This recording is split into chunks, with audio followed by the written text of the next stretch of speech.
More and more cultivators gradually appeared on the outskirts of Six Desires Mountains.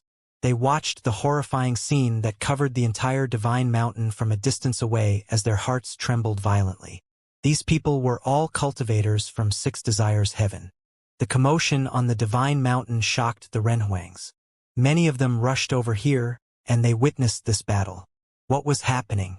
The hearts of many people quavered. Their gazes were dead fixed on the battle.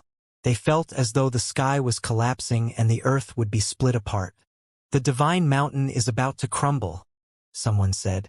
The Divine Mountain, which floated in the sky, cracked and broke into pieces. The pieces plummeted down and became ruins. The highest holy land that towered in Six Desires Heaven had been flattened during the battle. Rumor has it that the Lord confined an extraordinary cultivator who possessed a divine body. Lord Yema, Lord Liberty, and Lord Initial Zen rushed over to the Six Desires Heavenly Palace upon hearing the news. Most likely, they are attacking Lord Six Desires, someone said. The cultivators could not see what was happening on the Divine Mountain. The region was sealed off by a domain of the Great Path. The independent space overflowed with destructive power. After a period of time, the sound of an explosion could be heard. A terrifying storm stirred up and spread toward the surroundings. Retreat quickly. The facial expression of the cultivators changed drastically as they nimbly retreated backward. The storm swept over them, and many of them were sent flying by the shock waves. They spat out mouthfuls of blood. Even though they had tried to keep far away from the sealed-off domain of the Great Path, they were still affected by the residue shockwaves of the battle. However, even after the cultivators regained their composure, they did not take their eyes away from the battlefield.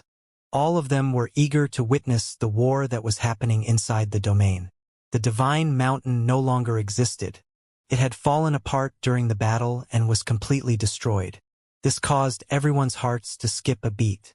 Had the Six Desires Heavenly Palace been reduced to ruins just like that? A top force such as the Six Desires Heavenly Palace occupied a vast territory in the Divine Mountain. Its size was akin to that of a town. However, it had been flattened in the blink of an eye. One could imagine how vicious the battle was. Most likely many members of the Six Desires Heavenly Palace had perished. In the center of the battlefield, there were 4 cultivators standing. The cultivator who stood in the middle unleashed his aura without restraint. His killing intent was burning. His eyes were ablaze with rage. The cultivator was none other than Lord Six Desires. As for the other 3 powerful cultivators, they actually surrounded Lord Six Desires. They stood at 3 points around him. Each of them released astonishing might that pressed down on him. The battle had already reached this point. The Six Desires Heavenly Palace had also been annihilated.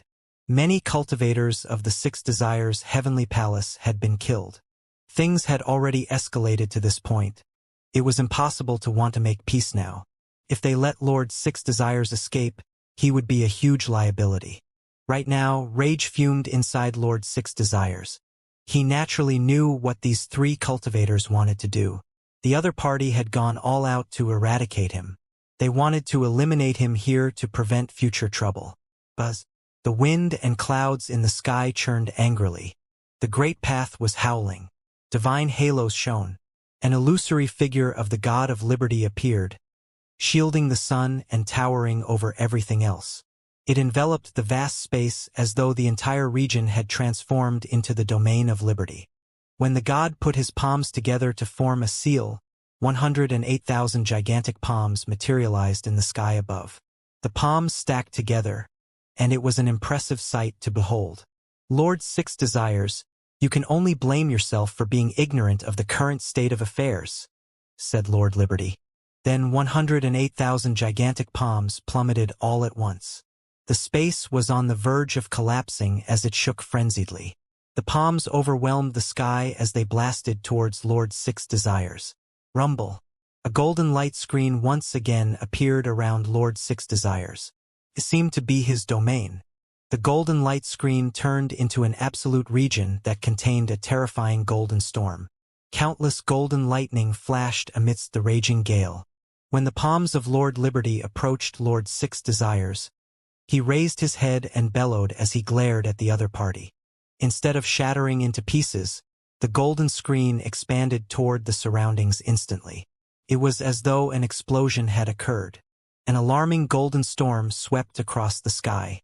The scene was akin to a real divine tribulation. The storm charged toward the 108,000 gigantic palms. Everywhere the storm passed, the palms were instantly sliced and crushed. It was as though no other power of the Great Path could coexist with the storm. Buzz. The destructive golden storm scoured the battlefield and expanded outward, trapping all three major cultivators in it. This caused the entire space to become the domain of Lord Six Desires. When faced with such a horrifying storm, even Lord Liberty had to take a few steps back. "It looks like he has gone mad," commented Lord Yi as he looked at the scene below. Endless divine light shot out from the body of Lord Six Desires. Every beam of divine light was connected with the light screen, demonstrating his dominance over his domain. When Lord Yi and the others saw this, they understood that Lord Six Desires was using all his power to resist their attacks. He had become one with his domain. This was a trick that was unique to the cultivators who had survived the divine tribulations of the Great Path. However, once his domain was destroyed, Lord Six Desires would suffer painful consequences. The mildest outcome would damage his Great Path. His cultivation might be lowered due to it. Of course, he would most likely perish here if he didn't make it out alive. Therefore, he couldn't be concerned with other matters such as his cultivation. Rumble. Yet another frightening sound thundered. Lord Yi had attacked. A destructive black hole appeared in the sky above. From within it, a halberd materialized. It directly pierced the space and charged toward where Lord Six Desires was. As the halberd blasted down, a myriad of halberd shadows flashed. All the halberd shadows slashed downward simultaneously. The violent light of catastrophe destroyed everything in its path. However, right at this moment, the golden divine lights, which connected Lord Six Desires and the sky, took the form of divine trees. Vines and leaves sprouted out and wrapped around the halberds. Countless halberds were blocked. Only the strongest halberd that split the sky cleaved through the golden branches and continued crashing down toward Lord Six Desires. When he saw this attack coming, Lord Six Desires seemed to become divine light. Countless bolts of golden lightning burst forth and shot up toward the halberd that was crashing down. Lord Six Desires pointed at the sky, and his body collided with the halberd. The halberd was formed from the Great Path, and his body was similarly formed from a powerful way. When his finger and the halberd clashed, Lord Six Desires' figure also appeared beneath the halberd. The destructive storm grew stronger and swept out toward the surrounding regions. The cultivators from the outside world saw countless destructive beams of golden light of catastrophe sweeping out all around them. No one could withstand such terrifying aftershocks. "Lord Six Desires, you have run out of luck," said Lord Yi. Lord Initial Zen had yet to attack. Among the three of them, Lord Initial Zen was still in peak condition right now. Lord Six Desires would not walk away from this battle alive. On the battlefield, Yi Futian was also present. Divine light circled around him, preventing his body from being destroyed. Around him, the faint light of Buddha appeared. He revealed a strange look as he glanced at Lord Initial Zen in the distance. Even now, Lord Initial Zen still remembered to protect Yi Futian. Things were not going well for Lord Six Desires. Lord Liberty and Lord Yi unleashed even greater power of the Great Path. The illusory figure of the god which stood behind Lord Liberty sent out another palm strike. The gigantic palm crushed the heavens. Dull rumbling sounds thundered. It was as though the sky was collapsing. Far away, on the ground of the region where the attack was sent out, gigantic palm marks appeared. The ground sank. The scene was shocking to behold. If anyone were standing in that region, they would have been crushed to death. Lord Yi did not stop attacking either. The destructive storm intensified. Halberds surged into Lord Six Desires' domain of the Great Path, intending to pierce his body. Under the ferocious attacks of two great cultivators, Lord Six Desires could no longer escape unscathed. "You bullies have gone too far," barked Lord Six Desires coldly. As he said this, his body turned into a body of the great path. Divine light dazzled around him. It was as though his body was no longer made of flesh. Instead, it was made of the way. His body was translucent, and golden divine light radiated from within it. His body expanded quickly. As Lord Six Desires grew larger, his body resonated with his domain in the sky. Since you have acted so presumptuously, pay the price for your actions. Lord Six Desires uttered these words coldly. A beam of divine light shot up to the heavens and swept across space. The next moment, an unparalleled divine halo burst forth from Lord Six Desires' body. An enormous illusory figure, which was akin to a god, appeared and merged with the domain. The presence of the god could be sensed in every corner of this space. Golden destructive vines and leaves extended outwards and enshrouded the space. Lord Liberty and Lord Yi were also swathed by vines and leaves. Their facial expressions turned somewhat ugly as they looked at Lord Six Desires. This fellow had gone berserk. The destructive divine light invaded where they stood. The branches that spread out curled towards them, even towards the gigantic divine illusory figure. They seemed to want to consume them in this domain of the great path. Lord Initial Zen, destroy his original body, said Lord Yi. They clashed directly with Lord Six Desires and were now restraining each other. It was difficult for them to pull themselves away. Only Lord Initial Zen was still in peak condition and was not entangled in Lord Six Desires' attack. He could still make his move. Lord Six Desires had already gone mad. He was attacking them without restraint. All his attacks were mutually destructive. If Lord Initial Zen were to attack now, he only needed to attack Lord Six Desires' original body and shatter it to kill him. Their chances of victory were extremely high. After all, they were three lords joining forces. It would not be a surprise for them to be able to kill Lord Six Desires.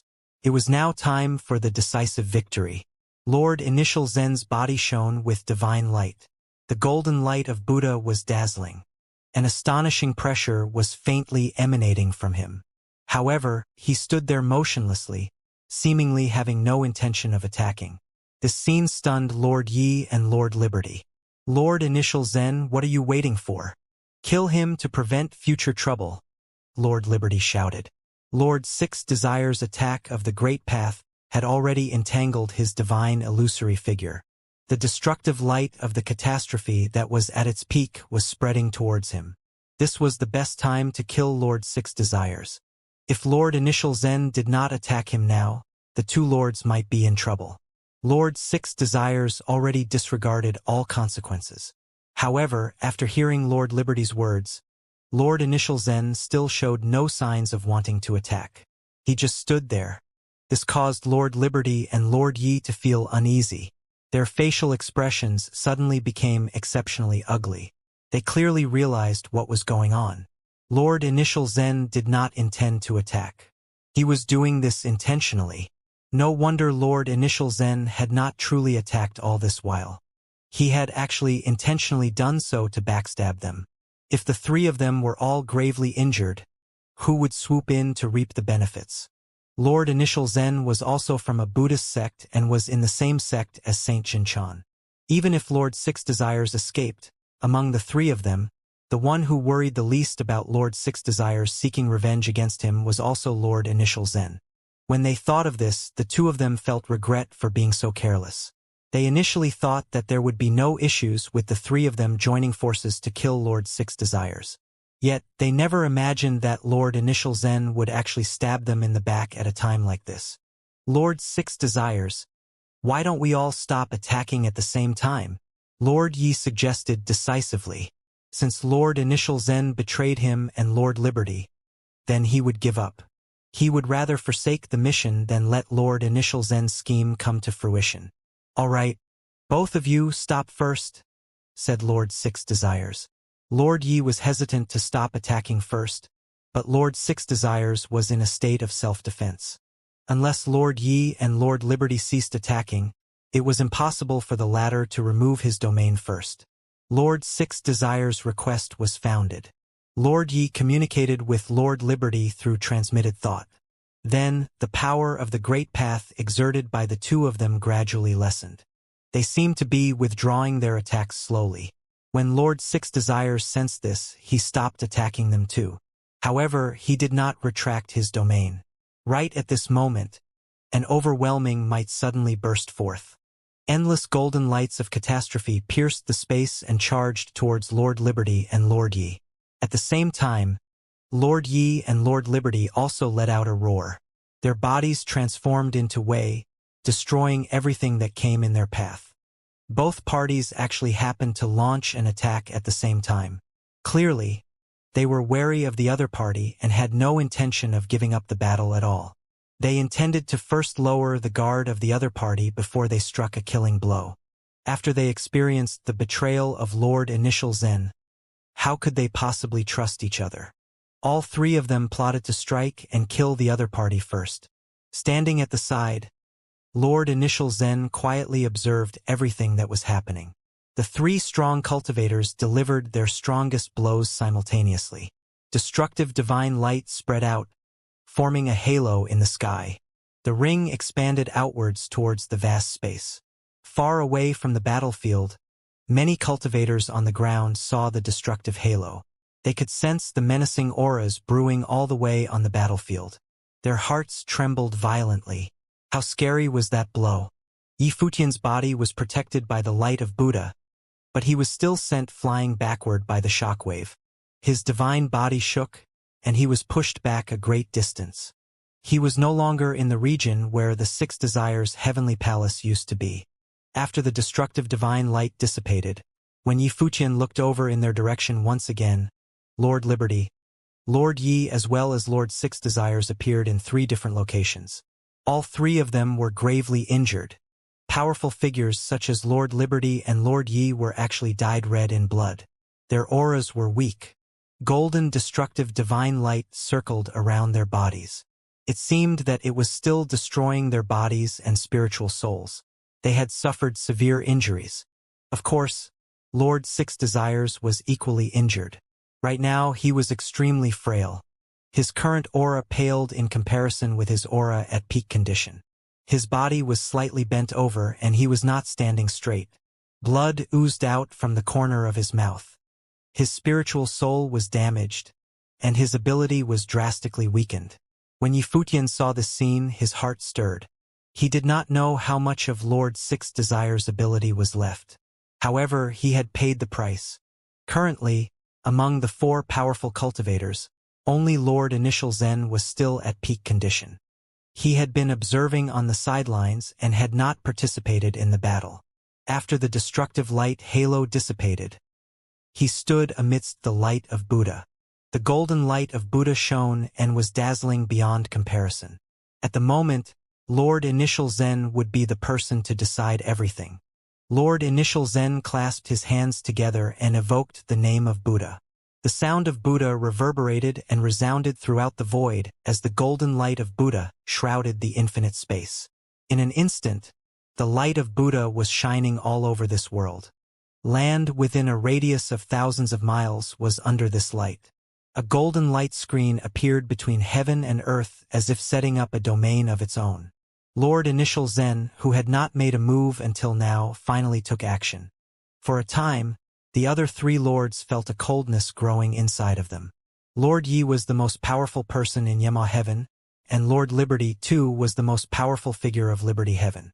They were both high and mighty existences that reigned above all living beings. However, at this moment they felt nothing but remorse.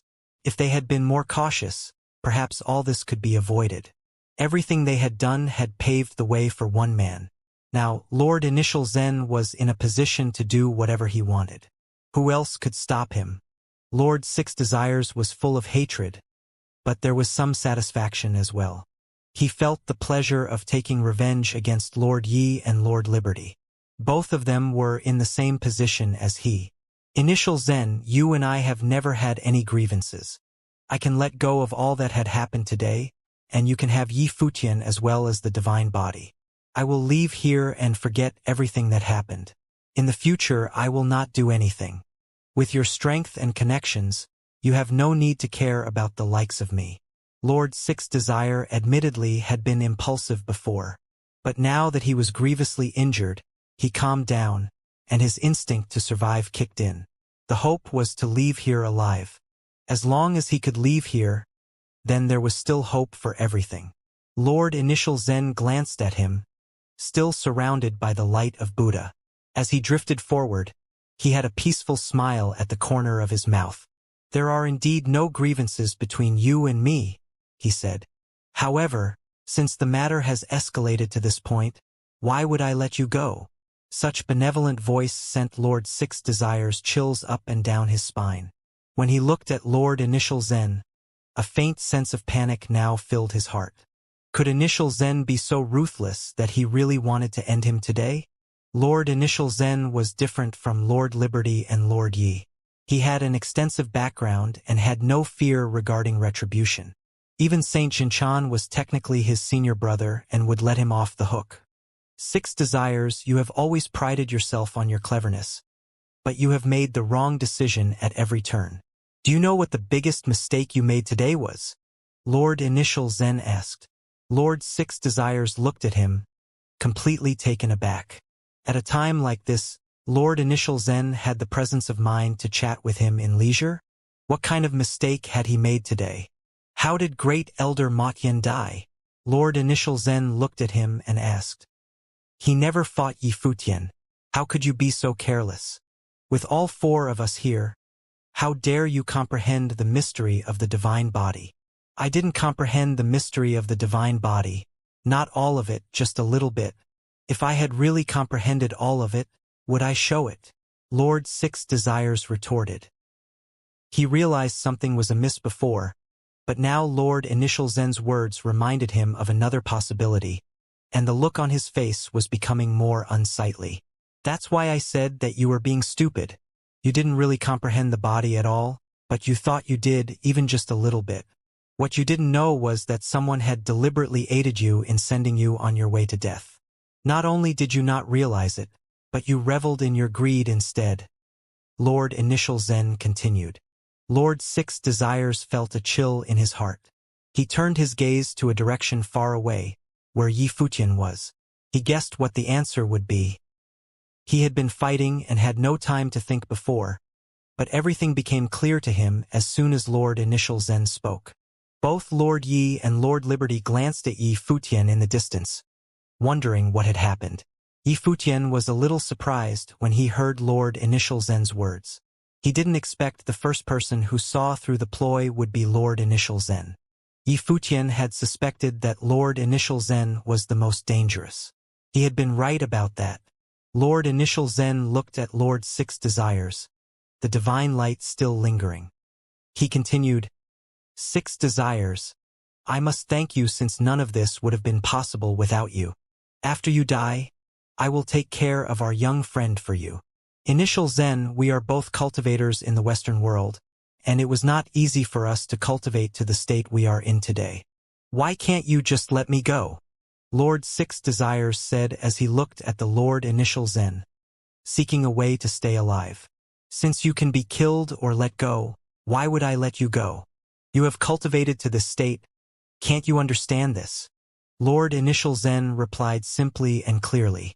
Since they had already become enemies, he was a hidden threat. Nothing would persuade Lord Initial Zen otherwise. If Lord Six Desires had the opportunity to kill him, he most certainly would not pass it up. As soon as his words fell, a strong murderous intent shot from his eyes, and a terrifying aura erupted from him. A gigantic Buddha appeared above the sky, sheltering the sky and the sun. Lord Six Desires stared at that massive body of the Buddha, and a hint of hatred flashed through his eyes. Compared to Yi Futian's plotting, he hated Lord Initial Zen more. After all, he was the one who kept Yi Futian here first, so it was completely within his expectation for Yi Futian to plot against him for his own survival. Lord Initial Zen had not only plotted against him, but he also demanded his life, refusing to let him go. Naturally, he hated him even more. Today, would he die here? In his current state, facing Lord Initial Zen, who was in his peak form, chances were good that Lord Six Desires was unlikely to live to see another day. At this moment, A voice was transmitted into Lord Six Desire's ears. His heart trembled. At this moment between life and death, why are you still hesitating? Suddenly, a HNT of decisiveness flashed through Lord Six Desire's eyes. The golden divine light was shining, going toward another direction. At this moment, the divine body of Xianxia, the great emperor, appeared from nowhere, and that golden divine light was pouring into it madly. Ha! Finally, something managed to disturb Lord Initial Zen's serenity. Lord Six Desire's soul was now entering the body of Xianxia, the great emperor. What was this going to accomplish? Do you want to die? Asked an indifferent voice. Just as Lord Initial Zen moved toward Lord Six Desire's, the gigantic handprint of Buddhism directly blasted on the body, causing it to collapse immediately. It was pulverized under that terrifying attack. That's nuts! When Lord Yi and Lord Liberty witnessed this scene, their hearts trembled violently. If Lord Six Desires appeared crazy when he was dealing with them before, then he was completely insane at this moment and did not leave any way out for himself. Although individuals at their level could separate spiritual souls from bodies and may even remain strong, the fact remained that without a body, the spiritual soul had nowhere to return to. It would exist just like a lonely, wandering ghost. Even if there were the means of walk-in, the body that was hijacked might not be fitting.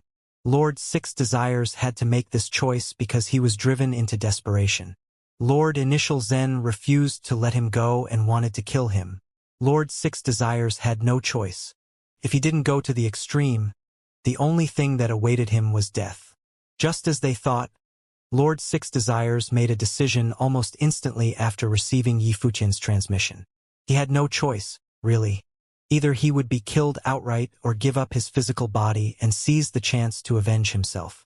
Because his hatred was great, this choice had not been difficult at all. He had forsaken his body of flesh. What's happening? Lord Initial Zen was a little baffled. Was Lord Six Desires mad enough to abandon his physical body and allowed his spiritual soul to enter the body of Xianxia, the great emperor? But what was the point? Lord Six Desires had not comprehended the divine body. Therefore, he had no ability to control the divine body of Xianxia, the great emperor. Unless, as Lord Initial Zen considered another possibility, he immediately glanced in the direction of Yi Futian, who was far in the distance. Could he have accomplished this? Instructing Lord Six Desires to control the divine body of Xianxia, the great emperor. In other words, he was using the spiritual soul of Lord Six Desires to unleash the power in the divine body of Xianxia, the great emperor.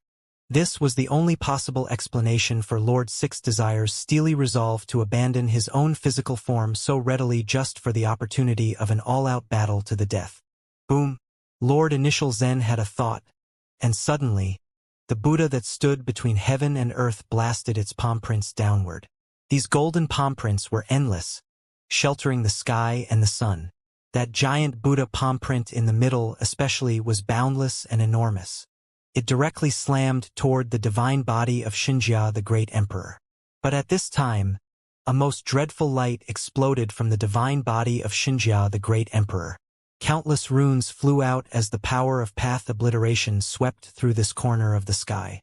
The divine body of the great emperor raised his hand and pointed ahead, countering the giant palm print that was blasting down. Numerous golden lights of destruction fell on the giant palm prints, containing the power of path obliteration, penetrating the palm prints readily. Soon, these gigantic palm prints began to pulverize like crazy. Even the palm prints that fell in the surrounding areas were destroyed by the blooming golden divine light. Lord Initial Zen regarded the sight in front of him with alarm. His attention was fixed on the divine body as he asked, "Are you Yi Futian or are you Six Desires?" At this moment, who was in control of this divine body? In the distance, the golden divine light that had enveloped this corner of the sky suddenly descended in one specific direction. It was attacking Yi Futian's actual physical location. As long as Yi Futian was taken down, it didn't matter if the divine body was controlled by Yi Futian or Lord Six Desires. This battle was over. But almost at the same moment, golden runes surrounded Yi Futian's entire body. A stream of light flashed across the void, and Yifutian's body appeared behind the divine body of Xianxia the Great Emperor, protected by divine light, to guard him against any potential attacks from his opponent. Lord Yi and Lord Liberty witnessed the sight in front of them. They secretly thought that had Lord Six Desires and Yifutian joined hands earlier, and if Yifutian told Lord Six Desires everything, perhaps Six Desires' body might have been preserved, and he would not have met such a miserable end. But the two sides were diametrically opposed, to begin with, each plotting against the other. Lord Six Desires had his own designs regarding Yifutian, while Lord Initial Zen conspired against Lord Six Desires and the rest of them. But, in the end, it seemed that Yifutian was the ultimate schemer, as he had hatched a plan of his own. In the end, who would profit? Yifutian closed his eyes as his spiritual soul also separated from his body to enter the body of Xianxia the Great Emperor. The divine light of the Great Path continuously poured into the divine body, like infinite branches and leaves. It integrated the body of Xianxia the Great Emperor and his own as if combining the two into one. The aura blooming from the divine body of Xianxia the Great Emperor was becoming more terrifying. When his eyes opened, a world of runes appeared. In this world, it seemed to be occupied by nothing but endless runes. Even Lord Initial Zen and the phantom of the ancient Buddha could not escape it. At this moment, Lord Initial Zen felt a strong sense of threat. In this world of runes, he detected an aura of path obliteration. And those divine lights that came down seemed to have the ability to destroy all powers of the Great Path. Lord Initial Zen, looking solemn, clasped his hands in front of him. The massive figure of Buddha behind him projected infinite golden rays. In this world of the runes, the infinite light of Buddha radiated as the endless light gathered in the void, turning into a gigantic and boundless symbol of Wan. The symbol of Wan revolved in the void, and a wave of mighty coercion erupted from above. Endless radiance sprinkled down as boundless and heavy energy permeated between heaven and earth. Accompanied by the sound of Buddha, the rotating symbol of Wan continued pressing downwards, and countless rays of light attacked the divine body of Xianxia the Great Emperor. However, the divine body also emitted incomparable divine light, turning into a golden light of catastrophe that could end all great paths. At the same time, countless runes turned into branches and leaves and continued to bloom upwards. That's the ability of Lord Six Desires. Lord Initial Zen sharpened his eyes when he saw this. Was Lord Six Desires the one controlling the body of Xianxia the Great Emperor after all? The body of Xianxia the Great Emperor seemed to be transformed into an ancient tree, and the branches and leaves were formed by those countless lights of catastrophe. It bloomed and grew until it had covered the entire sky. Then, it fell on that oppressive Buddhist symbol of Wan with a terrible thud. The symbol of Wan continued to press down. This coercion was shocking and mighty, suppressing the world with unmatched prowess. Even the sky around them seemed to be on the verge of total collapse. With the descent of the runes, those branches and leaves, formed by the light of catastrophe, started to grow inside the runes and perpetrated within them. They seemed to have penetrated inside the symbol of Wan. Even as the divine seal fell downward, countless branches and leaves had gotten inside of it. The body of Xianxia the Great Emperor pointed towards the sky, and in an instant, countless divine lights exploded within the symbol of Wan. This massive and incomparable rune that had shielded the sky began bursting like crazy, shattered into countless spots of light, then dissipating into nothingness. The power of path obliteration. Lord Initial Zen's heart trembled when he felt that power. He could clearly sense the power of path obliteration contained within the blows dealt by Xianxia the Great Emperor. It was something that could destroy all great paths. More importantly, this was done under the condition that Lord Six Desires may not have absolute control over the divine body of the Great Emperor. Lord Initial Zen understood that Six Desires might have only achieved this by leveraging Yifutian's spiritual soul. Otherwise, if Lord Six Desires had comprehended and obtained full control of this divine body by himself, the power with which it could be exerted would definitely not be limited to this. It might have crushed him with ease. It seemed that his opponent was still acting under considerable restraints. Just as he was considering all the possibilities, endless runes appeared in the void once again. Each rune had turned into a halo of light, and each halo puffed out the light of catastrophe as if forming a sword. Lord Initial Zen could feel that the threat was getting greater by the moment. With each proficient maneuver of the divine body exercised by his opponent, he may soon be in danger.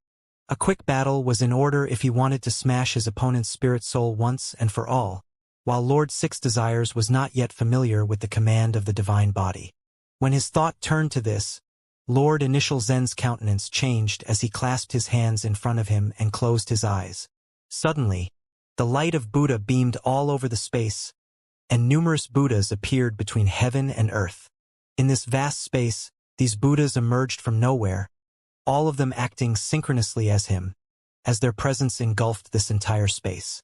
The sound of Buddha lingered, resounding throughout the world, and it was an extremely uncomfortable feeling. Lord Yi and Lord Liberty both felt a painful tingling in their minds as their spiritual souls quaked.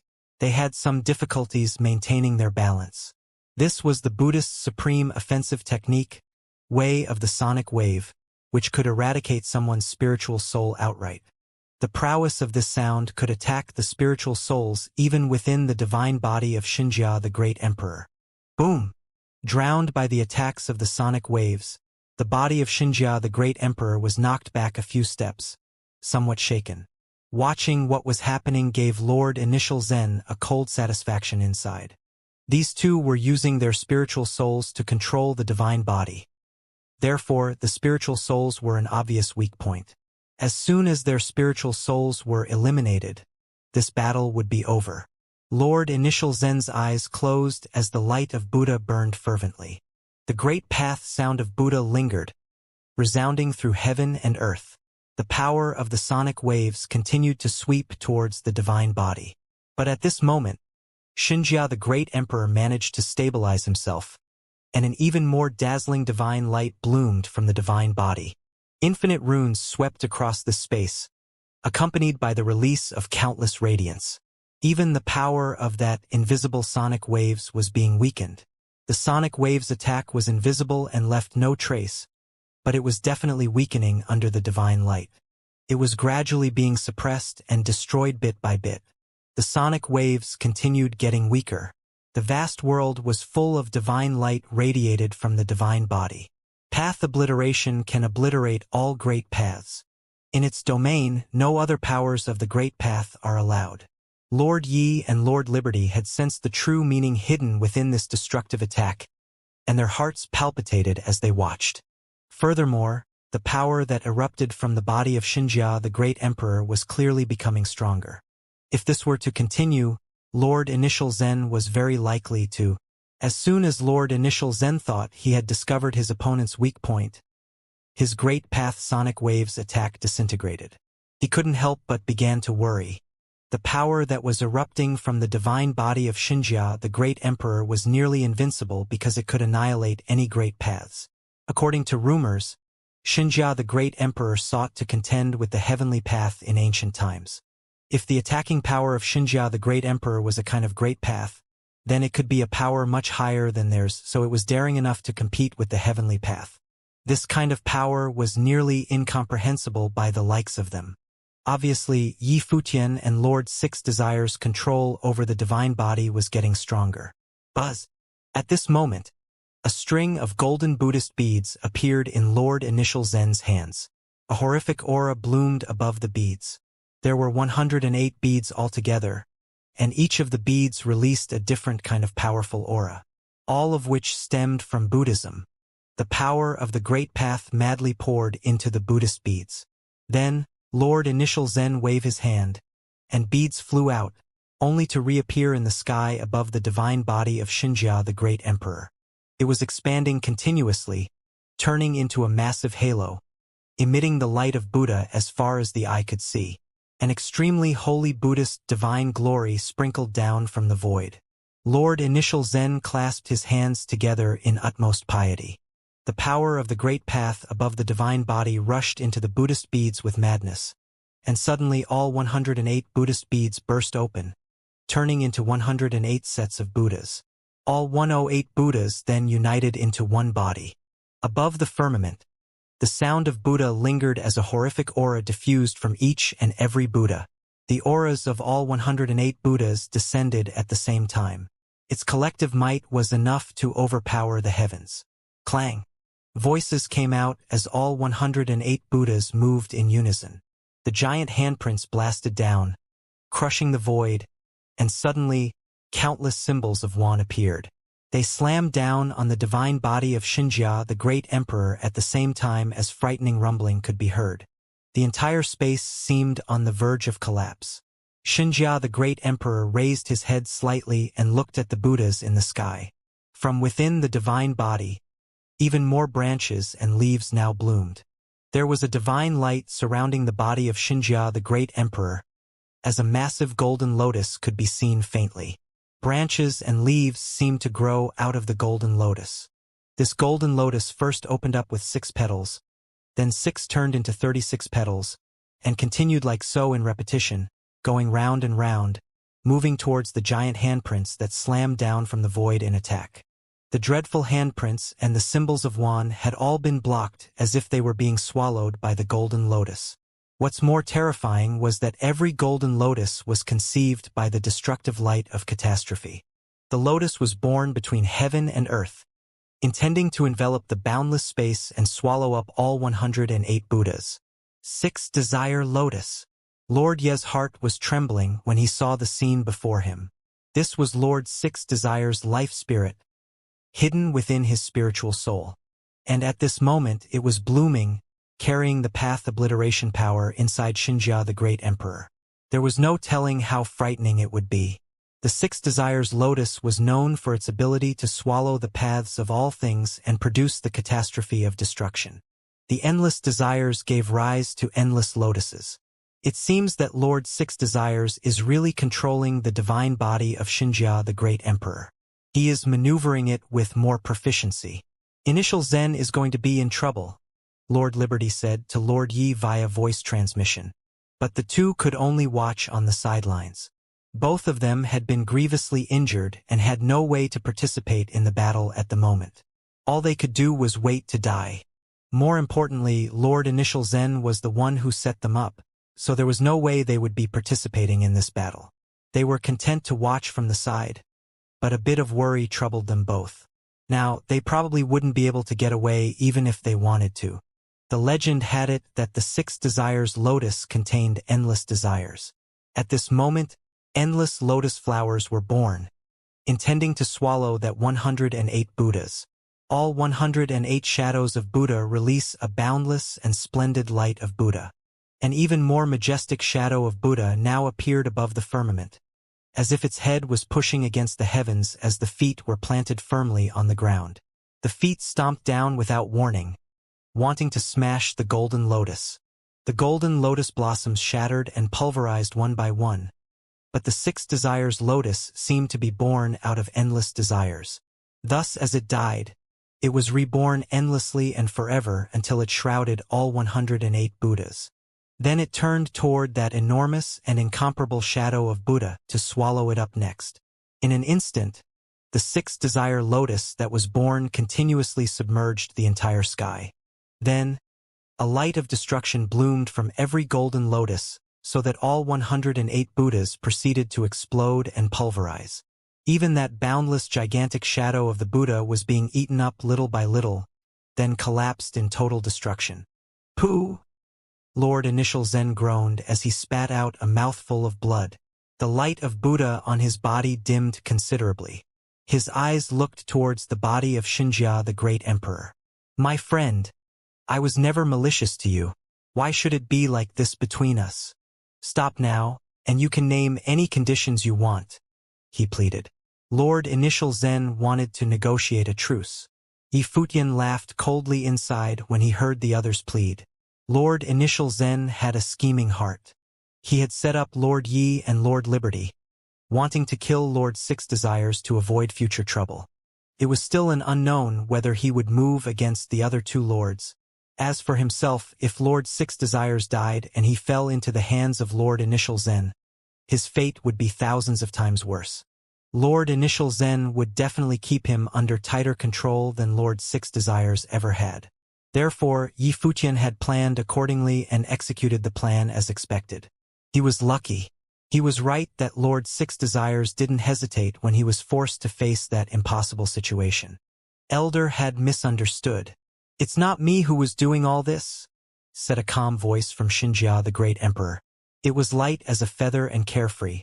It sounded as if nothing had anything to do with him, as if it were Lord Six Desires who wanted to continue this fatal exchange. "Surely, my young friend is joking. How could he continue to control the divine body of the great emperor if you stopped?" Lord Initial Zen continued. He knew very well that Lord Six Desires could no longer turn back as his body no longer existed. No matter what, Six Desires would want to kill him anyway. The only chance he had was to talk to Yi Futian. This time, Yi Futian didn't pay any attention to him. The divine light sparkled on Xianxia, the great emperor, as countless golden lotus flowers swallowed toward Lord Initial Zen. Lord Initial Zen retreated quickly with incredible speed. However, above the firmament, those infinite runes seemed to transform into golden lotus flowers at this instant, swallowing up all the great paths.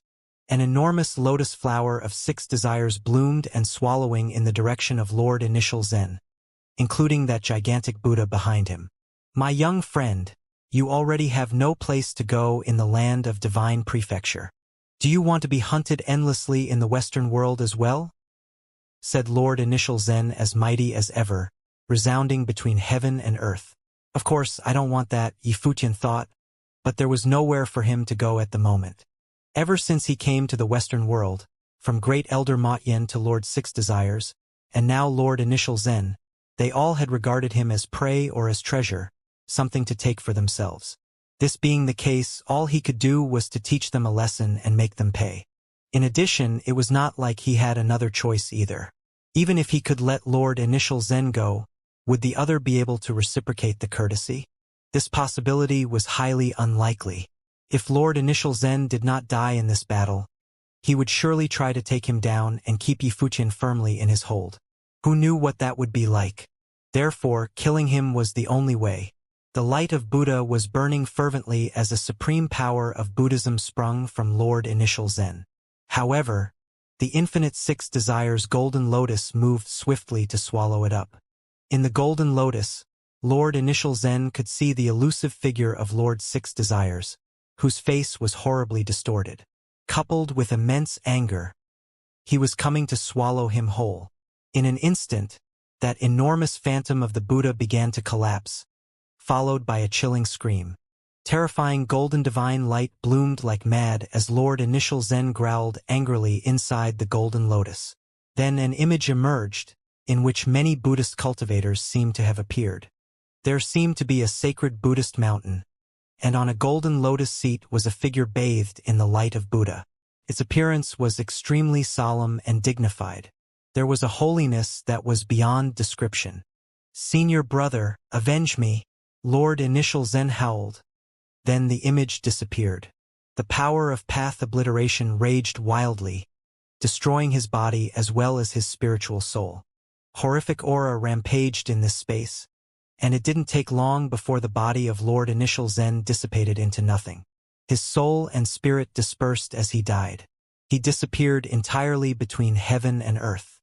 He's dead. Someone with the status of a Buddhist lord had been slain just like that.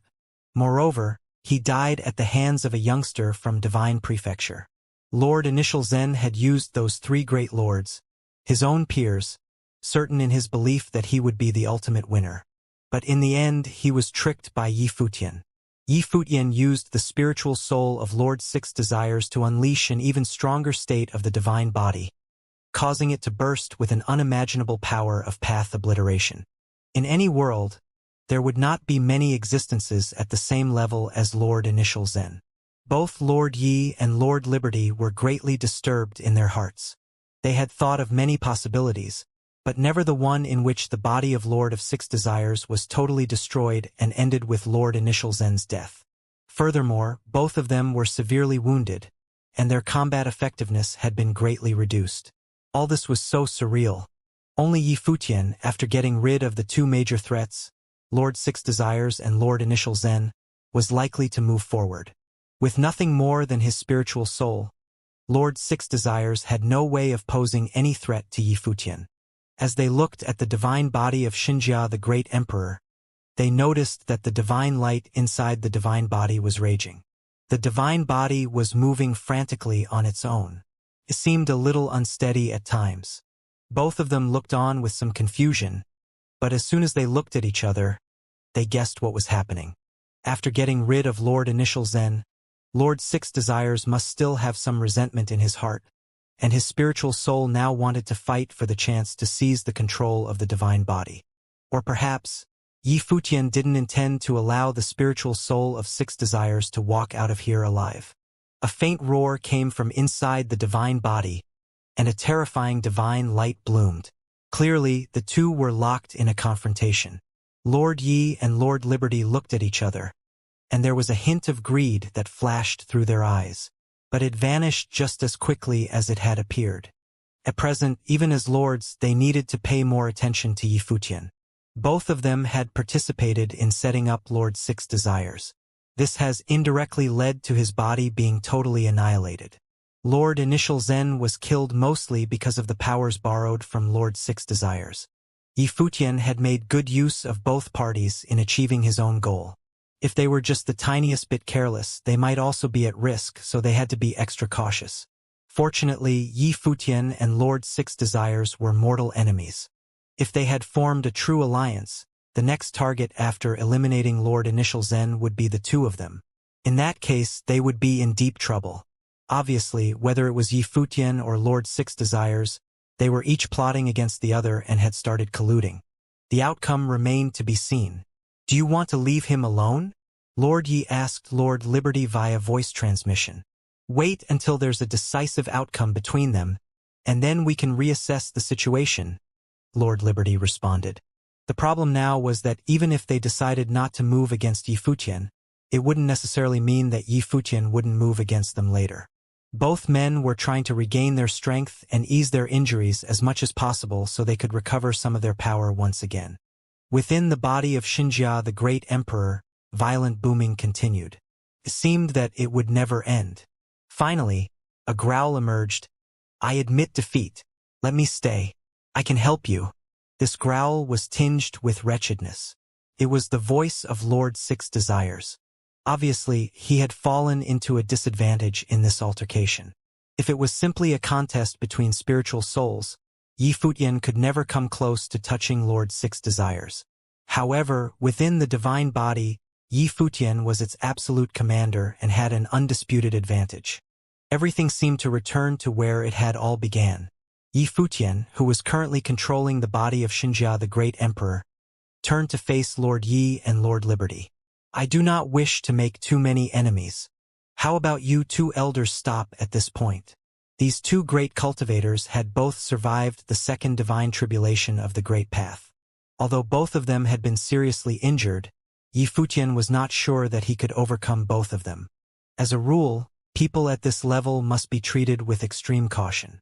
Today's matter was a misunderstanding in itself. We know that Lord Six Desires restricted your movements without cause. All we wanted to do was help set you free from those chains. We didn't expect Lord Initial Zen to do what he did. However, since the matter is over, let us be done as well, Lord Yi replied. "In that case, many thanks to you both." As Yifutian was making his reply, he moved backward carefully. The divine brilliance was still shining over his body. Yifutian continued to stay vigilant. He didn't want to risk a fight with these two opponents, but it didn't mean he would lower his defense.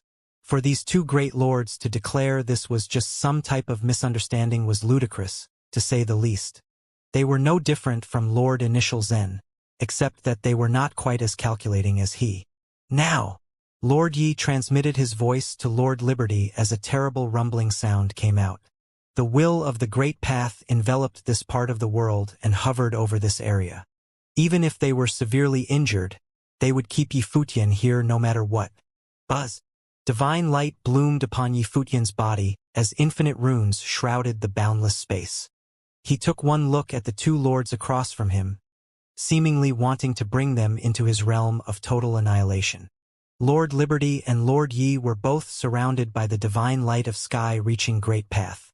Even if they were deeply wounded, they could still communicate with the Great Path, gathering incredible power. Lord Liberty took a deep breath as a towering divine shadow appeared.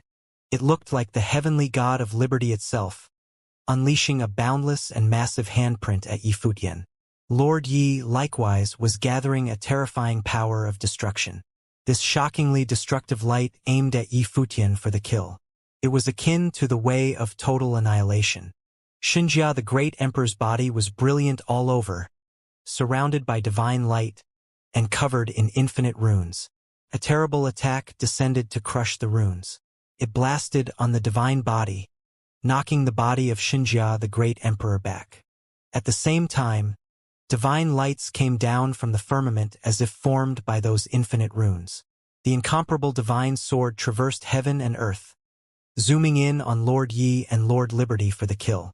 The faces of these two changed slightly, busy gathering the power of the Great Path to resist. But they had already suffered heavy injuries. Their bodies bore the scars of the Great Path, and their last tyrannical blow against Yifutian had, in fact, pared their own strength down to the extreme. When the divine sword fell, it actually broke through their defenses and slashed toward them. Accompanied by the brilliance of these two divine lights, the two fell rapidly as sounds of howling and cracking came from the void. Lord Liberty and Lord Yi were once again penetrated by the light from the divine sword. They both let out a muffled groan as they spat out some blood. Their faces paled, and their injuries deepened with this most recent blow. Yifutian and Lord Yi appeared in two completely different directions, with great distance between them. At this time, the divine light above the divine body of Xianxia, the great emperor, dimmed. He had also sustained a harsh blow from the two powerful cultivators, which caused the divine body to suffer considerable shock. His spiritual soul was also in great pain. Lord Yi and Lord Liberty managed to stabilize their stance but coughed out a mouthful of blood. Their auras were now exceedingly weak.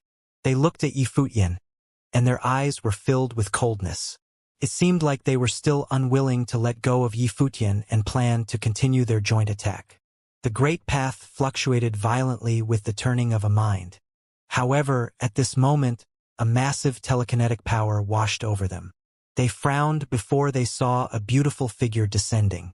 She was surrounded by divine light, and her cold eyes were fixed on the two of them. The person who arrived was none other than Hua Jieyu. She hadn't left with Blind Tai and the others but was hanging about nearby. She came here as soon as she heard about the battle. At this moment, in those cold and clear eyes of hers, there was a strong murderous intent. "Jieyu, let's go," Yifutian said in a voice that seemed uncharacteristically weak, plucking at Hua Jieyu's heartstrings. Her eyes refocused on him, and instantly, her gaze softened. Her shape flickered. She did not bother to heed Lord Yi or the other one any longer but chose to leave with the body of Xianxia, the great emperor. Yifutian loathed to let her get tangled in this mess because he still had some reservations. Even though Lord Yi and Lord Liberty were greatly weakened, they were existences that had survived the second divine tribulation of the Great Path. Such characters were a tremendous threat as long as they were alive. He was more worried about Jieyu being endangered that he rather retreat for now. Lord Yi and Lord Liberty did not bother to chase after them either. The truth was that they were unable to give chase, as they were greatly incapacitated at this time. As they watched the pair leaving, they sighed silently inside. Yifutian was a dead man walking. The addition of another Renhuang wouldn't make any difference. Since Lord Initial Zen had informed Saint Jinchan of his death, presumably the cultivators from Jinchan Temple were now on their way over. None of the four great lords were able to take down Yifutian. In turn, they were set up by Yifutian time and time again. Now 2 were dead and 2 were wounded. It was an outcome that was indescribably humiliating. Whatever the future held, the 2 of them probably would have no part to play after this miserable display. No one expected that a youngster from the Divine Prefecture would make such a mess out of things. "Let's go," said Lord Yi. Then, he and Lord Liberty dragged their injured bodies away from the battlefield. After they had left for a while, Rays of divine light fell from the sky over the remnant of the divine mountain. A group of people descended soon after the light, all of them radiating with divine light. It seemed as if they were divine generals of sorts. Their brilliance was blinding and mighty. They were shrouded with a hint of the light of Buddha, but they were no monks.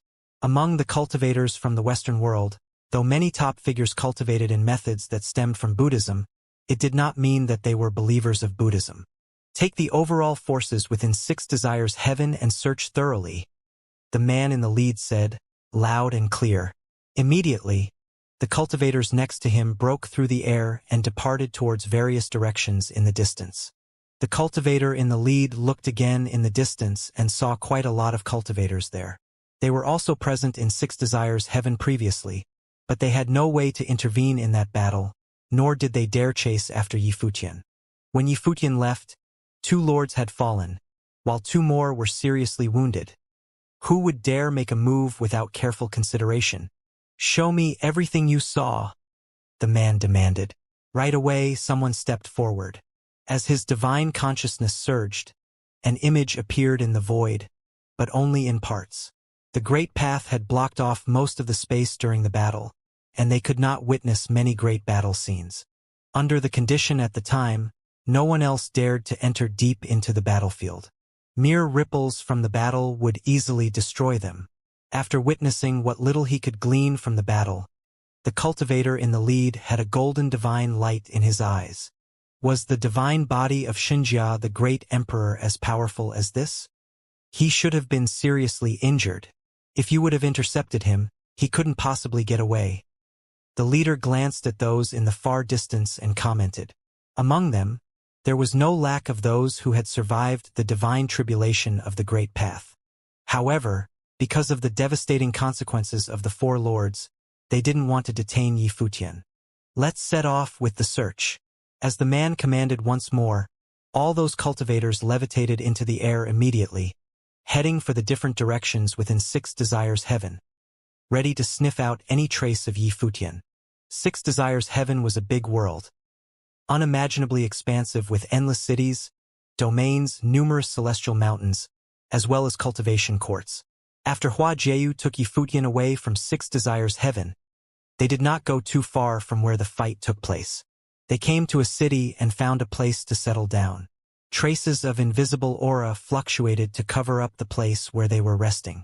It was invisible and shapeless but capable of isolating any aura or divine consciousness from other top cultivators. This was a forbidden zone created by Yifutian with his life spirit. Despite its perfect fit with the house and the courtyard, it was an independent small world completely undetectable by outsiders. The divine consciousness of top figures in the cultivation world could cover an extensive territory with a single sweep. But as they were used to conduct their search with their divine consciousness and not with their naked eyes, as long as their divine consciousness was cut off, it was no easy task to find a single person in this vast and endless land of Six Desires Heaven. In the courtyard, Yifutian's spiritual soul had already returned to his body, as he had his eyes closed and was deep in cultivation, bathing in the aura of the great path of life. The aura from the ancient tree of the world in his life spirit had penetrated every part of his body, restoring and repairing it, as his spiritual soul was being nourished. A month later, in the courtyard where Yifutian was staying, he was still cultivating with his eyes closed. The aura of the great path shrouded his entire body as he bathed in the brilliance of the great path. At this point, his body as well as his spiritual soul had almost fully recovered. He did not let Blind Tai and the others come back for him. After all, they were still in the territory of Six Desires Heaven.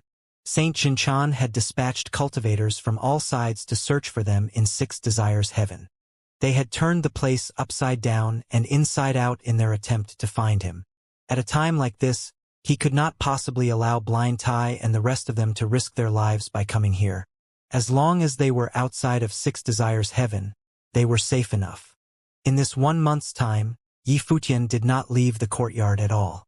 At this moment, there was an invisible movement coming from outside the courtyard. It entered like invisible ripples that came in waves, and only Yifutian had perceived this sensation. However, he didn't pay much attention to it. He continued to cultivate with his eyes closed because he already knew who had come. Hua Jieyu was sitting close to Yi Futian. At this moment, her beautiful eyes opened as she looked forward and saw a young woman. This woman had exceptionally beautiful and clear eyes. Her refined features were particularly pleasing to look at. Her name was Hong Yi. She was the daughter of the owner of this house. She happened upon here once by chance and saw Hua Jieyu. She had been so taken, even enamored with Hua Jieyu, that she asked Hua Jieyu to accept her as a disciple. Hua Jieyu had never thought of accepting a disciple before, so she didn't agree to it immediately. However, Hong Yi was not deterred and would often come to visit. Gradually, Hua Jieyu and Yi Futian had developed some affection for this young woman and had recruited her help in conducting some small tasks, such as making inquiries about things happening in the outside world. Of course, the main purpose was to find out more about Saint Xinchan's search for them. In addition, he wanted to obtain a detailed map of this world. Not just the names of the places, but also the top powers and top cultivators in each world. Yi Futian wanted to get a clear picture of the basic situation in the Western world. However, Hong Ye's cultivation base was not very high, so it was not easy for her to get what Yi Futian wanted. It took a lot of time and effort, but she finally got what he was after today. Goddess, this is the jade slip of the map. Once your divine consciousness enters it, you will be able to see everything, Hong Yi said, while she took out a jade slip and handed it to Hua Jieyu. Once Hua Jieyu took hold of it, Hong Yi smiled sweetly and said, "Goddess, can I ask you to be my teacher now?" Hua Jieyu looked at the woman in front of her, a little surprised. She didn't expect the other to be so persistent. "You will leave sooner or later, and I may disappear at any time," Hua Jieyu said to Hong Yi. "It doesn't matter. I don't mind," Hong Yi continued. While Hua Jieyu was still hesitating, Yi Futian, who was next to her, opened his eyes and smiled at her. "Jieyu," he said, "since Hong Yi is sincere, why don't you accept her as a disciple? Although she may leave at any time, while we are cultivating here, we may leave something behind." Hua Jieyu immediately understood Yi Futian's intention. When he saw how sincere Hong Yi was, he wished that Hua Jieyu would not care so much about the formalities between teacher and disciple. While they were here, they could teach Hong Yi a thing or two and mentor her just for the sake of making acquaintances with one another. The relationship of teacher and disciple had no real impact on any of them. Glancing at Yi Futian, Hua Jieyu pondered for a moment. She then nodded at Hong Yi. She handed Yi Futian the jade slip she had received. "Thank you, teacher." Hong Yi was ecstatic when she saw that Hua Jieyu had finally agreed to her request. She immediately bowed down and said, "Disciple Hong Yi greets the teacher. MMM." Hua Jieyu nodded slightly and said, "Although you asked me to be your teacher, my cultivation may not be suitable for you. I will teach you some suitable methods, and if you have any questions regarding cultivation, you may also ask me." The Hua Jieyu from once upon a time had practically no cultivational experience to speak of. But now, she had emerged with incarnations of many lifetimes, which were all part of her memory. She knew far more cultivation methods than Yi Futian, although none would be as powerful as the divine methods cultivated by him. "It's you, teacher.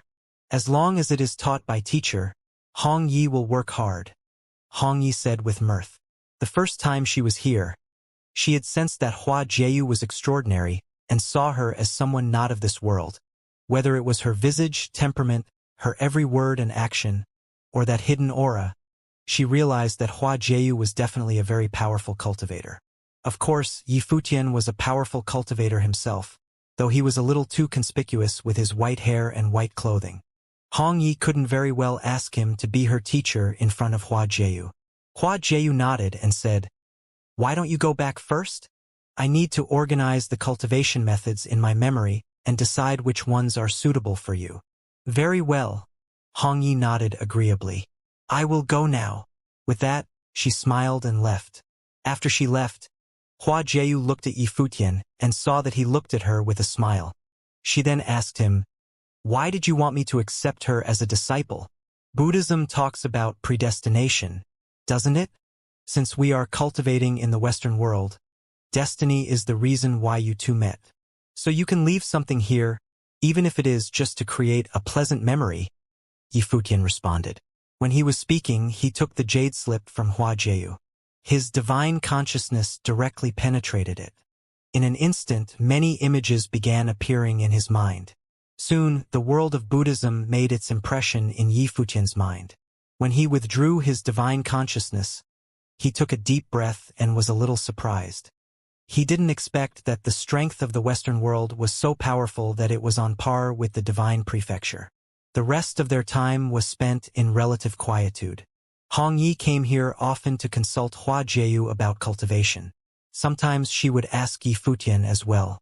Once, she even asked curiously, "Teacher, what is your current realm in Rahuang?" Hua Jieyu ignored her, so Hong Yi looked at Yi Futian, but Yi Futian just smiled without saying a word. He did not respond to her question. It must be a very powerful level. Maybe you have already surpassed the lower Renhuang realm. That would mean middle Renhuang. Hong Yi smiled and guessed. After cultivating for a period of time, she left again. These days, she came around quite frequently. Sometimes she stayed in their place days at a time. One day, when Hong Yi came to the courtyard again, it seemed that her eyes had undergone some change. They looked different from before. It was slightly uncanny. Hua Jieyu looked at her, clearly sensing something was awry. "Hong Yi, what's the matter?" Yi Futian's perception was so keen. Hong Yi glanced at him when she heard Yi Futian's question. She bit her lip lightly, seeming to be in some pain while struggling inside. "It must be false," Hong Yi reminded herself. She then said to Hua Jieyu, "Teacher, please leave here quickly." Hua Jieyu frowned slightly, but Yi Futian tensed up. These words had unsettled him. "Hong Yi, what happened?" asked Hua Jieyu. Hong Yi looked at Hua Jieyu and said, "Master, previously, you secretly asked me about what Saint Xinchan's underlings were up to. Now, Saint Xinchan has issued an order to investigate all mansions and cities in Six Desires Heavens. Moreover, a bounty is offered to anyone among the top forces of various regions who can identify the two fiends who instigated the fight between Lord Six Desires and Lord Initial Zen. The whistleblower is required to reveal their images too." As she said this, Hong Yi paused and looked at Hua Jieyu and Yi Futian. She then asked, "Master, did the two of you really instigate the fight between the two lords a few months ago? Were you the ones who caused the death of the two lords when the four of them fought among themselves? The bounty offered by Saint Xinchan is surely an eye-watering amount. Why have you come to inform us to leave instead of reporting our whereabouts to him and claiming the bounty?" Yi Futian asked. There was pain hidden in Hong Ye's eyes when she looked at him. Then, she looked at Hua Jieyu and explained, "Wouldn't I be betraying my sect if I exposed the whereabouts of Master? I can't do that." Yi Futian continued, "Since you believe the rumors about both of us instigating the fight among the four lords, have you considered this? What bargaining chip did we have that was great enough to incite them to war? Furthermore, the reason was tempting enough to cause the two of them to kill each other." Yi Futian's question caused Hong Yi to be stunned. She was puzzled. She looked at him and asked, "What was it?" Yi Futian explained, "I'm not a cultivator from your world. I'm from another world. I was detained in the Divine Mountain by Lord Six Desires due to the treasures I possessed. After the other three lords learned about what happened, they were blinded by greed as well. They went to Lord Six Desires and demanded he give them the treasures. This was the cause of the fight. I have indeed instigated the fight among the four lords. However, if I did not do so, I would have been at their mercy. I would not have survived." His words shocked Hong Yi. Yi Futian glanced at Hua Jieyu and noticed that she remained calm. "So that's why. In that case, their greed for treasure resulted in the war. Then, for Saint Xinchan to spare no expense to search and offer a bounty for finding you means," mumbled Hong Yi as she suddenly understood. She looked at Hua Jieyu and Yi Futian and said, "Master, now the people in the city have seen both of your portraits. There is no way for you to leave. What should we do?" "That won't be a problem," said Yi Futian. "Go and tell them that the two of us are here." Hong Yi was stunned. She looked at Yi Futian and then at Hua Jieyu. She did not comprehend. "Go," instructed Hua Jieyu. Master, replied Hong Yi as she stared at her. Hua Jieyu explained to Hong Yi. If we do not sever the ties between us, we will only get you involved. Hong Yi, do not mention to others that you are my disciple.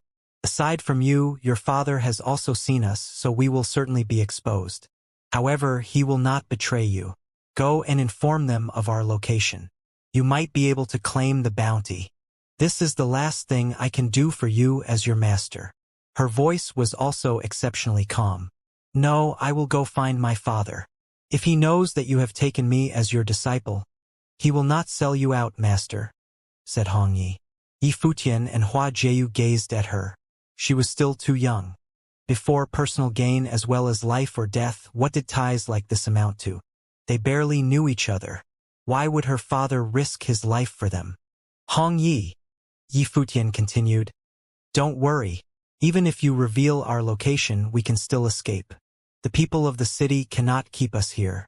Otherwise, how did we escape from the war of the Six Desires Heavenly Palace? Since things are bound to happen, there is no need to prevent them from occurring. Asking you to do this is to protect you. You don't wish to make us feel guilty, right? Hong Yi glanced back at Hua Jieyu. Hua Jieyu nodded and said, go. We will be fine. Seeing that Hong Yi was still hesitating, Hua Jieyu sternly ordered, as your master, I command you to go. Hong Ye's eyes were slightly red. She then nodded her head and replied, yes, master. As she said this, she turned and left. After Hong Yi left, the divine body of Xianxia, the great emperor, appeared. As he looked at it, Yi Futian mumbled, I wonder when I can fight without needing to rely on this. The opponents that you encountered are all cultivators who have experienced the divine tribulation of the Great Path. When you reach the peak of the Renhuang Plain, you might be able to forego relying on the divine body, said Hua Jieyu. She only said that it was a possibility.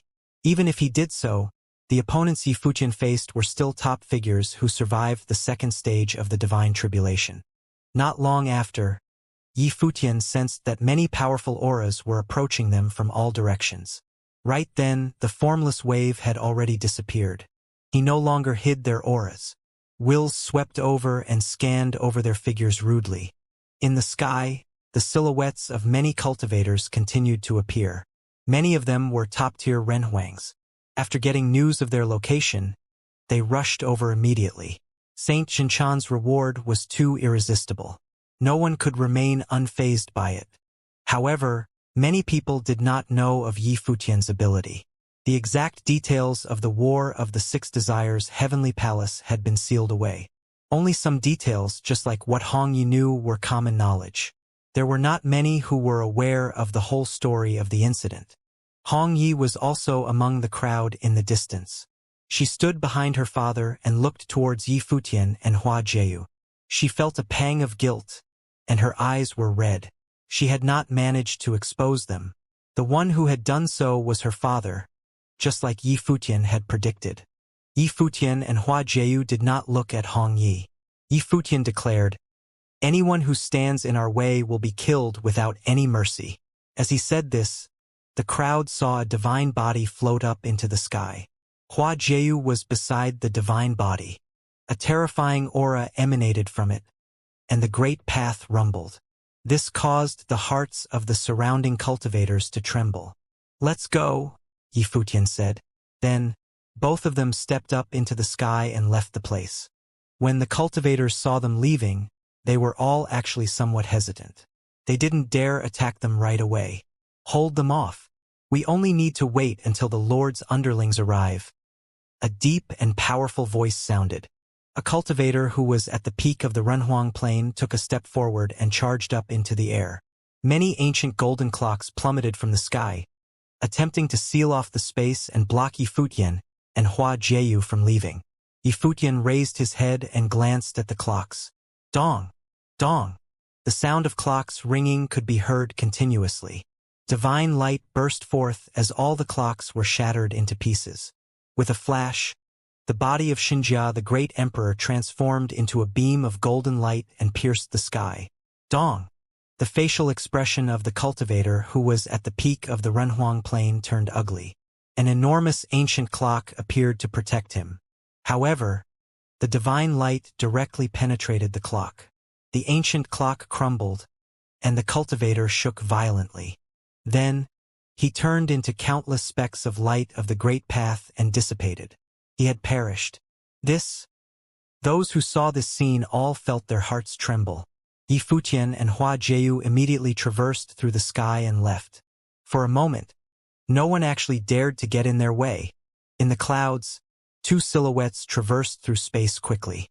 They were moving as fast as lightning.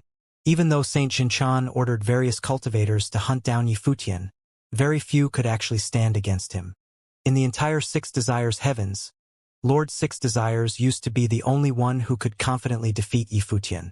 Lord Yi was a cultivator from Yema Heaven, while Lord Liberty was a cultivator from Liberty Heaven.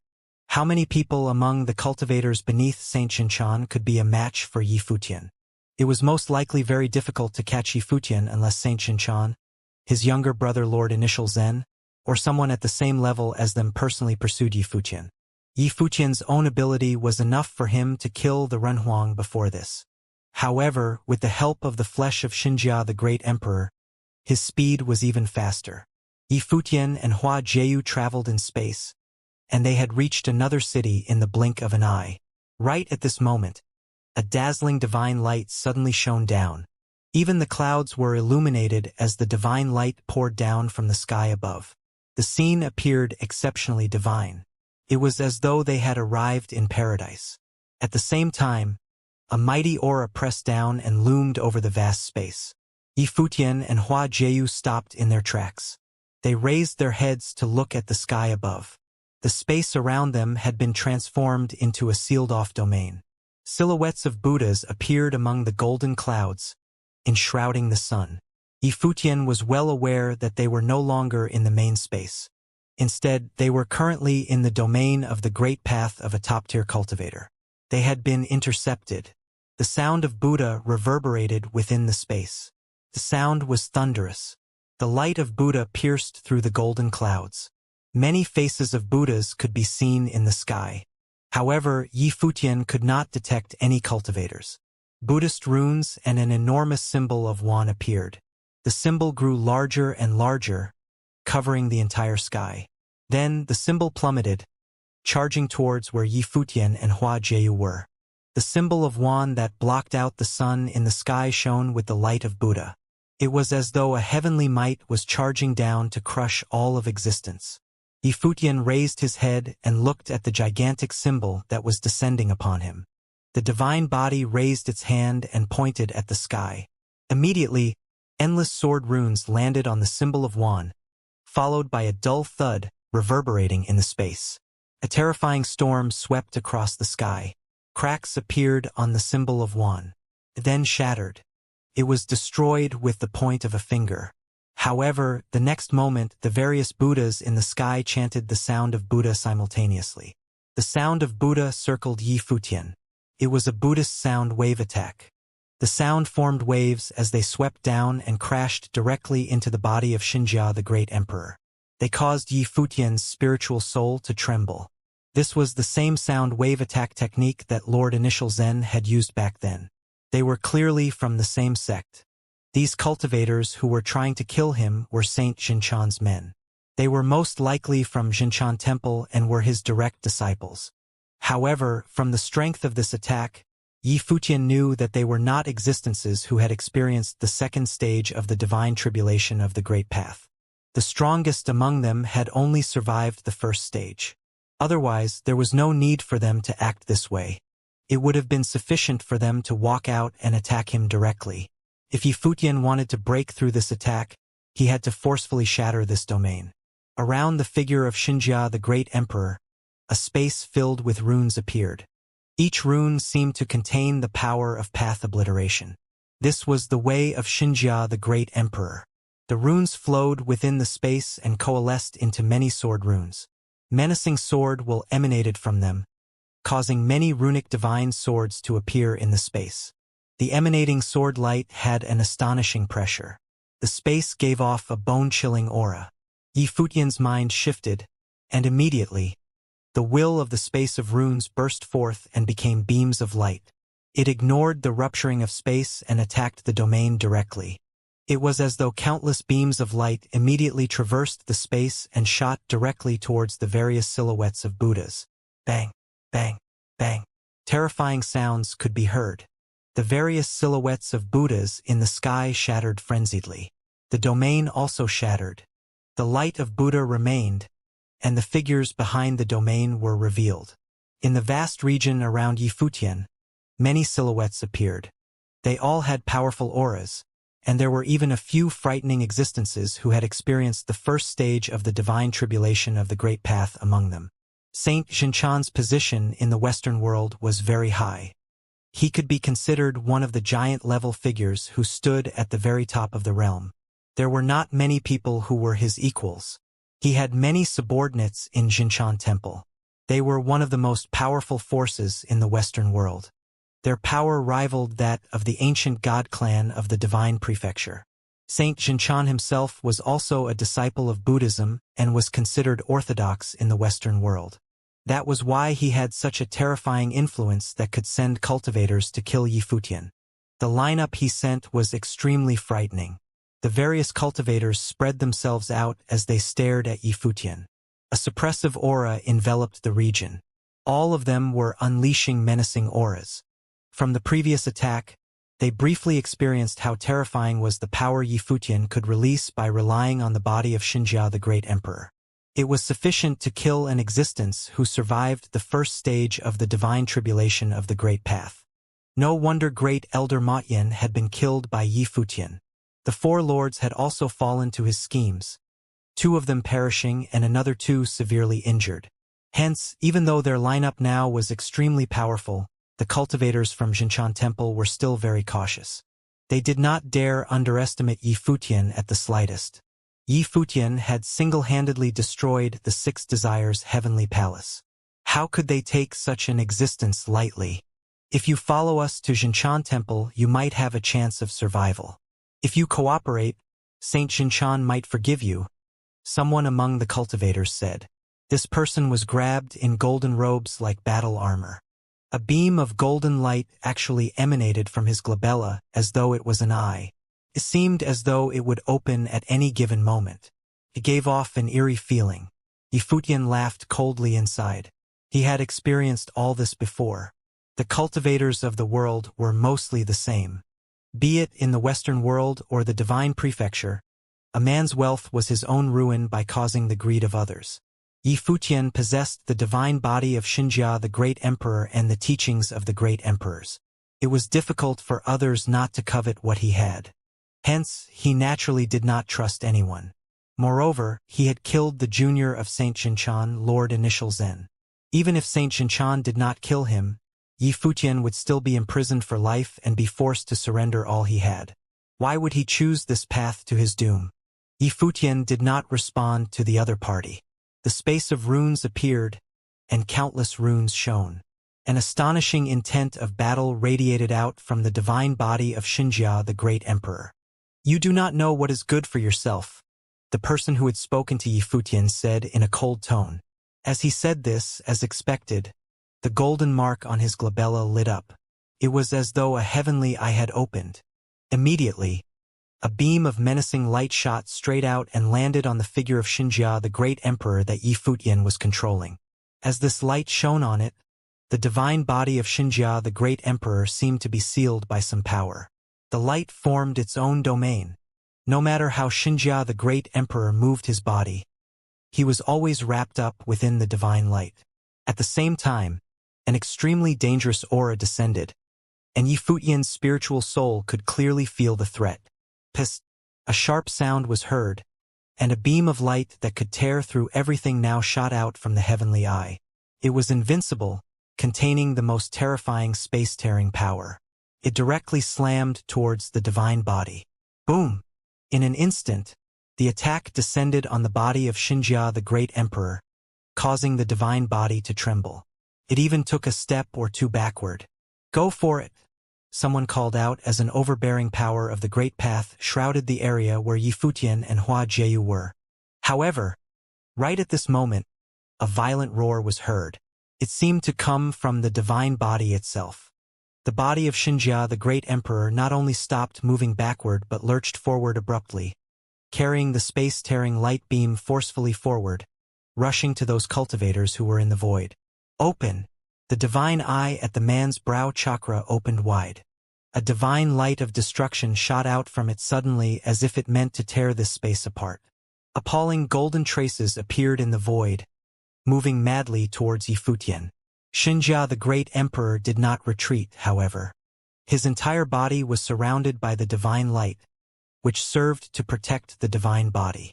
At the same time, his finger followed the beam of light to point upward. Another space-tearing divine light bloomed, turning into a sword.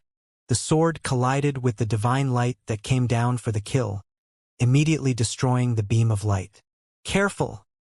The other cultivators cautioned when they saw that the body of Xianxia, the great emperor, was moving into the sky along the beam of light. After all, Yifutian was able to kill Great Elder Motyan with a single sword strike before, and there was no doubt whatsoever regarding the Great Elder's combat effectiveness. Bang! However, that cultivator with the heavenly eye seemed to be without fear, even itching to collide with the divine body of Xianxia, the great emperor. He stepped down. Behind him came a massive and boundless divine shadow. It appeared above the sky. From above the infinite void, a divine light projected down, splitting the sky apart. When that heavenly eye of his was looking down, a devastating storm appeared from the firmament and blew down below. Yifutian, however, was walking through this storm. A golden divine halberd appeared in the hands of the cultivator with the heavenly eye, puffing out unparalleled divine brilliance. Buzz! His figure flashed, and the gigantic divine shadow behind him was also moving with him. In this domain of the heavenly eye, it was as if his power of the great path could erupt to reach its maximum potential. This was his domain world, and he was its master. In this realm of the heavenly eye, he was the king. According to legend, the body of Xianxia, the great emperor, was unparalleled and was one of the most powerful existences in ancient times. Now, while it was controlled by a youngster, it had managed to slay the great elder of Motyan. He wanted to see for himself just how strong the body might be. Two rays of light rushed towards each other. Even though they were far apart at this moment, the distance seemed to be non-existent. There were no human shapes that could be detected. Only the light was visible. In an instant, the two figures collided. The divine halberd pierced the finger of Xianxia, the great emperor, and this finger was the sharpest sword in the world right now. The divine light of destruction swept across the space, setting off a terrifying storm around it. It radiated into the boundless space, even to the extremely remote land. Countless cultivators looked up into the sky at this moment, but almost instantly, they began to flee frantically. The aftermath of the storm swept towards them, destroying any existence within its reach. In the area of collision, the divine light seemed to explode. The two figures separated, and Yifutian was knocked backward, but the other muffled a groan. A trace of golden blood seemed to seep out from the eye that appeared in the brow chakra, and his face was a bit distorted. That cultivator endured severe pain and made a hissing noise to express his pain. Before Yifutian was able to stop himself, a massive figure of Arhat suddenly appeared above him. It turned into a domain of the great path and covered him. This Arhat was in a reclining position, appearing as a sleeping Arhat. With the sound of Buddha, Yifutian, who was within the body of Xianxia, the great emperor, felt drowsy all of a sudden. It seemed as if he was about to fall into a dream. Hua Jieyu, who was guarding behind him, also felt the onset of sudden drowsiness. Her mind was groggy, filled with only the shadows of the sleeping Arhat. It seemed as if there was nothing else to do except follow suit and fall into a deep sleep. Yifutian's guard heightened. In Buddhism, the sleeping Arhat was not an offensive ability for attacking purposes, but that didn't mean it wasn't dangerous. It could lead its targets to fall into a deep sleep, from which they could not awake on their own. Once the targets entered slumber, they were under the other's control completely, with no hope of ever awakening on their own. Right at this moment, sounds of rhythm were heard. A guqin appeared in the void, and upon the Guqin, a series of musical notes bounced out, permeating between heaven and earth. Suddenly there was a strong sense of sadness that instantly expelled the sleepiness. Even the cultivators in the void felt that powerful sadness. Boom! A horrific sound came out while the body of Xianxia, the great emperor, faced forward. Under the rhythm of the divine requiem, infinite runes erupted from the divine body, enveloped the boundless space. Soon after, a number of divine monuments appeared above the sky. It was as if they were made from the runes. They fell down continuously. Even more frightening was that a door now appeared above the firmament, coming from the outer sky. It was like an ancient divine door that was capable of suppressing everything in the world. Clearly, Yi Futian's control over the divine body of Xianxia, the great emperor, was becoming stronger. Every time he fought with the power of the divine body, it inevitably took a heavy toll on his body, which required considerable time to recover. However, his suitability with the divine body was obviously getting better each time. Now, he was able to use the power from the divine body to enhance the divine methods he cultivated.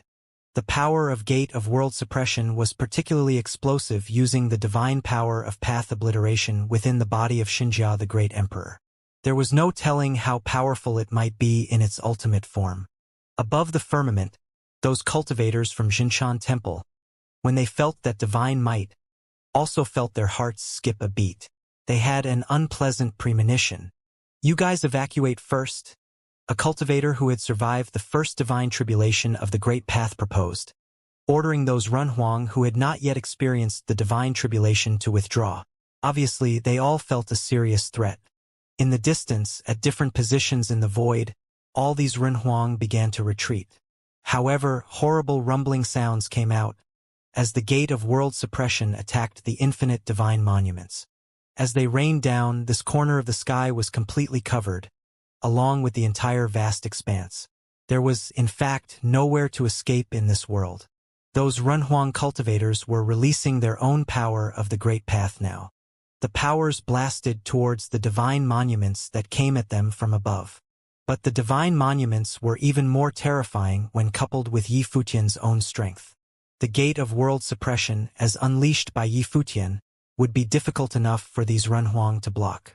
But now, as urged with the divine body's path obliteration power, it was nearly impossible. Bang, bang, bang, a series of terrifying sounds were heard, and many Runhuang were killed on the spot, as they could not block Yi Futian's attack.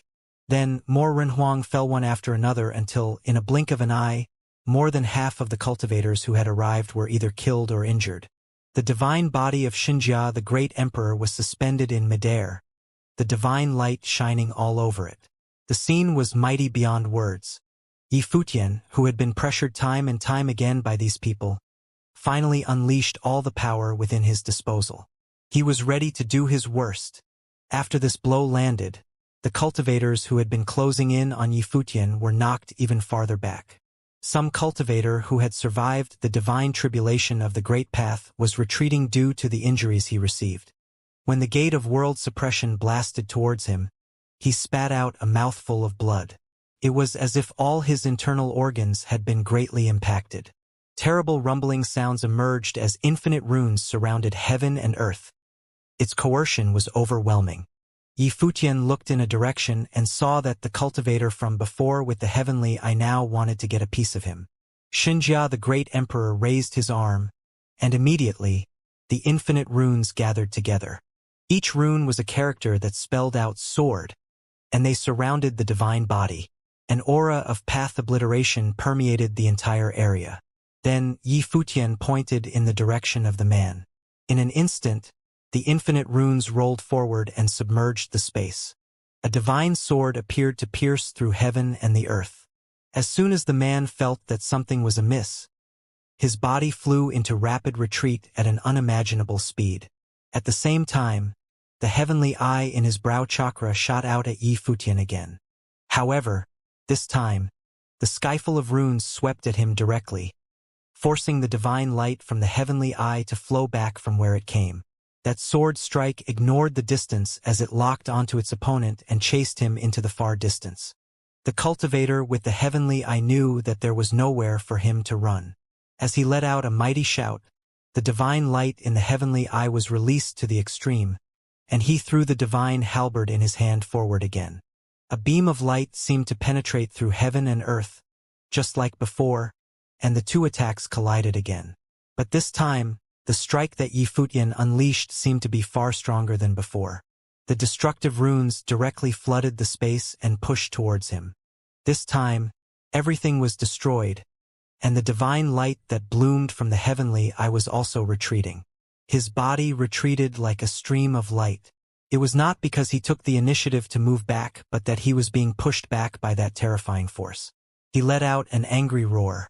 The divine light from the heavenly eye submerged the runes of swordsmanship in the front. It almost succeeded in blocking the momentum of the attack. Boom! There was a terrifying sound, and a storm of destruction raged in the space. His body was still moving in retreat, but he was somewhat relieved to see that the attack in front of him had gradually weakened. It seemed that he was still able to intercept this blow. "Watch out!" someone exclaimed from a distance.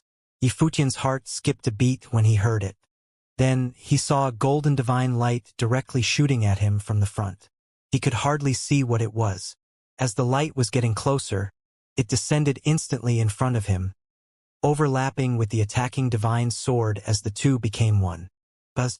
The light penetrated without much resistance, piercing through the light beam from the heavenly eye. He felt a sharp pain in his brow chakra, and a figure appeared in front of him. It was the divine body of Xianxia, the great emperor. He placed his finger right on the heavenly eye of his brow chakra. At this moment, his eyes were filled with fear. No! As he squeezed out this last protest, his body was shattered. His soul and spirit were scattered and then destroyed. An existence who had survived the divine tribulation of the Great Path was killed right on the spot. All of this seemed like an uncanny instance of déjà vu, reminiscent of when Great Elder of Motyin had been killed. Both had been pierced by a simple sword strike and had perished. This place was quite far from the previous battlefield, but spatial distance was nothing to cultivators of this level. After witnessing the fall of the cultivator with the heavenly eye, the others trembled fiercely. They seemed to have underestimated the prowess of Yifutian. The sleeping Arhat could not influence his combat effectiveness. Neither could the heavenly eye when it came to restraining him. It had not been long since the fighting started, and there were already heavy casualties. Yifutian turned his head and looked at them with chilling eyes. "Whoever keeps on chasing us will not be spared," he said menacingly. When his voice faded, he took Hua Jieyu into a stream of light and continued moving ahead without killing any other cultivators. Although he was the one who started the killing spree, it was not his objective. Right now, he wanted to leave and get out of this mess as soon as possible. A sustained fight would take more time. For him, it meant an increased degree of danger, which he was not willing to risk. Naturally, he wanted to leave as quickly as he possibly could. Those cultivators did not continue to pursue him after he left. Obviously, the short battle they were engaged in gave them a much clearer idea of Yifutian's combat effectiveness. With the help of the divine body, prolonged engagement in battle would only spell their own deaths, even if they joined their power. Yifutian didn't kill them because he didn't have time. Also, he was worried about the arrival of more powerful individuals. Because of this, he was in a hurry to leave. "What should we do?" a cultivator asked at this time. They gave chase here and had been slaughtered by Yifutian. Now, they had allowed him to leave, so they could not possibly reveal their failed attempt if he were to reemerge. They had lost a cultivator who had survived the divine tribulation of the Great Path, as well as many top Renhuang. The loss they suffered was not easily ignored. "What can we do?" asked someone. Another person replied, "We lack in strength, so what can we do? All we can do is go back and admit guilt, but it won't be that easy for him to just walk away either." The person next to him nodded in agreement. Although Saint Jinchan would not make a move himself, top-level cultivators were already on the way. Yifutian had slaughtered so many cultivators from Jinchan Temple. It would be unrealistic to think that he could get away unscathed. Never mind that Yifutian was still inside the territory of the Six Desires Heaven. Even if he managed to escape from Six Desires Heaven somehow, he would be mistaken to think that would be the end of the matter. "Let's go back," another person said. Everyone turned around to levitate into the sky. However, they appeared rather beaten, as this defeat made them feel rather frustrated. They had come with such a powerful group and thought that they had Yifutian well in hand. But they would now return with such a heavy loss and without their intended subject. It was all very discouraging. People at this level always thought highly of themselves. After all, they were already at the top of the cultivational world, but this world had been turned upside down by a youngster. After they left, many people came to the battlefield here. A lot of them were shocked. They had all witnessed the terrifying battle that took place in the void and gathered that it must be the person that Saint Xianxia had issued a kill order. But they could never suspect the person was this powerful.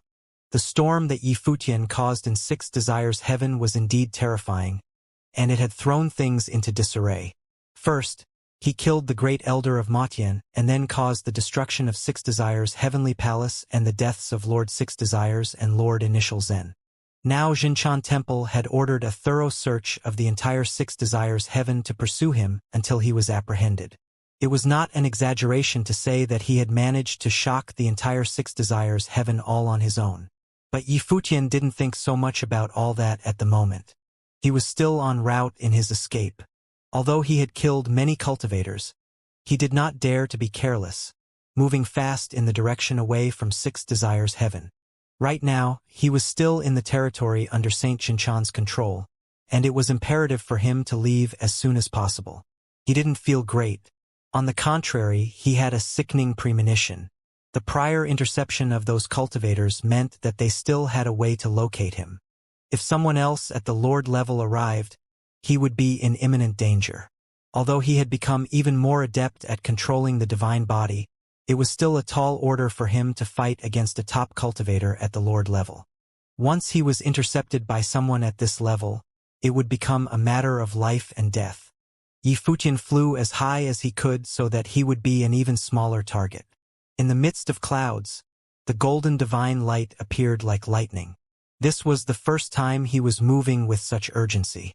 Every time he shuttled through the void, a hint of golden brilliance was left behind in the clouds and mist, leaving traces. Even a faint aura of the great path remained, holding with some residual information. But this was unavoidable. In order to move as fast as he could, he had to resort to using the power of the great path. Unless he continued to hide in a house as before, but even that seemed futile now. Saint Xianxia had ordered all of Six Desires Heaven to be searched. Images of Yifutian were posted everywhere. The vast majority of the cultivators in Six Desires Heaven probably knew of their existence already. If they appeared anywhere they could be seen, they risked being exposed, increasing the danger they were already in. Time passed, and Yifutian had no idea how long it had been. But he had a feeling of doom. This feeling was completely without reason, yet it made him more than a little uncomfortable. "Jeyu, I will send you down there. Then, let's separate." Yifutian proposed to Hua Jeyu, who was beside him. The person Xianxia Temple wanted was him. If they went on their separate ways, they would only follow him, not Hua Jeyu. Hua Jeyu looked at his eyes and shook her head. At times like this, there was no way for her to leave Yifutian. They both understood that the events they had experienced before were largely due to their incredible luck. It was Lord Six Desires and Lord Initial Zen's carelessness that caused them to fall into the trap Yifutian had set out for them. But now, if he were really taken by the people from Xianxia Temple, his luck wouldn't continue as before. Saint Xianxia would, no doubt, make sure that he would stay under his thumb. Moreover, Saint Xianxia was someone higher in status than both Lord Six Desires and Lord Initial Zen, so it was safe to assume that his strength far exceeded their own. If Yifutian were captured, there would be no way up to heaven and no way down to hell either. At times like this, she had no desire to go anywhere else. All she wanted to do was share his fate with him. Whether they lived or died, at least they would be together. Looking at the expression in Hua Jeyu's eyes, Yifutian knew that he couldn't persuade her, so he resolved to hurry forward. That ill-fated feeling became stronger as time went by. Gradually, he had a vague sense that someone was tagging along. More importantly, this feeling was getting stronger. He keenly realized that he had been tracked down and that a top cultivator was spying on him. Unexpectedly, there was yet another top-ranking lord. It seemed that he had underestimated Jinshan Temple. However, the other party didn't seem to be in a hurry to do anything, content with keeping tabs on him for now. This made him feel terribly uneasy. Yi Futian knew that even though he was currently in control of Xianxia, the great emperor's divine body, it was draining his energy. His realm was limited, and the strength of his spiritual soul was also limited. Since he was unable to fully control the divine body, he did so by consuming the power of his spiritual soul nonstop. The longer this whole affair dragged out, the weaker he would be in the future. Yi Futian could feel that the one who was tracking him was not overly eager. As long as he was under his watch and did not escape, it was enough for the moment. This time, a top-notch figure didn't show any impatience. Yi Futian understood why he had such an ominous premonition. Finally, Yi Futian stopped moving forward, but the feeling of being followed remained. He knew he couldn't get rid of the cultivator who was hiding in the dark, so he simply stopped. The body of Xianxia, the great emperor, stood in the clouds as mist while Yi Futian surveyed their surroundings. He released his divine consciousness and vaguely felt a powerful aura, though he could not detect its source. Since the elder has already arrived, why continue lurking in the dark? Why not show yourself? Yi Futian said as if to no one in particular. Benevolence. The response was only one word. Golden light was shining everywhere. A figure appeared in the sky above Yi Futian, bathing in the golden divine light. The figure that appeared there was rather corpulent. One could even describe him as someone with a rather fat head and copious ears. The man's head was shaved, like a monk's, but he was not really a monk. His whole body was shining with golden lights. It was hard to imagine that such a portly man could manage speed so fast that he was able to find Yi Futian and stay on his tail. Is Elder also from Jinshan Temple? Yi Futian asked, still holding a slight sense of hope in his heart. The fat man smiled and nodded slightly. Not only did he come from Jinshan Temple, but he was the number 2 person in charge of Jinshan Temple, the deputy lord of Jinshan Temple. Even Lord Initial Zen had to pay proper respect to him when he saw the man. Although this operation had been ordered by Saint Jinshan, it was, in fact, supervised by the fat man. It was no surprise that he was the first person to track down Yi Futian. How about you come to Jinshan Temple with me? Lord Blubber said to Yi Futian with a smile. He spoke just like a friend. His tone was calm and casual, not showing the slightest maliciousness. It seemed that the whole thing was a friendly invitation. You have to forgive me. I can't, Yi Futian replied. If you don't go by yourself, then you will leave me no choice but to force my hand. Why do you want to do that? It would be extremely unwise. The man continued to advocate for his cause, but Yi Futian looked at him and responded, You leave me no other choice. How much strength can you borrow from the divine body? Lord Blubber asked again. Whatever it is, it will be hard-pressed to compete with you, Elder, Yi Futian replied. If that's the case, then why do you continue to resist? The other man exhorted. Take a walk with me, and perhaps those who are around you may stay safe. If you don't comply, I will have no choice but to take action. If, by chance, the goddess next to you gets hurt, it would be very unfortunate. Yi Futian frowned. This Lord Blubber seemed to be friendly and amicable on the outside, always speaking with a smile on his face. But his words suggested he was definitely not some gentle, harmless creature. On the contrary, he may very well be a plotting, scheming, ruthless snake, as he was now threatening Yi Futian by using Hua Jieyu. Yi Futian lowered his head to look at Hua Jieyu, who was next to him. The two looked at each other. He could see that there was no fear in her eyes. Now all they could do was face this problem calmly and openly. Elder, please make a move if you must. Yi Futian raised his head again and said to Lord Blubber, who was in the sky. As you wish, the other responded and proceeded to clasp his plump hands together. In an instant, the entire firmament shook violently. In this area high above, an incomparably radiant light of Buddha manifested as if to block off all other heavens and created a world that was on its own. Numerous massive and boundless symbols of Wan, had completely shut down this corner of the sky. These symbols of Wan interlocked and turned into a giant hole. The symbol continued to circle the firmament, accompanied by terrible booming sounds. The sky seemed to be on the verge of collapse. But Yi Futian and Hua Jieyu stood there without moving. They could feel shock waves running through their bodies constantly. Yi Futian could clearly feel that the symbol of Wan, as released by the cultivator in front of him, was completely different from the symbol of Wan he had endured before. The difference was more than a little.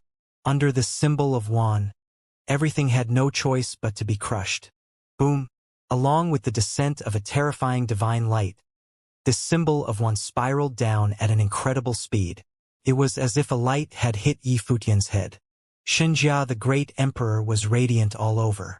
Yi Futian pointed his finger at the sky, and countless runes of swordsmanship appeared, attempting to break through the supreme pressure from the symbol of Wan just like before. But this time, the sword will could not penetrate and smash through it. It ended with the runes of the sword characters being totally destroyed. With a loud boom, the divine body shook and fell from the sky. On the other hand, a series of symbols of Wan came down from the void as if trying to suppress everything in this world. Many symbols of Wan descended, layer upon layer. It was as if each layer contained infinite supreme powers capable of suppressing the great path. They were descending continuously upon the divine body of Xianxia, the great emperor. Boom! Boom! Boom! The divine body of Xianxia, the great emperor, was being blasted continuously by those madly falling symbols. The spiritual soul inside his body was rocked. Even Hua Jieyu, who he was protecting behind him, was also shaken. Finally, the divine body stopped as it had nowhere to retreat. Both of his legs fell on the symbol of Wan. This entire space was full of symbols of Wan. The same held true for the space below. There was absolutely nowhere for him to go. Heavy forces of thousandfold continued to blast down from above, causing the divine body to let out a frightening roar. Yi Futian controlled the divine body, making it raise both hands. It pushed against a giant symbol of Wan. When each symbol fell, it shook the divine body vigorously. Even his spiritual soul trembled because of it. Lord Blubber had no intention to stop his attack. Every blow he dealt was tens of millions times more powerful than anticipated, chipping away Yi Futian's ability to resist. Gradually, the whole divine body of Xianxia, the great emperor, was bent and could no longer stand up straight. If this were not a divine body but a body of flesh and blood, perhaps it would have already collapsed and shattered. There was no way it could have endured all those attacks and lasted until now. When the last symbol of Wan fell, a terrifying force swept out. Yi Futian muffled a groan as his spiritual soul bore a terribly heavy load. Above the void, Lord Blubber lowered his head to glance down below. His objective was to capture Yi Futian alive, not kill him, so he would have to pay close attention not to be too heavy-handed. If he accidentally smashed Yi Futian's spiritual soul, it would be a terrible mistake. Yi Futian was still in control of the inheritances of several great emperors. He had already slaughtered many cultivators from Xiangshan Temple, so they needed to squeeze Yi Futian for all his worth. Otherwise, how could they possibly justify the deaths of all those cultivators? Therefore, he would be careful and measured as not to obliterate Yi Futian right away. Now, will you go with me?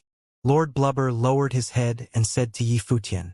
Yi Futian looked at the figure in the void and felt a little hopeless. The power of someone who had survived the divine tribulation of the Great Path, whose control over the power of the Great Path had already surpassed any common sense of the word, was overwhelming.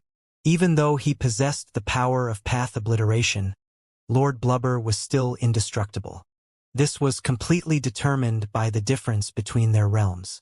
If he had also survived the divine tribulation of the Great Path, then with the help of the divine body, he should have no issue dealing with a figure at this level. But now it was obviously too difficult. He lowered his head and glanced at Hua Jieyu. Even if the two were to become one, it would be hard for them to deal with a lord-level character, and their outcome would still be hopeless. Let her leave, and I will go with you to Xiangshan Temple, Yi Futian said. No, Hua Jieyu refused when she heard Yi Futian's words. Jieyu, I will go alone. There is still one last chance. If you are with me, I will be too worried, Yifutian said to Hua Jiu via voice transmission. His tone was very solemn. Previously, he had wanted to let Hua Jiu leave while they were on the road. But at that time, the ending was unknown, and they thought they might have a chance to escape Six Desires Heaven together. However, now that he had been intercepted by someone at the Lord level, he couldn't leave. However, Yifutian still had hopes that Hua Jiu could get away. If he went to Xianxia Temple by himself, he might still have a chance to fight for his life.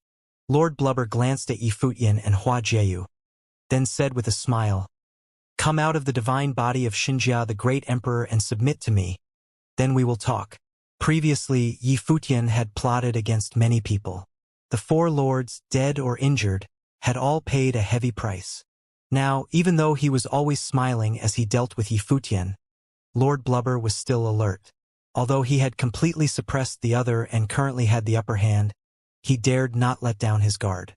He didn't mind Hua Jiu leaving, but he needed to be absolutely sure that he had Yifutian under control before that happens. Only when Yifutian had completely relinquished the power of the divine body could he be under his control. With Lord Blubber's own realm, facing a Renhuang of the Eighth Realm would be like a god facing a mortal. He could easily crush Yifutian and not worry about him making any more waves. Yifutian didn't look too great when he heard what the other said. Lord Blubber seemed to intend on controlling him completely and have him surrender the divine body. If that happened, then no matter what happened, Yifutian would no longer have any advantage and would really be akin to some lowly insect in front of Lord Blubber. No, Yifutian refused without hesitation. If this is the case, and Elder reneges, I won't stand a chance. Do you think you have a chance now? Lord Blubber asked with a smile. If so, let us continue. As soon as his voice fell, a terrifying aura descended once more, and the domain of the Great Path released a terrifying divine light. The symbol of Wan was shining with radiant divine light, pressing downward, layer by layer, with overwhelming coercion.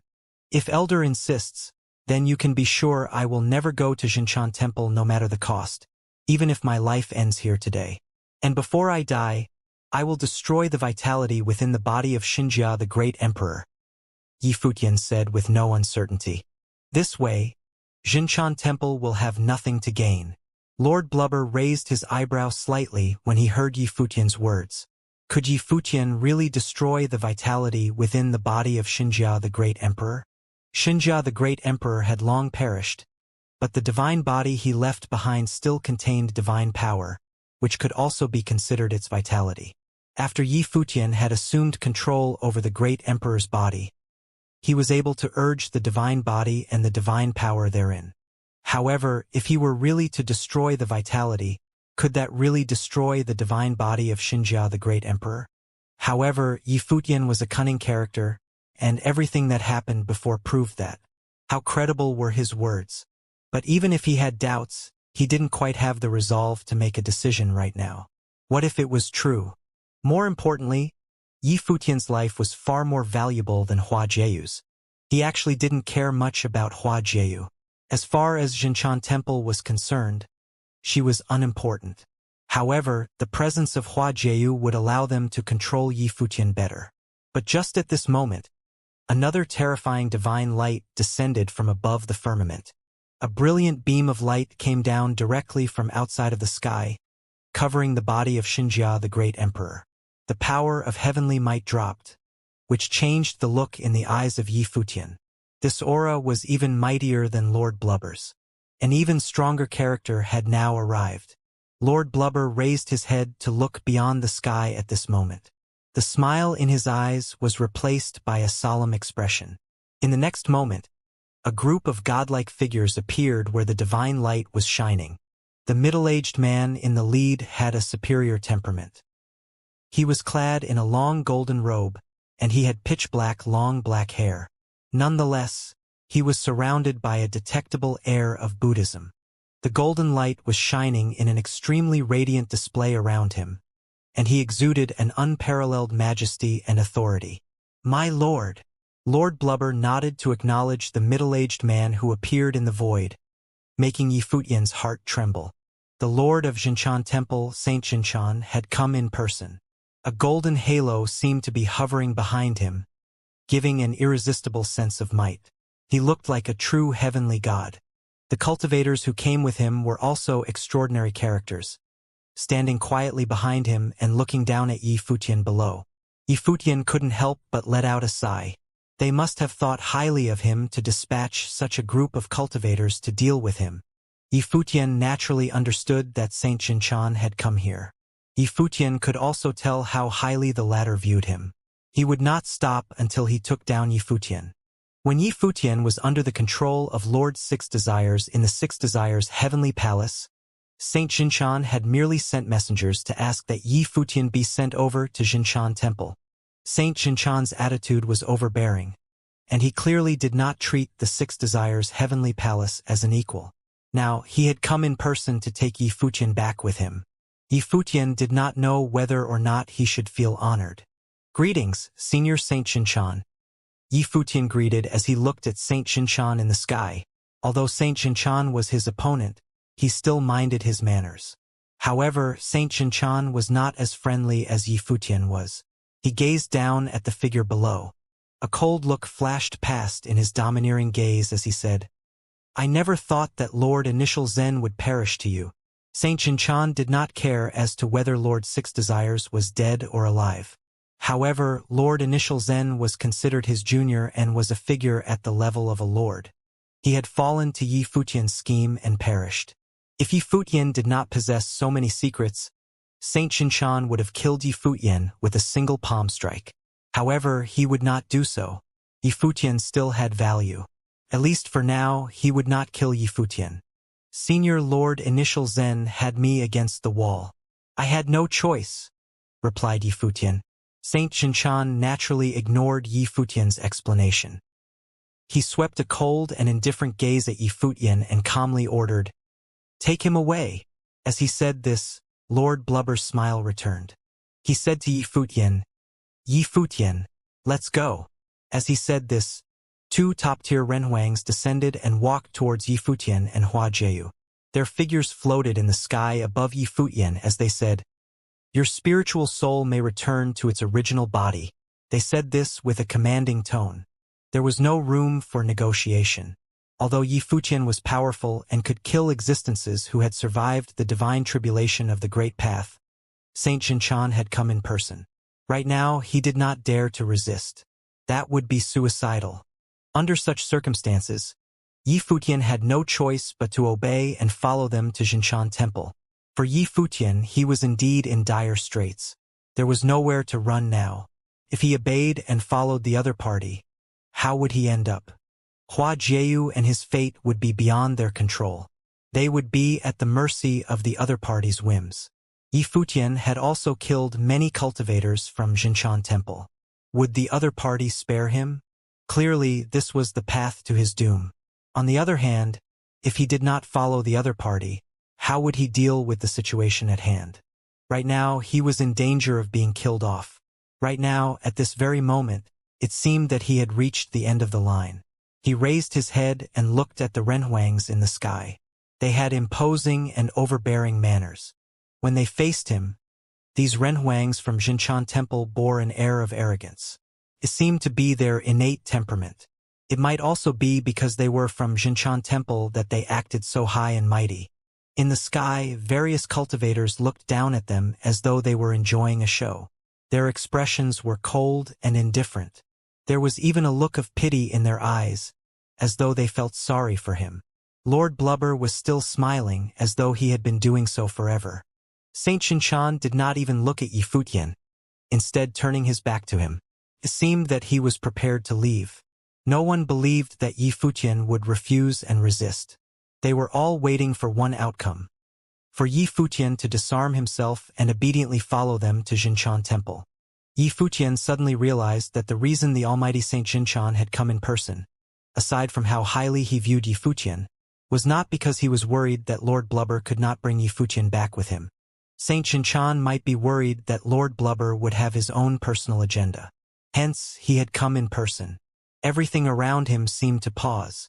Inside the divine body of Xianxia the Great Emperor, Yi Futian quietly observed all of this as he gradually calmed down. From the look in his eyes, he actually seemed to gradually ease up. It was as though he would calmly accept any outcome. Since it had come to this, everything else was meaningless. Saint Xianxia, ever since I arrived in the Western world, everything I did was because my hand was forced. If I willingly hand over the divine body, would you promise to let us two leave? Yifutian asked. His voice was extremely calm at this moment. With Saint Xianxia standing, in such a situation before the various cultivators, he would not lie to Yifutian. Hence, he asked this final question. It was to give himself an opportunity. Are you qualified to negotiate with me? Saint Xianxia answered Yifutian with his back turned towards the latter. His tone was indifferent, without the slightest hint of emotion. Yifutian was not qualified to negotiate with him. Take him away, Saint Xianxia mumbled.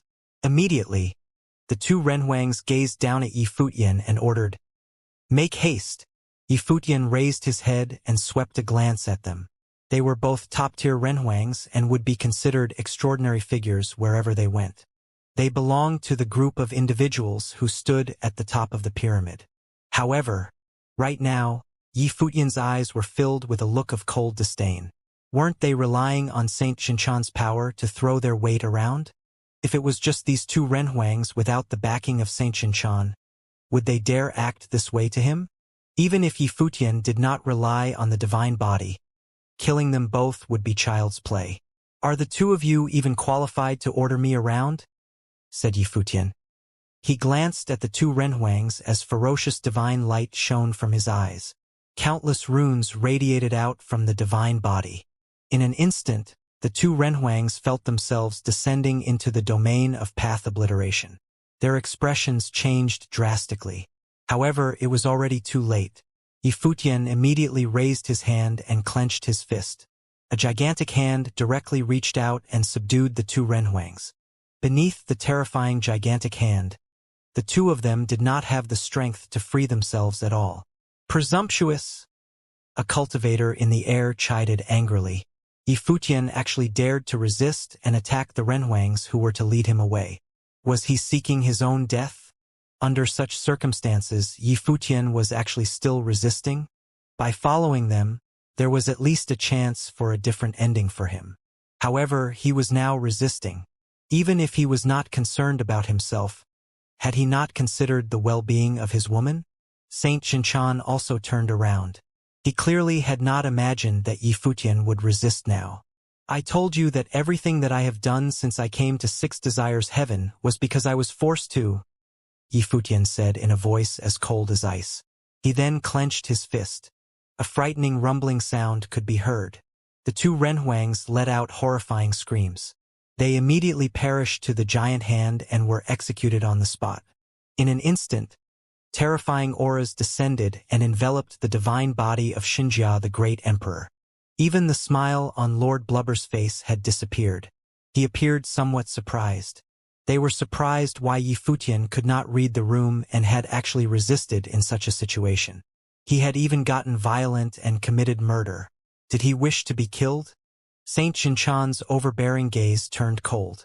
Yifutian had actually killed his subordinates right before his eyes. Heavenly might descended. At that moment, the space was filled with endless murderous intent. It made others feel as though their spiritual souls were suffocating. You're seeking your own death. Saint Xianxia gazed down below as he said this in a voice as cold as ice. When he said this, he made a grab at the space down below. Immediately, a gigantic Buddhist palm appeared in the sky. It radiated with divine halos and enshrouded the sun. The entire space was within the palm's reach. This enormous palm tried to grab the body of Xianxia, the great emperor. The body of Xianxia, the great emperor, shone brilliantly as endless runes leaped around it. The runes enveloped Yifutian and Hua Jieyu, forming a protective shroud. Rumble! The gigantic palm smacked down. The runes transformed into a star-light screen, as though the divine body was encircled by stars. However, the screen still could not block the terrifying attack of the palm. Rumbling sounds could be heard as the screen slowly shattered.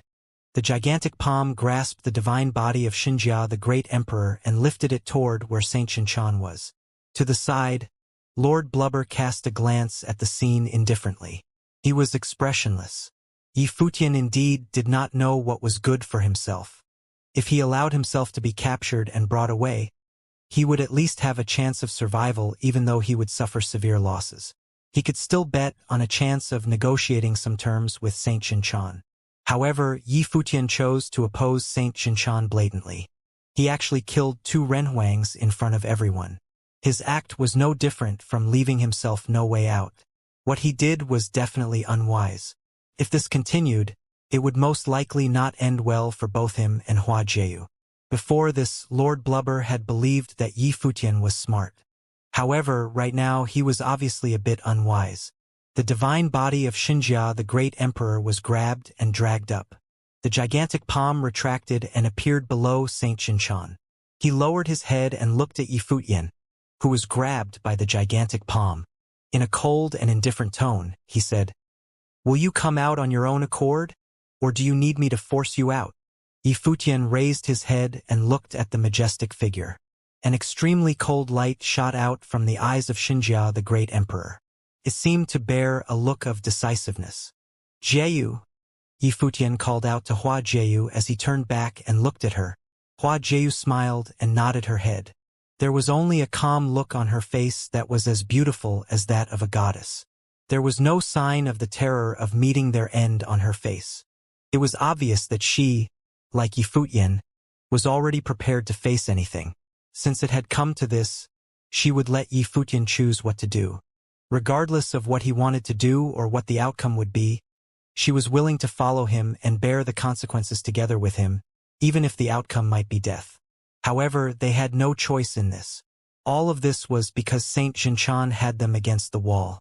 Yi Futian turned back and looked up into the sky. Frightening rumbling sounds could be heard. The defensive light shroud was still shattering in the gigantic palm. However, at the same time, an unparalleled power burst forth from inside the divine body of Xianxia, the great emperor. Beams of divine light shot out from inside the divine body, growing brighter. When Saint Xianxia saw this scene, he coldly snorted. He suddenly clenched his fist forcefully. The defensive light shroud immediately shattered. The fist continued clenching, closing in on the divine body. At that moment, the terrifying divine light that shot out from inside the divine body actually made it difficult for the gigantic hand to continue closing. There were even signs that the hand would be pierced through. This made Saint Xianxia frown. Yi Futian could break through his attack? Rumble. A terrifying sound could be heard. The divine body seemed to go berserk. As divine light shot out, the divine body was actually growing larger. This scene caused Saint Xianxia and Lord Blubber to reveal strange expressions. Prior to this, they had never heard of the divine body expanding in size before. What was Yi Futian doing? Right now, inside the body of Xianxia, the great emperor, Yi Futian's spiritual soul transformed into an ancient tree and seeped into every part of the divine body. An illusory figure flashed inside the body. The illusory figure was none other than Yi Futian. He revealed a look of agony as he howled with a gruff voice. Menacing rumbling sounds could be heard continuously. The world inside the body of Xianxia, the great emperor, expanded frenziedly. Countless years ago, Xianxia, the great emperor, was indestructible after he had proven his way. After he passed away, he left behind his divine body. The divine body was the flesh of a deity. At the same time, it was also an independent world on its own. Outside of the body, the radiating divine light tore apart all existence. The gigantic palm instantly crumbled to dust. Countless runes enveloped the vast space and enshrouded the sun. Both Saint Xianxia and Lord Blubber were trapped within the runes. Of course, trapped along with them within the runes were all the cultivators from Xianxia Temple. Saint Xianxia's brows furrowed. A divine figure appeared in front of him. It looked like the figure of Xianxia, the great emperor, yet it also somewhat resembled Yi Futian. It was as though two of them had merged into one figure. "What is this?" mumbled Saint Xianxia. He had a bad feeling about this. With his level, he actually felt a sense of danger at the moment. This was originally impossible, yet he was indeed experiencing it now. Yi Futian actually made him feel a sense of danger. What do you plan to do? Asked Lord Blubber as he looked at the silhouette of Yifutian. His facial expression changed as well. He similarly sensed danger. I have told you before. Since you don't believe me, I have no choice but to show you personally, Yifutian answered. Lord Blubber suddenly recalled what Yifutian had said before this.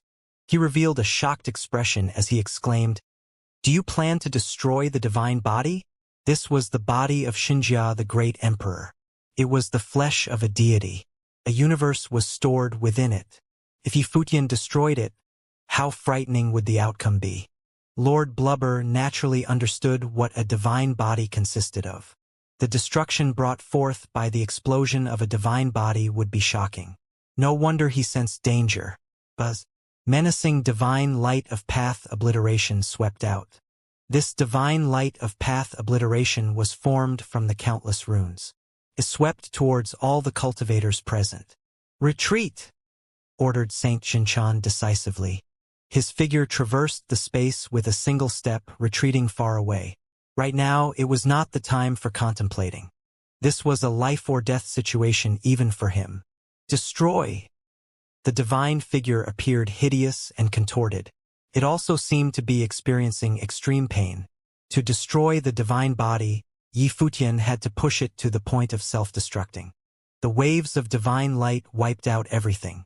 Everywhere the light passed, everything was destroyed. All paths ceased existing.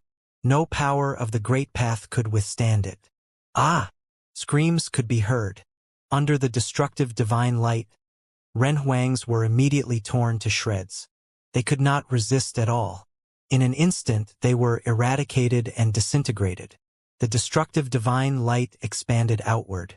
The area it enveloped grew larger and larger. The vast space became a domain of path obliteration. The divine light of path obliteration swept out again and again. Right now, Yifutian was also experiencing tremendous pain. In the sky, a painful roar could be heard. Rumble. A dull thud sounded. The figure of Xianxia, the great emperor, exploded. Right then, divine light radiated out and flooded the space for billions of miles. It became a true domain of path obliteration. All great paths were destroyed. Within the light, Saint Xianxia and Lord Blubber unleashed their full might to defend their figures from this destructive storm. They did not aim to fight against this power, only seeking self-preservation. At the same time, a beam of light shot out from within the destruction, bringing along the figures of Yifutian and Hua Jieyu as it left the world of destruction. It appeared to be the final ray of life. A few days later, somewhere high above in Six Desires heaven, countless cultivators had gathered around. Their attention was fixed on the field ahead. Golden runes were shining above the firmament, endless and infinite. It seemed as if it was a world of runes. This world covered an extensive area, traversing multiple cities within Six Desires heaven. It was quite a spectacle. The vast majority of the Renhuang in Six Desires heaven had been attracted to this place and appeared in the surrounding area of this domain world. Their hearts were greatly disturbed as they beheld the sight in front of them. No matter what levels of cultivators they were, when they felt that aura, they could feel their hearts tremble. Although all of them were looking from the outside, none of them dared step inside. The aura within was far too terrifying, like an air of extinction. Each and every rune seemed to contain the power that could destroy the great path, making that vast expansive realm an absolute space of path obliteration. There was no other great path that could exist within this space, except for the force of destruction formed by those infinite runes. It was a vacuum for a world. That's too scary. Only death awaits anyone who walks inside. Some top-notch Renhuang mumbled with solemn expressions and extremely uneasy hearts. They couldn't believe such a strange sight like this was actually happening in Six Desires heaven. And what happened here had spread through gossip at first. However, as the storm continued and widened, the news was dispersing throughout Six Desires heaven with incredible speed, so that it was known to every cultivator in the entire Six Desires heaven. This terrifying domain of path obliteration was formed by the explosion of a divine body. A god-level figure's physical body had exploded, exposing its internal world to the outside, creating a world of destruction that traversed endless space to form this domain of path obliteration. Has anyone witnessed that battle? Someone asked. Do you think it's possible? The person next to him responded. With such destructive power, any witness would surely die upon the destructive power erupting. No one who saw it could live to tell the tale. That's true. The person who asked the question felt a little stupid, but he still felt it was a pity. Such an epic battle with no living witness. A single Runhuang took down the entire Xianxia temple. Not too long ago, Xianxia temple was searching for any traces of Yi Futian in Six Desires Heaven. Who would have thought that it would cause such horrible consequences and end like this? Now, it seems that whether it was Six Desires Heaven or Xianxia temple, they were both plotting to obtain the divine body that was in Yi Futian's possession. Someone else whispered. Well, it's just that no one expected that Yi Futian could actually cause the divine body to explode. That light of destruction illuminated half of all of Six Desires Heaven, which was indescribably horrible. This time, Xianxia temple suffered a heavy loss. It was really a disaster. Everyone was talking about it, and with complicated emotions. No one could have thought that a Renhuang, rumored to have come from Divine Prefecture, would upset Six Desires Heaven like this. Six Desires Heavenly Palace had been destroyed, and the Renhuang had killed 2 out of the 4 great lords, with 2 more wounded. When Xianxia temple came to apprehend him, even Saint Xianxia himself had arrived in person.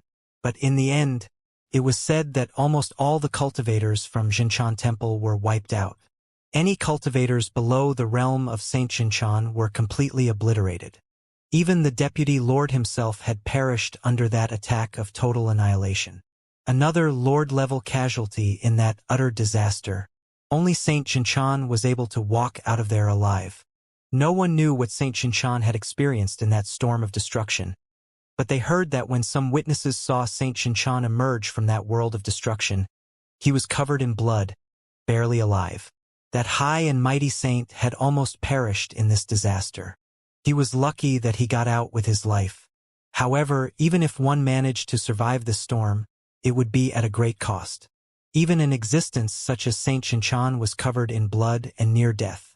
It was said that when he finally emerged, he had great difficulty levitating into the sky. One could only imagine the severity of his injuries. At present, there were all kinds of rumors circulating in Six Desires Heaven. Some said that Saint Xianxia's body was filled with the scars of the Great Path. Some also said that Saint Xianxia's Great Path Foundation had been utterly destroyed. But no matter what, the truth was that Saint Xianxia had lost the battle wretchedly, and it would probably take him a long time to recover. There was probably no way for him to return to his original state in a short time. The news of what happened in Six Desires Heaven even spread to other heavens, especially news that Xianxia temple had almost been destroyed. This was not just a notable event in Six Desires Heaven but was also of great interest to the entire Western world. Several days later, the divine mountain where Xianxia temple was located was surrounded by a golden divine light. It radiated with the light of Buddha as if it was a place of cultivation for the great Buddha. Xianxia temple was the place where Saint Xianxia cultivated. Currently, Xianxia temple was in a state of chaos. Saint Xianxia took many powerful cultivators from Xianxia temple with him on his quest, and their deputy lord was also out to capture Yi Futian. So now, at this moment, an extremely frightening aura came from the void, shrouded the entire Xianxia temple. As the divine light lingered, a group of cultivators descended. This was yet another superpower from the Western world. The man in the lead was surrounded by divine light, compelled all the cultivators from Xianxia temple to bow down to him in worship. The divine consciousnesses of those cultivators swept through and enveloped Xianxia temple. It antagonized the cultivators from Xianxia temple. This was an absolutely unthinkable offense that would have never happened before. However, though they were deeply hurt now, they dared not express it. Neither did they dare to voice their displeasure. They did not yet know whether their lord, Saint Xianxia, was dead or alive. If Saint Xianxia were to meet some unfortunate end, they probably wouldn't fare any better themselves either. Is the saint not back yet? The cultivator in the lead asked. His voice reverberated within the entire temple. No, not yet, someone below answered respectfully. The man nodded and continued. I have heard what happened at Six Desires Heaven. The saint may be recuperating at the moment.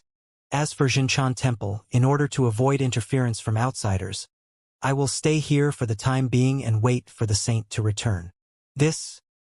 Everyone who heard this was speechless, but what the man said was indeed the truth. If the saint had been severely injured, it was possible that he may not return to Xianxia Temple for the time being.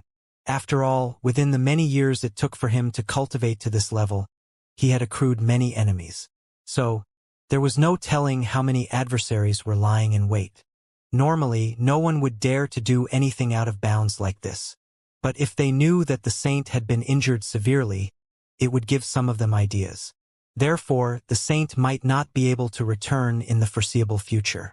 However, the presence of these people here was certainly not due to altruism but rather their desire to take over Xianxia Temple. If Saint Xianxia were to return someday safe and sound, they could say they were here to protect the temple.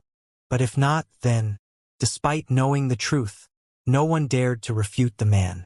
Ultimately, they could only accept it.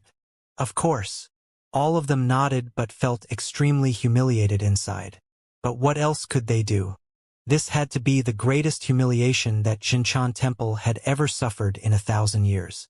These truly were the darkest hours for Xianxia Temple. All because of some youngster.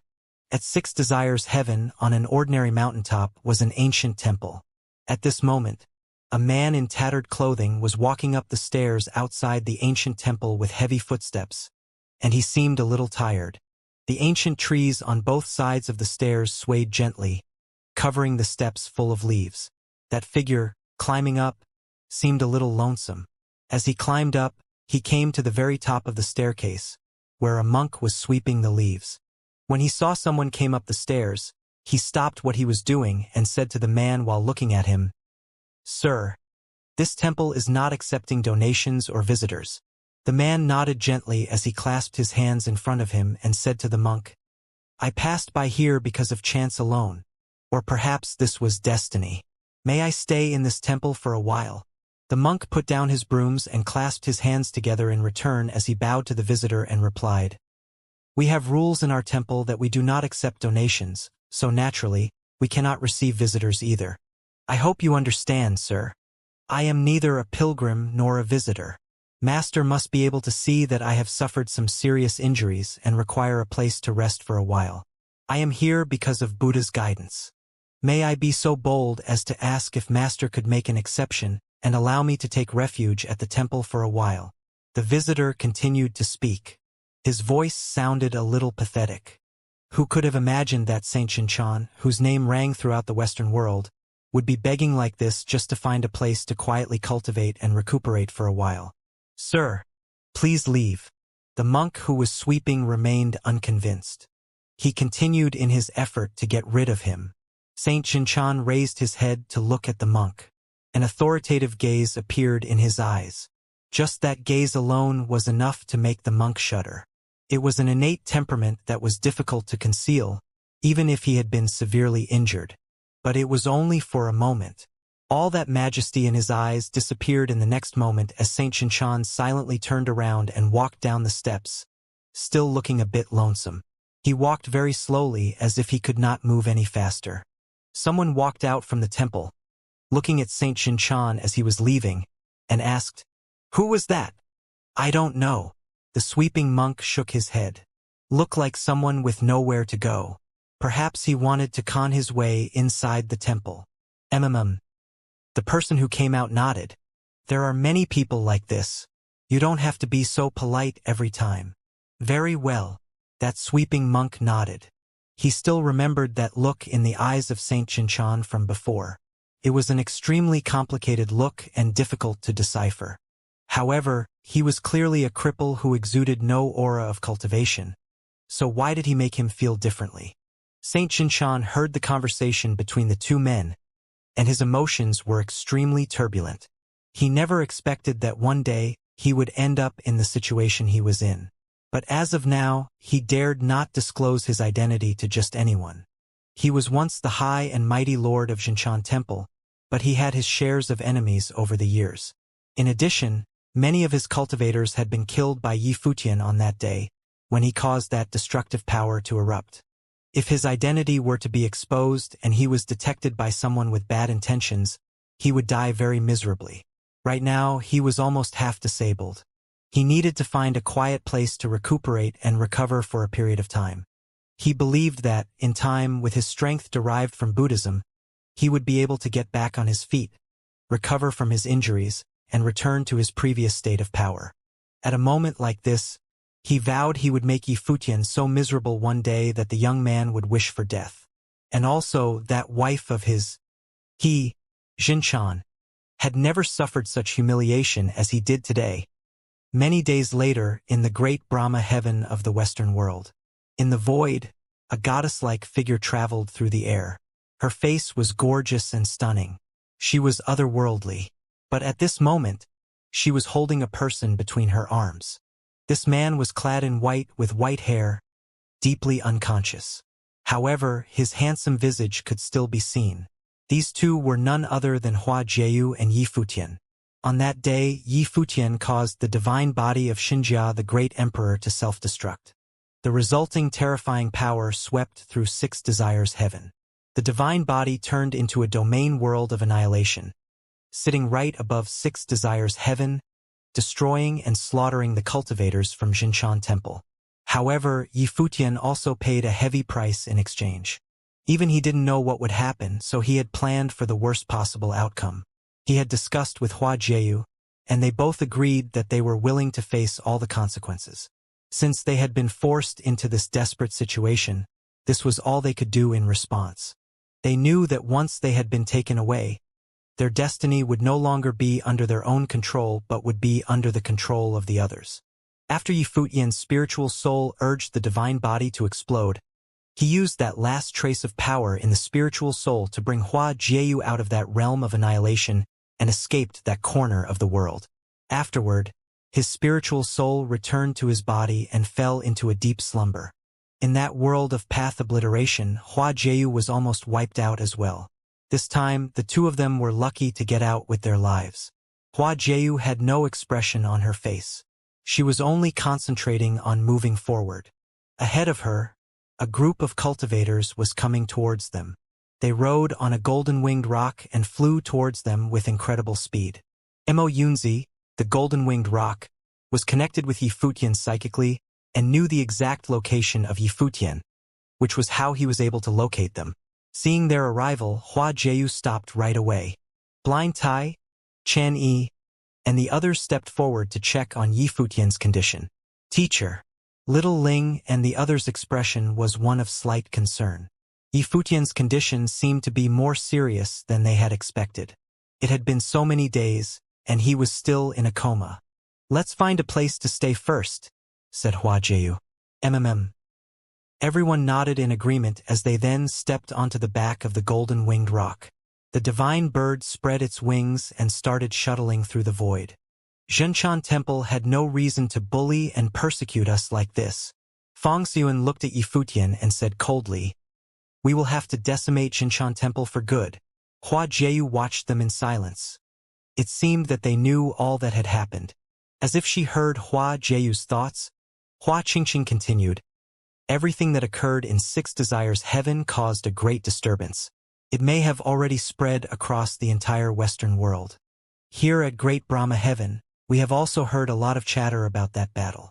Hua Jieyu nodded lightly and asked, "What about Xianxia?" There was some coldness in her voice. If it weren't for Saint Xianxia, who had kept pressing without giving them a way out, Yi Futian would never have had to take that drastic step and end up like this. "I don't know," Hua Qingqing said. "We heard that almost everyone from Xianxia Temple had been wiped out. But so far, it was impossible to determine whether Saint Xianxia himself had actually died. Some reports indicated Saint Xianxia may not yet perish. But he did not return to Xianxia Temple either.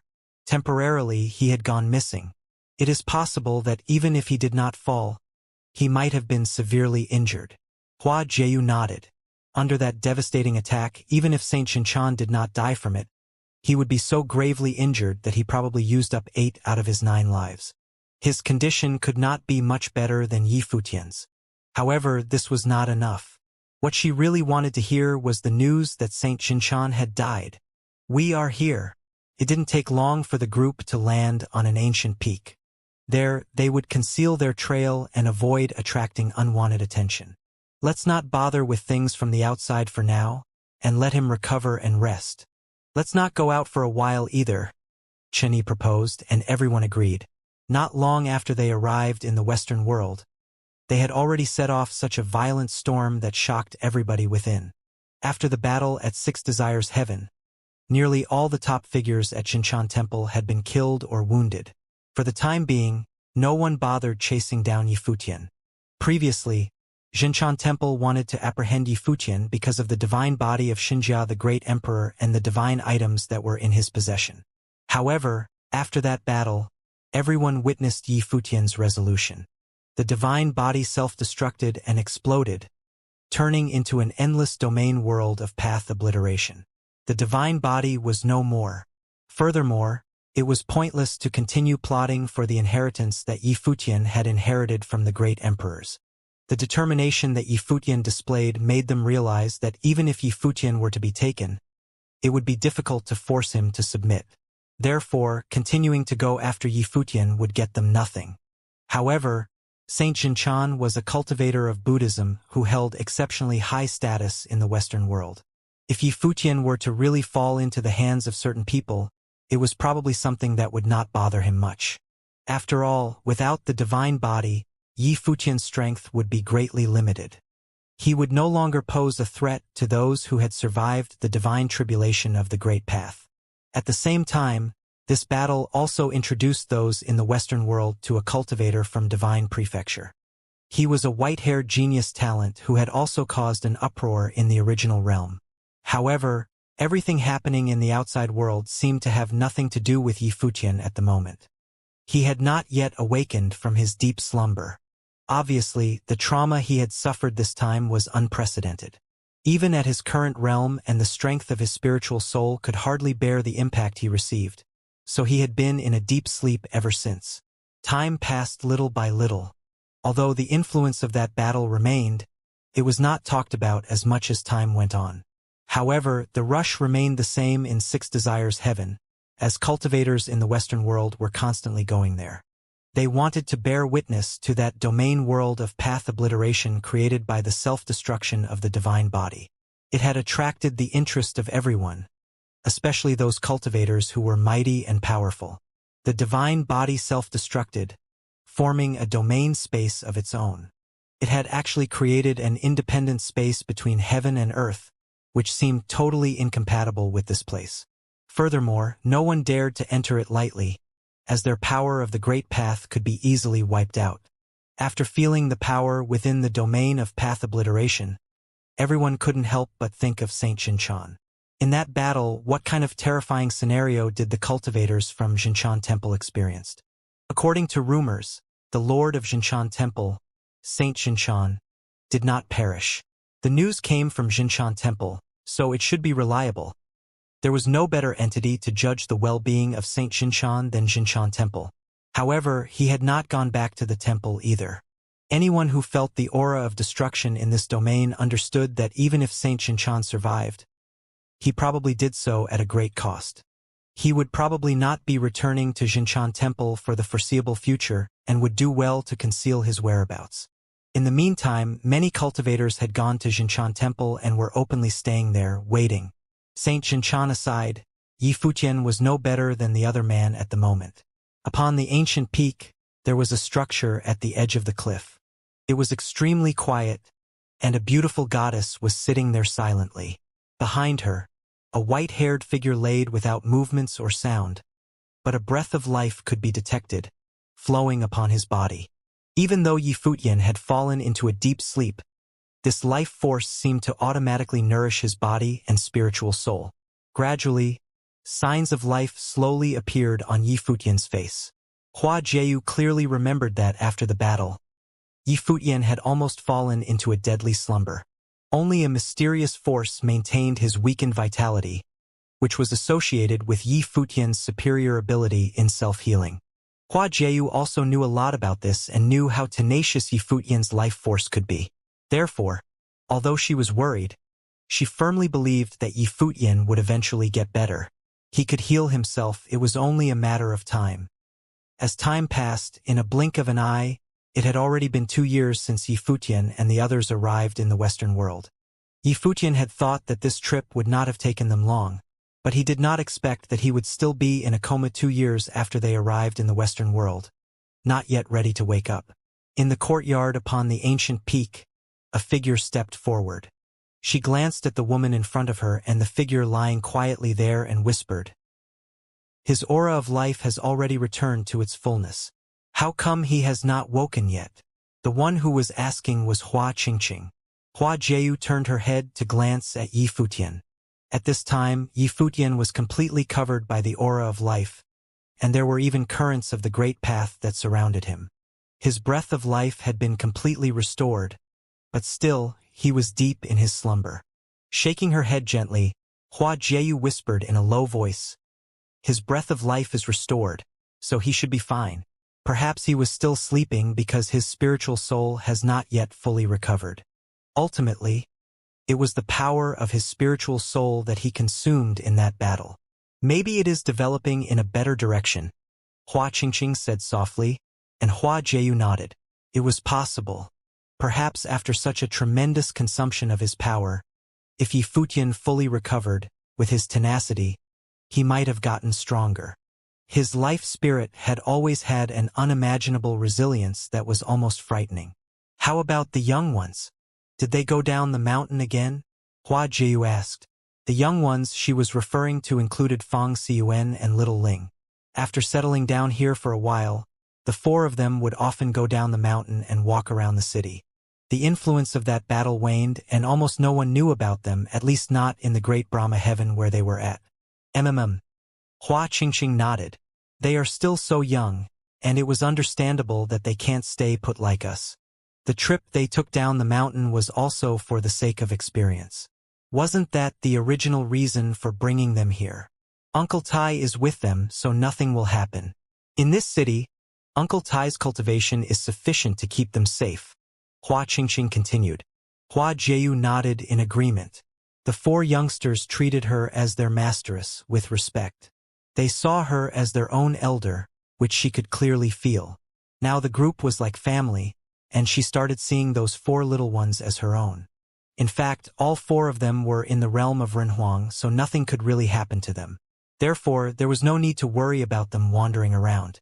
Qingqing, it's just that your business is going to be delayed again. Hua Jieyu looked at Hua Qingqing and said, "This trip to the Western world was meant for Hua Qingqing. But who knew that they would encounter a series of troubles in 6 Desires Heaven? They had no choice in any of them. Now that 2 years had passed, they had no idea how long it would take for them to complete the original objective of this trip. No matter. There was no telling how long my business will take, so it doesn't matter if it's not yet completed. As long as I can stay by your side, it is enough," Hua Qingqing said with a smile, and her smile seemed to put those around her at ease. Since he came to the Western world, this thing must be done, of course. Hua Jieyu responded. She looked at Yi Futian's sleeping figure and whispered, "He should be waking up soon too." Over the past few days, the great Brahma heaven had been inordinately lively. It seemed as if it was in anticipation of something celebratory. Lanterns were hung up by everyone in the city, and all of them had a Buddha lamp lit within the lantern, with the word Buddha engraved on the outside of the lantern. Numerous cultivators from the great Brahma heaven were also visiting places like temples on this day, and the entire great Brahma heaven was filled with a special atmosphere. Gradually, there was less and less talk about the battle that happened 2 years ago in 6 Desires Heaven. It was as if another major event was about to occur, which would drown out all the rippling effects of that battle. In a tavern in the great Brahma heaven, many cultivators came and went, drinking and chatting. A group of 4 people was sitting somewhere here. These 4 were very young in age, but their temperaments were extraordinary. It was Yi Futian's 4 disciples. Fang Xiyuan, Little Ling, Tai Tu, and Duo Yu, the 4 of them. They were very quiet at this time. They didn't speak much but were more interested in listening. They were fascinated by the things discussed by the people around them. All Buddha's Fest. Fang Xiyuan's eyes moved around, finding this new subject somewhat interesting. He didn't expect that there would be such a festival in the Western world. And according to their understanding, all Buddha's Fest only happened once every 100 years and sometimes lasted for 100 days. It was in remembrance of the Lord of all Buddhas. Once upon a time, the Lord of all Buddhas was enlightened under the Bodhi tree and started spread his faith in the Western world. He was honored as the Lord of all Buddhas. He traveled all over the Western world to spread Buddhism's teachings and bring light to those living within the world, which contributed to the prosperity of the Western world today. To commemorate the Lord of all Buddhas, subsequently, later generations decided on an All Buddha's Fest, held once every 100 years. During All Buddha's Fest, no cultivators in the Western world were allowed to kill or even fight, as blood was forbidden. At the same time, Buddhists would be traveling to all corners of the Western world during these 100 days, preaching and imparting Buddhist doctrines and teaching people to do good. In other words, during the 100 days of All Buddha's Fest, the endless Western world would enter into a period of absolute peace and become an ideal world. It was without killing, plundering, or conquest. Otherwise, they would be dealt with by Buddhist justice. Moreover, the All Buddha's Fest this time was different from all prior times and would be even grander. This year would not only be ushering in the All Buddha's Fest, which was held once every 100 years, but also the 10,000 years on the All Buddha's calendar. In other words, the end of All Buddha's Fest would be the beginning of the 10,000th year on the All Buddha's calendar. Such scene of prosperity had hardly ever been experienced in anyone's lifetime. Precise because of this, even though the great Brahma heaven was not the center of Buddhism, the atmosphere of joy was thick in the air. Everyone was getting ready to welcome the onset of All Buddha's Fest. All Buddha's Fest is here. What about the thing that Master wanted to do? Little Ling murmured. All killing was prohibited during All Buddha's Fest, so a recurrence of something like what happened before would be absolutely forbidden. As soon as All Buddha's Fest was here, the Master could do what he wanted to do. This was an opportunity. Fang Xiyuan thought of it as well. Although they didn't know exactly what the teacher intended to do, they had some general idea of where they needed to be. No doubt, All Buddha's Fest would be a good opportunity. But right now, the Master was still in a slumber and hadn't awakened. If he couldn't make it in time, that could be a problem. What happens if someone breaks the rules during All Buddha's Fest? Duoyu asked. His voice was tinged with a coldness. Many people next to them looked their way when they heard him and looked at Duoyu as if he was a total idiot. These people seemed to have no idea about the history of Buddhism. Once upon a time, a Buddha lord above the Western heaven violated the commandments.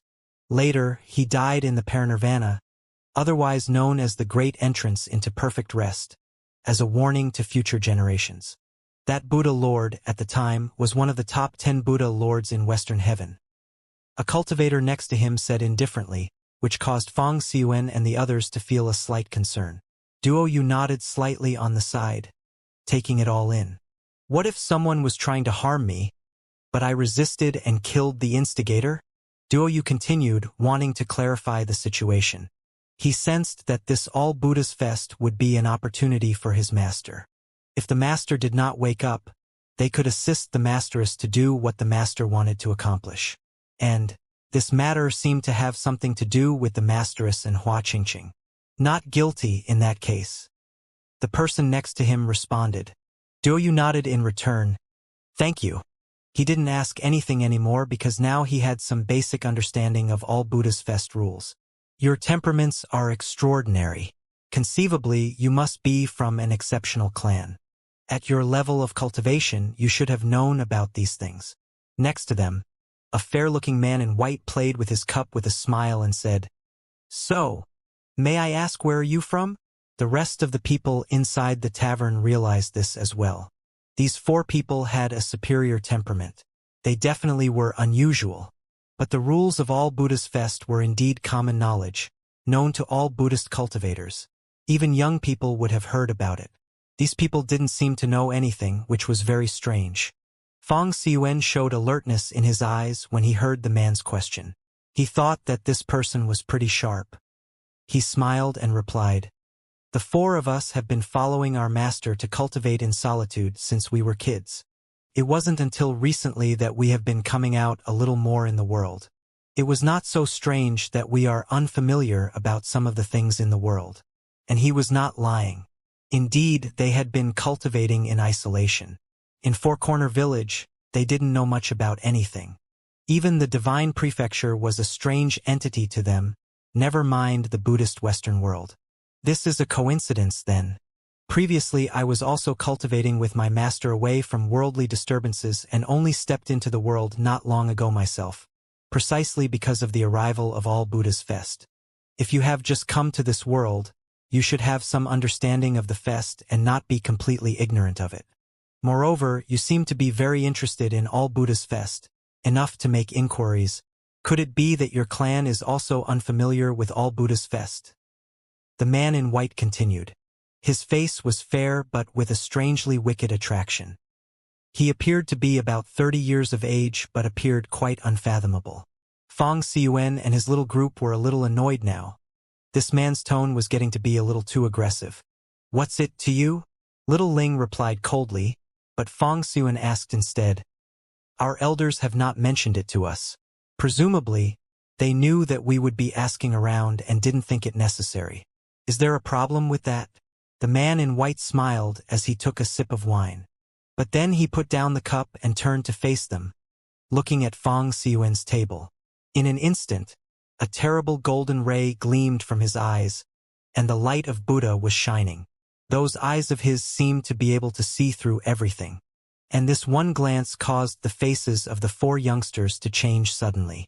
They sensed currents of the great path were flowing all around them, and it was a special kind of great path, their own path of cultivation. Buddha's clairvoyance.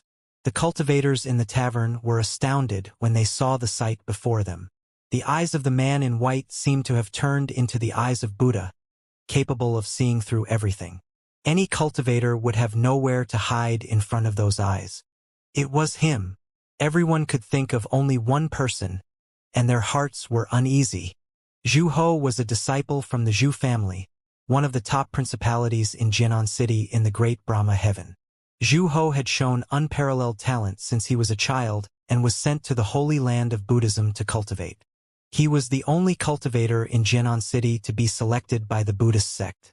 Although he was not often seen in Jinan City, the cultivation world of in Jinan City knew him very well.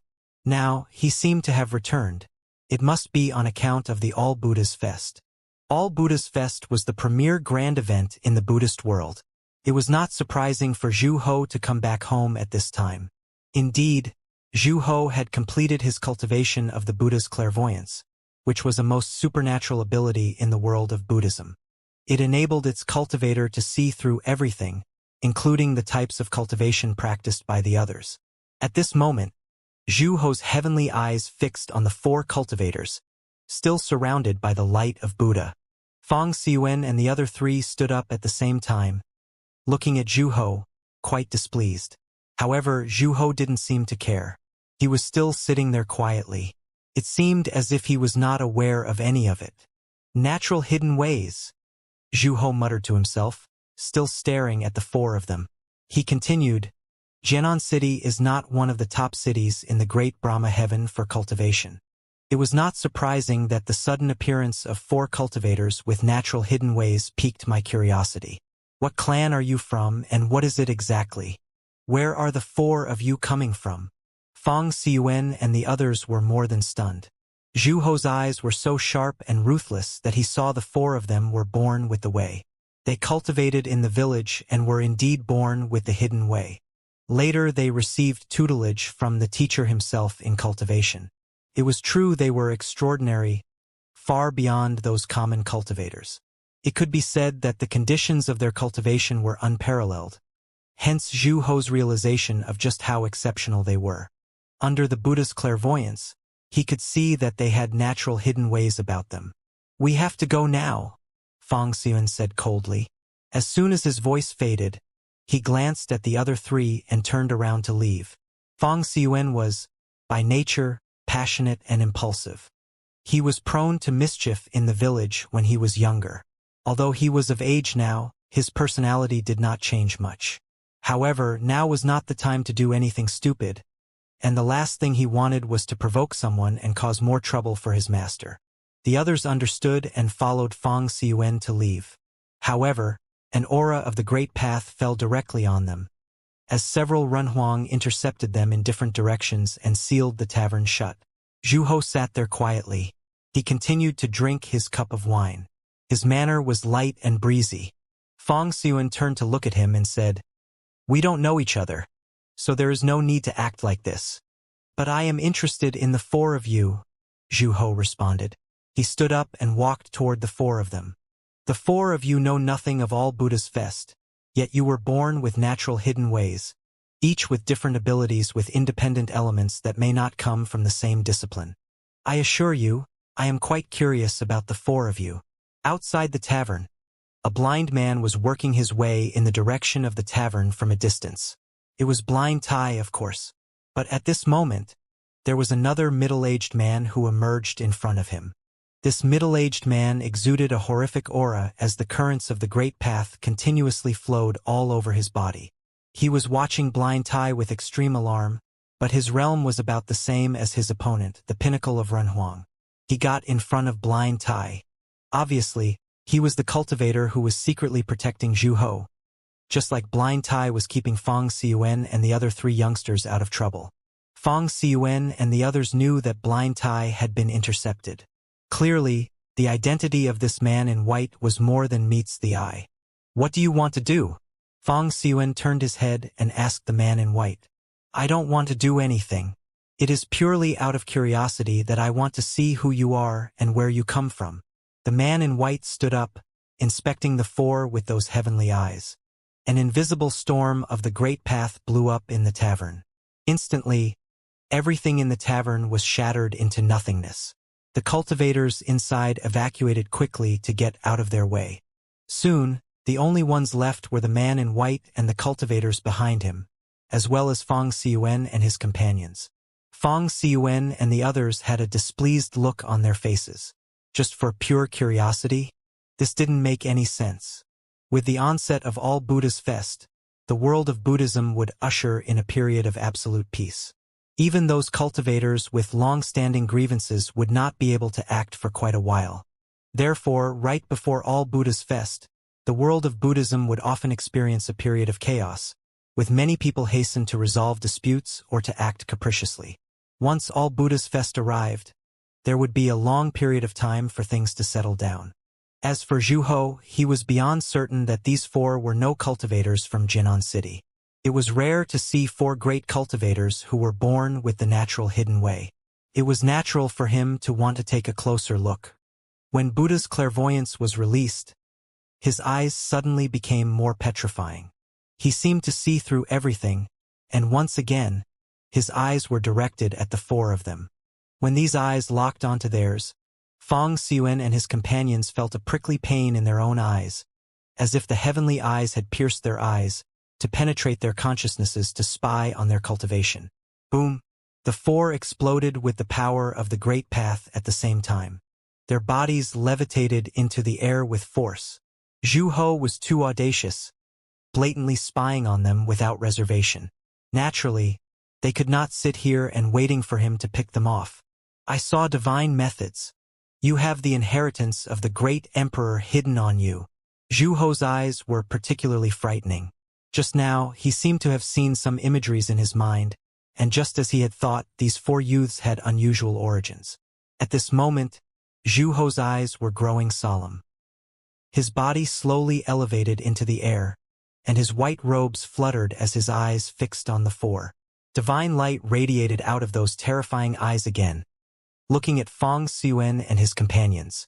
Boom! At this time, in the distant space, a great war suddenly erupted.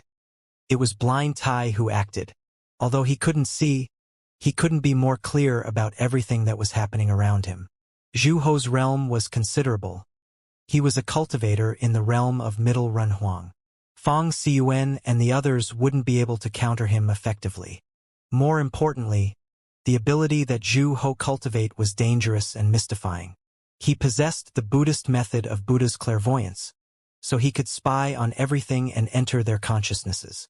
If he was allowed to succeed, it would be too detrimental to the four youngsters and may have an unfortunate effect on their future cultivation. However, the strength of the cultivator who blocked Blind Tai's attack was also menacingly tyrannical. He was a cultivator from Zhu Ho's clan, an expert in many Buddhist methods, with amazing defensive power. He was able to intercept Blind Tai's attack outright so that Blind Tai was unable to break through his defense to help Fang Xiyuan and the others. Zhu Ho did not look over there. He was suspended in midair, continued to regard at the four. A pair of gigantic eyes suddenly appeared in the void, shutting down this corner of the sky immediately, and turning it into a world of pupil, just as if the world now was the heavenly eye itself. These gigantic eyes that appeared in the void looked at Fang Xiyuan and his group. Suddenly, the auras of the Great Path upon the four of them were completely exposed. Elusive currents of the Great Path now turned into shadows and were revealed. A miniature world appeared around Fang Xiyuan. Doors of space appeared around Little Ling. A divine shadow holding a divine hammer stood behind Tai Tu, and a pair of horrific eyes of reincarnation appeared behind Duo Yu.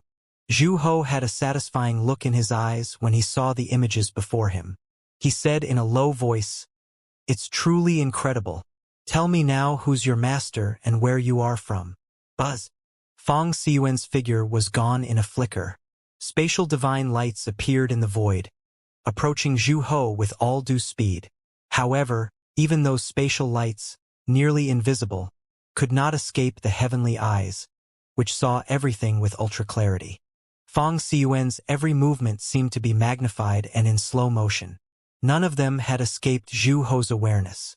Zhu Ho raised his hand, and a massive golden Buddhist palm seal blasted out, passing through those spatial divine lights. It landed on Fang Xiyuan with precision. A deafening bang was heard as the attack came through in front of Fang Xiyuan. The palm seal penetrated the protective shield around Fang Xiyuan, seeping inside the miniature world. It then slammed on Fang Xiyuan directly. The momentum knocked Fang Xiyuan back a few steps. The light was shining brightly in the space. Fang Xiyuan returned directly to the place he was before. He made a muffled groan. Blood was dripping from the corners of his mouth, and his face was slightly pale. The power of space seemed to be completely futile under the heavenly eyes, as nothing could be hidden. More importantly, their opponent had the advantage of a much higher realm, a gap that was impossible to rectify.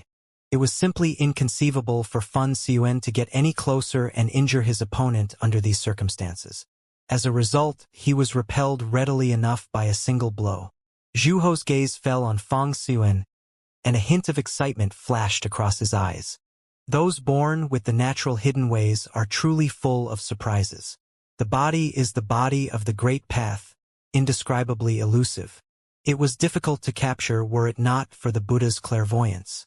He was fascinated by the abilities of these people. Duo Yu took a step forward. Those eyes of his were extremely frightening. These were the eyes of reincarnation. Zhu Ho seemed to detect it quickly though. Under the Buddha's clairvoyance, those massive eyes in the void fixed on Duo Yu, looking through the illusions he was creating. Unfortunately, hallucinations and the eye of reincarnation are quite useless here. Zhu Ho's eyes were strange and wicked-looking. If the young man in front of him possessed equal cultivation as him, perhaps the eye of reincarnation could be of threat to him, but the gap was simply too great to pose any threat. Duo Yu felt a sharp pain in his eyes. As he disengaged the eye of reincarnation, he shut both eyes tightly. Little Ling and Tai Tu still attempted to make a move, but Fang Xiyuan held them back with his hand. He looked at Zhu Ho and said, "Why are you so unrelenting?" But Zhu Ho didn't much care about Fang Xiyuan's objection nor his inquiry, for that matter. His body was suspended in the sky, surveying the land below, as that pair of heavenly eyes still floated in midair. They turned this space into a sorcery zone. "If you refuse to provide an explanation yourself, you leave me no choice," said Zhu Ho. He then stretched out his hand and grabbed at Fang Xiyuan and the other three. A massive and boundless Buddhist palm seal smashed down at them, grabbed towards Little Ling first. Doors of space appeared all around Little Ling. She walked into one as her figure disappeared right where she was. But none of this escaped the heavenly eyes floating above them. A gigantic palm seal cupped in another direction, and just as little Ling was walking out of another door of space, she walked right into the palm. It grabbed her and took her high up into the sky. Little Ling. The expression of the other three changed quickly to panic. Taitu was on the move first, but then a terrifying divine shadow appeared behind him, holding the divine hammer of the protector and blasting it down, rocking this corner of the sky. A terrifying boom sound came out as the divine hammer of the protector sought to destroy the space and take aim at Zhu Ho. "You have no idea who you are dealing with," Zhu Ho remarked with much contempt. Likewise, a boundless and humongous figure also appeared behind him, an ancient Buddha in white, who now raised his hand to blast out a golden palm seal, smashed right on the hammer that was falling on him. The rumbling sound of pure trepidation came out as the space was shaking in its aftershocks. The divine hammer of the protector failed to do anything to the giant palm seal from the ancient Buddha in white. "Go!" Zhu Ho spat forcefully, and suddenly there was a violent roar in the void. Many gigantic palm seals were now blasting out like endless waves of a tsunami. They overwhelmed the void, knocked the hammer back, then slammed right on Taitu with decided ferocity. As Taitu's body flew back with fierce backward momentum, he spat out a mouthful of fresh blood. Fong Xiyuan and Duo Yu also released their expertise in successive attacks, but Zhu Ho took absolutely no notice.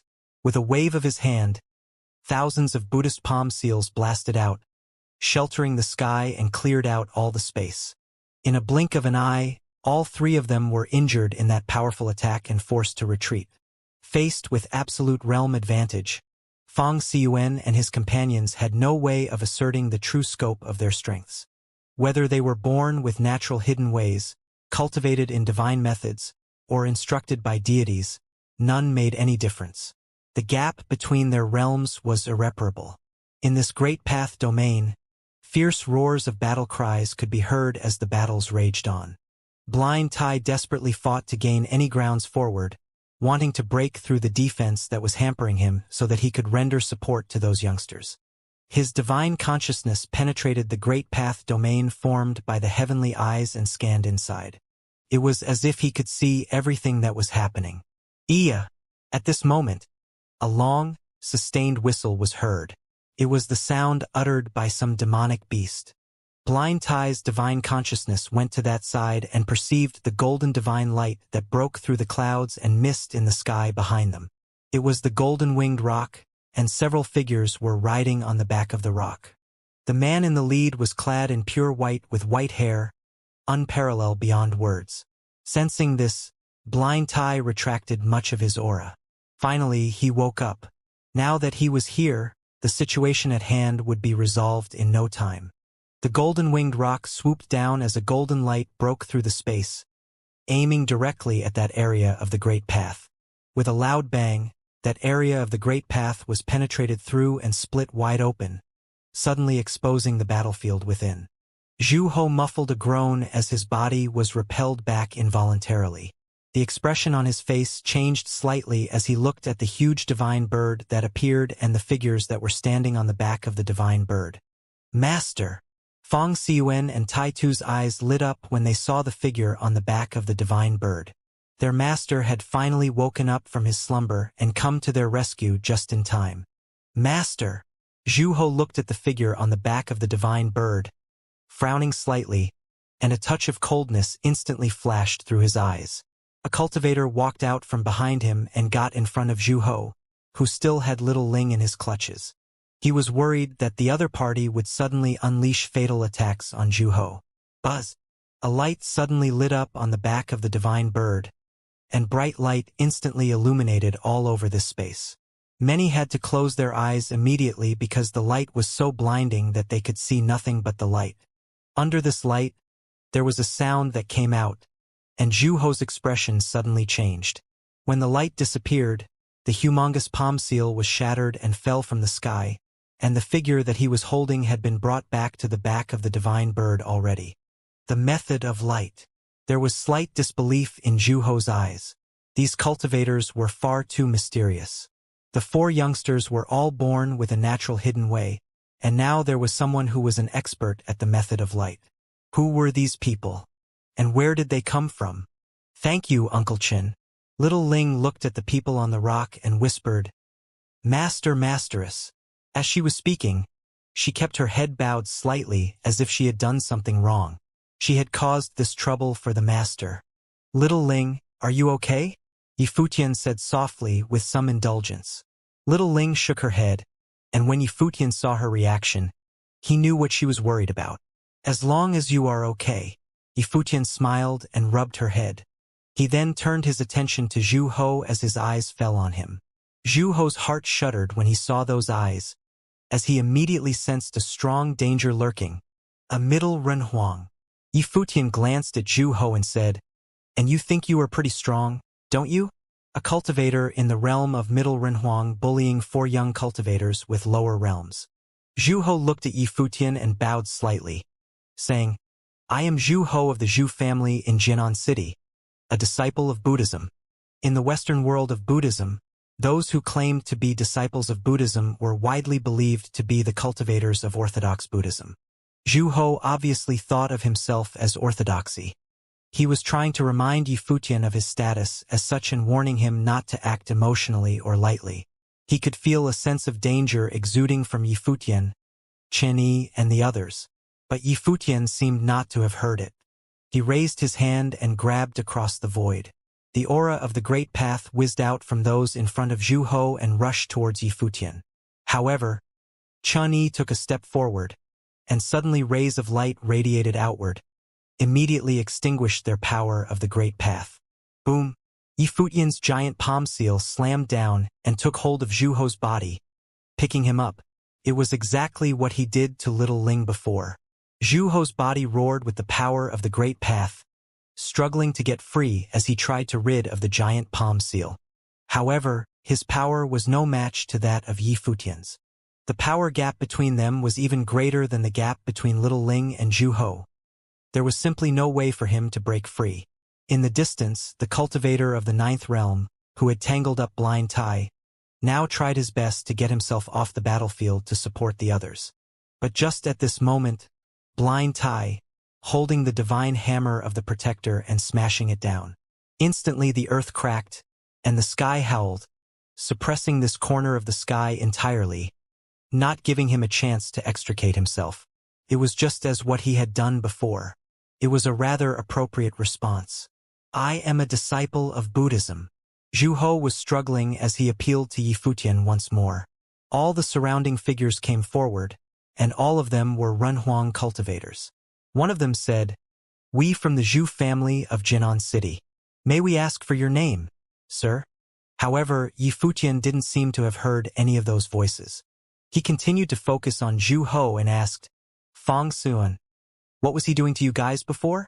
Master, we were just asking about the All Buddha's Fest when he spied on us using the Buddha's clairvoyance. He then claimed that the 4 of us were unusual when he tried to control our movements, wanting to spy on the secrets of our cultivation. Fang Suan replied. Yifutian immediately understood all of it in his heart. He glanced at Zhu Ho. A hint of murderous intent flashed through his eyes. Buddha's clairvoyance? Spying on the secret of their cultivation? For cultivators, the secret of cultivation was not something they would divulge voluntarily. If the others wanted to pry, spy, or possess, the only way was to gain control over the 4 of them, which would inevitably destroy the 4 of them as well. Therefore, it could be said that Zhu Ho had never intended to be merciful to these 4 youngsters. For this alone he ought to die. Buddha's clairvoyance is a secret method not taught in Buddhism. I can see that they are extraordinary, so I inquired about their cultivation, that's all. There were no other intentions. Why turn such trivial matter into a major contention? Zhu Ho was still struggling, but his body did not move an inch. A trivial matter? Yifutian glanced at Zhu Ho indifferently and said, Then I guess killing you is just a trivial matter as well. Zhu Ho was taken aback when he heard Yifutian's reply. Then he felt the hand that gripped him was increasing its pressure, and his face suddenly paled. Would this man dare to kill him? Sir, He is an orthodox descendant of Buddhism, said a cultivator from the Zhu family. Buddhism is known for doing good deeds in the world. He is not worthy of being an orthodox Buddhist disciple. If Buddha knew all the things he had done here today, I'm sure Buddha would want to take out this garbage himself. Yifutian concluded with indifference. He then applied some more pressure on that outstretched hand of his. An air of death enveloped Zhu Ho now, and his face changed to one of total panic. The face of this handsome man in white was distorted and twisted at the moment. He shouted, "How dare you!" Bang! As soon as Zhu Ho's voice faded, another voice was heard. The giant palm seal clenched tight as fresh blood pouring out of it. Horrific will of the way permeated Zhu Ho's body and the spiritual soul was erased. Die! Didn't he dare? Now there is one less of you, Yifutian murmured. Since coming to the Western world of Buddhism, he had felt nothing but malice. Therefore, it could be said that Yifutian was in a real bad mood. He had just woken from a deep sleep, and the first thing he saw was Zhu Ho bullying his disciples. Yifutian's current mood was not difficult to imagine.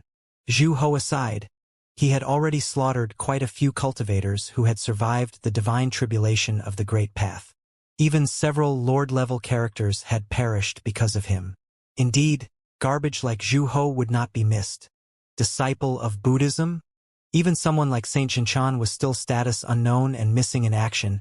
Would Yifutian care about his status as a Buddhist disciple? Crush and obliterate was the only answer. In the ground below, the cultivators of Jianan City felt their blood ran clod when they witnessed the sight before them. Did he just squish Zhu Ho to death? Zhu Ho, an enchanting genius talent from Jianan City, was squished to death by Yifutian like some insect.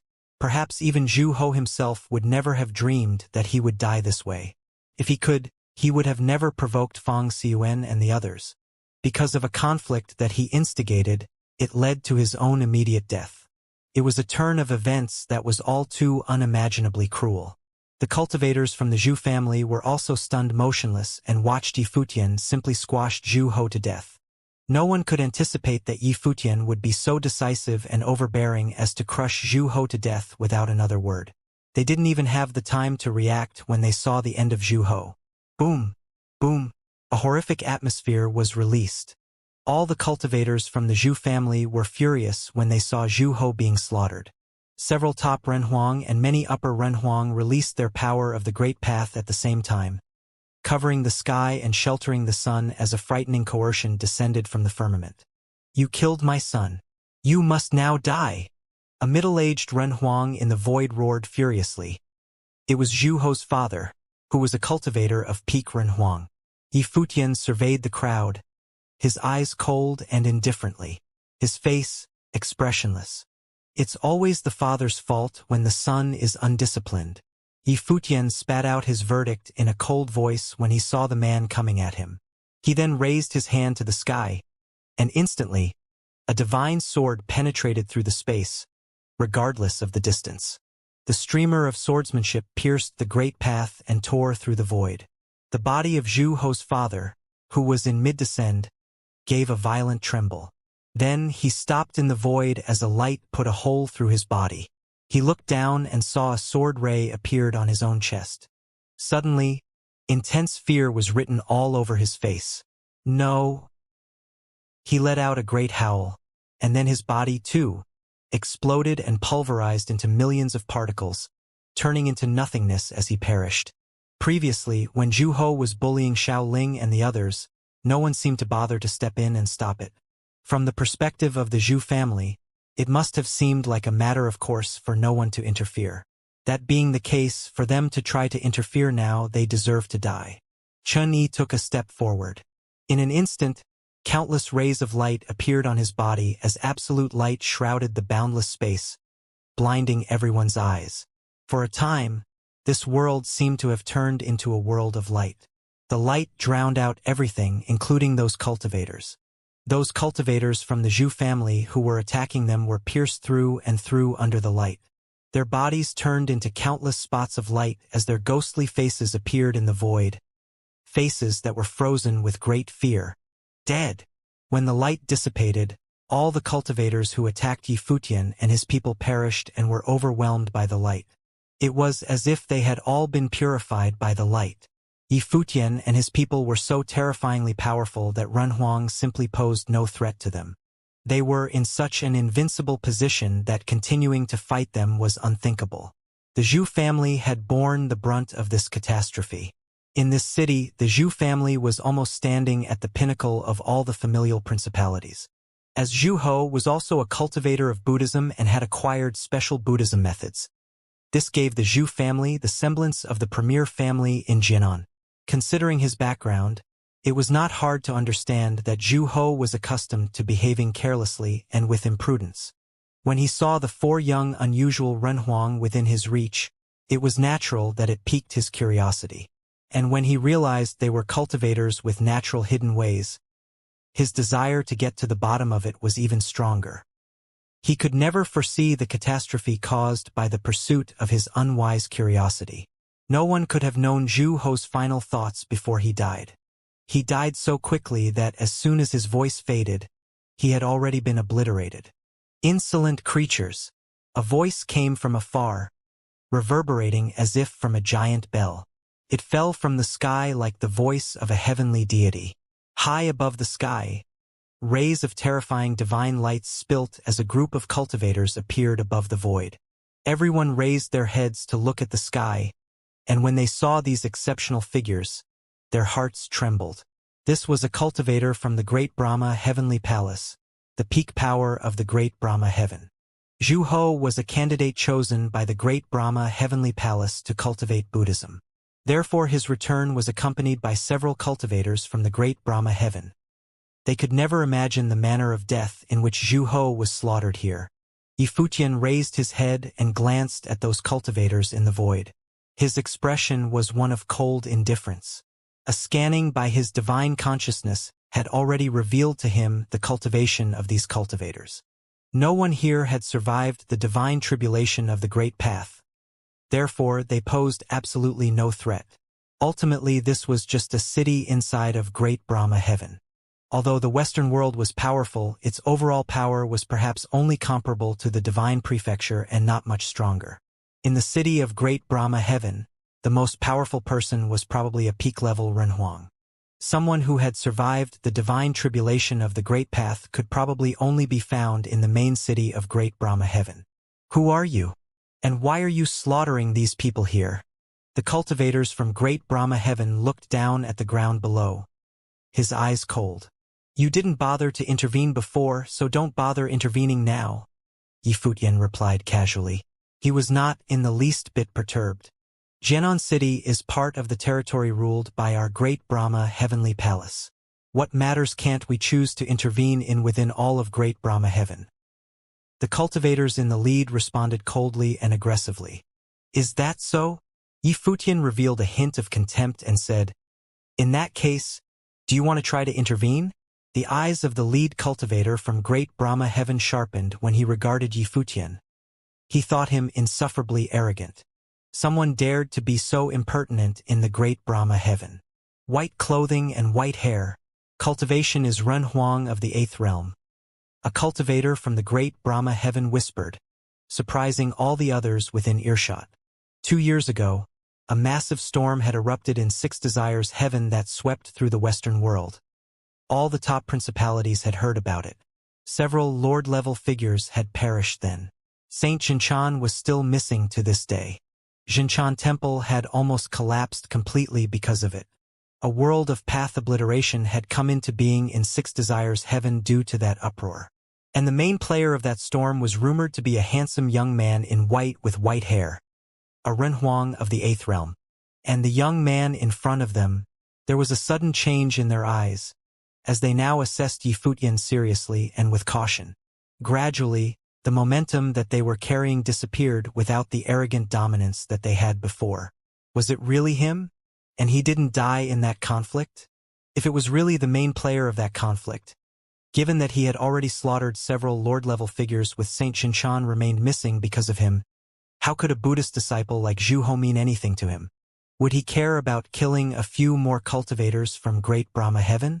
Perhaps there was nothing he wouldn't dare do. Yifutian heard the whispers from those people and saw in their eyes that they had already recognized who he was. This was no longer a place for him to dawdle. Anyone who follows us will be summarily executed without exception. Yifutian warned them, then turned around to leave with the golden-winged roc underneath him. The golden-winged roc spread its wings, wide enough to shelter the sky and the sun, taking Yifutian and the others across the void as they were leaving. In a blink of an eye, they had disappeared into the clouds, and their aura gradually dissipated. No one was chasing after them.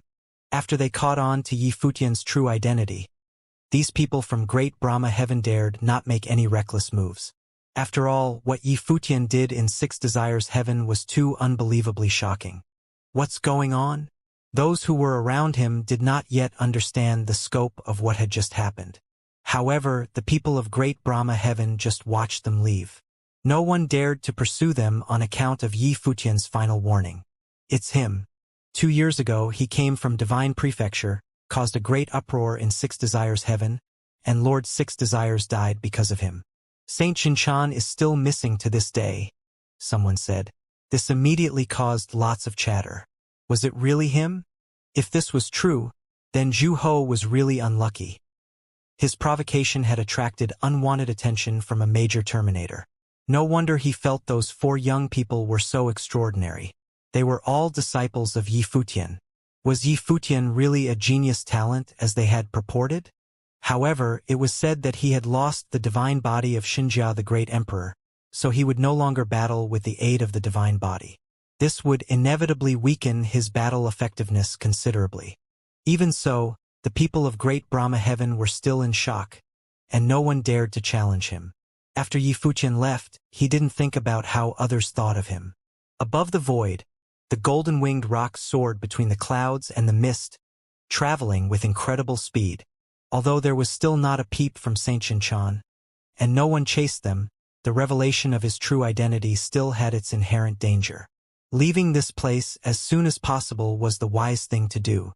It went without saying that he would not be returning to the ancient peak where he resided previously. Master, I heard them talking in the city before. The All Buddha's Fest is fast approaching, and this holiday will last for 100 days. Fang Xiyuan said to Yifutian. And didn't the master have some things that needed to be done? The All Buddha's Fest is a good opportunity. Xiao Ling nodded beside him. Yifutian nodded slightly and replied, I already know. From the memory of Mo Yunzi, the golden-winged roc, he knew that after waking up from this injury, he would come very close to the onset of All Buddha's Fest in the Western world of Buddhism. This, to him, was indeed a great opportunity. During All Buddha's Fest, the Western world would be in a period of absolute peace, which would allow him to do what needed to be done. To Western Heaven, Yifutian stood on the back of the golden-winged roc, his white hair flying in the wind. He gave the order to the roc beneath him. The golden-winged roc let out a long cry as if replying to Yifutian. Then its speed increased as it moved along in the direction of Western Heaven. Western Heaven was the supreme land of Buddhism, located at the highest point in the world of Buddhism. Yifutian glanced at Hua Qingqing, who was next to Hua Jieyu.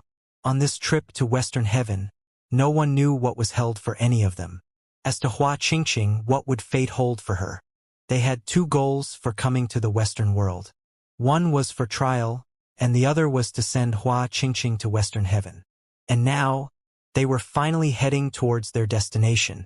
As the All Buddha's Fest in the world of Buddhism was fast approaching, cultivators from all sides had embarked to the Western Heaven. However, the journey to the Western Heaven was long and arduous. Even the place closest to the Western Heaven had to cross a golden sea of clouds covered by the light of Buddha first before reaching the Western Heaven. Therefore, it was impossible for anyone not a Renhuang to get there unless they were led by special cultivators. At this time, in the golden sea of clouds on the way to the Western Heaven, a golden-winged roc was flying through the golden clouds and mist, but not very fast. It was not because the roc was deliberately slowing down, but that this golden sea of clouds was extremely dense under the light of Buddha, so that even at its realm, traveling forward was a somewhat laborious task for the roc. Yifutian and the others stood on top of the roc, admiring this sea of clouds. Above the golden sea of clouds, A peaceful glow exuded a sense of tranquility and comfort. However, under this magnificent beauty before them, as they bathed in this endless light of Buddha, it was not an easy task to travel through this sea of clouds. This golden-winged rock was at the peak realm of the Demon Emperor, but it still required some time for the rock to get through this sea of clouds. More importantly, to break through the clouds and the mists, the support of the realm was required. Anyone below the realm of Upper Renhuang did not have much chance of achieving that. Further away, they could see other cultivators on their way as well, just like them, traveling through the sea of clouds and heading toward the Western Heaven. The Western Heaven was the true sacred land of Buddhism. When the All Buddhas Fest was near, the Western Heaven would be the place with the most festive atmosphere. It was said that many Buddhas in the Western world had already left their cultivation courts on the mountains and rushed towards the Western Heaven. Finally, the day before the start of All Buddhas Fest, Yi Futian and the others traversed the golden sea of clouds, broke through the clouds and mists, and arriving at the world of Western Heaven. Without the heaviness of the golden clouds, the golden-winged rock could whiz along like golden lightning, sped up to its heart's content. It seemed that the rock had felt quite oppressed when it was unable to exert its full speed previously, and now it had found a release. "It's spectacular." Fong Sun looked down and said, "Is this the Western Heaven?" The place below, at first glance, was full of ancient Buddhist architecture. The entire world was bathed in the light of Buddha. There was peace and quiet even in the midst of all the hustle and bustle. It gave those who looked upon them a sense of total tranquility. "It's the Western Heaven," the golden-winged rock uttered in a human voice, and its golden eyes looked down. This was also the first time that it came to the Western Heaven. It was once the Mount of Great Elder of the Demon Cloud clan, cultivated in Six Desires Heaven, and had never been to this holy land of Buddhism. The Great Elder of the Demon Cloud clan came here once by himself but didn't take the rock along. "Not only below, but it's the same in the sky." Little Ling looked into the distance of the void. Under the peaceful and auspicious light of Buddha, many figures were traveling through the air. Many sacred beasts of the Buddhist world were the mounts of great Buddhas, such as divine elephants, Daiting, and more. Many other types of Buddha could be seen as well. They were surrounded by the light of Buddha, and with what seemed to be halo upon halo of Buddhism around their heads, which was extremely eye-catching. Here, it truly felt as if they had stepped into the world of Buddhism, where great mighty Buddhas were everywhere. But this was to be expected. With the arrival of the All Buddhas Fest, cultivators who believed in the power of Buddhism would be the majority of the attendees. Furthermore, most of the top forces in the Western world were also Buddhist principalities. All of the Western world gathered together in the Western Heaven, which accounted for the grand occasion in front of them. In the peaceful Western Heaven, it seemed like a place outside of the world of earthly concerns. It was as if there could be no battles or strife here. All of them were cultivators who were dedicated to the cultivation of Buddhism. It is rumored that everything is open on the sacred land of the Western Heaven. Whether it was a place to stay or a place of meditation in ancient temples, they are all unattended. Even Buddhist scriptures in many ancient temples could be perused freely and at will, without restriction. Anyone who comes to the Western Heaven can read them if they'd like. The golden-winged rock continued. Although he was greedy, uninhibited, and power-hungry by nature, he was awed by this Buddhist sacred land and had always yearned for it. No matter who came to this land, they would be the same as him. Everyone was curious when they heard his words. Chani asked, "What if someone takes it away or destroys it?" In the sacred land of Buddhism, everything is in the eyes of the Buddha. No matter what you do on this sacred land, you cannot escape the scrutiny of the Buddha, and you will receive due punishment. The rock continued, his voice tinged with some sense of holiness. Someone as unbridled as he, when he arrived in the sacred land of the Western Heaven, could feel nothing but awe. "Go down and let's take a walk," said Yifutian. Suddenly, the golden-winged rock swooped down and descending to the ground below. He then turned into his human form, and the group of them alighted on the ground. The cultivators around them just took a casual glance. It was not surprising to see people at this caliber of cultivation. This land was filled with them everywhere. All the top figures of the entire Western world were gathered in this sacred land of Western Heaven. Yifutian and the others walked on this sacred land and watched many cultivators coming and going. There were top cultivators everywhere, and many of them were truly astonishing. Yifutian stopped in front of a building. It seemed to be a tea house, effused with the scents of sandalwood, and the word Zen was engraved on it. "Let's go inside and sit," Yifutian said as they approached the tea house. They found a place inside to sit, and immediately some monk came up to them and served them tea. After the monk finished pouring tea for them, he bowed to Yifutian, with his hands clasped together. He then backed away without making a sound. Yifutian nodded in return as an acknowledgement. He looked at Mo Yunzi and asked, "It seems like it is just as you said. Every place in the Buddhist sacred land is open. But who is this monk? Why would a monk be willing to serve tea in a tea house? And this monk's cultivation was considerable." "It is probably some cultivation," replied Mo Yunzi. "Maybe," Yifutian nodded. What Buddhists considered to be cultivational methods were different from others and varied in types, as everywhere was a place for potential cultivation with all manners of methods. There were ascetic monks who walked around the world day and night, observing the varieties of life as cultivation. There were monks who concentrated on doing good deeds in the world, which was also considered cultivation. Some listened to rain and observed nature deep inside mountains and forests, which was also a cultivation of sorts. Yifutian glanced around inside the tea house. There were cultivators from various places, and their cultivation was all quite high, but most of them were not Buddhist cultivators. They seemed to be talking about the All Buddhas Fest. Yifutian picked up the teacup and took a sip. A refreshing sensation penetrated his body, which had a calming and soothing effect. It seemed that this tea was no ordinary tea either.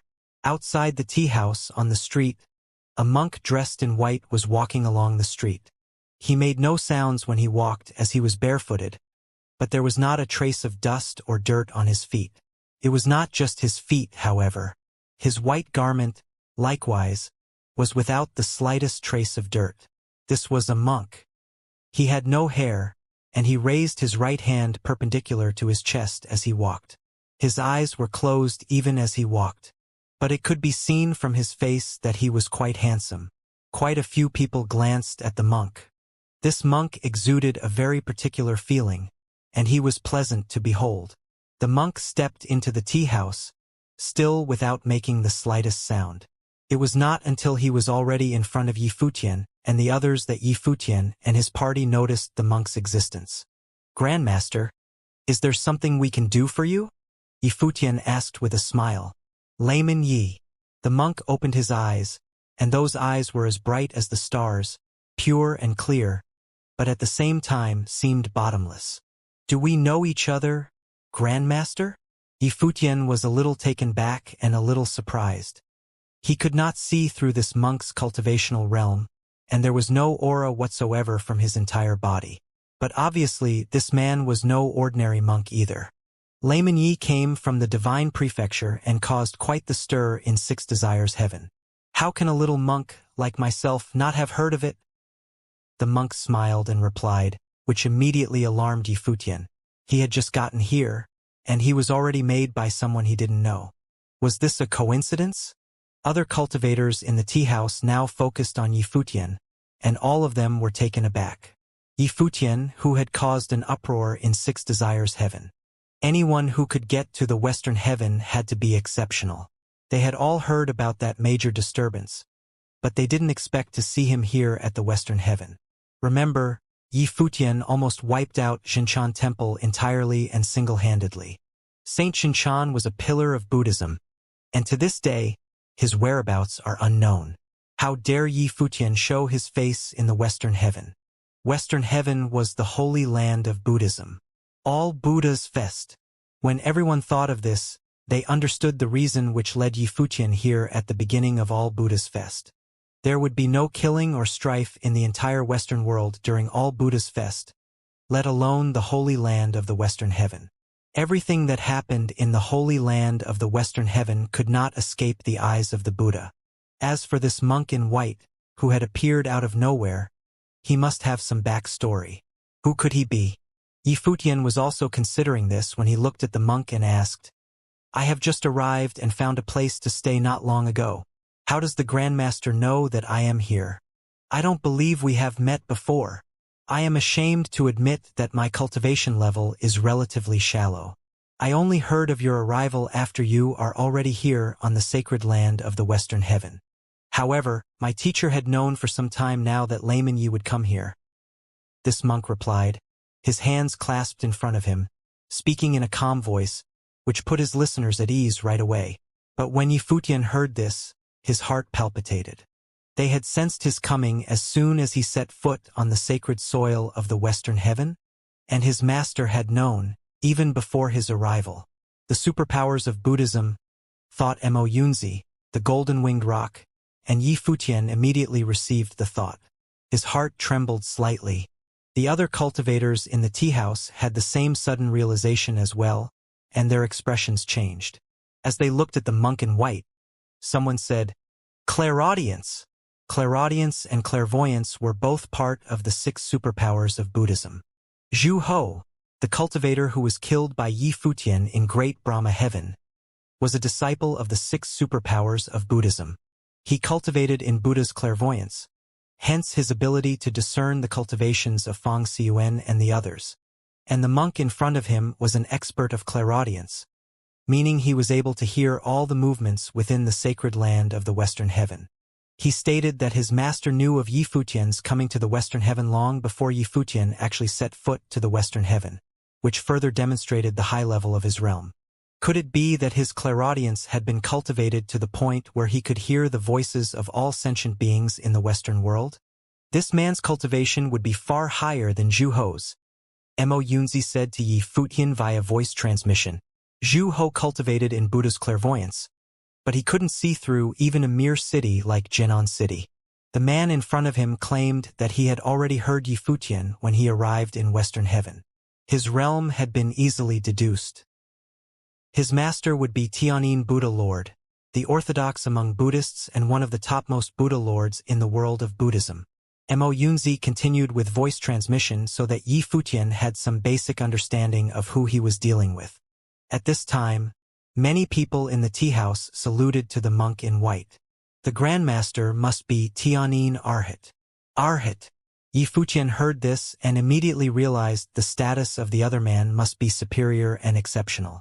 He was one of the Arhats. In the Western world, he must be regarded as a top-ranking figure.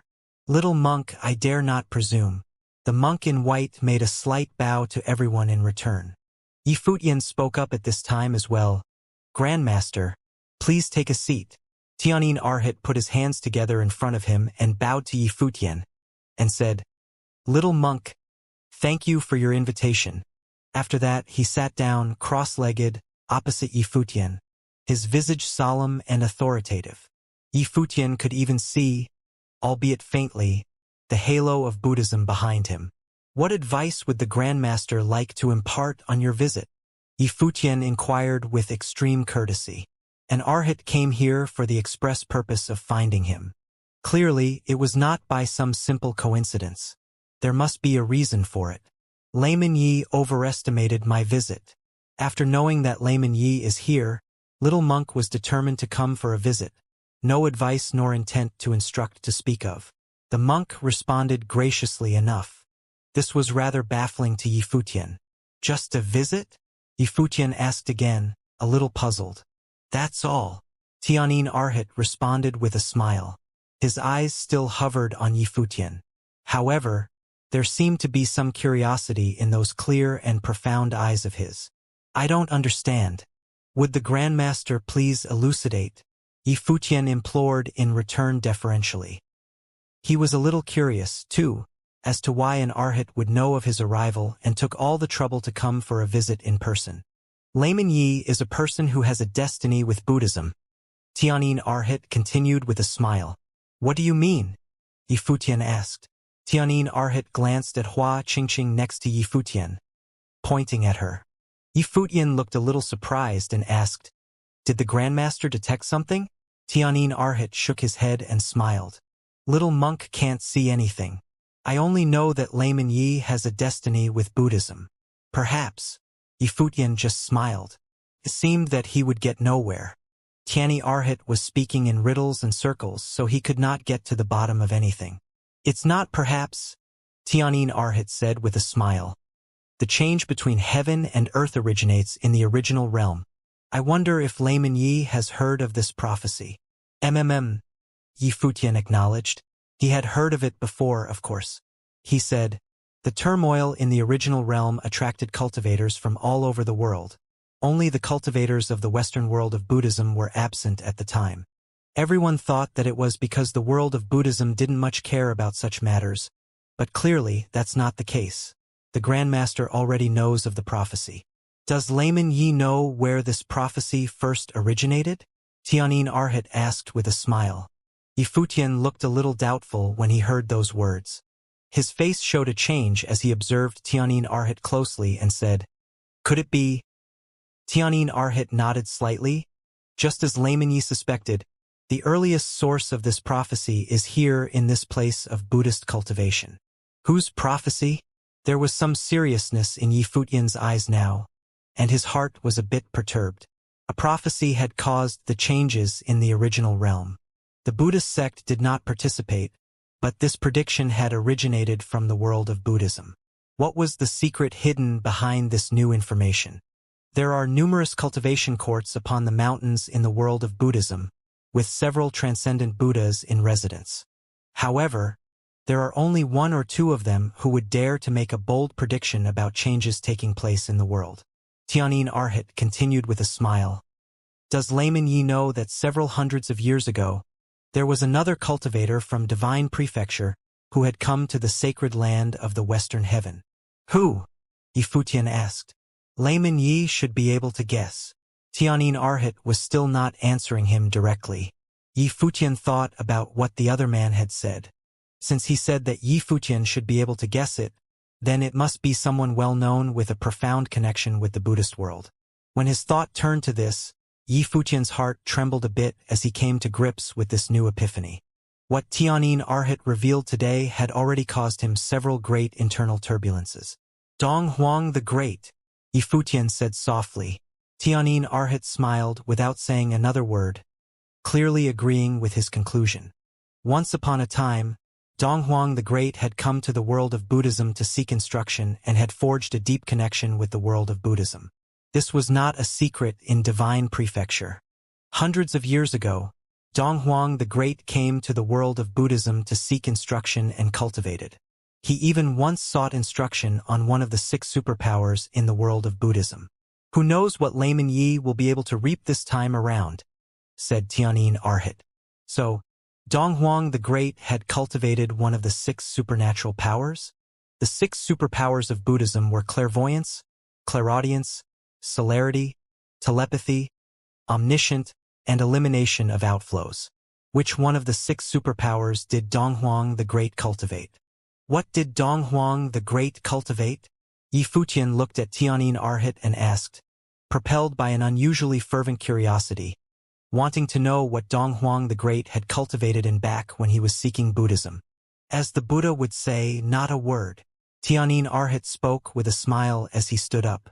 He clasped his hands together again, facing Yifutian, and said, I wish Layman Yi all the best on this trip.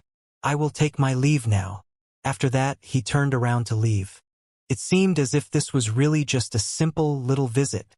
As Yifutian watched the silhouette of Tianyi Arhat leaving, his eyes revealed a curious look. Tianyi Arhat had actually come just to have a few words with him.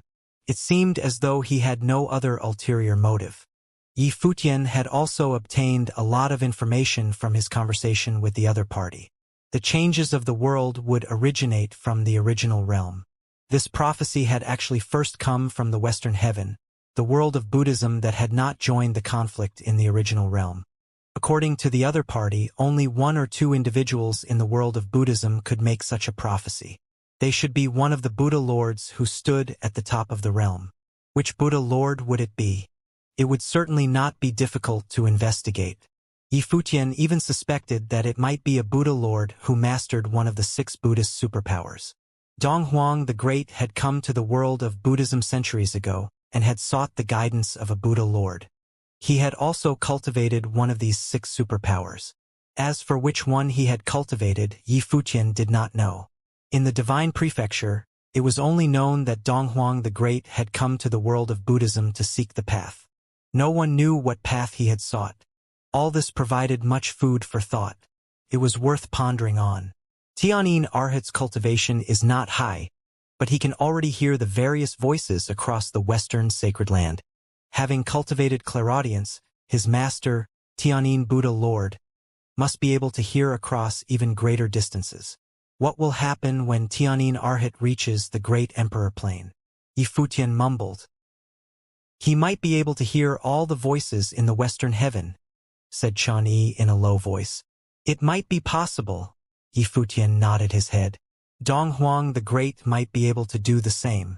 It was just that he did not know which superpower Dong Huang the Great had cultivated. Regardless of which one it was at the great emperor plane, his might would be extraordinary. It would be unparalleled. From Tianyin Arhat's tone, I suppose he bears no ill will, commented Blind Tai. Although he could not see, his senses were sharp. Tianyin Arhat claimed that his master, Tianyin Buddha Lord, had long known that Yi Futian would come to the western sacred land. Tianyin Arhat paid Yi Futian a welcome visit. The other party had even taken Dong Huang the Great as an example. He claimed that Dong Huang the Great had also come here centuries ago. He wondered what Yi Futian would gain from coming here. If one thought about it, this was a very high evaluation of Yi Futian. Tianyin Arhat held Yi Futian in high esteem, comparing him to Dong Huang the Great centuries ago. Why did Tianyin Arhat look so highly on Yi Futian? Was this related to the prophecy? In Four Corner Village, why had Master viewed Yi Futian highly to the point that he did not mind standing out on Yi Futian's behalf and allowing Four Corner Village to join the world? The more he came in contact with Yi Futian, the more Blind Tai felt that Yi Futian might have come from an extraordinary background. He would have an outstanding life. Perhaps in the future, Yi Futian would come in contact with some secrets of the world. Are you Yi Futian from the Divine Prefecture? Someone asked Yi Futian inside the tavern. The crowd had heard Tianyin Arhat and Yi Futian's conversation before this. Some of their hearts were stirred. Tianyin Arhat was an extraordinary figure. Zhu Ho, who was killed by Yi Futian, could not be compared to him. Zhu Ho was just a disciple of a Buddhist sect, yet he already had a high standing in Jianan City as a middle-level Renhuang. On the other hand, Tianyin Arhat was a Buddhist Arhat. His cultivation was unparalleled and was at the peak of the Renhuang plane. The War of 6 Desires heaven shook the entire world of Buddhism. Brother Yi, do you know whether Saint Xianxia is alive or dead now? Someone asked. There were rumors from Xianxia Temple that Saint Xianxia had yet to perish. However, after so long, Saint Xianxia had not made an appearance. This caused many cultivators to be suspicious. I could barely protect myself in that battle. How would I know how Saint Xianxia is? Yi Futian replied with a smile. He indeed did not know whether Saint Xianxia was dead or alive. Brother Yi, you stirred up quite a storm in 6 Desires heaven and even caused Saint Xianxia to go missing. I fear that your journey here to the western sacred land will not be peaceful, someone said. However, Yi Futian himself had probably imagined that there would be a day like this. Hence, he had waited for all Buddha's Fest to come here. Otherwise, he would certainly not have dared to act so presumptuously. Of course, it might be that Yi Futian believed no one would know about his arrival. However, Yi Futian never imagined that he would be found by Tianyin Arhat just as he set foot in the western sacred land. News of his arrival had also spread. The various cultivators would certainly all know about it soon. Thank you for the reminder, Yi Futian replied. He then got up and said, Let's go. He also realized that many people would certainly come looking for him once news of his arrival got out. It would be difficult for him to have any peace. Although it was all Buddha's Fest, and he was currently in no danger, it did not mean that no one would come to him looking for trouble. A group of people got up and walked out of the tavern. They headed outside and then flew up into the sky. The cultivators in the tavern watched as Yi Futian left. They then lowered their heads and continued enjoying their tea. The fact that Yi Futian was here was already exposed. It was impossible for him to enjoy peace. In this holy land of Buddhism, there were countless powerful figures. It was impossible for Yi Futian to keep himself hidden. Yi Futian's group rode on the back of the golden-winged giant Peng bird. They looked down on the scenery of the western heaven below. The entire world was bathed in the peaceful and divine light of Buddha.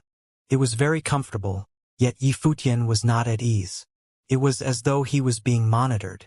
However, when he unleashed his will, he could not sense the presence of people monitoring him.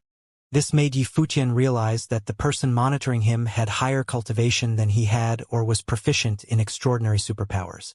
For instance, they might be proficient in one of the 6 Buddhist superpowers, Buddha's clairvoyance. This sensation persisted for a long while. Yi Futian knew that it was impossible for him to enjoy peace. He also sensed that more and more people were monitoring him. It was no longer just an individual. If you all wish to meet me, show yourselves. Why do you need to monitor me from the shadows?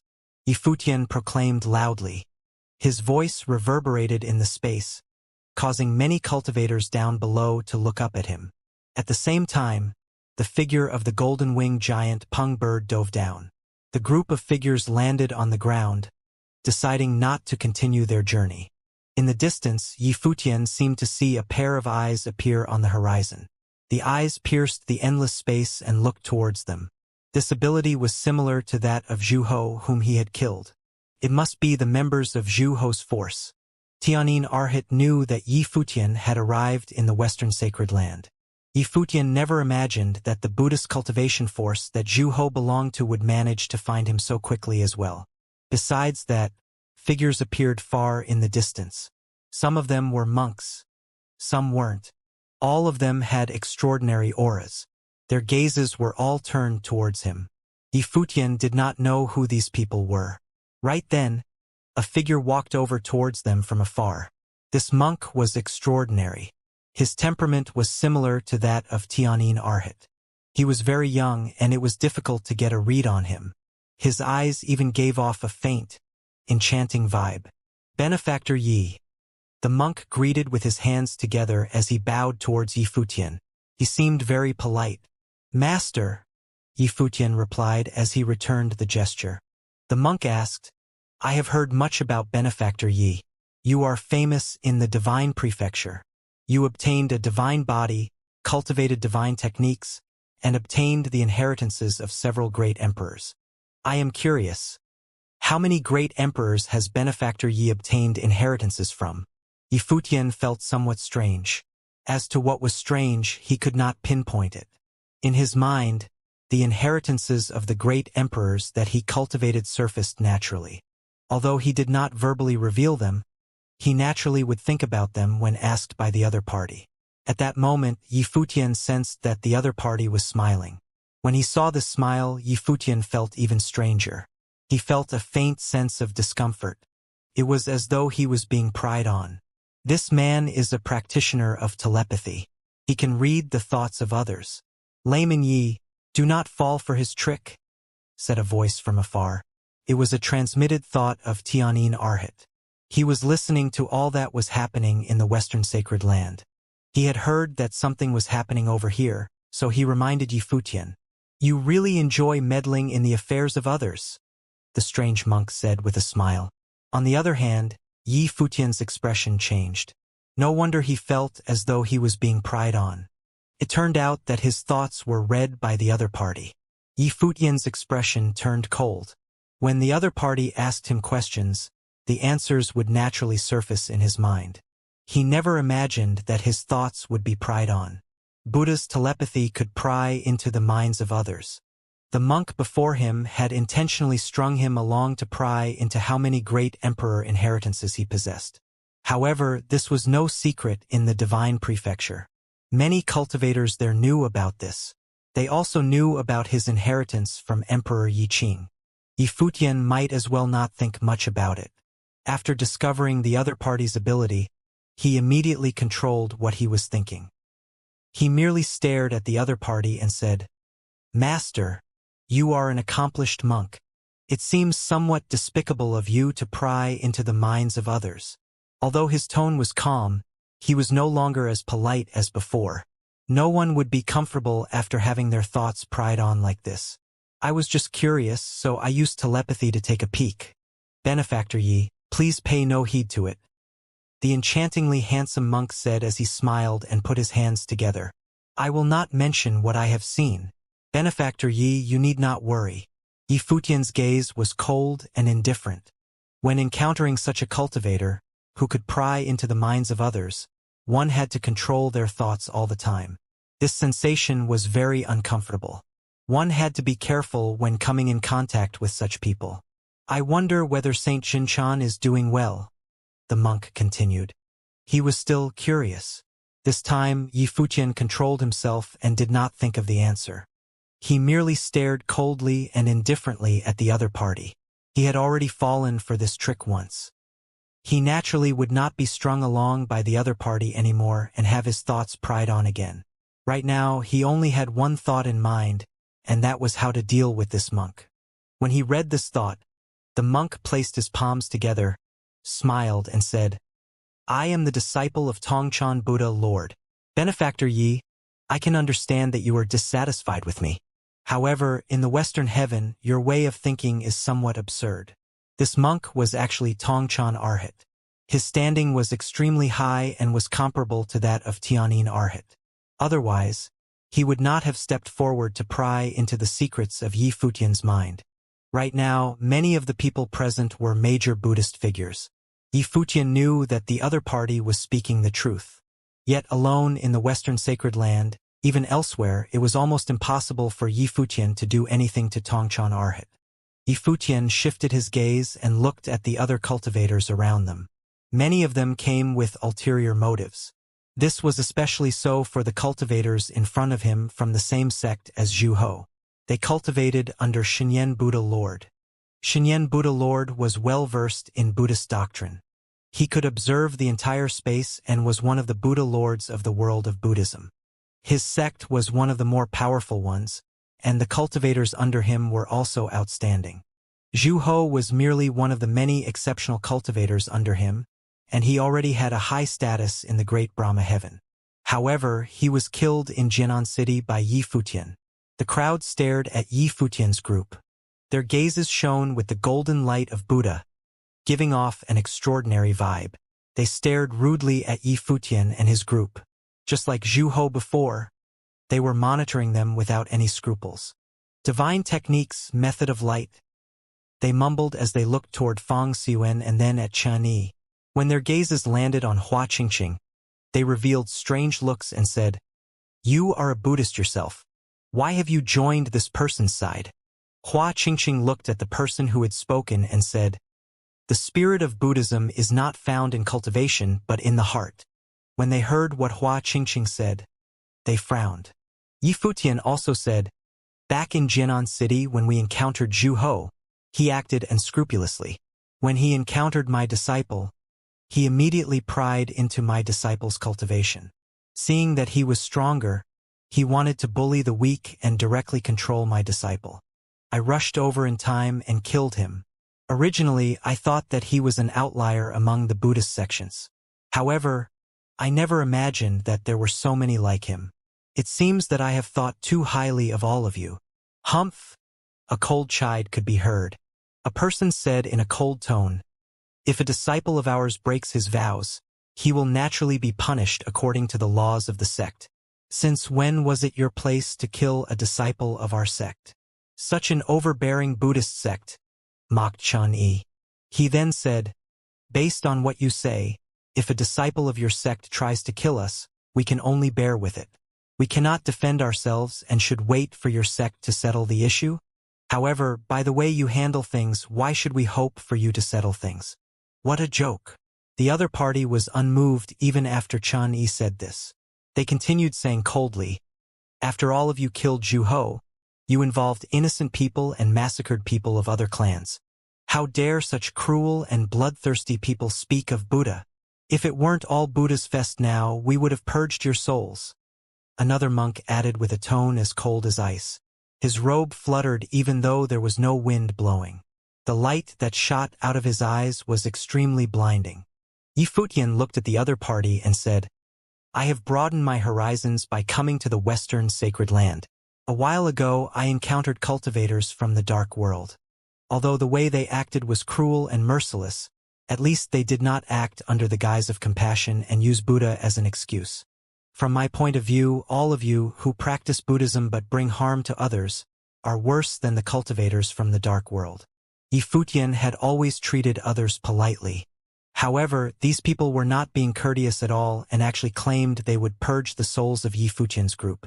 If that were the case, he naturally did not need to hold back. He lashed out with his words, not giving the other party any face. As expected, as soon as he finished speaking, streaks of golden light of Buddha shone and enveloped the entire space. Yifutian could sense a faint murderous intent amidst this Buddhist aura. Even the supposedly peaceful light of Buddha became eerie at that moment. What Xianxia said is right. The spirit of Buddhism is not founded on cultivation. Even though all of you cultivate the powers of Buddhism, you're not worthy of being called Buddhas, commented Yifutian calmly. His body glowed radiantly as he was surrounded by divine light. Pressure similarly emanated from his body to fight against the domineering light of Buddha. It is currently all Buddha's fest. We still need to wait a few days more before we can engage in fights, Tongchan Arhat said with a smile. His interruption caused the tension between the two powers to come to a halt. Buddha is merciful. If today weren't all Buddha's fest, I would have purged all of your souls here in Western Heaven. That would have prevented you from continuing to be a scourge to all, said a cultivator who was a disciple of Shinyan Buddha Lord. Golden beams shot out from his eyes as he stared at Yifutian and his group. The light of Buddha emitted by this cultivator was piercing. Is that so? Chun-Yi cast a glance at the other party and unleashed the power of light. Light beams emitted from Chan-Yi's eyes as he glared at the other party and said, "If it weren't all Buddha's fest today, you would most likely only be able to purge yourself even after you borrow the power of your seniors." The cultivation of these newly arrived cultivators was ordinary. Even the strongest were merely at the peak of the Renhuang Plain. Chun-Yi was not afraid of them at all. It was only wishful thinking for them to want to kill Yifutian's group with their cultivation level. "Everyone, don't forget about the ordeal in Six Desires Heaven and Saint Xinchan." Tongchan Arhat spoke again. He seemed to be motivated by a desire to see the world in chaos. Back then, quite a few Lord-level figures had perished in the fight in Six Desires Heaven. Saint Xinchan was a top figure among the cultivators from the Buddhist sects, yet he had also died in that commotion. Right now, even though Yifutian had lost the divine body of Xianxia the Great Emperor, his own combat ability was surely very powerful as well. If the two parties were to engage in a fight, it was still uncertain as to whose souls would be purged. Several Buddhist cultivators under the tutelage of Shinyan Buddha Lord now stepped forward, their eyes radiating the frightening light of Buddha, aimed toward Yifutian and the others. Yifutian frowned. These people really wanted to start something? Under the examination of Buddha's clairvoyance, Fang Xiyuan and the others felt extreme discomfort. Since they had no way to resist, it was as if everything of theirs were being exposed. Furthermore, surreal images appeared behind them. It was a vision enabled by the Great Path superpowers. Of course, even more cultivators fixed their attention on Yifutian. The Buddha's clairvoyance could detect all truths. When cultivated to its extreme, it was rumored that the life and death of all living beings could be seen. The detection of cultivation method was but only a small trick this superpower was capable of. It was one of the many uses of Buddha's clairvoyance. However, at the moment, Yifutian's entire body dazzled with divine light. It was as if there was a protective layer of light about him, which even the Buddha's clairvoyance was unable to invade. Under the surveillance of those heavenly eyes, nothing substantial could be seen. They could only see Yifutian standing there quietly, surrounded by divine light. He was tremendous and imposing as he stood there. The sense of transcendence was palpable. Watching the sight before them, many sneered coldly inside. It seemed that Yifutian was indeed exceptional. The Buddha's clairvoyance was of absolutely no use against him. Yifutian was like an enigma that couldn't be understood or captured. Yifutian continued standing there quietly, his eyes frosty cold. His eyes were ever-changing as he looked toward those Buddhist cultivators who were looking back at him. This one look seemed to bring those cultivators into another world, another space. I come from the divine prefecture in awe of Buddhism, observing the commandments of all Buddha's fest. But what are you all doing? Yifutian chided them, and his voice reverberated through the void. The hearts of those Buddhist cultivators shuddered. Many of them experienced a prickly pain in their third eye. Not only did they fail to see through Yifutian, but also they were affected by him. The cultivators in the far distance were a little shocked when they beheld this scene. This Yifutian was truly remarkable. However, at this time, above the void, there were two figures surrounded by the blazing light of Buddha. Many monks would bow to salute these two whenever they encountered them. One of them was an old monk, while the other was quite young. They were both under the tutelage of Shinyen Buddha Lord. The old monk was a cultivator who had survived the divine tribulation of the Great Path, while the young man was the first disciple under Shinyen Buddha Lord, known as Shinyen Arhat. The two of them looked at Yifutian at the same time, and a pair of elusive eyes appeared in the void. They were somewhat similar to the Buddha's clairvoyance, which was used previously by Zhu Ho. However, their prowess was not comparable, not even close. Under the scrutiny of Buddha's clairvoyance, Yifutian felt that even with the power of the Great Path protecting around him, he was completely transparent. It was like nothing could be hidden from the other's prying gaze. He even wondered whether it was a mistake in coming to the sacred land of Western Heaven. The abilities of these Buddhist cultivators were completely different from those practiced in the divine prefecture. These abilities could see into too many secret things. As the old monk unleashed the Buddha's clairvoyance, his eyes grew unsteady. It was as the images he was perceiving frightened him a little. What he saw was not Yifutian, who was surrounded simply by the divine light of the Great Path, but a massive towering figure that resembled a deity. This figure was a little fuzzy to him, even at his advanced cultivation level. He was unable to discern it completely. He knew that his realm was not high enough, and his Buddha's clairvoyance was far from reaching the ultimate peak form. But there was no doubt in his mind that the images he saw were a foreshadowing of sorts. At least, Yifutian would be a super powerful existence in the future, which accounted for the vision that had appeared before them. You came from the divine prefecture and stirred up a storm in Six Desires Heaven. You slaughtered our cultivators of Buddhism. Now you show up here on the sacred land of the Western Heaven. What is your intention? The old monk interrogated him with a voice as great as a bell ringing. Each other word shook Yifutian to his core. Yifutian felt his heart palpitate as his breathing became unsteady. Suddenly, he could clearly sense that the other's eyes seemed to pry into something more. Something invisible and untraceable moved. The stronger he was, the harder it was to detect his cultivation. I heard that the sacred land of the Western Heaven is the holy land of Buddhism, but the visit today was rather disappointing. As for why I am here, is there any reason why I'm not allowed on the sacred land of the Western Heaven? Yifutian retorted as he raised his eyes to look at the other. His stance and aura were not any lesser, even when he repudiated a cultivator who had survived the divine tribulation of the Great Path. After all, before this moment, he had killed many cultivators who had survived the divine tribulation of the Great Path. The sacred land of Western Heaven is the holy land of Buddhism. Naturally, people are allowed to come and seek Buddha's enlightenment. However, it is inappropriate for you to come to the holy land of Buddhism after you have slaughtered disciples of Buddhism. A powerful Buddhist cultivator in the distant void now spoke up. It seemed that many people were aggrieved with Yifutian in this sacred land of Western Heaven. Since Yifutian stepped into the Western world of Buddhism, everything he did had angered many people. Every one of those Lord-level figures that had died at his hands was considered a powerful force in the world of Buddhism. But because of someone like him who came from the divine prefecture, each of them had met their unfortunate death, which curtailed the power in the Buddhist world considerably. More importantly, Lord Initial Zen and Saint Xianxia themselves were Buddhists, cultivators belonging to the orthodoxy of Buddhism. "Why would I slaughter disciples of Buddhism?" Yifutian retorted. He understood the displeasure these people had toward him. However, ever since he entered the Western world of Buddhism, he had been trapped in situations he had not created. Could be said that he could not find a peaceful moment.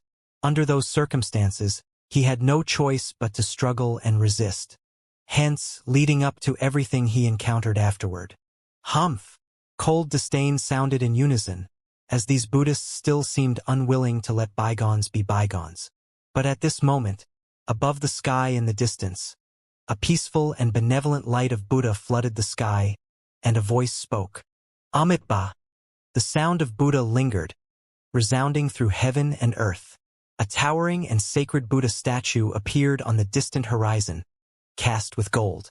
However, this golden Buddha statue was on the move. It was as if it were not a statue but a real person. When they saw the appearance of this Buddha statue, numerous Buddhists who were present immediately bowed down to pay their respect, including countless cultivators from the sacred land of the Western Heaven. All of them clasped their hand in front of them to worship him. Many recognized this statue, as it was a Buddha commonly enshrined and worshipped by many in the sacred land of the Western Heaven. Buddha Lord. Greetings to the Buddha Lord. All these voices echoed one after the other, and those cultivators under the tutelage of the great Buddha were paying their respects with humility. The cultivators from Western Heaven were even more emotional. They were witnessing the manifestation of the Buddha Lord right in front of their eyes. Yifutian's gaze also fixed in that direction. The golden Buddha statue was shining with infinite light of Buddha, sheltering all of the Western Heaven. He appeared quite advanced in age. He was clearly a great Buddha who had cultivated for numerous years. Which Buddha Lord is this now? Yifutian thought. Several Buddha Lords in the Western world of Buddhism were revered and worshipped by the world. The Buddha Lord that appeared now was probably not the Lord of all Buddhas. Benefactor Yi came all the way from the divine prefecture, and this is hardly our way of receiving guests. All Buddha's Fest is a major event in our world of Buddhism, so stop making more troubles for our guests. This voice resounded through the void. When all these Buddhist cultivators heard these words, they knew they could not do anything to Yifutian anymore. They all bowed down deeply to that Buddha Lord. Yifutian. That Buddha Lord looked at Yifutian. At this moment, Yifutian felt so comfortable bathing in the light of Buddha. He bowed to the Buddha Lord and said, Yifutian greets the Buddha Lord. No need for formalities. The Buddha Lord said, You came from the divine prefecture to the Western Heaven. What's your business? Yes. Yifutian nodded and said, I would like to ask for an audience with the Lord of all Buddhas. Everyone was astounded when they heard Yifutian's request. An audience with the Lord of all Buddhas? They never thought that Yifutian would be thinking of doing that. It was no easy task for top Buddhist figures to gain an audience with the Lord of all Buddhas. Amitabha. The Buddha Lord looked at Yifutian and said, It all depends on your own fortune. Having said that, the Buddha statue disappeared. It was as if it had never been there in the first place. After he disappeared, Yifutian looked in that direction and appeared thoughtful. It seemed that not everyone in Buddhism was like the cultivators currently in front of him. This Buddha Lord, for example, was tremendously gracious and forgiving when there was no need for him to be. Since he had manifested and made an appearance, it was obviously not some disingenuous overture. Which Buddha Lord is this? Yifutian asked. Everyone around him should have known him. Just him, a cultivator from the divine prefecture, did not. Wutian Buddha Lord, someone said. With a turning of his mind, there was no place that Wutian Buddha Lord could not reach. He was one of the supreme existences in the Buddhist sect, cultivating celerity, also known as teletransportation. Any destination could be reached as quickly as a passing thought. After Wutian Buddha Lord vanished, the expressions of those who were giving Yifutian a hard time before turned to great displeasure. However, they did not dare to say anything that challenged the command of the Buddha Lord. They could only look at Yifutian with disdain and said, You have slaughtered our cultivators, but now you are asking for an audience with the Lord of all Buddhas. That's crazy man's talk. The Lord of all Buddhas had long transcended the world, no longer bound by the 5 elements of the earth. He was not someone who would receive visitors lightly. Not even those Buddha lords could ask for an audience whenever they liked. Now, all Buddha's fest did pose an opportunity. But they would not agree to Yi Futian asking for an audience with the Lord of all Buddhas. Many of them looked at Yi Futian with a cold and indifferent expression. Even if there were a chance for Yi Futian to meet the Lord of all Buddhas with them around, they would make sure that never happened. "You are lucky that Wutian Buddha Lord made a personal appearance," someone commented coldly. Although they did not dare to make further trouble for Yi Futian, they still seemed quite angry. To them, it was as if Wutian Buddha Lord's words could not change their minds. This piqued Yi Futian's curiosity. What was the status of Wutian Buddha Lord in the world of Buddhism? "Benefactor Yi, we will see each other again if it is meant to be," Tongchan Arhat said to Yi Futian with a smile. Suddenly, alertness was shown in Yi Futian's eyes. Again, he felt being spied upon and knew that the thoughts he had previously may have been detected by the other. This superpower of telepathy was so incredible that it was easily forgotten by those around it. However, what he was thinking was nothing of great importance, so it didn't really matter. Tongchan Arhat turned to leave.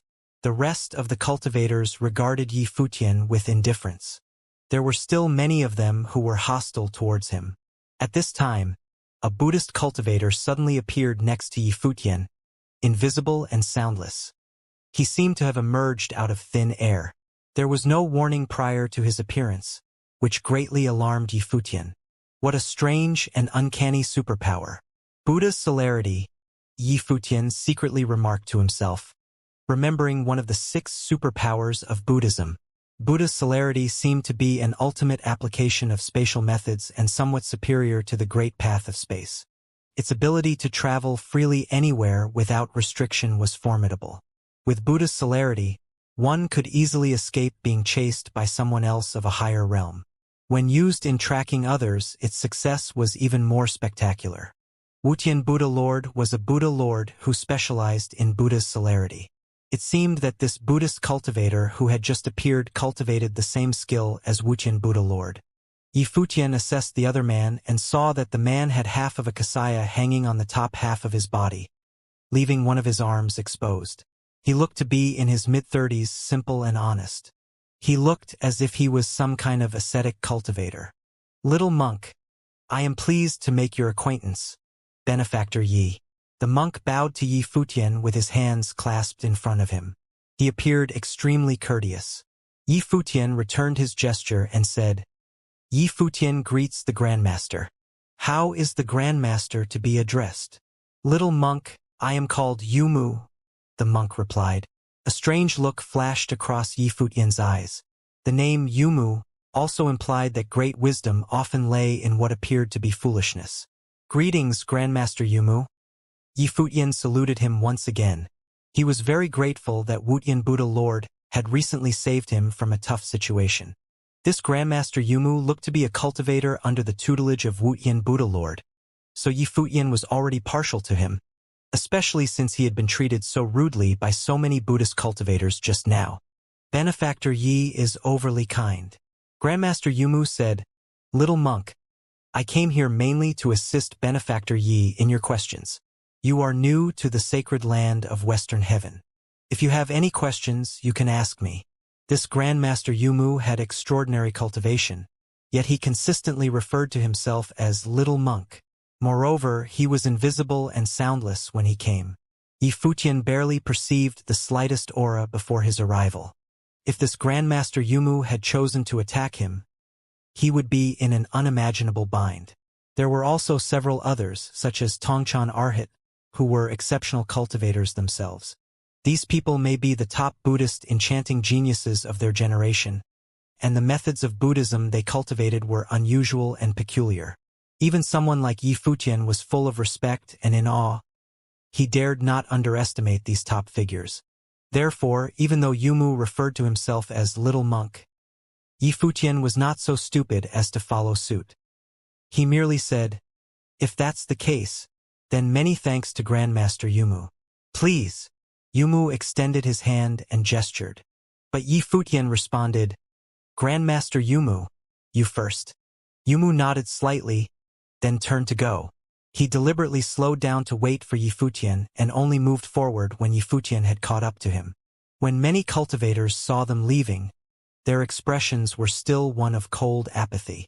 However, with intervention from Wuxian Buddha Lord, there was not much they could do now but to drop the matter entirely. Therefore, each of them dispersed. Soon, everyone left and disappeared without a trace. Yifutian and his party walked above the sacred land of Western Heaven with Yumu.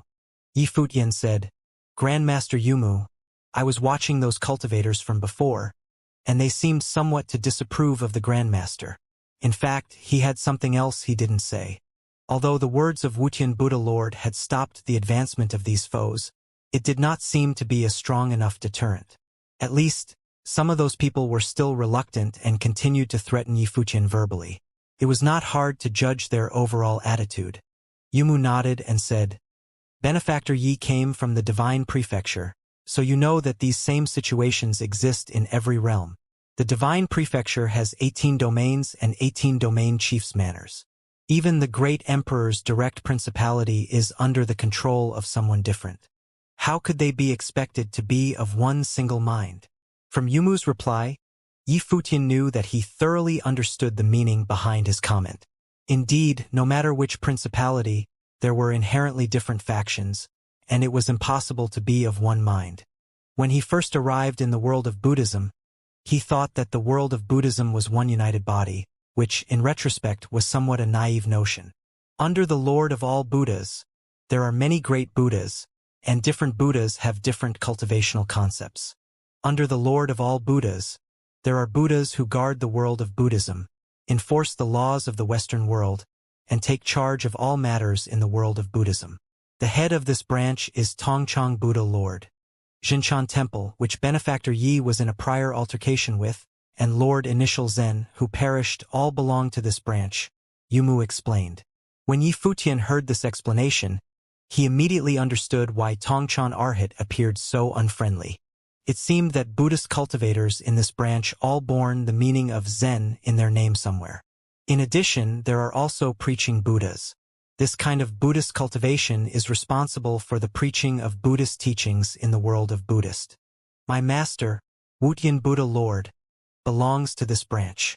There are also Buddhist cultivators who observe those cultivators in the world of Buddhism and listen to the voices within it.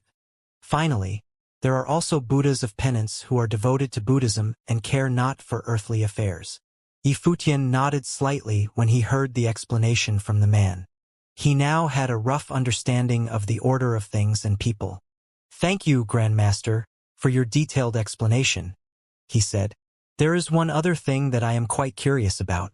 It was said that hundreds of years ago, Donghuang the Great came here to seek Buddhist instruction, taught by the Lord of all Buddhas himself.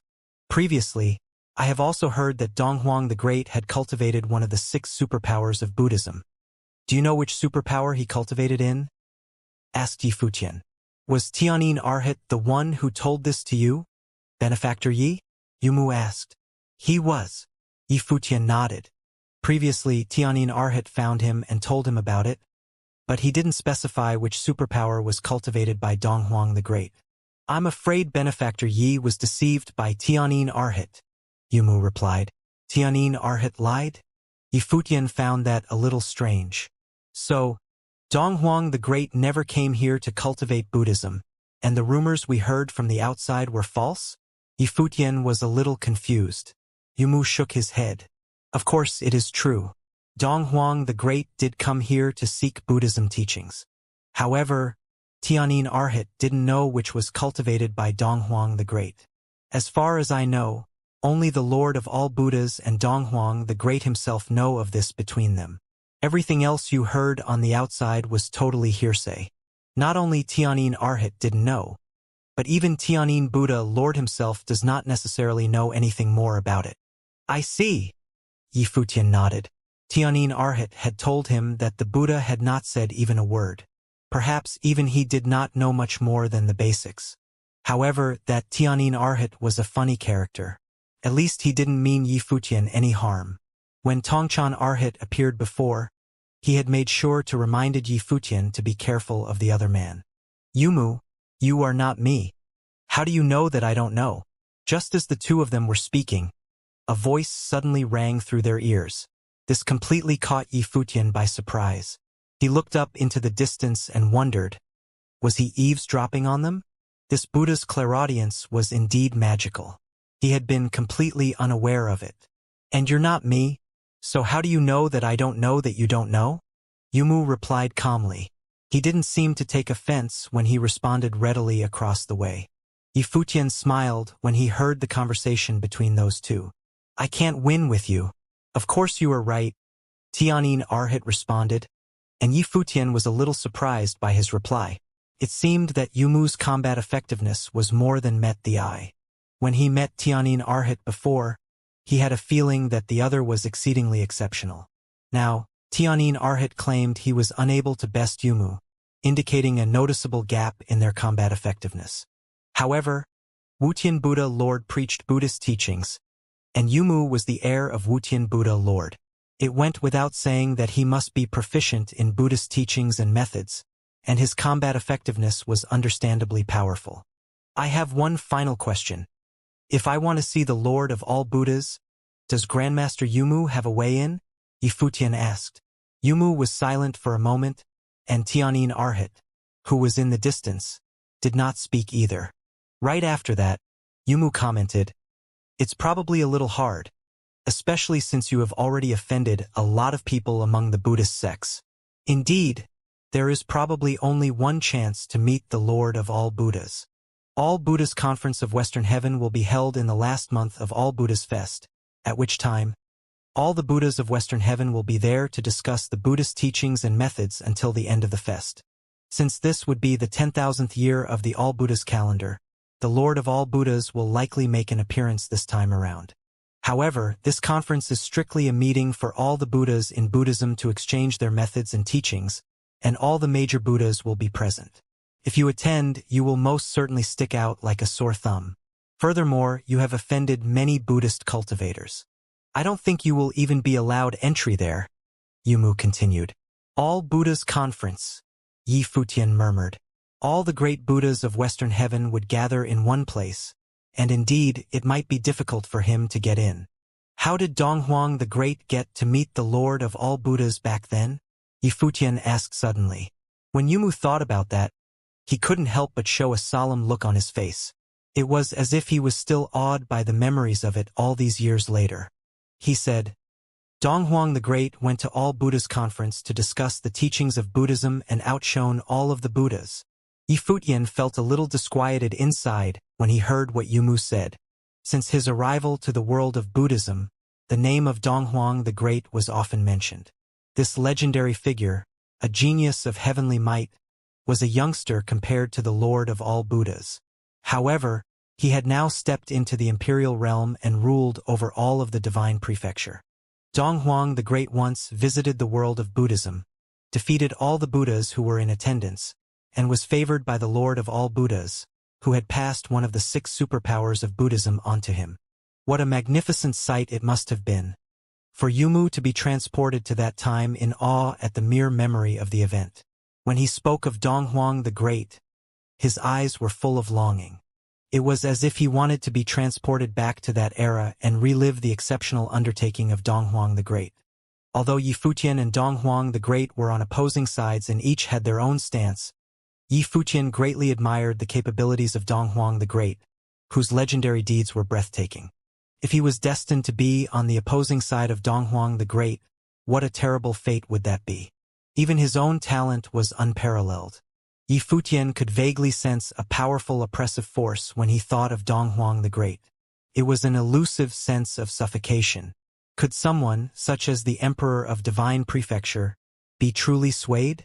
Forcing himself to abandon these wayward thoughts, Yi Futian returned to reality once again, as he looked at Yumu, saying, all the great Buddhas will be attending All Buddhas Conference to discuss teachings and methods of Buddhism. Can outsiders attend as well? All Buddhas Conference, held at Spirit Mountain of Western Heaven, was the grandest of all Buddhist events that would be taking place during the All Buddhas Fest. There is no hard and fast rule that says you can't. Hundreds of years ago, Donghuang the Great himself had participated in the All Buddhas Conference to discuss Buddhism. However, Benefactor Yi may encounter greater difficulties in attending the conference this time.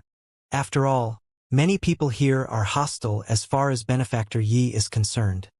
Yumu replied. He seemed to have guessed what Yifutian was thinking.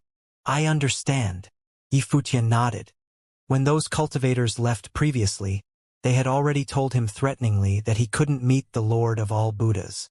However, without seeing the Lord of all Buddhas, the matter regarding Hua Qingqing could not be resolved, meaning that they would have failed to accomplish the goal of this trip. He already had several life and death experiences during this trip to the Western world of Buddhism, which proved valuable. But he had also suffered heavy losses. The divine body of Xianxia the Great Emperor was destroyed, and what was gained by the experience he had was far less than the damages that were caused by the loss of the divine body. Now that all Buddha's conference was upon them, they had to give it a go no matter what. Even if they failed, at least they tried. For him, the rule that no blood could be shed during all Buddha's fest was significant protection that could be used to his advantage. He believed that no one would dare violate the one cardinal rule of all Buddha's fest on such a grand occasion, where even the Lord of all Buddhas himself might appear. I heard that on the sacred land of Western Heaven, there are Buddhist scriptures hidden in ancient temples and the like, and none of them are guarded against outsiders. Those who wish may come and go as they please to observe and comprehend these scriptures. Am I right? Yifutian asked Yumu. Yumu glanced at him, nodded and said, Yes, Buddhism imparts Buddhist teachings. The sacred land of Western Heaven is the holy land of Buddhism. Naturally, it is the first to make those teachings available to all.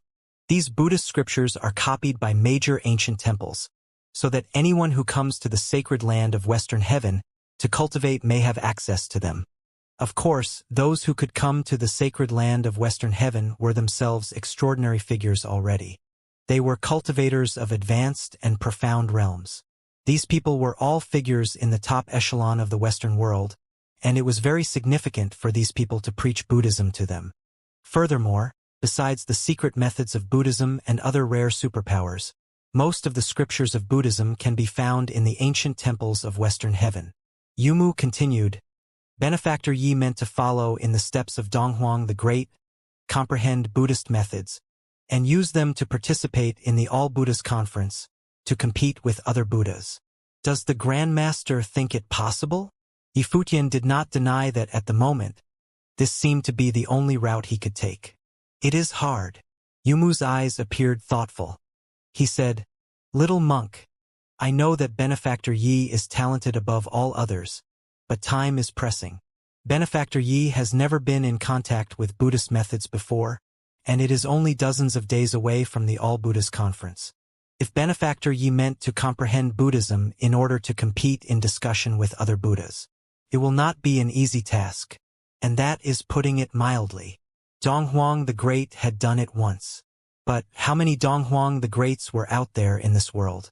For thousands of years, there had been no one who could be compared with Donghuang the Great. Several other great emperors were all mighty existences before the time of Donghuang the Great. No matter how difficult it might be, it doesn't hurt to try, said Yifutian. Yumu nodded and said, Benefactor Yi is right on that front, of course. Hundreds of years ago, Donghuang the Great defeated all the Buddhas by the method of Buddhism. Today, Layman Yi, who also came from the divine prefecture, would like to repeat history. For this little monk, I am very curious to see. In the days that follow, I would make sure no one will disturb Benefactor Ye's cultivation in Buddhism. Tianyin Arhat's voice came from the distance as he continued, Yumu, guard Benefactor Yi well, and don't let anyone disturb his cultivation. Yumu pondered for a moment, then nodded. Very well. I wouldn't dare trouble the Grandmaster to such extent. Yifutian said, The Buddha Lord has already come forward to intervene on my behalf once in person. I'm sure no one will come and make trouble. All Buddha's conference is coming soon. I'm sure the Grandmaster must have a lot of things to do before that. Please don't trouble yourselves on my account. Yumu was a disciple of Wuqian Buddha Lord, so his title ought to be somewhere close to an arhat.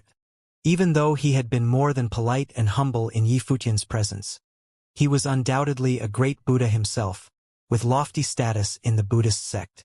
To trouble others for his own protection was not something Yi Futian felt he was entitled to, nor did he wish to bother the others unnecessarily. It's no trouble. I am taking this opportunity to review some of the Buddhist methods. For, little monk, this is also cultivation, Yumu replied. If the Grandmaster insists, I will have no mind to concentrate on my studying of Buddhism. Even if the other man had expressed his willingness in good conscience, Yi Futian couldn't very well delay others in what they had to do. Seeing that Yi Futian was persistent on this point, Yumu didn't force the issue. Instead, he said, since Benefactor Yi said so, little monk will not disturb Benefactor Ye's study of Buddhism. However, if there are unforeseen incidents taking place here, little monk will come and handle them. Right now, when all Buddha's fest is happening, there should be no one in all of the sacred land of the Western Heaven will disturb Benefactor Yi. Yi Futian nodded and bowed to Yumu with his hands clasped. Thank you, Grandmaster. Likewise, Yumu put his hands together and replied, Then little monk will take my leave now. Safe travel, Grandmaster. Yi Futian responded and saw Yumu stepping forward. However, after just a few steps, the other man's figure disappeared without a trace. It was as if he had never been there before. Even Yi Futian could feel a fluctuation of power originated from the great path of space. Yi Futian was quite amazed by what he saw. Was this Buddha's celerity? Indeed, the 6 superpowers of Buddhism were endlessly wondrous. After Yumu left, Chun-Yi asked Yi Futian, Do you really mean to cultivate in Buddhist methods? Is there a problem with that? Yi Futian asked Chun-Yi instead. Chun-Yi shook his head. It's just that with only a few dozen days left, will that be enough time? The methods of Buddhism may be different from all the methods they had cultivated before. The more advanced the Buddhist methods, the more difficult it was to cultivate. For Yi Futian to cultivate these methods in a limited period of time was something short of a tall order, with high levels of difficulties, as he had to compete with other Buddhas using Buddhist methods. Never mind that those figures of Buddhas or arhats were enchanting genius talents themselves. Even those many disciples of Buddhism were impressive and striking figures. It was equivalent to the top geniuses in divine prefecture all gathering together in one place. The great paths are connected, and I am not so slow in my cultivation, Yi Futian responded. However, he saw that Chun-Yi didn't quite believe it. Of course, even Yi Futian himself knew just how complicated this matter was. After all, he would be facing the topmost group of people in all of the Western world of Buddhism. However, the road that Donghuang the Great had walked once, he must now travel on it as well, no matter what. When you cultivate Buddhist methods, I can be by your side. Perhaps it will be of some help to you, Hua Qingqing said, which surprised Chun-Yi to no end. Was this possible? Chun-Yi stole a glance at Hua Jieyu, whose expression did not change one bit. At this time, Chun-Yi couldn't help but admire Yi Futian's ability. Very well. Yi Futian nodded, and the admiration in Chun-Yi's eyes turned into worship. Yi Futian had no idea of the thoughts that went through Chun-Yi's mind. Hua Qingqing's words didn't mean anything else. Only Yi Futian knew how special she was. This was the reason why they came to the sacred land of Western Heaven in the first place. Let's go, Yi Futian said as he started moving forward. I'll pick a place, Hua Qingqing said. Yi Futian looked at her and agreed. Good. With that said, Hua Qingqing went first, and everyone else followed behind her. It didn't take long for the group of them to come to an ordinary temple. Very few people entered, but Hua Qingqing stepped right into it. Yi Futian accompanied her. After entering the temple, they found its library. In the library, there were rows upon rows of bookshelves on which were all the scriptures cast in jade slips. The bookshelves were engraved with words, clearly denoting their categories. Hua Qingqing took out a volume from a specific place on the shelf and handed it to Yi Futian. Yi Futian took the scripture and looked at it. This sutra was none other than one of the Buddhist basics, the Heart Sutra. Not only that, but the scriptures here all seemed to be basic Buddhist scriptures, not some high-level cultivational method, nor had they seen any scriptures about powerful Buddhist superpowers. However, Hua Qingqing brought him here first and handed him a volume of Heart Sutra. Yi Futian knew that Hua Qingqing had some prior exposure to Buddhism, although that was when she was in the lower worlds. If you can thoroughly understand the important scriptures here, then when you cultivate methods of Buddhism, you will get twice the result with half the effort. Hua Qingqing said to Yi Futian, and Yi Futian agreed. As his divine consciousness pried into the scriptures, all of a sudden, the words floated in his mind.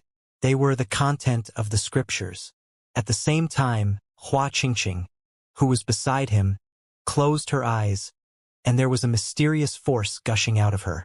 Her soft lips seemed to be moving. A strange sound of Buddha seeped into Yi Futian's ears, and instantly Yi Futian entered into a state of selflessness.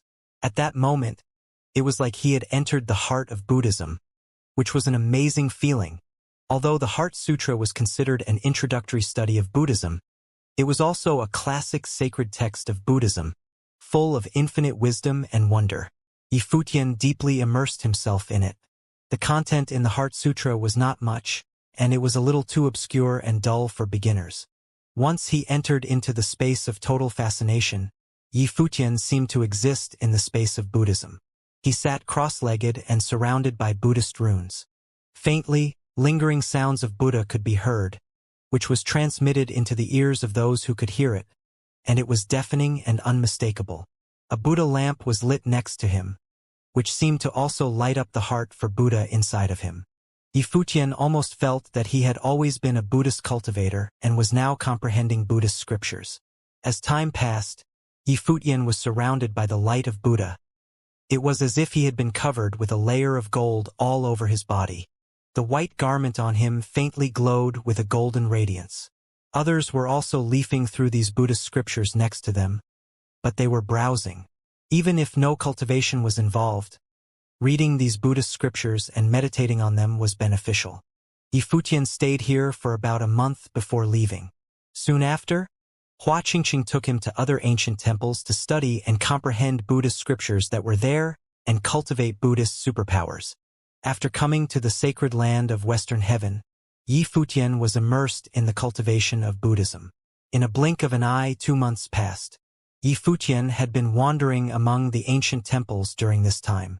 The time he stayed in each location became shorter and shorter.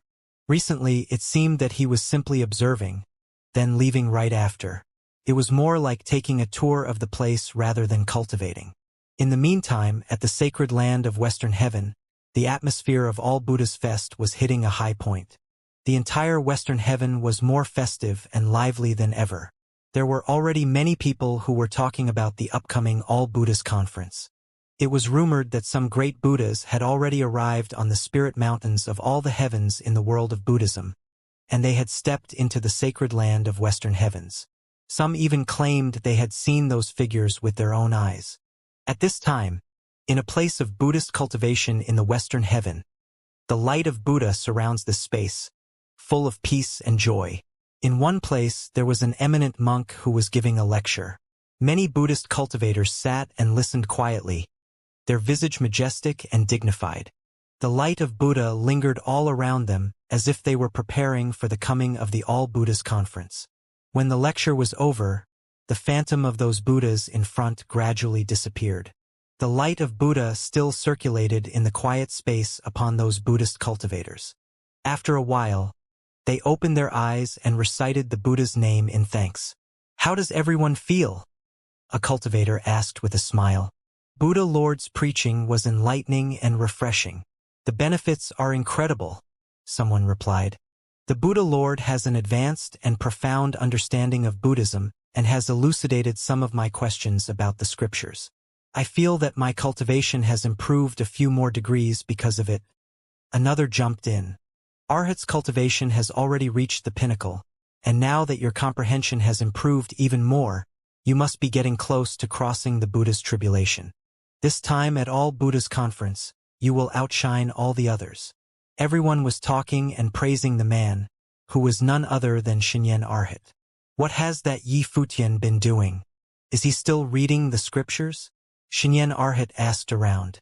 In the sacred land of Western Heaven, Yi Futian's every move could not be hidden from their eyes. The top-rated Buddha's clairvoyance could see through the endless space, and in the land of Western Heaven, they could directly zoom in on Yi Futian's location and what he was doing. Therefore, Yi Futian's cultivation in Buddhism did not escape their attention. Of course, Yi Futian never thought of concealing his whereabouts or what he was doing.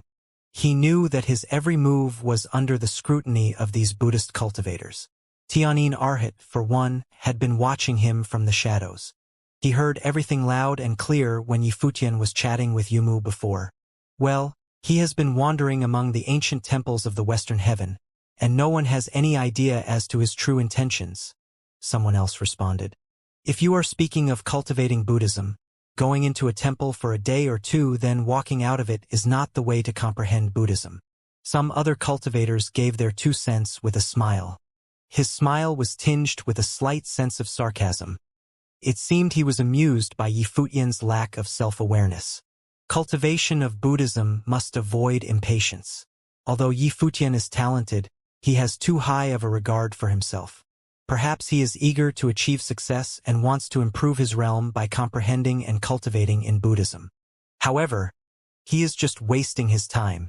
What if he could really comprehend Buddhism, receiving some enlightenment, and cultivated some Buddhism methods? What is his intention? Someone asked, a little curious. He wants to follow the example of Donghuang the Great, participate in the All-Buddhist Conference and defeat everyone there. A Buddhist cultivator replied with a smile, and everyone suddenly burst out laughing. The whole thing looked a little comical. There was a strong sense of mockery. To defeat all the Buddhas? The golden eyes of Tianyin Arhat shot out some terrifying sharp rays. If he comes to the All-Buddhist Conference and asks to participate, whatever happens after that cannot be blamed on us. Yi Futian had not yet answered for the killings of their disciples, and now he wanted to participate in the All-Buddhist Conference to defeat all the Buddhas. If this was not a crazy man's talk, what else could it be? The All-Buddhist Conference was a major Buddhist event. What happened hundreds of years ago when Donghuang the Great visited was not known to too many people. Only some ancient Buddhas who had cultivated for many years knew exactly what happened once upon a time. But in their generation, and at this time, they would absolutely not allow a similar occurrence again in the Buddhist sect. After Donghuang the Great became emperor, what happened here was discussed in a positive light in the land of divine prefecture and was discussed ad nauseam. However, in the eyes of these Buddhists, their major event was crashed by some outsider, who then defeated all the Buddhas at their methods was certainly not viewed in a positive light. Especially those Buddhist cultivators who were defeated by Donghuang the Great must have had a difficult time swallowing their defeats. It was said that some great Buddhas had been in retreat ever since. They had been heavily affected by the event that took place hundreds of years ago and had not yet fully recovered from it. They seemed determined not to come out of their retreat until they had proved the great path. There was even a great Buddha whose existence ended in parinirvana because of what took place. In any case, this matter within the Buddhist circle, it was definitely a dishonor. Of course, there were some top Buddhas who did not mind it. From their perspective, all beings were equal, and for that, they admired Donghuang the Great. This was because their philosophy in cultivating Buddhism was different from the rest. However, Yi Futian didn't know the things that were happening there. He continued to immerse in his own cultivation of Buddhist teachings and methods. Before they knew it, there was only 7 days' time left before the start of the All-Buddhist Conference. Yi Futian stopped his comprehension of Buddhism and did not continue to cultivate in the ancient temple. At this moment, Yi Futian and his group were here, on top of a peak in the Western Heaven. Next to the cliff, one could survey the vast space of the Western Heaven below. Yi Futian sat with his legs crossed, surrounded by golden light. Now, it was no longer just a simple light of Buddha. His body seemed to have turned into a golden body. He was radiant all over. It was as if it was the body of an ancient golden Buddha. With this transformation, he was surrounded by many Buddhist runes, while sounds of Buddha lingered in the air. In Yi Futian's life palace, the entire life palace was surrounded by golden light of Buddha, as if it had been transformed into a Buddha's world. In this world, a massive and boundless Buddha shadow appeared above the firmament, like Dharma. It reflected upon Yi Futian, who was sitting cross-legged. Behind Yi Futian, Hua Jieyu and Hua Qingqing stood there quietly, watching him cultivate. "Looks like he doesn't need my help anymore," Hua Qingqing said softly. Yi Futian's comprehension and subsequent cultivation of Buddhism astounded her. Yi Futian opened his eyes. The golden light of Buddha gleamed around him. Faintly, there seemed to be sounds of Buddha lingering between heaven and earth, solemn and holy. The cultivation methods of Buddhism were indeed exceptional. It calms one's body and soul, elevating one's overall state of mind, Yi Futian whispered. Hua Jieyu and Hua Qingqing walked up behind him. Hua Jieyu smiled and said, "That's because all the Buddhist scriptures that Qingqing has been chosen for you are superior, making this effect possible." "It's not so," Hua Qingqing said softly. "In Buddhism, there was no such thing as superior or inferior among scriptures, as it is dependent on the person who seeks the enlightenment. However, the Buddhist scriptures I have chosen are in ascending order, which is indeed beneficial to the state of mind. But what truly matters is the cultivator himself." Obviously, Hua Qingqing was complimenting Yi Futian. "Speaking of which, if it were not for your help, Qingqing, I would not have been able to enter into such state of cultivation so quickly. I think not just me, but anyone with you assisting in the cultivation of Buddhism would be able to accomplish amazing results," Yi Futian concluded with a sigh. During this period of cultivation, Hua Qingqing's effect on him was as if she lit up his desire for Buddhism. He was already gifted with extraordinary talent, and because of the existence of his natal spirit, it was not difficult for him to cultivate any method of the Great Path. Now, with Hua Qingqing's help, it seemed that he was naturally suited for Buddhist cultivation. He was in perfect sync with it and was able to enter the state of Buddhist cultivation immediately. "You two can stop praising each other," Hua Jieyu smiled softly. "Although the cultivation of Buddhism is going smoothly, to participate in the All-Buddhist Conference, you have to face many top-level great Buddhas in the Western world of Buddhism. Many of them are hostile towards you, including the Arhats."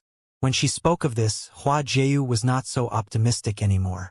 Just as she said, she had absolute confidence in Yi Futian's cultivation. Although it had not been long since he cultivated Buddhism, he had already had astounding successes. Still, it all depended on what kind of opponents he would be facing. However, the All-Buddhist Conference was a forum for Buddhist cultivation. If Yi Futian intruded into the conference by any other means, it would be seriously out of place and defied the original intent of the All-Buddhist Conference. If there were one great Buddha who had experienced the divine tribulation of the Great Path among those Buddhist cultivators, Yi Futian would be hard-pressed to contend with that. "I understand," Yi Futian nodded. Even though he felt some pressure, Yi Futian was trying to maintain a balanced mindset, which perhaps was related to his recent cultivation. He looked at Hua Qingqing and said, "If we fail this time, we will have to find another way. We are just fighting for a chance this time.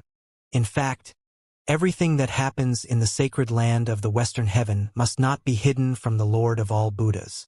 As long as he wants, everything will be known to him. Even if we fail, if the Lord of all Buddhas wants to receive me, he will. If he doesn't want to receive me, then he won't." Hua Qingqing seemed extremely at peace as she spoke casually. Although she did not possess a high level of cultivation, her mentality revealed extreme serenity. She was at ease with everything that was happening at the moment. Yi Futian nodded. Hua Qingqing's words were quite right. Buddhism had 6 superpowers and many other fascinating and amazing methods, the wonders of which were infinite. The Lord of all Buddhas cultivated all the methods of Buddhism. So how could he not know all that was happening in the sacred land of Western Heaven? At this time, there were footsteps behind them. It was Blind Tai who came over and said to Yi Futian, "There are only a few days left before the All-Buddhist Conference, and the cultivators of the Western Heaven have gathered in one direction. Those Buddhist cultivators have also gone there, preparing to go to the Spirit Mountain of the Western Heaven. Shouldn't we be getting ready to go as well?" "Yes." Yi Futian nodded and said, "It is time to take off." After that, he contacted Mo Yunzi with his mind. Soon, Mo Yunzi arrived with Fang Xiyuan and the others. He turned into his original form.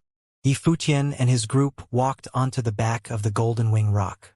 The rock's wings spread wide, breaking through the sky, rushing forward.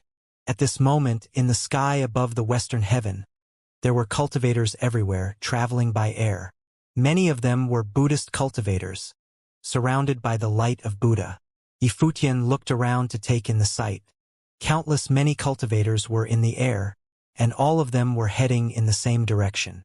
To the west of the western heaven, there was a golden coastal region. This area was said to be endowed with spirit, and only those who cultivated Buddhism may cross. Common cultivators, without exception, had no way to cross this sea. Therefore, this coastal region was also known as the Sea of Buddha. At this time, countless cultivators gathered in front of this golden coastal region. Their eyes looked far ahead, where the other end of the sea seemed to be connected with the sky.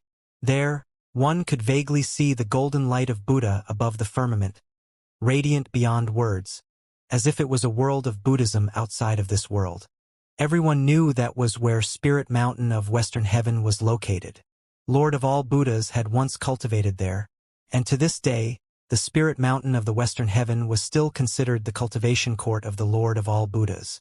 Of course, the Lord of all Buddhas had long since transcended the earthly world and was no longer bound by the 5 elements of heaven and earth. Now, it was most other Buddhas who cultivated at the Spirit Mountain. All those Buddhist cultivators clasped their hands in front of them, appearing exceedingly pious. They then stepped into the sea and traveled by Buddhist boats, dazzling with the light of Buddha, as if on a pilgrimage. Their entire bodies were submerged in the light of Buddha. As time progressed, many figures could be discerned in this golden sea, scattered in different places in the sea, but all were moving in the same direction. The scene was incredibly spectacular. Who knows when little monks like us will have the opportunity to participate in the All Buddhist Conference. Some Buddhist cultivators with a lower level of cultivation sighed and wondered. His eyes, which focused on the golden sea, were filled with endless yearning. He put his hands together and gestured towards the far distance as if in prayer. In the crowd, many cultivators were doing the same thing he was. That's a Buddhist cultivator under the tutelage of Tongchan Buddha Lord. Someone looked in a particular direction. Tongchan Arhat is also there, someone else added, looking at a wickedly handsome Buddhist cultivator. This group of cultivators stepped into the sea and moved forward. More and more great Buddhas were coming, but they moved forward in the same way, without any exception. This was the only way to reach the Spirit Mountain, as there were no other shortcuts. Even those top Buddha lords had to cross the sea in order to get there. As the time of the All Buddhas Conference drew closer, the number of people in this coastal region gradually decreased. Most of them had already gone to Spirit Mountain in advance, not wanting to miss the grand occasion of the All Buddhas Conference. When Yifutian and the others arrived, there were not so many people who were crossing the sea anymore. They walked to the very front of the coastal region, looking at the light of Buddha that was sprinkling down from the sky in the distance. The end of the sea seemed to be part of the sky, the ultimate holy land for those who cultivated Buddhism, Spirit Mountain of Western Heaven. However, Yifutian did not set off immediately but was waiting. When all the Buddhist cultivators were gone, he would then cross the sea. As time went by, fewer and fewer people were crossing the Golden Sea. All Buddhas Fest had entered its last month, and the All Buddhas Conference would be held on the Spirit Mountain of Western Heaven. With no more Buddhist cultivators to cross over the Golden Sea, many cultivators held lotuses in their hands and placed them into the Golden Sea. Suddenly, those lotus blossoms seemed to be effused with a golden glow, drifting towards the center of the sea as if they were transforming into golden lotus flowers. Countless others repeated this same action. Soon, those who had released the lotus flowers clasped their hands together in front of them, worshipping the golden sea with their eyes closed. The sound of Buddha came out of their mouths. These tremendously pious folks seemed to be praying for blessings. The sound of Buddha reverberated throughout heaven and earth as if forming a resonance in this corner of the world. Yifutian stood in front of the coast. With the sound of Buddha in his ears, he was compelled to clasp his hands together as well. His expression was one of great solemnity. Nowadays, he considered himself one of the Buddhist cultivators. In their own ways, These cultivators of Buddhism seemed to pray for the success of the All Buddhas Conference. And something seemed to respond to this sound of Buddha, which lingered between heaven and earth. At the end of the Golden Sea, where it bordered the sky, the infinitely dazzling light of Buddha lit up, then sprinkled over the sea. The light covered this boundless coastal region with an even brighter golden glow. Even a sound of Buddha came from yonder, which created some kind of resonance with the sound of Buddha on this side.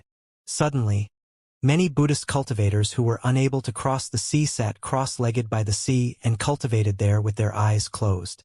The sight in front of them was so spectacular and palpable that Chen Yi, Fang Xiuan, and the others felt its solemnity and holiness as well.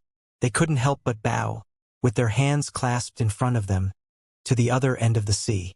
Conceivably, this light of Buddha must be a sign signifying the start of the All Buddhas Conference. Long afterward, the sound of Buddha that lingered between heaven and earth gradually dissipated, but the light of Buddha remained. It continued to illuminate the world. Gradually, some left, while others still sat by the edge of the sea to cultivate. The coastal region with so many people cultivating was, in fact, strangely quiet. "When are you leaving?" Chen Yi walked next to Yifutian and asked. Yifutian glanced into the distance and whispered, "It's about time." As he was speaking, he looked at Hua Qingqing beside him and said, "Qingqing, are you ready?" "Yes." Hua Qingqing nodded. Her face was very tranquil, and her beautiful eyes were clear and pure. "Let's go then," Yifutian said with a smile. His heart was without disturbance. Hua Jieyu stood on the other side and whispered, "You two be careful." "I know." Yifutian smiled at Hua Jieyu, knowing that she was still a little nervous. Only Hua Qingqing and he would embark on this journey. Hua Jieyu and the others did not cultivate Buddhism. Therefore, they could not cross the sea. Yifutian and Hua Qingqing stepped into the golden water, and a Buddha boat appeared at their feet, drifting forward and carried them into the golden sea. Master, Little Ling, Fang Xiuan, and the others stepped forward and looked towards the departing figure of Yifutian. They were all a little unsure. On this trip, their master was about to go to the spirit mountain of Western Heaven, where all the Buddhas would be gathering. Among these Buddhas, there was no telling how many strong cultivators there would be. If they wanted to kill Yifutian, he would have no way of fighting back. Yifutian waved his hand with his back towards them. He then sat cross-legged on the Buddha boat, as a light of Buddha illuminated upon him.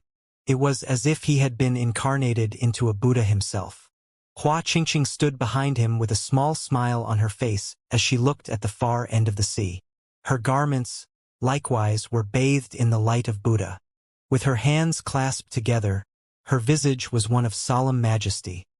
It was like that of a bodhisattva. All the countless people in front of the sea regarded that lonely Buddha boat in front of them with surprise. The sight before them was as perfect as a painting. Were these two on their way to the spirit mountain of Western Heaven? The two of them floated on the sea in the Buddha boat, moving forward. The Buddha sea was like a golden mirror. When Yifutian looked down at his reflection in the sea, he did not know whether he was traveling in the water or that he was walking in the sky.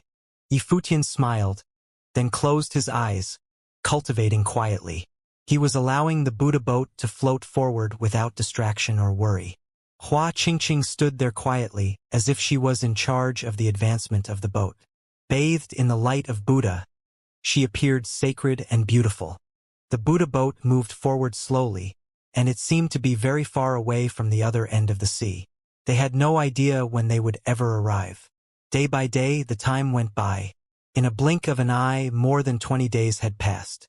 The Buddha boat was still floating in the golden sea, easily losing the passage of time. Hua Qingqing and Yifutian did not exchange one word. They were extremely quiet. The end of Western Heaven is still far away, but they did not feel the least bit of impatience. This was the Buddha Sea, and the Buddha Sea had cognizance of its own. When they were allowed to cross over, they would arrive. If the Buddha Sea did not want them to cross, they would not get there no matter how much they forced it. This here was the Buddha's world. As they were still drifting, Yifutian continued to cultivate quietly and comprehend the Buddhist methods. Hua Qingqing, likewise, stood there quietly, without disturbing Yifutian's cultivation. After some time had passed, the All-Buddhist Conference had been progressing for more than 20 days at this point, with only the last 3 days remaining. Hua Qingqing realized that they were still on the sea, and the distance to Spirit Mountain at the end of the sea had not changed at all. It was as if they would never reach their destination. However, at this moment, there was a sudden surge of the light of Buddha that rippled over the sea, and the golden surface of the sea was suddenly tossed with waves. Then, several figures of Buddha floated up from the golden sea, standing in front of them. Their hands were clasped together in front of them, and the sound of Buddha came out of their mouths. Amitabha. Likewise, Hua Qingqing put her hands together and bowed to salute the Buddhas who were present. Finally, Yifutian stopped cultivating as he opened his eyes, clasping his hands in front of him, and saluted. Youngster Yifutian comes to visit the spirit mountain of the western heaven.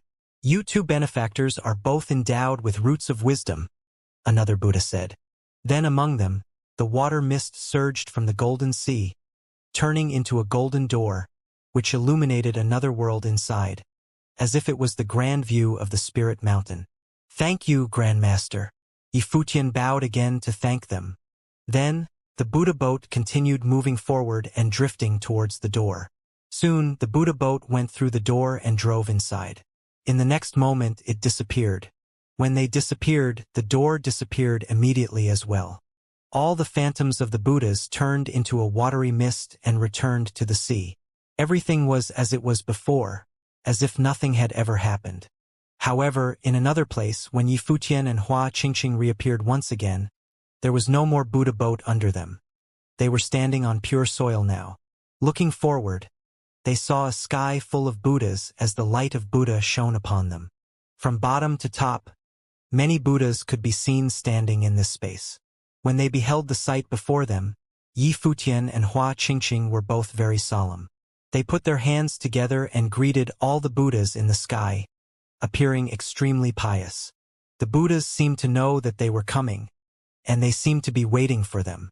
Countless eyes fell on the two of them. Under the brilliance of the light of Buddha, both Yifutian and Hua Qingqing felt an invisible sense of pressure. This was not deliberate, however.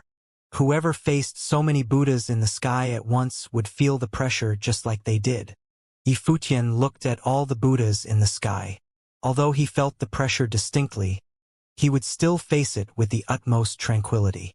In Spirit Mountain of Western Heaven, all the Buddhas in the sky, from the bottom up, were organized with an obvious hierarchy. Those Buddhas with stronger cultivation were sitting in higher places. It seemed that there were several layers of heavens. This was something that Yifutian took notice of. Everything in the world had its own order. The same held true for even the Buddhas. Yifutian, you had killed disciples of Buddhism. How dare you show your face in Spirit Mountain of Western Heaven? There was a voice that came from above, chastising him. A pressure of might now spread towards Yifutian as many eyes fell on him. Many of them were obviously hostile.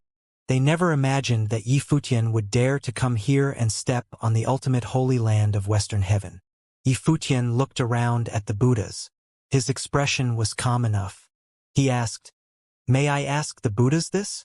What if someone was trying to take your cultivation, robbing you of your divine items and threatening your life? What would you do?" No one answered him, but they knew why he asked. Everything that happened previously in Six Desires Heaven was because those cultivators had attempted to take the divine body away from him. I asked the Buddhas humbly, would people who act like this be worthy of being called Buddhas? Yifutian followed up with yet another question. On the Spirit Mountain of Western Heaven, there was a moment of silence. Then a great Buddha responded, "Not worthy. In that case, I haven't slain any Buddha. These claims are nothing more than baseless, false accusations." Yifutian clasped his hands together and continued, "Yifutian came here today, seeking an audience with the Lord of all Buddhas." As the Buddhas whispered amongst themselves, many Buddhist cultivators glanced at Hua Qingqing, who stood behind Yifutian. They could discern that there was something extraordinary about her. However, For Yi Futian to take her here to see the Lord of all Buddhas was clearly a bit self-aggrandizing on Yi Futian's part. Of course, they also knew that Yi Futian came here this time because he wanted to emulate Dong Huang. Yi Futian, you came from Divine Prefecture, and have only been in the Western Heaven for a few months. For what reason do you think you deserve an audience with the Lord of all Buddhas? A Buddha asked. Some people even jeered in their hearts. This guy had not a clue of his own ability nor its limits. Buddha says that all beings are equal, and there is no distinction of high and low. I am here sincerely asking for an audience. Why is that forbidden? Yi Futian asked in return. All beings are equal, and there is no distinction between high and low. However, there is a distinction between high and low in Buddhist methods. Someone replied. Yi Futian, the All Buddhas Conference is a time when all Buddhists gather to study the methods with each other. We know that you meant to emulate the feat of Dong Huang the Great, but you have only cultivated in Buddhist methods for mere months. It's still a long way away from when you can compete using Buddhist methods. Furthermore, even if you are outstanding in Buddhist methods, it is no guarantee whether the Lord of all Buddhas wishes to grant you an audience. All beings are indeed equal. It is precisely because of this that all beings have no obligation to agree to any demands from the others. Yi Futian nodded slightly and said, I understand it is completely up to the Lord of all Buddhas to decide whether he will receive me or not. Although I have only cultivated Buddhist methods for a short time, I know that the cultivation does not lie in the length of time. I have no intention to follow in the footsteps of Dong Huang the Great.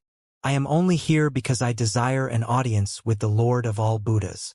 Since this is the only opportunity available to me, that is why I am here. As he was speaking, he took a few steps forward and said, Therefore, Yi Futian would like to exchange Buddhist methods with the Buddhas who are in attendance. Please advise. He put his hands together once again and bowed to salute them. He appeared to be very respectful. However, he was neither obsequious nor arrogant when facing all these Buddhas in the sky. He was extremely calm and confident. Upon the Spirit Mountain, Buddha's peaceful and benevolent light covered this space, making it more holy than ever. The Buddhas looked at the man with white hair, and they were a little curious. Hundreds of years ago, another cultivator came from Divine Prefecture to exchange with the Buddhas. What would be the difference between this one and Dong Huang the Great from once upon a time? Since Benefactor Yi wants to have an exchange in Buddhist methods, who is willing to give it a try? Said a great Buddha at the highest place of Spirit Mountain, clearly granting Yi Futian's request. Yi Futian looked over there and saw that the speaker was none other than Wuqian Buddha Lord himself, and he felt a little relieved. His uninvited presence at Spirit Mountain of Western Heaven was truly a bit disrespectful. The worst-case scenario was he being forcibly driven out of Spirit Mountain. If that happened, it would definitely be impossible for him to see the Lord of all Buddhas. The words of Wuqian Buddha Lord, no doubt, gave him a fighting chance. All the Buddhas in the sky fixed their eyes on Yi Futian. They could perceive Yi Futian's cultivation at the peak of Renhuang in the 8th realm. And they had long heard of Yi Futian's combat effectiveness.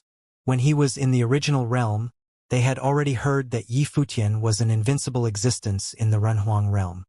With the help of the divine body, he could punish even those who had survived the divine tribulation of the Great Path. Of course, Yi Futian couldn't leverage the divine body or any other objects at present. He had only the option to fight using Buddhist methods. And Yi Futian had only cultivated the Buddhist methods for a few months. It was in this context that the Buddhas had taken Yi Futian's cultivation into consideration. At this moment, a Buddha came forward. His entire body was brilliant and massive. It was as if cast from pure gold. His cultivation was exceptional Buddhist Path 9th realm, which was equivalent to peak Renhuang. This is Giant Spirit Buddha, Wuqian Buddha Lord introduced. Giant Spirit Buddha bowed with his hands together in front of him, and said to Yi Futian, Benefactor Yi, pleased to meet you. Yi Futian looked at Giant Spirit Buddha, who was several heads taller than himself. His hands clasped in front of him, and he was surrounded by golden light.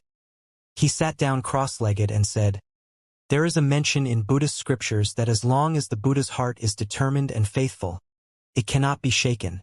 and that Akalanatha battle form could be achieved. Is that correct? It seems that Benefactor Yi has indeed paid attention in the cultivation of Buddhist methods, praised the giant spirit Buddha. If so, please go ahead. When Yi Futian finished speaking, he, who was sitting cross-legged, closed his eyes. His heart was as steady and indestructible a rock. His entire body was shining with golden divine light, and a humongous Buddha statue appeared now, turning into the Dharma of Akalanatha battle form. Both of its hands were held in different positions. It was as if his thoughts had been proven and had turned him into a Buddha. This sight truly astonished the many Buddhas on the Spirit Mountain, and the giant Spirit Buddha was no exception. However, his body began to expand and enlarge. It turned into a Buddha which was about the same size as the Alakanatha battle form, but even more stalwart and full of power. The expanded version of giant Spirit Buddha was holding a Vajra pestle radiated with the light of Buddha. He picked it up overhead with both his hands and smashed directly towards the Alakanatha Buddha form. However, Yi Futian remained motionless, his eyes closed. His inaction caused many people to sweat for him. When the Vajra pestle blasted down, a violent roar was heard, and the Alakanatha battle form shook because of it. But its golden torso did not suffer the slightest crack, and it remained as immovable as a mountain, true to the meaning of indestructibility. The golden light of Buddha circulated above the Dharma of the Akalanatha battle form. It was as if many Buddhist runes were floating around, making him a true incarnation of the Buddha. When he saw this, the giant spirit Buddha knew that he had lost. He put down the Vajra pestle and put his hands together to bow to Yi Futian. Just as Benefactor Yi said, the cultivation of Buddhism does not depend on the length of time spent in cultivation. For you to achieve the Akalanatha battle form in just a few months and comprehend the truth therewithin, I dare say Benefactor Yi is indeed predestined with my Lord Buddha. Little monk, I am ashamed that I am not fit to compete. After that, the giant spirit Buddha stepped back out of his own volition.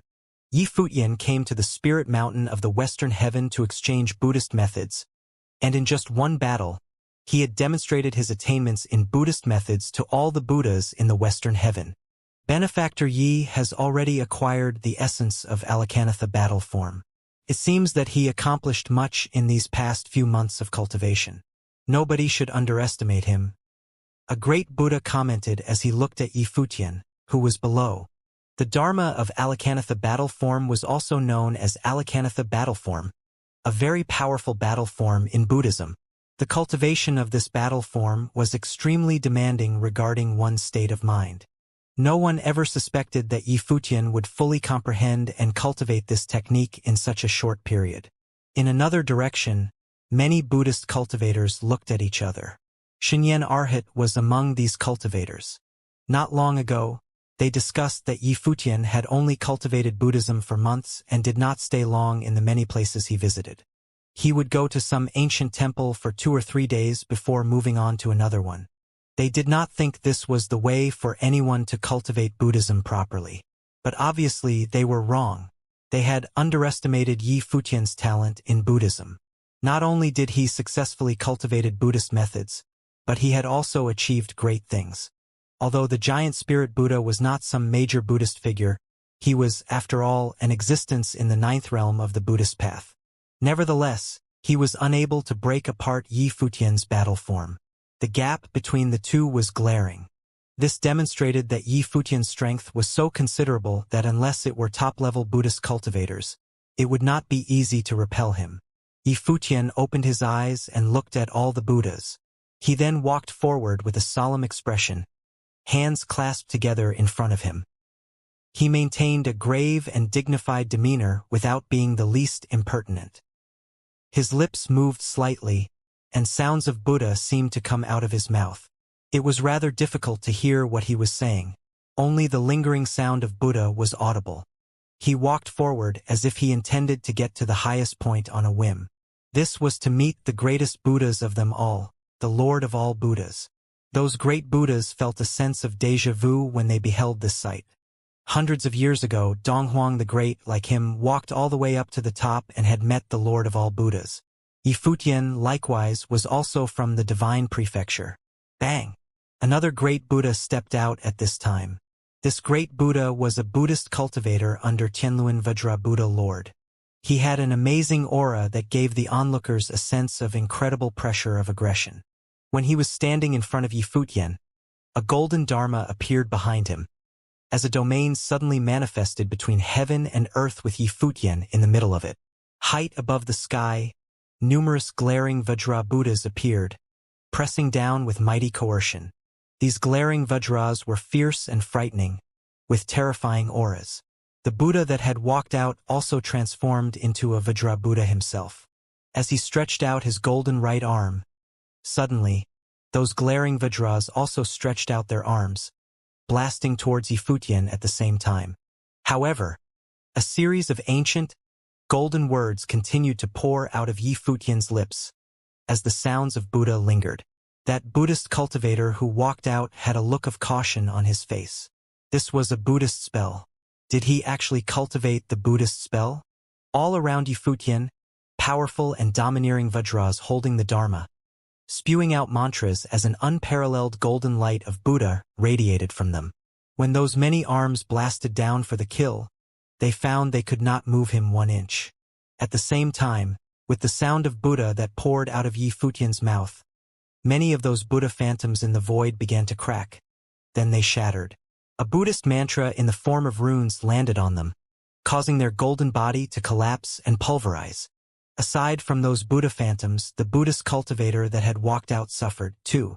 Countless runes of Buddhist mantra attached themselves to his golden body and erupted in golden divine light. The light of Buddha was blinding as his golden body exploded. He let out an enraged scream, trying to escape the runes of mantra. However, the runes were endless and infinite, completely shrouding the void. Along with those roaring sounds, the golden body shattered, and that Buddhist cultivator was knocked out. He gave a muffled groan as blood dripped from the corner of his mouth. His golden body was broken and he was injured. Yifutian bowed his head and said nothing. He clasped his hands together in front of them and continued moving forward. When that Buddhist cultivator saw Yifutian coming, he involuntarily backed away to let Yifutian walk past him. Vajra spell. All the Buddhas looked at Yifutian in amazement.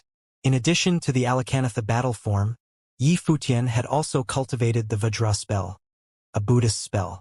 There were many powerful spells in Buddhism that were extremely effective. There were even spells that could transcend the dead and send them into the cycles of reincarnation. The spell Yifutian used just now was the Vajra spell, which was a particularly domineering type of spell. It was a perfect complement with the Alakanatha battle form, and together, they formed a powerful and unstoppable duo. It was no wonder that the Buddhist cultivator had been unable to stop him from advancing. It was pure coincidence when Yifutian first cultivated this spell. He had already cultivated the Vajra demon-slaying rhythm previously, which was a rhythm technique of Buddhism. It turned out that Vajra demon-slaying rhythm was derived from the Vajra spell, which was also a part of the spell itself. With an existing foundation and an expert in the way of rhythm, Yifutian's cultivation of the Vajra spell was a natural choice.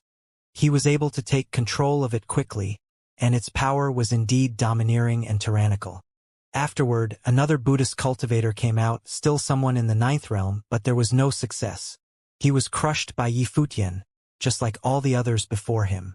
With the Vajra spell on top of the Alakanatha battle form, Yifutian was solid and unmovable. However, the others could not withstand his attacks. They couldn't even stop his advancement, as he was still walking forward.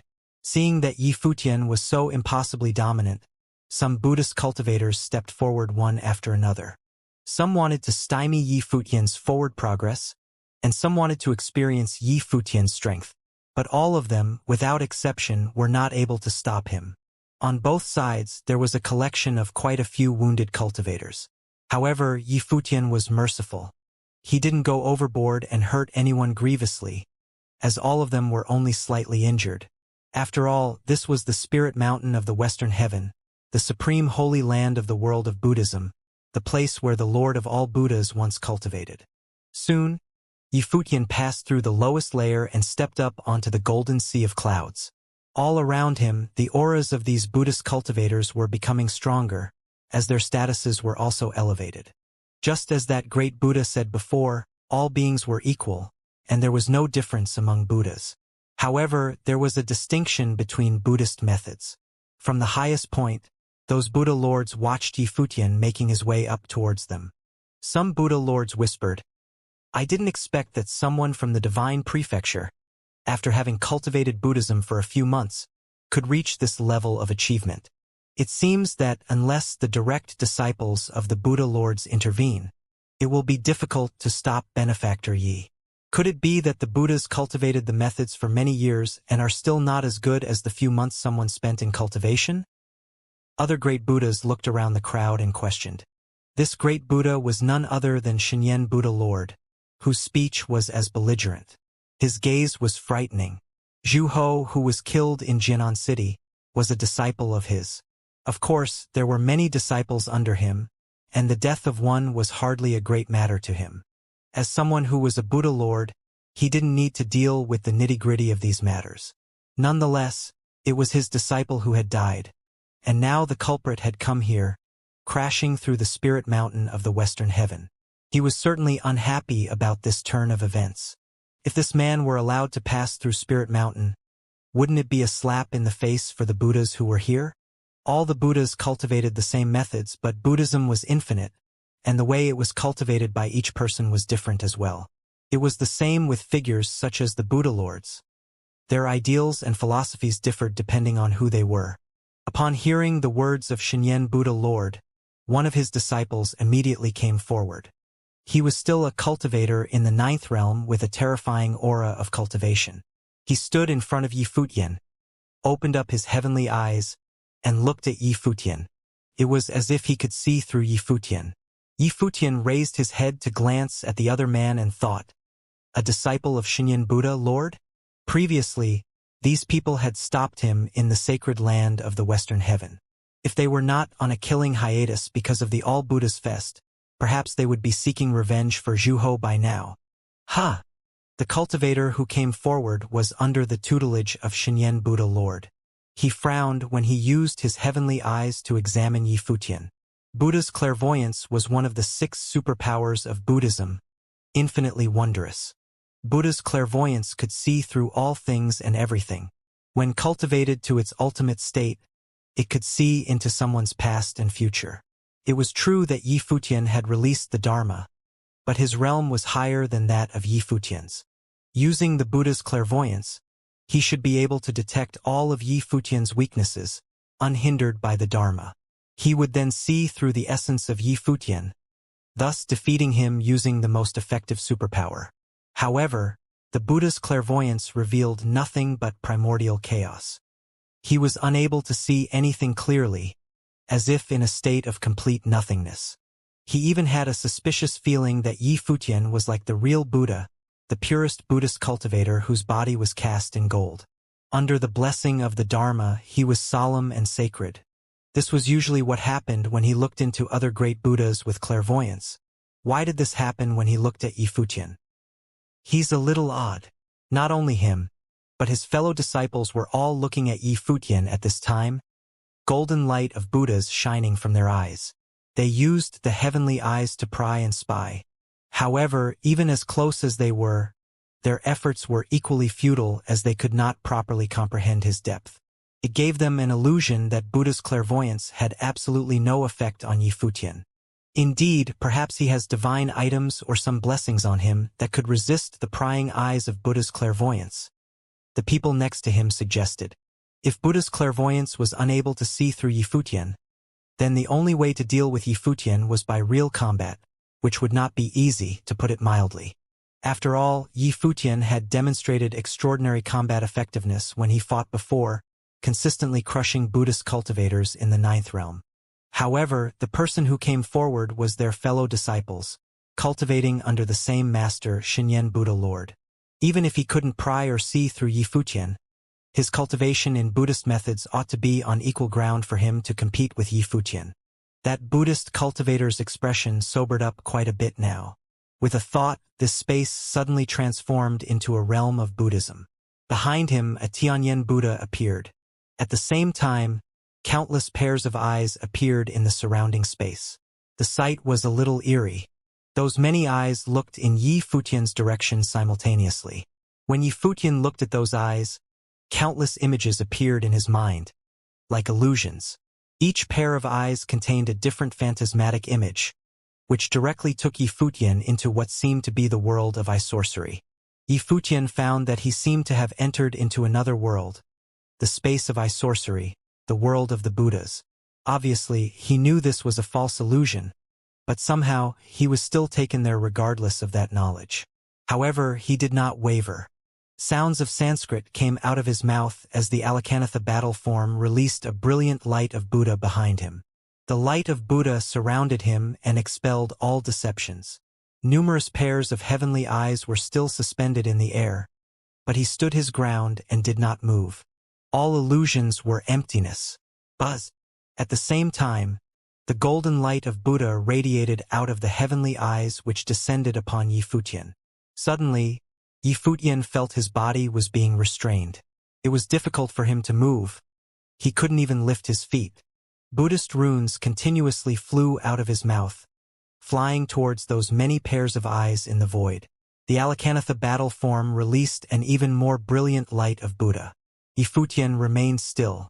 That Buddhist cultivator raised his hand, and a golden divine sword appeared in the hand of the Tianyan Buddha who was behind him. This sword was blessed by the light of Buddha, and it seemed to be able to cut down all falsehoods and immolate all evil spirits. At the same time, there seemed to be images of Buddhas that reflected in those heavenly eyes. They made the same movement as the Buddha, who slashed down with the divine sword, heaving it into Yi Futian's body. Immobilization technique, Xianxia sword.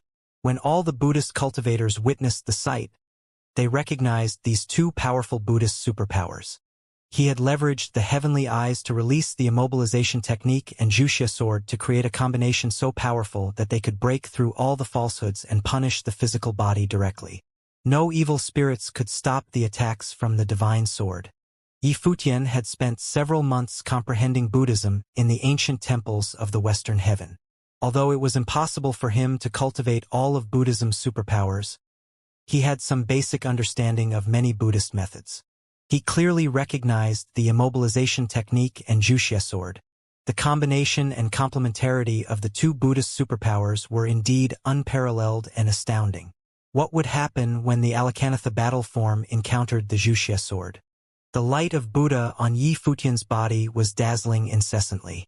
The Vajra spell was spat out from him and landed on those pairs of heavenly eyes. However, the Xianxia sword had already smashed down and blasted on the battle form. Suddenly, cracks in the Alakanatha battle form appeared. At the same time, the body began to fall apart, and the Vajra spell struck many heavenly eyes, destroying them completely. The Xianxia sword smashed down, and just it was about to make contact with Yi Futian's body, another blazing light of Buddha bloomed. The golden light overwhelmed the sky with indescribable radiance. A Buddha rose up, pushing the Xianxia sword upward in the opposite direction. A golden sun appeared above the firmament. Yi Futian seemed to have incarnated into an ancient Buddha, whose brilliance was shining through the ages. A golden divine flame was burning upon the Buddha's body. So fervent and strong was it that the Xianxia sword began to catch on fire and started burning. Little by little it was being destroyed. Mahavairakana. All the Buddhas were a little taken aback by what they were seeing. Yi Futian had previously displayed two powerful Buddhist superpowers, the Alakanatha battle forms and the Vajra spell.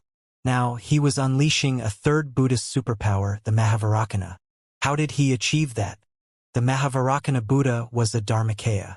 The Mahavairakana was considered one of the strongest Dharmakayas in Buddhism. Even many of the top great Buddhas in Buddhism found it challenging to cultivate. It required total mastery of Buddhist methods in order to comprehend a thing or two about it. How could Yi Futian be capable of cultivating the Mahavairakana? It's not right. There is no Mahavairakana cultivation in any of the ancient temples. All that was there were just a few simple introductions. So how did he cultivate it? Unless he did not just start cultivating Buddhist methods in the past few months, but had started cultivating it a long time ago. Some Buddhist cultivators questioned this remarkable event. Mahavairakana is one of the most powerful dharmakayas of Buddhism. It was never passed on to outsiders. How did he cultivate it? Where did he steal it from? Someone else questioned in an accusatory tone. Buddha Lord, this young man's intention is highly suspect. His cultivation should be abolished. Someone looked at the great Buddhas high above and suggested. Just as they were talking amongst themselves, the Mahavairakana was still expanding, burning the Wuxia sword to a crisp, breaking through the immobilization technique and all those pairs of heavenly eyes. A thunderous rumbling sound came out, and the boundless and massive Mahavairakana raised his palm and slammed it forward. When it was unleashed, it was obvious that it was none other than the palm of Mahavairakana. The Buddhist cultivator summoned the Dharmakaya to contend, but the terrifying palm of Mahavairakana blasted down, shattering everything. There was a loud bang as cracks appeared on the ground. That Buddhist cultivator grunted as if he was about to be crushed. He spat out a mouthful of blood, and his golden body broken into pieces. Bang! With a loud boom, the palm of Mahavairakana smashed the golden body into pieces, leaving a terrible giant palm print on the ground, and it then dissipated and disappeared. However, that Buddhist cultivator was now breathing shallowly as blood came out of the corners of his mouth. He looked extremely weak. He had clearly lost the ability to fight again. When they looked at Yi Futian once more, they saw the light of Buddha shine brightly on the vast space, and the Mahavairakana radiated infinitely rays of light. It was as if Yi Futian had already proved himself as a Buddha. At this moment Yi Futian was like the true Buddha. Mahavairakana. The Buddhist cultivator who was defeated by Yi Futian just stared at him. He had cultivated Buddhist methods for many years under Shinyen Buddha Lord. He had followed him all these years and had the opportunity to be preached and taught by the Buddha Lord himself. However, even so, some of the most profound Buddhist methods were still difficult to cultivate. This Mahavairakana was considered a top-level Buddhist method and was known as one of the strongest and most superior Dharmakayas in Buddhism. The Mahavairakana Buddha was a Dharmakaya Buddha who once achieved in the cultivation of this Dharma, attained the Dharmakaya, and was incarnated as the Mahavairakana. It was extremely virile in nature and powerful beyond description. Incorruptible by any means, it was capable of overcoming all evil spirits. But this superior method that he was unable to cultivate, Yi Futian did. This cultivator from the divine prefecture had only been in contact with Buddhism for a few months. When did you cultivate the Mahavairakana? That Buddhist cultivator's eyes were solemn and grave, and he had quite forgotten about his own injury. The shock in his heart was stronger. It far surpassed the impact that physical injuries had imposed on him. Yi Futian did not respond. He put his hands together in front of him, looking at the great Buddha high above the spirit mountain, and said, "The Lord of all Buddhas preached Buddhism throughout the world. The hope is so that everyone in the world would be able to understand the mystery of Buddhism. Therefore, why is my cultivation of the Mahavairakana considered a sin? It ought to be regarded as my destiny with Buddhism." Amitabha, Wutian Buddha said with his hands together. Yi Futian's words are true enough. Buddhism spreads throughout the world. If he is able to cultivate it, then it is his destiny in Buddhism. Not to mention that his cultivation of it was complete. If anyone accused him of stealing while all the Buddha lords are still around, this statement would sound a little too far-fetched and absurd. All Buddhist superpowers were infinitely wondrous. How could Yi Futian learn of such superior Buddhist methods in secret? If he really did, they should have known easily enough. Even so, how did he cultivate this Mahavairakana? Shinyen Buddha Lord asked. He had always been somewhat hostile towards Yi Futian. Of course, this did not mean that he regarded Yi Futian as an enemy. In his eyes, Yi Futian was but a youngster who had relied on sneaky means to cause the demise of several Lord-level figures. He had used the explosion of the divine body to injure Saint Xianxia severely. None of these happenings were based on Yi Futian's own strength. As a great Buddha in the world of Buddhism, why would he even care about an insignificant youngster like Yi Futian? But he disapproved of the way he behaved. If I told you that when I was cultivating Buddhism, A Buddha had instructed me in Buddhist methods, thus aiding me in the cultivation of the Mahavairakana. Would the Buddha Lord believe me? Yifutian said. That's absurd. Shinyan Buddha Lord stared at Yifutian. He asked, which great Buddha taught methods to you? As Buddha said, silence is the word, Yifutian responded, which was reciprocated by a cold snort from Shinyan Buddha Lord. Suddenly, a coercion descended on Yifutian across the space, from top to bottom, oppressing him completely. Today, I came here humbly seeking Buddhist methods. Does the Buddha Lord wish to come out himself and demonstrate? Yifutian asked. He had only the cultivation of Renhuang in the 8th realm and had not been cultivated in Buddhist methods for long. If a Buddha as respectable as Shinyan Buddha Lord himself were to engage him in battle, then it would very clearly be a case of an unfair fight. Under the circumstance, how could they continue to discuss or exchange Buddhist methods? That would be a blatant act of bullying. With all the Buddhas gathered at one place here currently, Shinyan Buddha Lord couldn't very well act as he wanted. Therefore, he simply snorted and said, although you cultivate in Buddhism, it was no more than the form itself. You relied heavily on your own natural talent and cultivated Buddhist superpowers in a hurry. Your cultivation was not rooted in the essence of Buddhism at all. I want to see just how far you can go with this. What the Buddha Lord said was true enough. Just because someone had cultivated Buddhist superpowers does not mean that they are Buddhas themselves, said another Buddhist cultivator.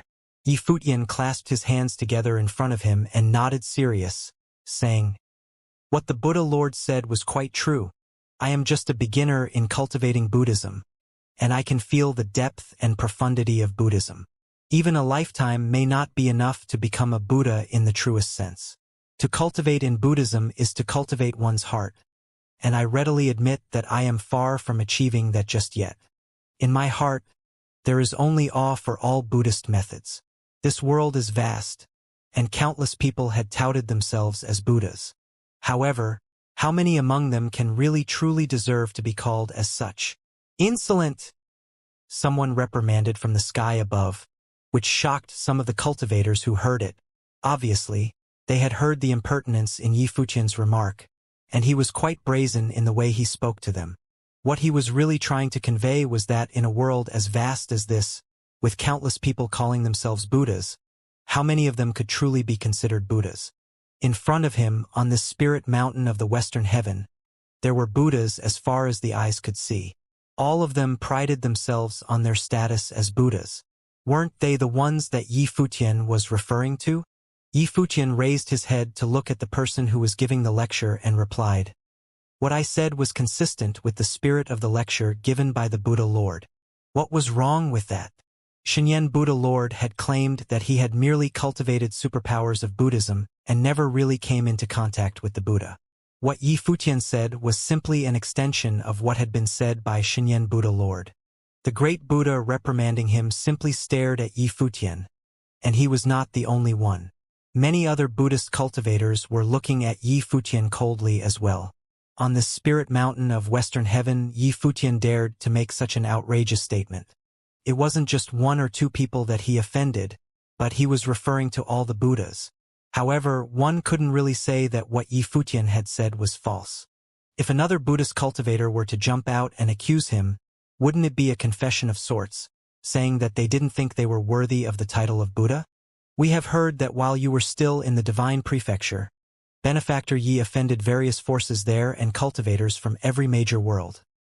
Therefore, you ended up with nowhere to go. Now that we have personally experienced it, truly, seeing is believing, a Buddha said with a smile on his face. His true intention was hard to detect. Ever since I first came to the Western world of Buddhism, I have been plotted against and hunted down to be controlled from the very beginning. Could it be that as soon as I arrived, I had already offended the cultivators of this world? Yifutian responded. It is said that there are also Buddhist cultivators among these people. I wonder if this is the reason why all you elders detested me so. Benefactor Yi was overly sensitive about my words, the laughing Buddha said with a smile, but did not continue to say anything more. Yifutian surveyed the Buddhas around him. Before he came here today, he had already offended some of them. He really didn't care if he offended a few more. However, he needed to leave before the end of the All Buddhas Fest. Of course, if he could meet with the Lord of all Buddhas, that would be another matter entirely. Of course, the most important matter at the moment was still to continue testing their skills in Buddhist methods. Yi Futian continued to move forward with the light of Buddha from the Mahavairakana. He said, "I have just been exposed recently to Buddhism and my methods are just average. I want to learn from other Buddhist cultivators who have much higher attainment in Buddhism than myself." When Yi Futian spoke, he glanced in the direction where Xinyan Buddha Lord was. The implication was evident. Since he had suggested Yi Futian's cultivation in Buddhist methods was lowly and not worthy, Yi Futian meant to goad him into dispatching some accomplished and learned disciples under him for a challenge. Many Buddhist cultivators now looked at Xinyan Arhat. Among the disciples under Xinyan Buddha Lord, Xinyan Arhat was the most outstanding. Yi Futian came to Spirit Mountain today and displayed his extraordinary talents. Although he had only been cultivating the Buddhist methods for several months, he had comprehended a variety of superb Buddhist superpowers, including the Mahavairakana. In many people's eyes, Yi Futian wanted to follow in the steps of Donghuang the Great, which was tantamount to some idiotic dream, nothing more than inviting more shame onto himself.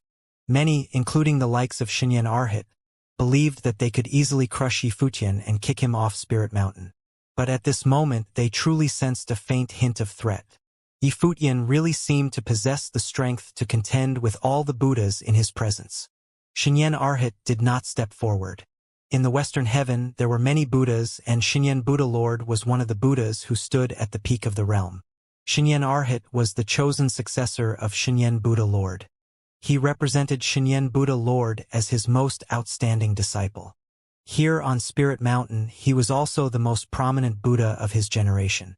He was situated at the top of the upper heavens of Spirit Mountain. His standing was apparent from this. Although Yi Futian already posed a threat to his ability, Yi Futian still had to make his way past many Buddhist cultivators to get here. For now, Xinyan Arhat did not need to act. However, Yi Futian was not bothered with who would attack him. The Mahavairakana battle form still remained. He walked up slowly into the sky. He was not moving fast, but each step he took was stable and firm. It made people feel as though he was as solid and unmovable as a boulder.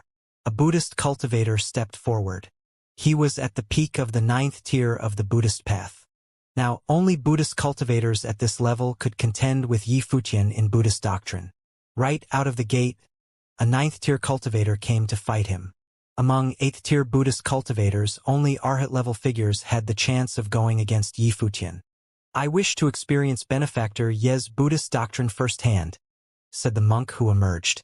He stood in the sky above Yi Futian and was an older Buddhist cultivator. He had immersed himself in the 9th tier of the Buddhist path for many years.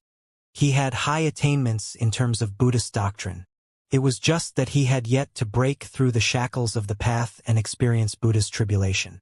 "Master, please do not hesitate to give me some pointers," replied Yi Futian politely as he placed his palms together. As he said this, the unparalleled golden light of Buddha radiated from the other party's floating figure. The silhouette of a bodhisattva appeared. It was sitting cross-legged on a golden lotus and reciting mantras. Immediately, endless mantras reverberated in the space.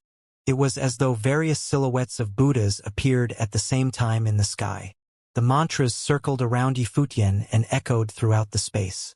In an instant, it enveloped the top of Spirit Mountain. It was a Buddhist spell. Yi Futian instantly sensed this. Not only did he sense it, but he was even brought into a different space. Inside the space, he saw the dazzling silhouettes of golden Buddhas. They appeared divine. Before the Buddhas, a mirror with many images appeared. The images were, surprisingly, of his life. They were all the things that he had done.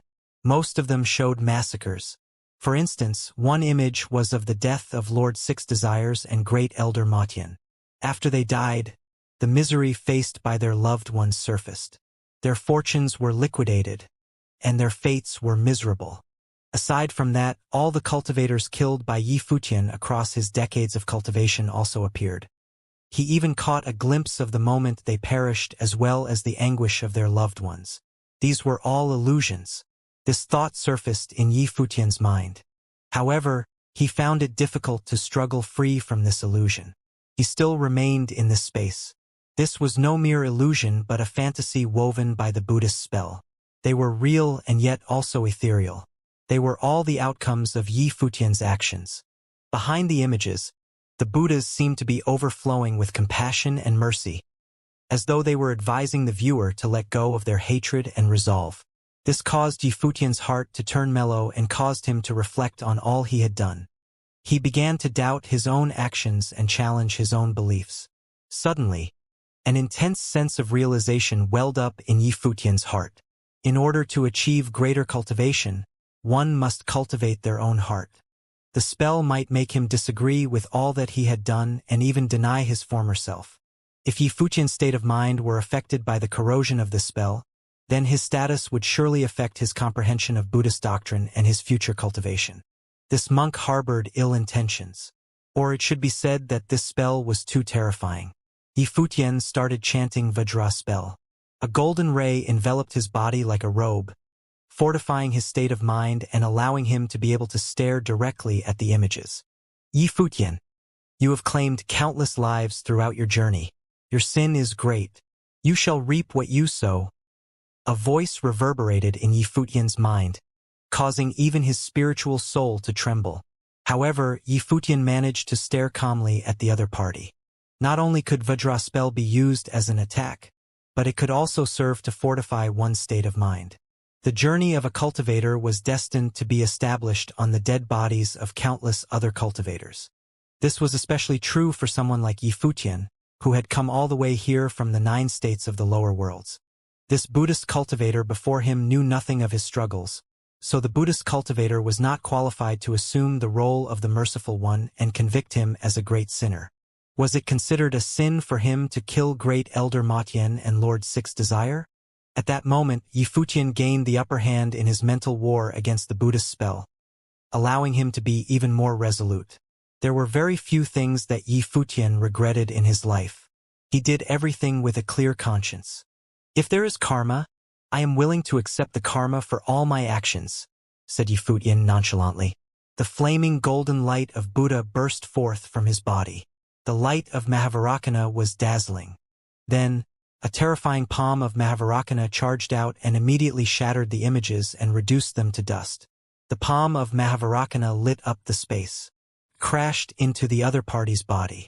The outcome was the same as before. His opponent was immediately injured and spat out fresh blood. Bang! Yi Futian did not stop moving at all and continued to advance. His footsteps were firm, as though his faith was even more resolute at this moment. No one could stop him. Amitabha! Another Buddha stepped forward. The light of Buddha radiated, and he unleashed his Buddhist battle form, causing the figure of an ancient Buddha to appear. Yi Futian looked up. This time, he did not bother making any small talk. He immediately sent a palm of Mahavarakana crashing forward and smashing the space. It charged straight towards the Buddhist cultivator and did not give the other party any opportunity to unleash any Buddhist doctrine. Since they were comparing their Buddhist doctrine, these Buddhas should first display an ability on par with Yi Futian's to qualify to have a conversation with him. Otherwise, if they took their sweet time, how long would he need to reach the very top and meet the Lord of all Buddhas? Rumble. A loud sound could be heard again. After experiencing the Buddhist spell and doubting himself, he was actually even stronger now. It was as though he had undergone a true metamorphosis and become Mahavarakana. As his palm strike descended, no Buddha could stand in his way. The scene before them shocked the various Buddhas. The various Buddhas in the sky stared at the silhouette. Aside from the sound of Yi Futian's attacks and his footsteps, the spirit mountain of Western Heaven where various Buddhas gathered actually became eerily quiet as they watched Yi Futian advancing step by step. One by one, the Buddhist cultivators fell before Yi Futian. It was as though there was no Buddha who could block Yi Futian's path. Yi Futian managed to conquer many stages with only the palm of Mahavarakana and Vajra spell. A few hours later, Yi Futian had almost arrived at the peak of Spirit Mountain. Only the last few stages were left. Even the few arhats that he had met were sitting above his current stage. He was close to reaching them. These arhats would most likely attack him now. The various arhats and Buddha lords witnessed how Yi Futian made his way towards them step by step. They felt as though they were seeing another Donghuang the Great a few centuries later. There were countless Buddhas gathering at Spirit Mountain of Western Heaven. Among them were many ancient Buddhas who had years of experience. They were present when Donghuang the Great visited Spirit Mountain a few centuries ago. Even up until now, the scene remained fresh in their memories. Yi Futian was somewhat different from Donghuang the Great. The Buddhas who had experienced what happened in the past were well aware of this. In the past, even before Donghuang the Great set foot in the world of Buddhism, he actually had read countless Buddhist scriptures and had cultivated the Buddhist path.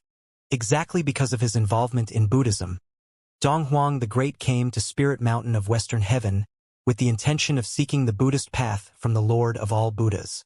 When Donghuang the Great came to seek pointers from Spirit Mountain, his performance was even more stunning than Yi Futian's. Not only did he fight and defeat the Buddhas using Buddhist superpowers, but he also debated with them. His comprehension of Buddhist doctrine was on par with that of many senior Buddhas. Therefore, Donghuang the Great could be considered a true, unprecedented genius. His abilities were unrivaled. Many senior Buddhas felt ashamed of their shortcomings when faced with him.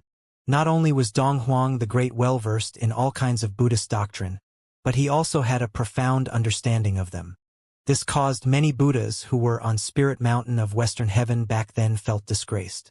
Because of that, the Buddhas on Spirit Mountain of Western Heaven were divided into two factions based on their opinion of Donghuang the Great. Some of them were resentful of him because he had embarrassed them, while some of them respected and admired him.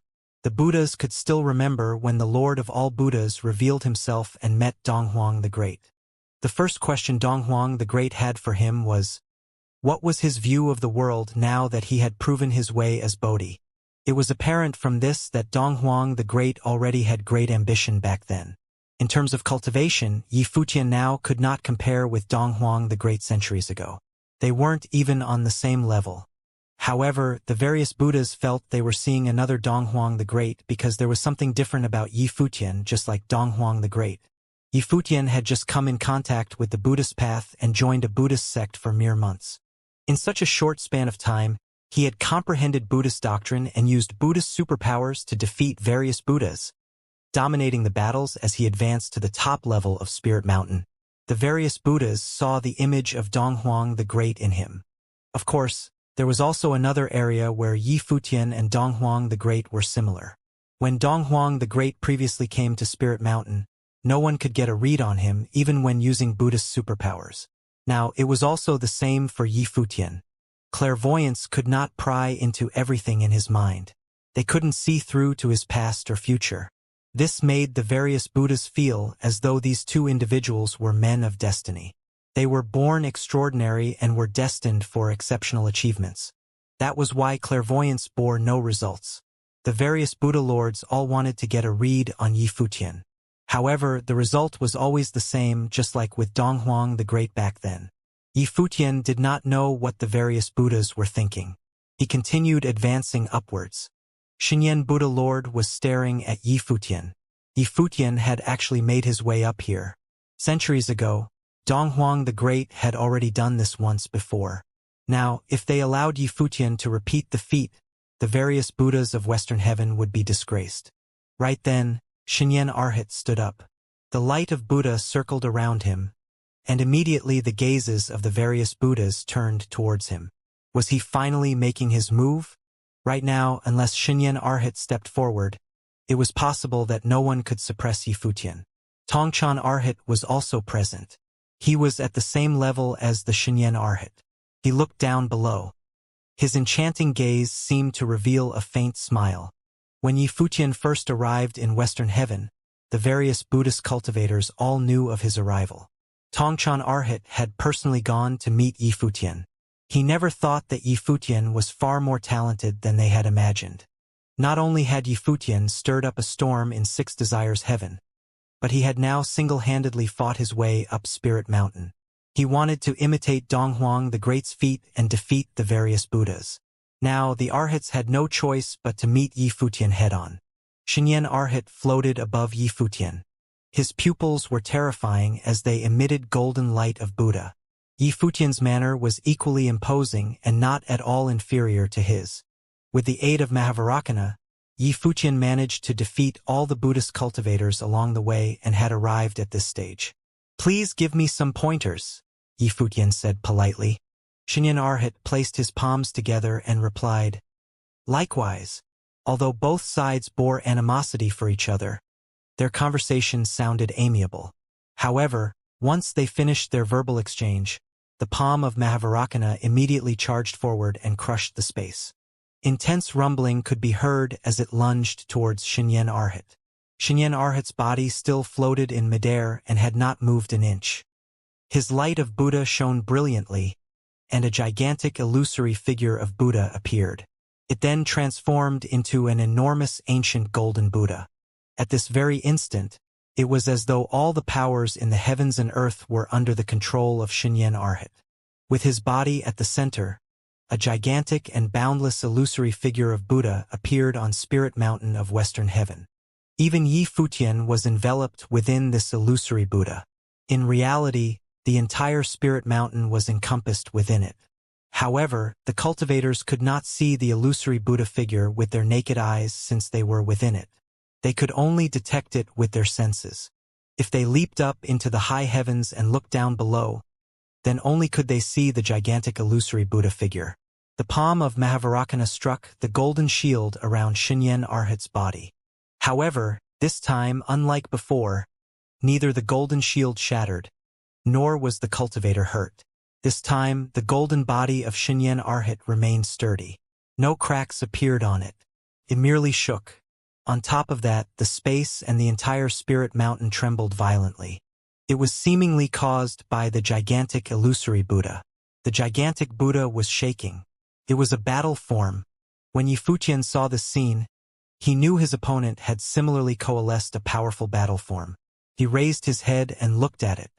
His will scanned the gigantic illusory Buddha that enveloped the space. From the looks of it, figures at the Arhat level were indeed extraordinary. The previous cultivators could not be compared to them. "It is the space battle form," a Buddha commented. Xinyan Arhat cultivated the space battle form. When in battle, he is one with space. It is his to use and under his absolute control. Although Yi Futian cultivated the Mahavarakana battle form, he may be suppressed, a Buddha added. Xinyan Arhat had cultivated Buddhist superpowers for many years. He had always been comprehending the space battle form and had cultivated it to a high level. His cultivation plane was also higher than that of Yi Futian. It was possible that he could use this battle form to suppress Yi Futian's Mahavarakana battle form. Right at this moment, Yi Futian suddenly sensed an overbearing pressure acting on him, pinning him to his spot. He could hardly move. It was as though the entire space was pressing against him and locking him to his spot. This sensation was identical to that of the binding technique he experienced before. However, the pressure acting on Yi Futian now was even more powerful than that of the binding technique. The space seemed to be under Xinyan Arhat's absolute control. With a mere thought of his opponent, Yi Futian was trapped within the space. Rumble.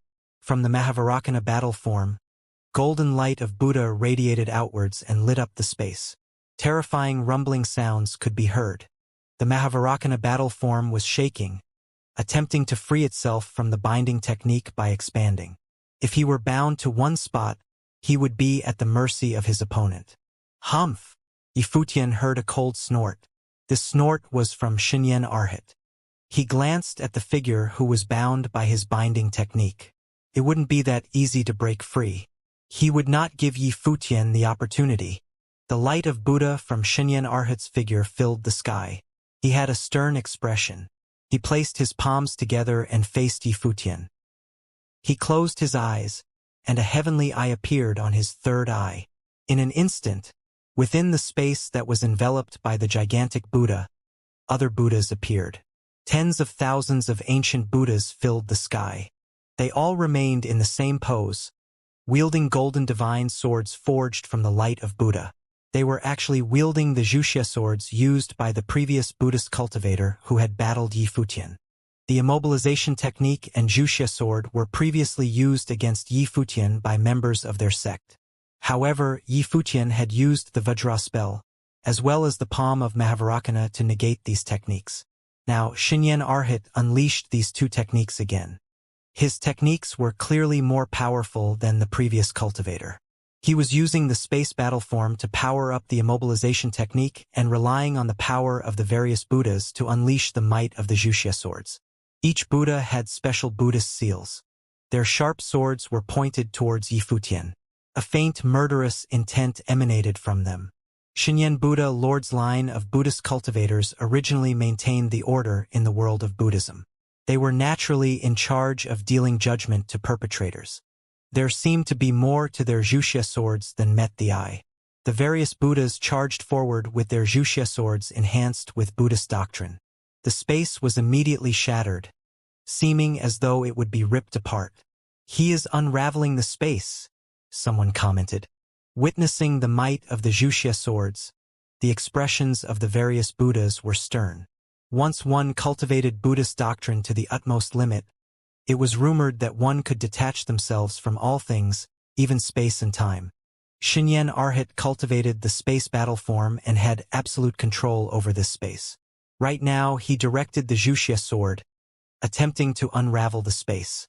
If this continued, Yi Futian's body would also disintegrate. This technique was extremely overbearing. As Xinyan Arhat attacked and defended, he unleashed 4 Buddhist superpowers. His ability was indeed extremely powerful. The Wuxia sword unraveled the space and charged straight towards Yi Futian's coalesced battle form. From the Mahavarakana battle form, the light of Buddha radiated outwards.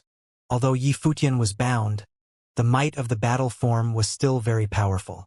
The sound of Buddha circled the battle form. As Yi Futian chanted the Vajra spell, countless runes flowed around him. It was as though it enhanced the Mahavarakana battle form, making it indestructible. Swoosh! The Wuxia swords came crashing towards the Mahavarakana battle form. The terrifying attack caused cracks to appear on it. It seemed as though it was about to shatter. When they saw this scene, the various Buddhas felt a sense of relief. It seemed that although Yi Futian was strong, he still could not withstand the might of Xinyan Arhat, who had similarly cultivated a powerful battle form. After all, there was still a gap between their cultivation planes. Even if Yi Futian was defeated, it was to be expected. After all, Buddhist doctrine was an ability that he had recently cultivated for several months. If Yi Futian could use all his original abilities in this battle, he might be more powerful. In terms of Buddhist doctrine, even though Yi Futian had extraordinary talent, it was still difficult for him to surpass Xinyan Arhat. This battle was about to end. Xinyan Arhat's attack was also extremely dangerous. If he was not careful and Yi Futian could not withstand his attack, Yi Futian might be heavily injured or even have his body of Wei crippled. It was obvious that Xinyan Arhat bore animosity towards Yi Futian. He would not hold back. If anything actually happened, he would not show mercy. More and more cracks appeared on Yi Futian's battle form. The various Buddhas unleashed their Wuxia swords at the same time. It was difficult, even for the golden Mahavarakana battle form, to withstand such an attack. It began to shatter and break apart. Xinyan Arhat's eyes were tightly shut, and his palms were together as he unleashed his powerful Buddhist superpowers. He did not look at Yi Futian, but he could sense everything that was happening. The corners of his mouth curled slightly into a smile, which was cold and sinister. However, Yi Futian stood there unshaken. His palms were still together as he chanted the sound of Buddha. The sound of Buddha circled around him. As the destructive Wuxia swords came charging down, the gigantic Mahavarakana battle form shattered into countless pieces. Under the besiegement of the Wuxia swords, it was decimated. The destructive attack was about to strike Yi Futian. The various Buddhas kept staring in his direction. Would Yi Futian's figure be decimated as well? Under the watchful gazes of the various Buddhas, Yi Futian's body was surrounded by the light of Buddha. It was as though another battle form appeared. Just as the Wuxia swords came crashing towards him, Yi Futian's body seemed to become ethereal. When the attack landed, cracks appeared in the space. However, Yi Futian was still there. He did not seem to be in the same space as the destructive power of the Wuxia swords, but rather in a parallel space. Ha! This bizarre scene caused the various Buddhas to reveal strange expressions. The Wuxia sword attack landed but did not touch Yi Futian's body. Instead, the swords immediately shattered. How did Yi Futian pull this off? It is the void battle form, someone exclaimed. A Buddha said, who would have thought that he managed to cultivate 3 battle forms? The Akalanatha battle form, the Mahavairakana battle form, and the void battle form. The void battle form was another name for the space battle form. In actuality, they were the same Buddhist technique. Xinyan Arhat used the power of the void battle form to deal with Yi Futian. Yi Futian used the same battle form to evade. Despite this, both of them unleashed different abilities of the battle form. This space battle form was a powerful application of the power of the Great Path of Space by the Buddhist sections. Yi Futian was proficient in the path of space and had also cultivated the miniature world. Hence, he had managed to cultivate the void battle form. A Buddha lamented, compared to Donghuang the Great of the past, Yi Futian has spent less time cultivating Buddhist doctrine. However, he is also proficient in various Buddhist doctrines. These 3 battle forms are all difficult ones to cultivate, and he has actually mastered them. If he is given more time, he will most likely be as impressive as Donghuang the Great of the past, capable of mastering all kinds of Buddhist doctrines. Just as he was commenting, silhouettes of various Buddhas appeared on the battlefield. Each and every Buddha seemed to be formed with Yi Futian as the original. This was yet another application of the void battle form. Before this, Xinyan Arhat used the same technique to unleash the Wuxia swords simultaneously. All the divine swords charged out at the same time.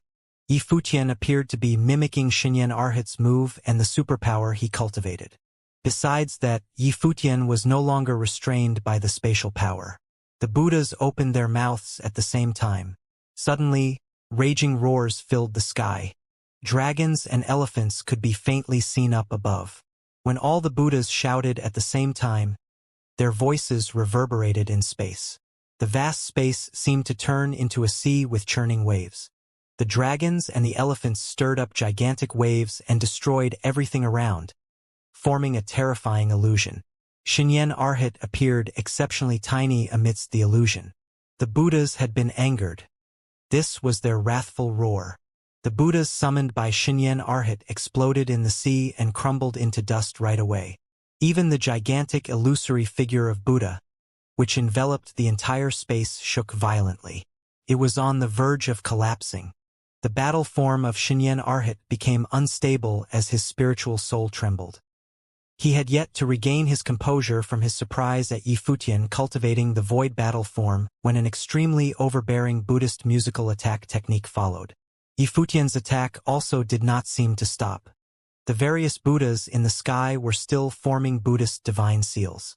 A majestic and vast power of Buddha pressed down on the space. Right now, Xinyan Arhat felt an intense sense of danger. Rumble. Faced with the wrathful Buddhist roar, the Buddhas summoned by Xinyan Arhat shattered and were chipped away. The gigantic battle form shook as though it would crack into pieces at any given moment. The spiritual soul of Xinyan Arhat trembled as well. Aside from the raging roar, scorching suns appeared in the sky. The suns were hot and of utmost yang, capable of melting everything in the world. At the same time, their power was extremely overbearing. They are all Mahavairokanas, someone exclaimed. All the Buddhist cultivators witnessed how the Buddhas summoned by Yi Futian transformed into Mahavairokanas. They unleashed the palms of Mahavairakana at the same time, intending to crush everything in this part of the space. It was the dual battle form. The Buddhist cultivators felt their hearts tremble as they stared in the direction where Yi Futian was. It was hard for them to stay calm. This dual battle form did not refer to Yi Futian cultivating 2 battle forms, but instead him combining 2 battle forms and unleashing them at the same time. Yi Futian initially unleashed the void battle form. Right now, he used the void battle form to summon various Buddhas, and they became Mahavairokanas. The 2 battle forms layered over each other as they attacked together. Their might was astonishing. In the sky above, the Mahavairokanas were no longer bound by space. Palms of Mahavarakana came pressing down at the same time, crashing down towards Shinyen Arhat below. They were overbearing. Shinyen Arhat placed his palms together, and the light of Buddha shone from his figure. The gigantic ancient Buddha that enveloped Spirit Mountain immediately shone with golden light. It seemed to be forming a physical presence. The space within this ancient Buddha seemed to be solidifying. The palms of Mahavarakana slowed down as they faced resistance. At the same time, many arms extended from the ancient Buddha behind Shinyen Arhat. All the arms unleashed void palms simultaneously to clash head-on with the incoming palms of Mahavarakana. Terrifying collision sounds reverberated throughout the space. The light of Buddha burst forth. Without exception, the void palms crumbled when faced with the palms of Mahavarakana. All the void palms shattered into pieces as the palms of Mahavarakana continued to charge forward and head straight towards Shinyen Arhat. Boom! Boom! Boom! Menacing attacks cleared the space as they crashed towards Shinyen Arhat. However, right at this moment, beams of light of Buddha shot out into different locations. The area where Shinyen Arhat was reduced to dust under the attack of the palms of Mahavarakana. The flesh of Shinyen Arhat seemed to have been destroyed by it as well. However, the next moment many figures of Shinyen Arhat popped up in different locations. They seemed to be his clones. Clearly, Shinyen Arhat was not injured by Yi Futian's attack. "Void battle form against void battle form," exclaimed the various Buddhas. Their hearts were slightly stirred when they saw this scene. The user of the void battle form seemed omnipresent. Before this, Shinyen Arhat was not able to land an attack on Yi Futian. Now, Yi Futian's palms of Mahavarakana similarly could not hit Shinyen Arhat. The two of them seemed to have reached a stalemate. It was apparent that Shinyen Arhat was more powerful than the opponents that Yi Futian had encountered before. In the previous battles, once Yi Futian's powerful Buddhist superpowers were unleashed, he could crush his opponent. However, this time, even as the power of the dual battle form burst forth, he could not take down Shinyen Arhat. Both of them were proficient in Buddhist superpowers and had powerful battle forms. Hence, such a situation had occurred. However, although this battle was short up to this point, the various Buddhas could tell that Yi Futian's comprehension of Buddhist doctrine was not inferior to Shinyen Arhat's own. His combat ability was similarly not weaker than that of the latter. Even with Shinyen Arhat's cultivation plane being higher than his, Yi Futian could still put up a fight. This made it apparent how outstanding Yi Futian was.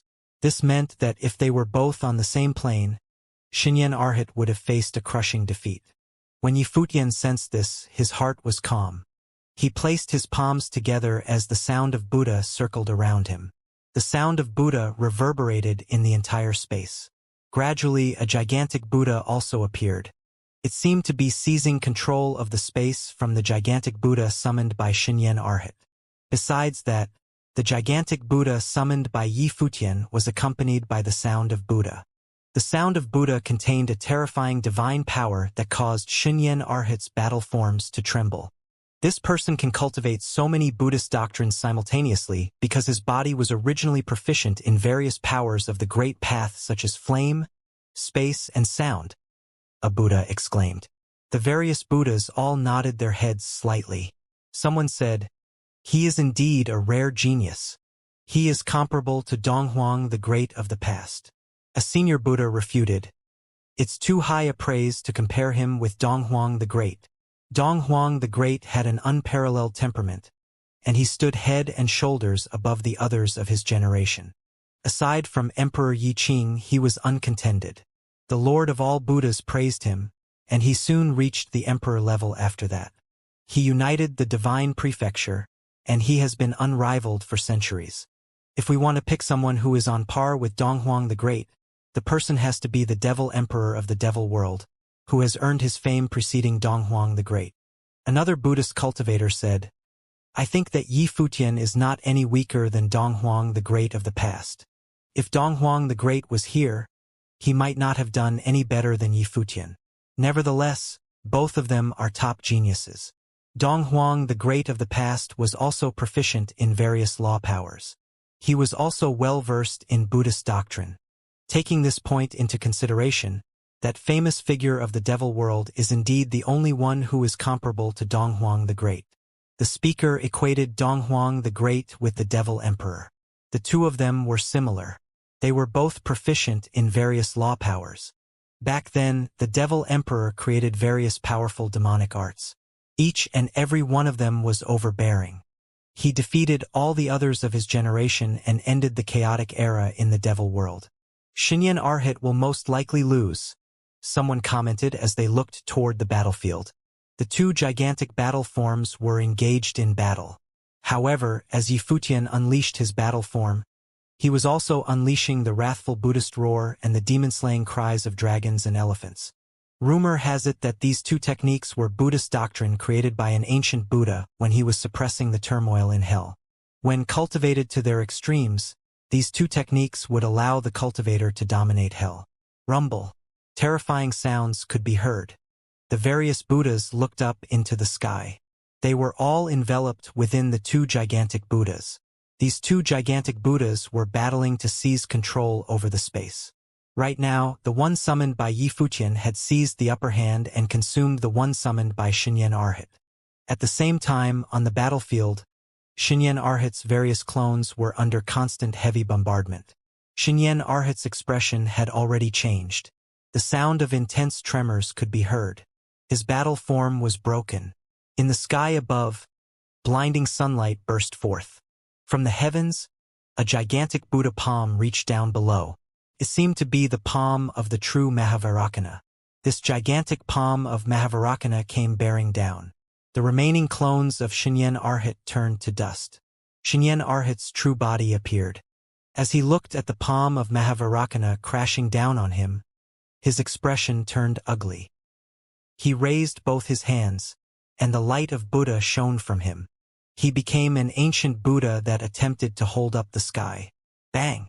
The palm of Mahavairocana came crashing down and slammed Xianxia's figure to the ground. He was pushed underground. The terrifying aftershocks shook Spirit Mountain, sending dust flying into the air. On the surface, a gigantic palm print was left behind. The earth in the gigantic palm print appeared scorched. Xianxia was buried deep within the ground. He kept throwing up fresh blood, and his face was pale. Xianxia was defeated. The various Buddhas looked towards the battlefield. Xianxia was the most talented disciple of Xianxia Buddha Lord. He had devoted himself to studying Buddhist doctrine for many years. In the entire Western Heaven, he was considered one of the most outstanding figures of his generation. Only a few other arhats, as well as the direct disciples of the Lord of all Buddhas, could defeat him. Such an existence had actually been defeated by Yifutian, who had a lower cultivation level. He had even been suppressed in terms of Buddhist superpowers. From the looks of it, Yifutian was truly going to achieve imitating Donghuang the Great and defeating the various Buddhas. Xianxia Buddha Lord looked towards him. He had a cold look of disappointment in his eyes.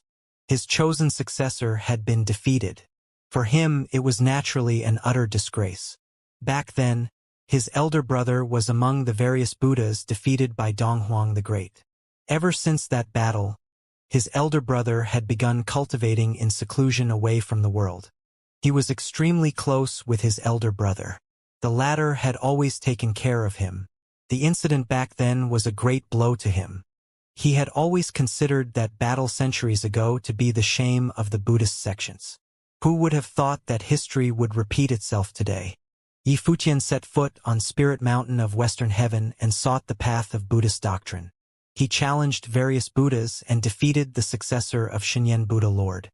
However, Yifutian came to Spirit Mountain openly with the valid reason of learning Buddhist doctrine from the Buddhas present. Xianxia Buddha Lord had no excuse to target Yifutian. Moreover, he knew that among the Buddhas present, some of them were kind towards Yifutian. They admired his talents and looked highly on him. Wutian Buddha Lord was one of them.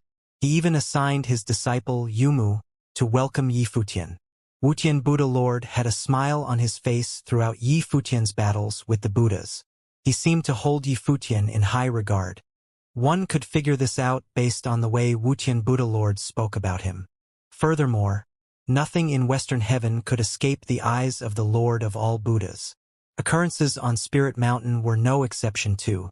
How would the Lord of all Buddhas respond after witnessing everything that happened here? Would he meet Yi Futian personally?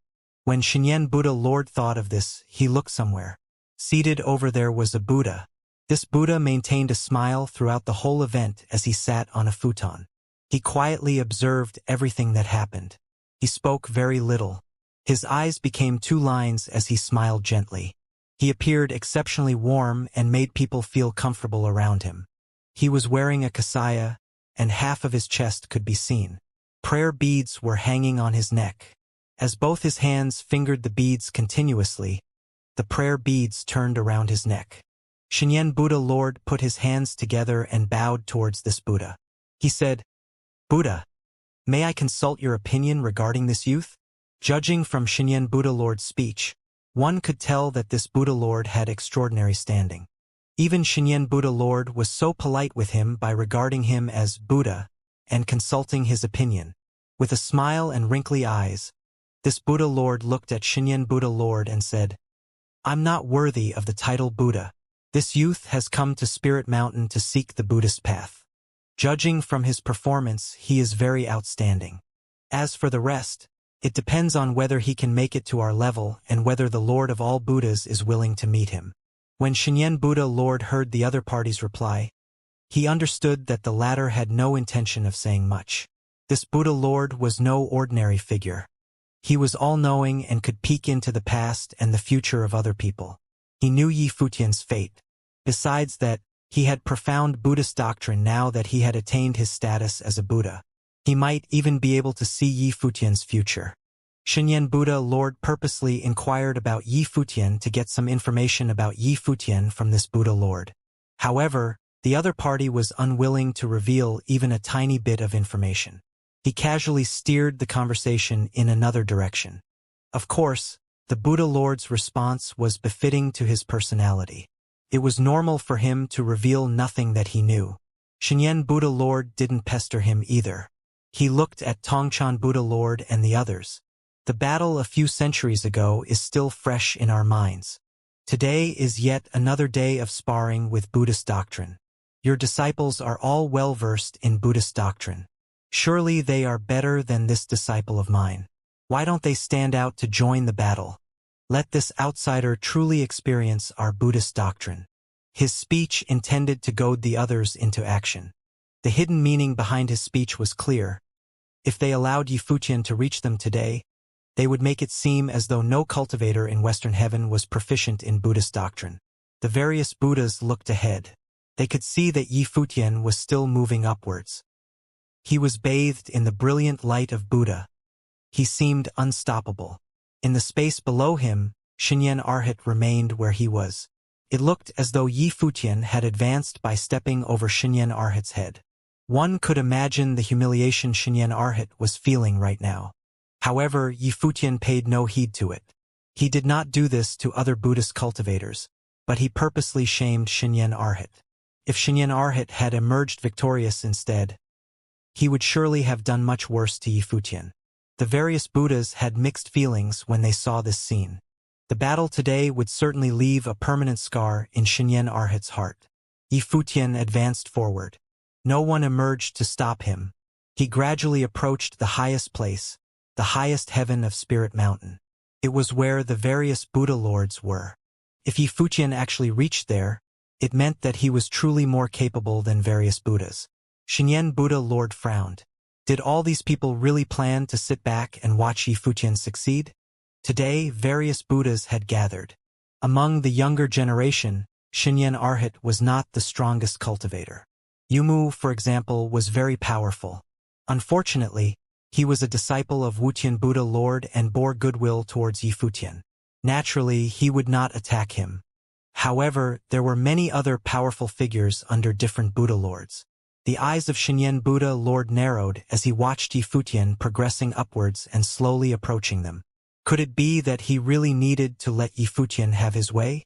Right at this moment, on the second heaven, a figure emerged and stood in front of Yi Futian. Yi Futian was very close to reaching the top. The peak seemed to be within his reach. When Shenyan Buddha Lord saw the challenger emerge, He heaved a sigh of relief. At last, someone came forward. Besides that, his worries were put to rest when he saw who the challenger was. The cultivator who came forward was not a disciple of this generation of Buddha lords. He had been an arhat for a few generations. His cultivation was definitely not any weaker than that of other arhats. In fact, he was much stronger than most of them. There was nothing special about his identity. Could even be regarded as ordinary. However, he had maintained this ordinary status for more than 1,000 years. No one knew exactly how long he had been here.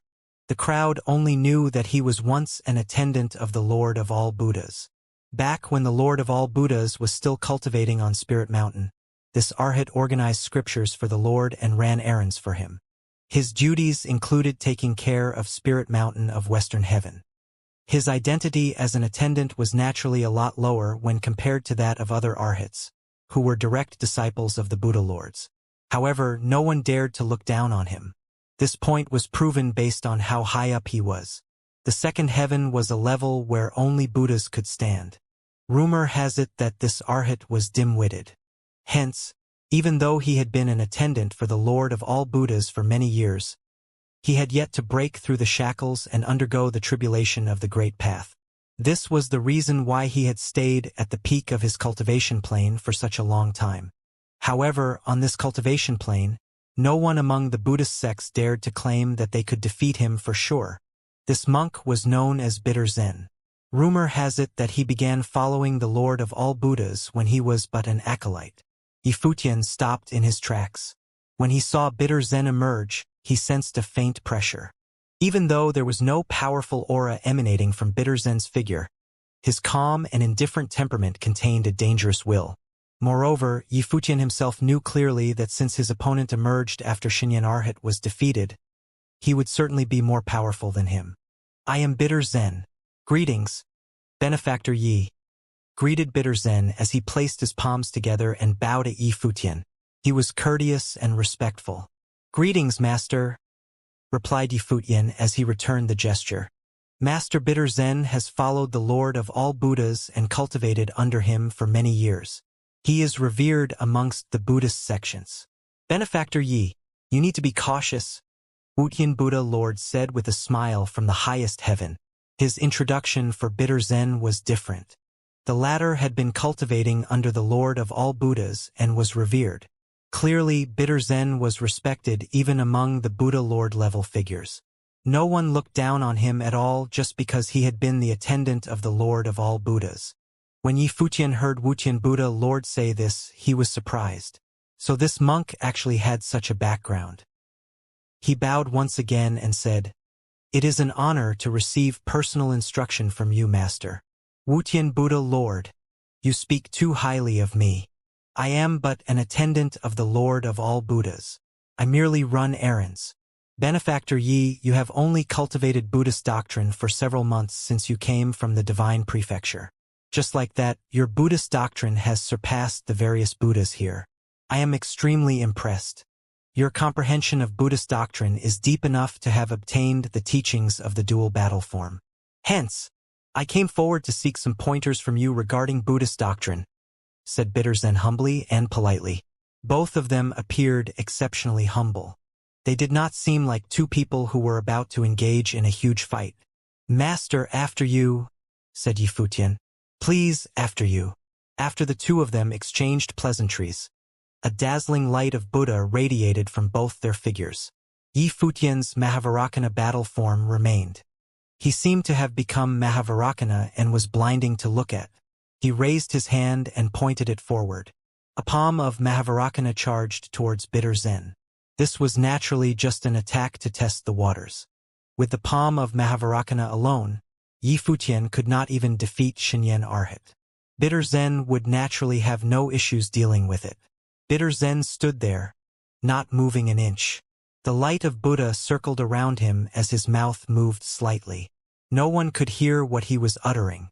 However, the Buddhist voice reverberated throughout the space. Countless Buddhist runes flowed out of Bitter Zen's mouth. In an instant, a solemn air descended upon the land. Om Mani Padme Hum. Om Mani Padme Hum. Om Mani Padme Hum. The sound of Buddha circled around them. It was as though a Buddha had awakened. It seemed that there was only the Buddha present, and no evil powers could exist here. At the same time, Bitter Zen's figure was changing. His body turned golden and began to expand. Accompanied by the mantra, he became a gigantic true Buddha. He was even bigger than Yi Futian's Mahavarakana battle form. It was the 6 syllables of truth. Yi Futian thought to himself as his heart trembled. The Buddhist 6 syllables of truth appeared simple, yet they were esoteric. Anyone could cultivate them, but only in form. It was impossible to comprehend the meaning of the 6 syllables of truth. Only the Buddhas who were proficient in Buddhist doctrine and had an extremely deep comprehension could understand its true essence. In the entire Western heaven, the number of Buddhas who successfully cultivated the 6 syllables of truth could be counted on one hand. They were all top-tier Buddhas, and Bitter Zen was actually one of them. Bang! The palm of Mahavarakana crashed into the gigantic golden figure of Bitter Zen. His golden figure did not budge at all. It was stable and firm. On the other hand, the palm of Mahavarakana immediately shattered. It was apparent how sturdy the golden body was. "It is the reality battle form," someone exclaimed. The hearts of the various Buddhas stirred when they witnessed this scene. It was as expected of Bitter Zen, the monk who had followed the Lord of all Buddhas for so many years. He had already cultivated the reality battle form to perfection.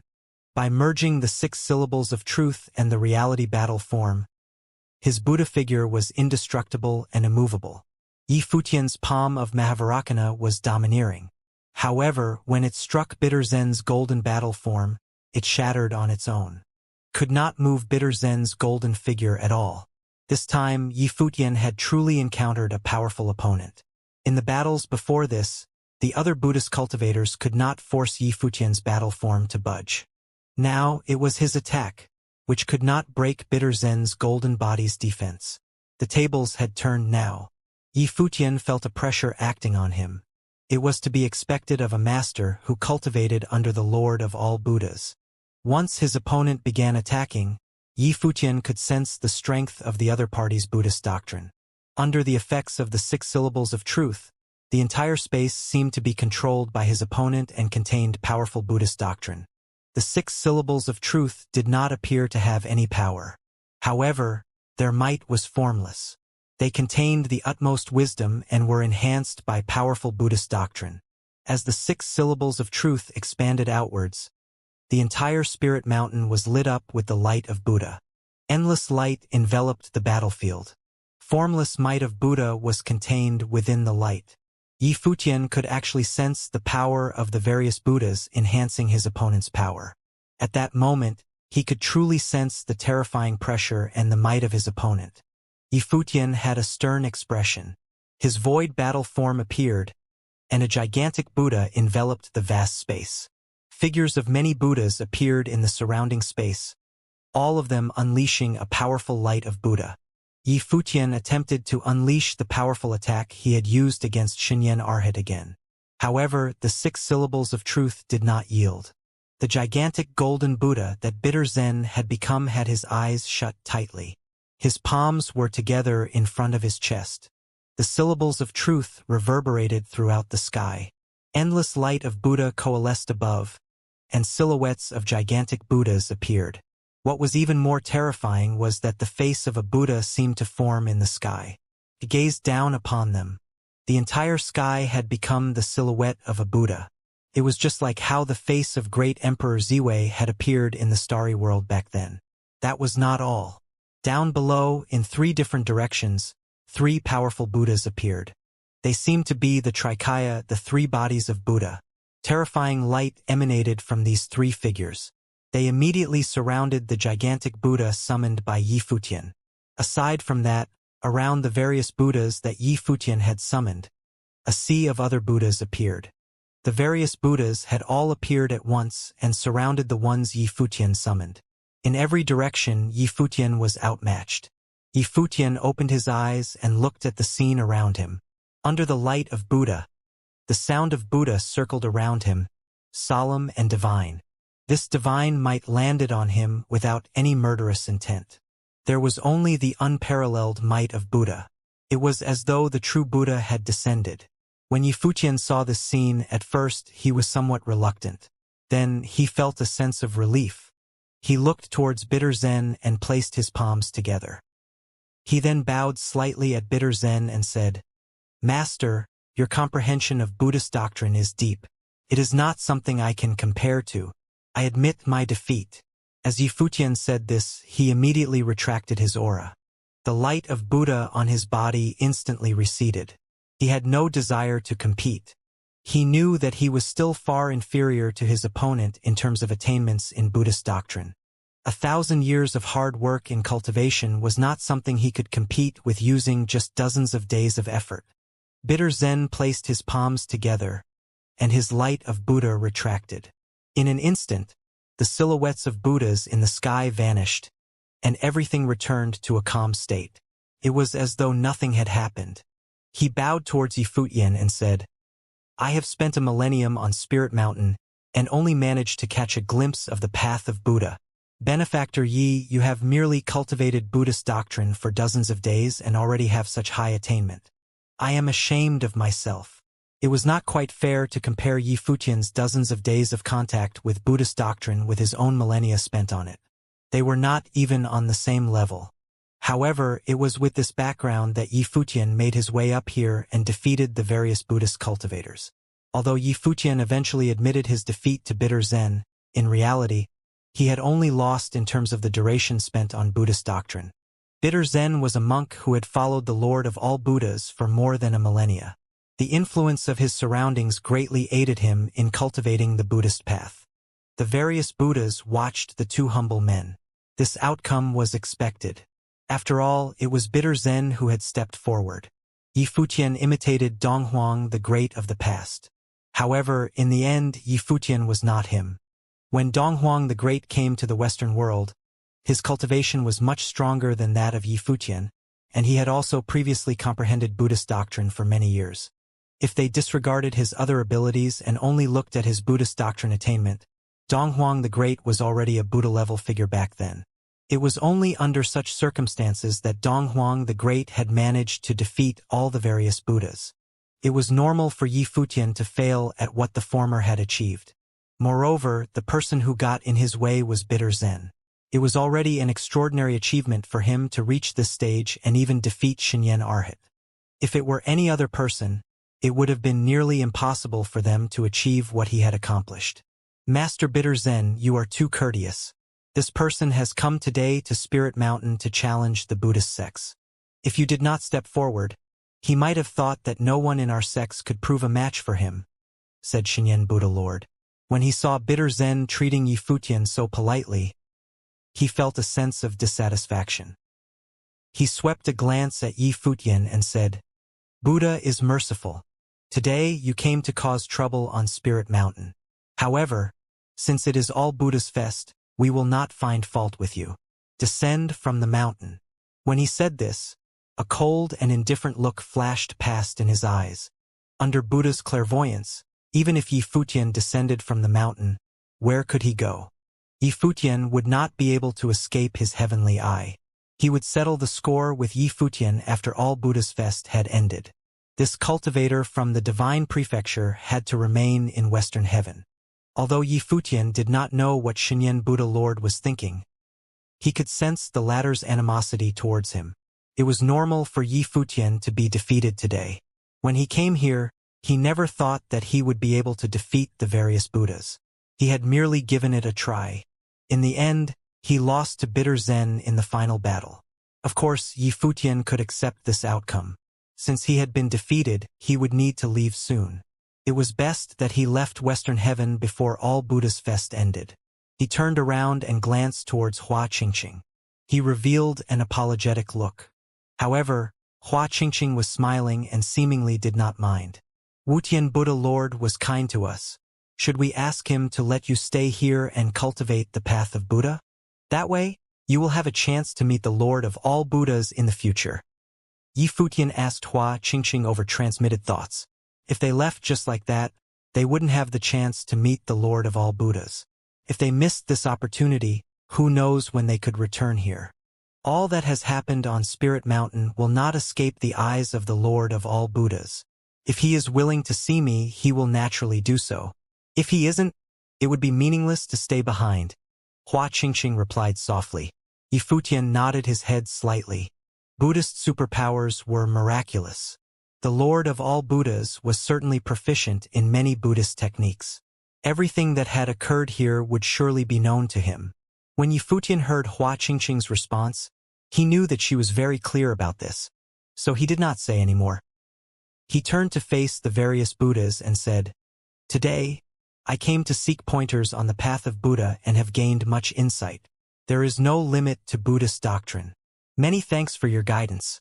I apologize for having disturbed you all. Farewell." He placed his palms together and the light of Buddha flowed around his figure as he said this. He bowed towards the various Buddha lords and prepared to descend the mountain and leave. "Wait a moment," a voice called out just as Yifutian was turning to leave. Yifutian looked towards the person who had spoken. He was a Buddha lord who was seated at the very top. He narrowed his eyes and looked at Yifutian with a smile. It was the Buddha lord who Shinyan Buddha lord had been very polite to and referred to as Buddha. "Buddha lord," Yifutian greeted. He bowed when he heard the other party calling him. "Is there anything else?" Shinyan Buddha lord and the other Buddhas all turned towards the Buddha lord who had spoken. They were somewhat surprised. This Buddha lord rarely spoke. Now, he had actually held Yifutian back. What was he about to do? "Benefactor Yi, you will know in a moment," the Buddha lord said with a smile. He narrowed his eyes and looked up into the sky. Yifutian felt somewhat curious. Wuxian Buddha Lord also smiled and looked up into the sky above Spirit Mountain. This Buddha Lord cultivated omniscience. If he wanted Yifutian to wait, he naturally had his reasons for doing so. "Is something above Spirit Mountain?" asked Yifutian. He looked up but did not see anything. The mountain was quiet. Everyone was waiting. It seemed that everyone here paid attention to every word and act of the Buddha Lord. Just then, rainbow light descended from the sky. The next moment, the light enveloped Spirit Mountain. A gigantic Buddha figure appeared in the heavens above. Right now, the entire mountain was bathed in the divine light of Buddha. Seemingly realizing that something had occurred, the various Buddhas on Spirit Mountain all got up and bowed towards the heavens. They had respectful expressions and appeared pious. "Greetings, Lord of all Buddhas. Greetings, Lord of all Buddhas." Their voices reverberated throughout Spirit Mountain. The various Buddhas were all bowing. Regardless of their level, all the Buddhas were in the same pose, bowing with their palms together. Yifutian naturally understood who had arrived. Only the Lord of all Buddhas could make all the various Buddhas bow and welcome him simultaneously. Yifutian's heart stirred. He was somewhat moved. The Lord of all Buddhas had actually come. That meant that the Buddha Lord before this had asked him to wait because he knew that the Lord of all Buddhas was coming. When he realized this, Yifutian also bowed and placed his palms together. Hua Qingqing looked up at the sky with her beautiful eyes at the Lord of all Buddhas. Seemingly noticing her gaze, the Buddha in the sky looked towards her and revealed a kind smile. Hua Qingqing immediately felt her heart tremble. She bowed and said, "Greetings, Lord of all Buddhas. I merely came to visit Spirit Mountain." "Everyone, you need not be so ceremonious," said the Buddha in the sky to the various Buddhas below as he placed his palms together. He appeared very polite. This scene moved Yifutian. It appeared that the Buddhist sects indeed had different manners compared to other worlds. Just as the various Buddhas had said before this, although all life was equal and the Buddhas were no exception, there was a difference in their comprehension of Buddhist doctrine. The Lord of all Buddhas did not have a high and mighty attitude, but his comprehension of Buddhist doctrine was the most profound among the Buddhist sections. Hence, he was the Lord of all Buddhas, and the various Buddhas bowed to him. As the Buddha light shone, all of the Buddhas shifted to make space for one position. That was the position above and in the middle of them all. No one sat at that position before because it had been reserved for the Lord of all Buddhas all along. As the Lord of all Buddhas descended, his figure appeared on that seat. He said to the Buddhas, "Buddhas, please take your seats." Everyone nodded and sat down one after another. Atop the skies, all of the cultivators had their gazes fixed on the Lord of all Buddhas. Yi Futian and Hua Qingqing were still standing there with bitter zen. At this point, Yi Futian was also examining the Lord of all Buddhas. His entire body shined magnificently. It was clearly no longer a body of a common man, but was the golden frame. Yi Futian had come face to face with the will of several great emperors, Emperor Yi Qing's remnant soul and Donghuang the Great's projection, yet he couldn't tell whether or not the Lord of all Buddhas that he saw before him was his true form. However, this was probably the closest he had ever come to great emperor-level cultivators. Even if it weren't his true form, it was, at least, his incarnation. Buddha Lord. Bitter Zen put his palms together and bowed toward the Lord of all Buddhas. He was the apprentice child of the Lord of all Buddhas and was considered close to the Lord. Bitter Zen, you have followed me in cultivation for so many years, and I considered you to have stepped foot on the Buddhist path. What do you think about having an exchange with our little friend Yi here regarding the Buddhist doctrine? The Lord of all Buddhas smiled and asked. He appeared very amiable. There was no sign of majesty or grandeur typical of the great emperors. As the cultivators on the Spirit Mountain bathed under his Buddhist light, they all felt like they were being caressed the spring breeze. Perhaps that was the power of the great Buddha. Benefactor Yi is also fated with Buddhism. If he cultivates for just 10 years, his understanding of the Buddhist doctrine will surely surpass mine. Bitter Zen replied. When he said 10 years, Yi Futian didn't feel that there was anything wrong. Master Bitter Zen's understanding of the Buddhist doctrine was indeed extraordinary. Even if he was really given 10 years, he may not be able to surpass him. Bitter Zen's appraisal of Yi Futian was already really high. After all, he had cultivated under the Lord of all Buddhas for 1,000 years. The Buddhas present also understood the significance of Bitter Zen's evaluation of Yi Futian. The Lord of all Buddhas smiled and nodded. He looked toward Yi Futian and said, Yi Futian, you came to the Spirit Mountains this time for her, right? As he spoke, his gaze turned toward Hua Qingqing. A gentle smile continued to be present in his golden iris, along with a sense of sympathy. Yes, I did come for Hua Qingqing. Master Bitter Zen said that I was fated with Buddhism. Actually, it's related to her as well. I believe this connection with Buddhism was, in part, bestowed upon me by her. Yi Futian replied. Indeed, the Lord of all Buddhas nodded.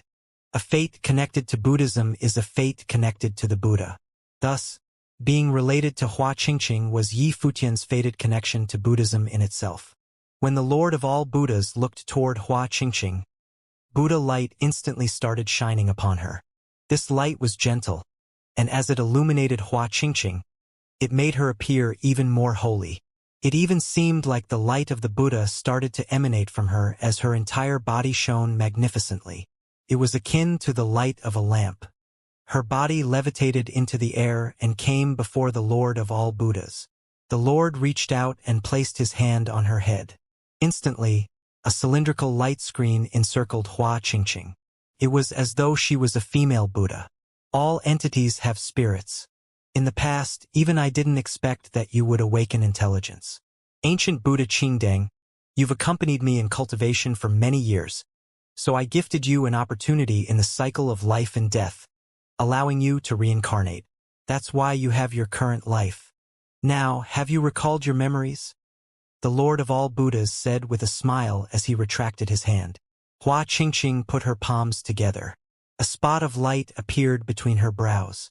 It looked like a lamp and made her appear more holy. I was originally a lamp before, Hua Qingqing muttered. Lord Buddha. Obviously, she had recalled her past.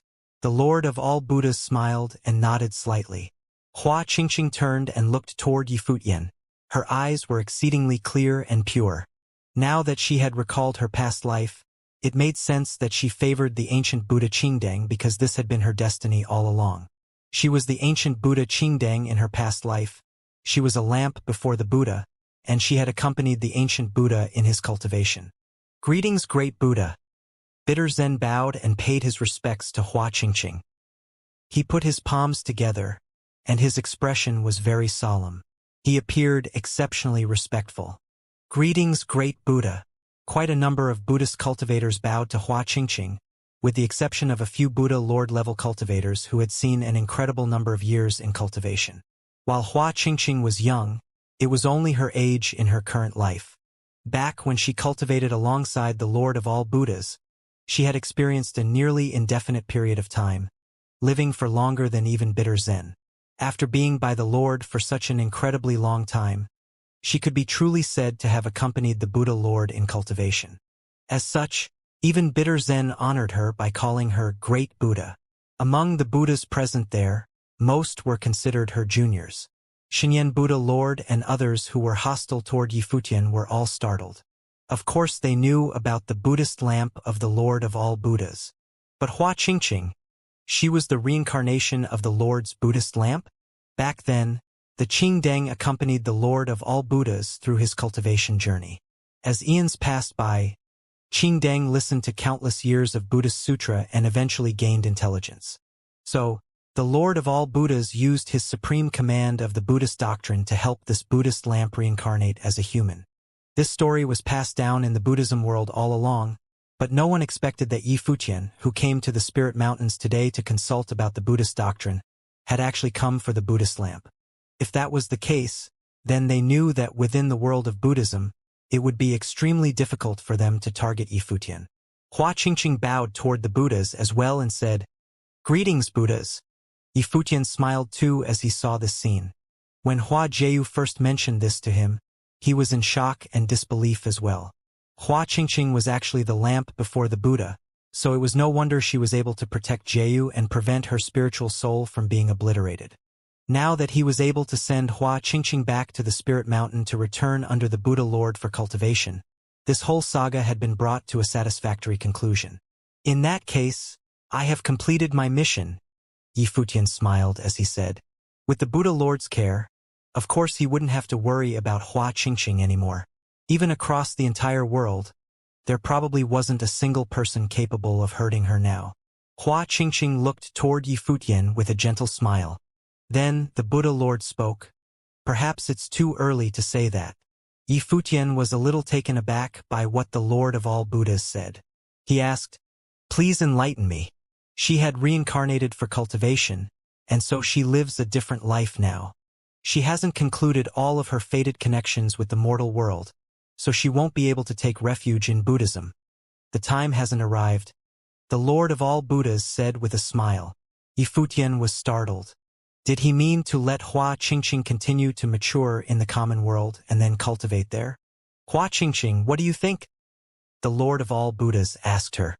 I'll heed the arrangements of the Lord, Hua Qingqing answered. The Lord of all Buddhas continued.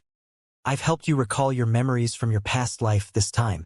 Back then, when you had just awakened your intellect, you had already been following alongside me for many years in cultivation. This is why you are proficient in the Buddhist doctrine and can help Yifutian with his cultivation. Now that these memories have returned to you, you shall return to the mortal world to continue experiencing and developing. Upon the time your fate with the mortal world had ended, that is the day you will become a Buddha. Hua Qingqing didn't say anything else. She put her palms together and bowed, agreeing to the Buddha Lord's words in silence. Upon hearing this, Yifutian also understood that it wasn't time for Hua Qingqing to return to the Spirit Mountain yet. With that, does that mean that he had made this trip for nothing? But through this, he had managed to find the confirmed identity of Hua Qingqing and help her to regain her memories. That alone was worth this journey. Yifutian put his palms together and bowed toward the Lord of all Buddhas. He said, "Thank you very much. My visit this time was a little discourteous, so I seek your forgiveness. I'll now bring Hua Qingqing down the mountain and return."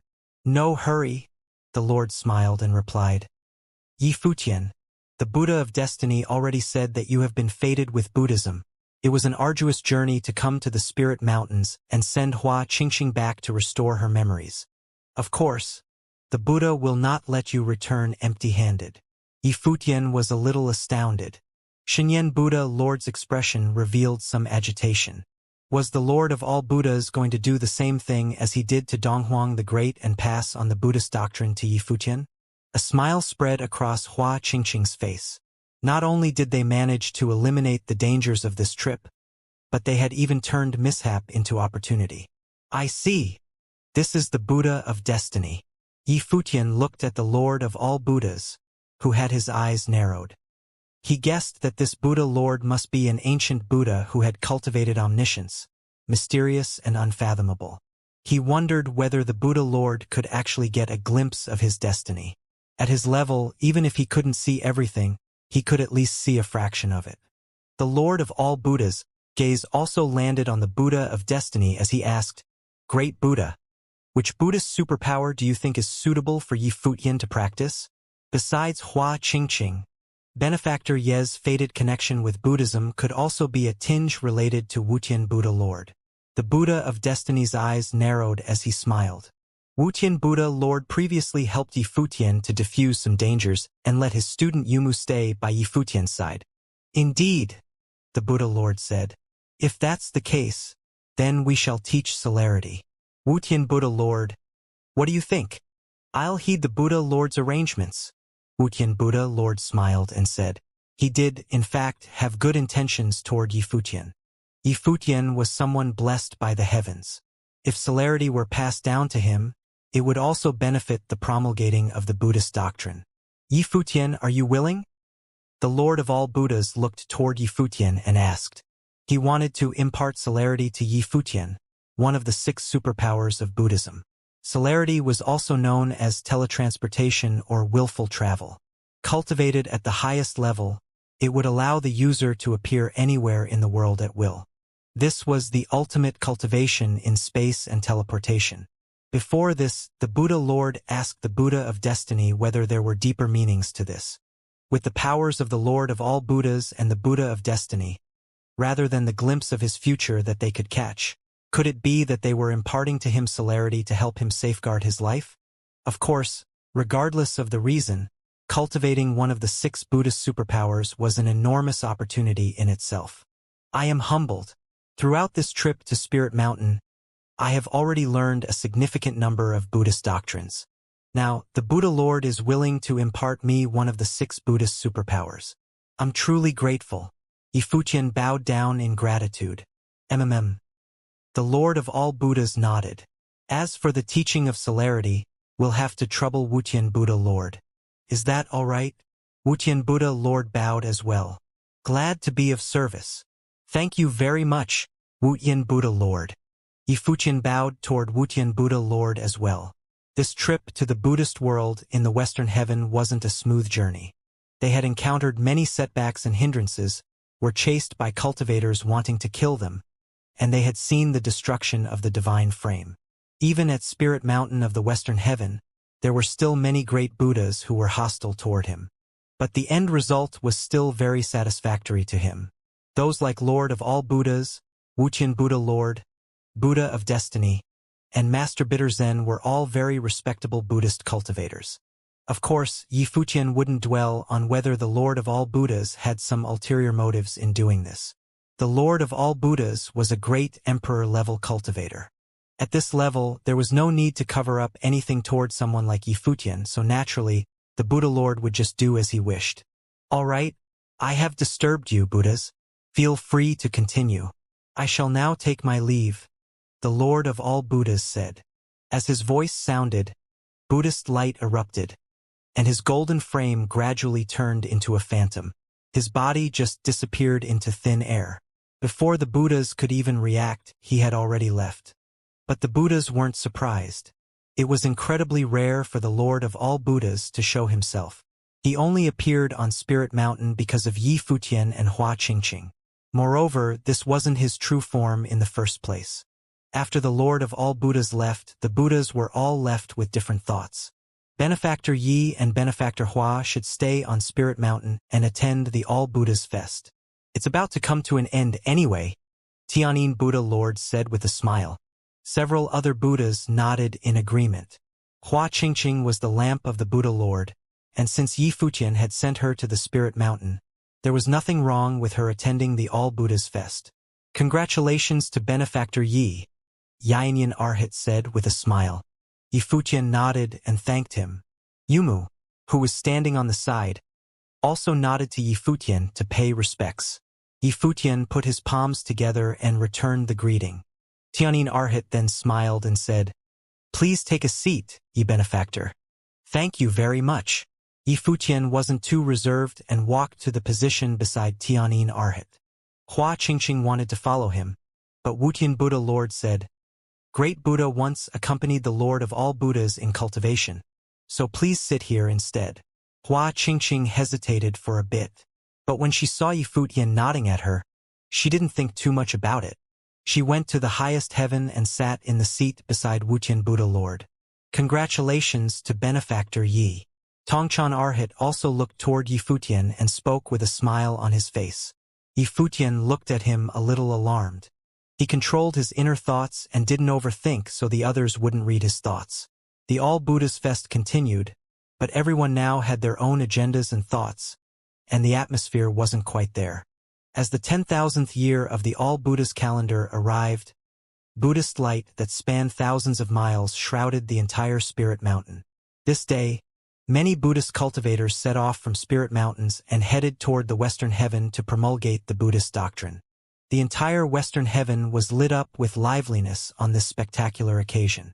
On this day, the great Buddhas also left one after another to return to their own cultivation areas. Yifutian didn't leave. Atop Spirit Mountain, Yifutian sat before an ancient temple and cultivated with his eyes closed. Beside him, Hua Qingqing was sitting there as well, and Buddhist light encircled her. There seemed to be Buddhist halos behind her, appearing incredibly divine and holy. The Buddhist light also illuminated Yifutian's body. Before them, a great Buddha sat. It was Wutian Buddha Lord.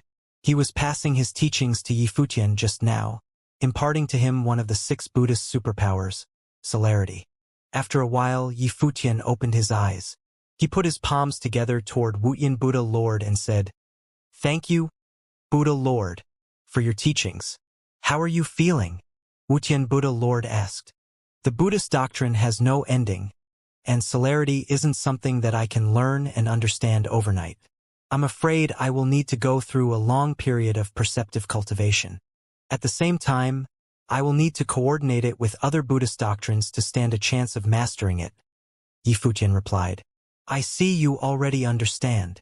Wutian Buddha Lord smiled and nodded. The cultivation of the 6 Buddhist superpowers does indeed require the reinforcement of other Buddhist doctrines to help comprehension. In this world, perhaps only the Lord of all Buddhas have cultivated celerity to mastery. Even I still have a long way to go. Mastery over celerity meant transcending the physical limits of this world. That was indeed nearly impossible. As for time, I suggest you cultivate on the Spirit Mountain for a period of time. Wait until you have reached a certain level in celerity before leaving. Wutian Buddha Lord added. "Thank you very much, Buddha Lord." Yifutian nodded. That was his plan as well. The light of Buddha shone on Spirit Mountain. The surroundings were quiet and peaceful. The entire area was veiled, like a sanctuary. Dazzling, colorful light poured down on one of the peaks of Spirit Mountain. A white-haired figure sat cross-legged with his eyes shut as he cultivated. Behind him were 2 other silhouettes sitting quietly and cultivating. Both of them were absolute beauties and appeared even more divine under the light of Buddha. One of the women was actually shrouded in halos of the light of Buddha. She was like a bodhisattva with transcendent beauty. She gave off an immaculate aura. The other woman seemed to be an otherworldly goddess. Their temperaments were completely different. These 2 women were naturally Hua Jieyu and Hua Qingqing. Since Yifutian had remained to cultivate on Spirit Mountain, he had gone to Western Heaven to bring over Hua Jieyu and the others. Now, Hua Jieyu, Chun Yi as well as a few junior figures were all cultivating on Spirit Mountain. Up until today, they had been cultivating on Spirit Mountain for 3 years. In the past 3 years, Hua Jieyu and the others also read Buddhist scriptures. They did not purposely cultivate the path of Buddha and Buddhist superpowers, but various techniques were related after all. Moreover, Buddhist scriptures were extremely profound. They could be enlightening. Occasionally, some things that they did not comprehend before could suddenly become extremely clear. Hence, these 3 years of cultivation had been extremely beneficial for them. Of course, the person who had improved the most was undoubtedly Hua Qingqing. In her previous life, she had been a Buddhist lamp who had accompanied the Lord of all Buddhas in his cultivation. He had recited many Buddhist scriptures to Qingdeng. This caused Qingdeng to gain sentience in her previous life. Now that memories of her previous life had awakened, the various Buddhas crowned her a Buddha. Her cultivation improved by leaps and bounds every day. She even transcended the original cultivation rules and kept leaping past planes. In another location, Blind Tai was cultivating under a golden waterfall that seemed to be formed from the flowing light of Buddha. At that moment, a silhouette suddenly appeared near him. Blind Tai raised his eyebrows, seemingly sensing something. He turned towards the person who had appeared. However, the next moment, he did not sense anything in that direction. It was as though no one had ever been there. Were his senses playing tricks on him? Blind Tai thought to himself. He felt somewhat strange. By right, his sense would not be mistaken. Then what was it?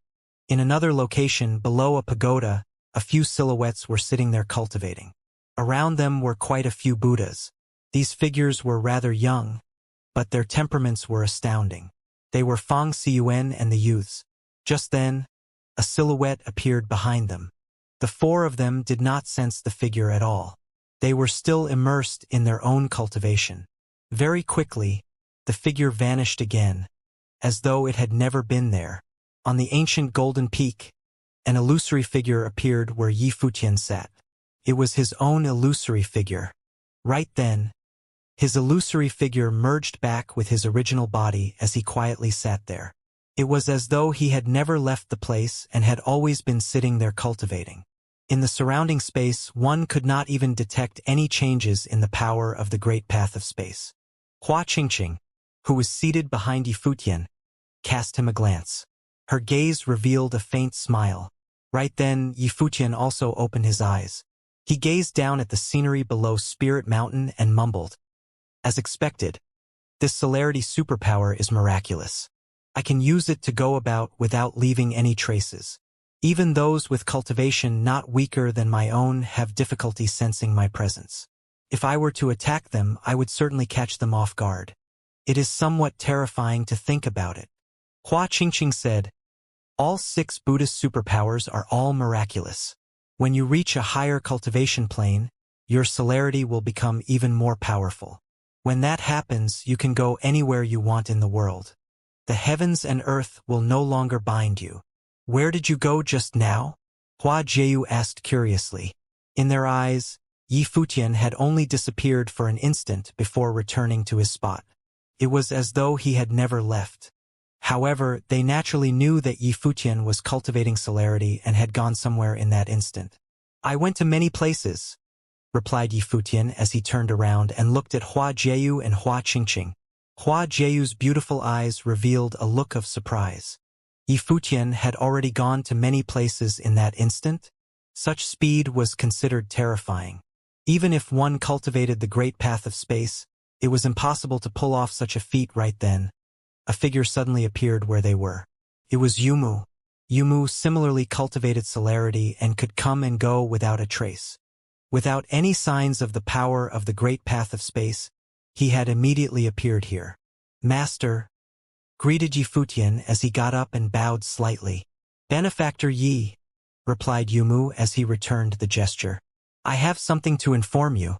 Back in Western Heaven, you previously came into conflict with Xianxia Temple, and Saint Xianxia went missing after the incident. Not long ago, Saint Xianxia returned to Xianxia Temple. He has gotten wind that you are cultivating here on Spirit Mountain and is already on his way over. I believe he will arrive soon." "So he did not die," Yi Futian mumbled. However, this was within expectations. Of course, although he had not killed Saint Xianxia, he had heavily injured the latter. Saint Xianxia must have recovered recently for him to have only returned to Xianxia Temple now. Now, Yi Futian had already settled down on Spirit Mountain. Even though he had yet to establish a base here, he had long left Western Heaven. Despite that, Saint Xianxia was actually coming to Spirit Mountain to find him. It was obvious how deep his grudge ran. In the battle back then, most of the cultivators of Xianxia Temple were killed. Only Saint Xianxia had escaped with severe injuries. Xianxia Temple was already a shadow of its former self. This resulted in the deep hatred Saint Xianxia bore against Yi Futian. This score needed to be settled. Saint Xianxia was also originally from a Buddhist sect. It was not strange for him to come to Spirit Mountain. Of course, benefactor Yi need not worry. On Spirit Mountain, it is impossible for Saint Xianxia to do anything to you, said Yumu, comforting Yi Futian. Yi Futian naturally also understood this. He was a cultivator whom the Lord of all Buddhas had received. The latter had allowed him to cultivate one of the 6 Buddhist superpowers on Spirit Mountain. Under such circumstances, if Saint Xianxia came to Spirit Mountain to kill Yi Futian, how would the Lord of all Buddhas punish him? Another figure dashed over. This time it was Bitter Zen. When he arrived, he placed his palms together and bowed towards Hua Qingqing, saying, "Greetings, Buddha." The cultivators of Spirit Mountain still maintained absolute respect towards Hua Qingqing. It was so even for Bitter Zen, who had followed the Lord of all Buddhas.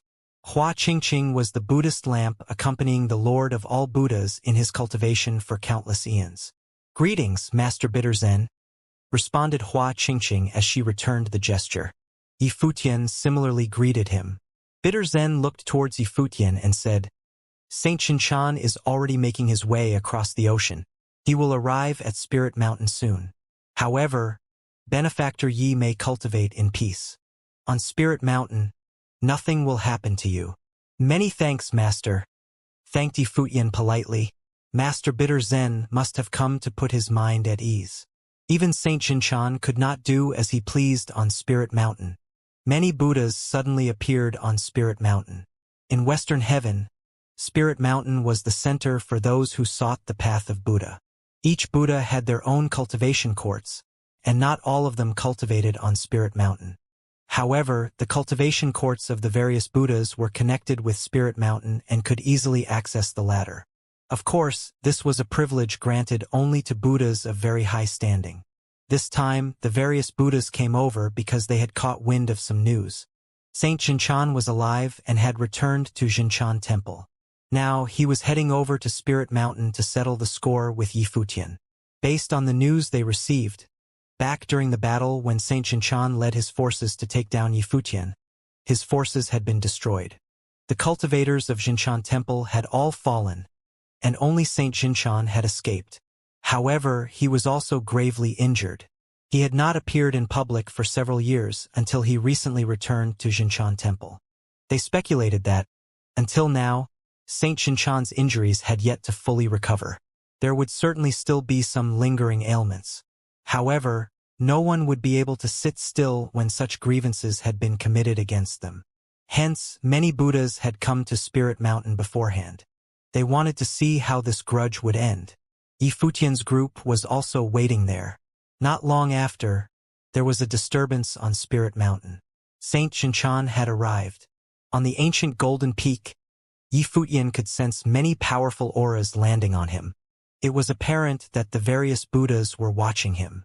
At the same time, far off in the distance, an extremely terrifying aura swept over the area. A powerful resentment appeared over the sacred lands of the divine Spirit Mountain, faintly disrupting the peaceful environment here. Spirit Mountain was the sacred land of the world of Buddhism. Ordinary people would not dare to act so presumptuously here. However, Saint Xianxia was originally from a Buddhist sect. His standing was not low, so he dared to act this way. A short while later, Yi Futian and his group saw a silhouette appear before them. Saint Xianxia stood before the ancient golden peak. His gaze instantly locked on to Yi Futian. He had an ice-cold look in his eyes. The murderous intent in his eyes was clear as day. However, not far in front of Yi Futian, another figure stood. It was Bitter Zen. Next to Yi Futian, Hua Qingqing also stood quietly. Now, Hua Qingqing's position among the Buddhist sects was outstanding. Even Buddha Lord-level figures referred to her as Buddha. "Greetings, Master Bitter Zen." Saint Xianxia greeted Bitter Zen as he nodded his head slightly. Although he was arrogant, he was still very polite towards the Lord of all Buddha's attendant, not daring to step out of line at the slightest. "Greetings, Saint Xianxia, replied Bitter Zen as he returned the gesture without an ounce of arrogance. Master Bitter Zen, this man killed many members of Xianxia Temple a few years ago. Even the deputy lord of Xianxia Temple fell to his hands. Xianxia Temple suffered severe losses, and I barely made it out with my life, said Saint Xianxia. Later on, I heard that this man relied on the name of a Buddhist lamp which reincarnated into a Buddha to cultivate on Spirit Mountain. Hence, I specifically came over here to take a look. I wanted to see how such a man, who stirred up such a huge storm in Six Desires Heaven and slaughtered so many people, could cultivate the path of Buddha.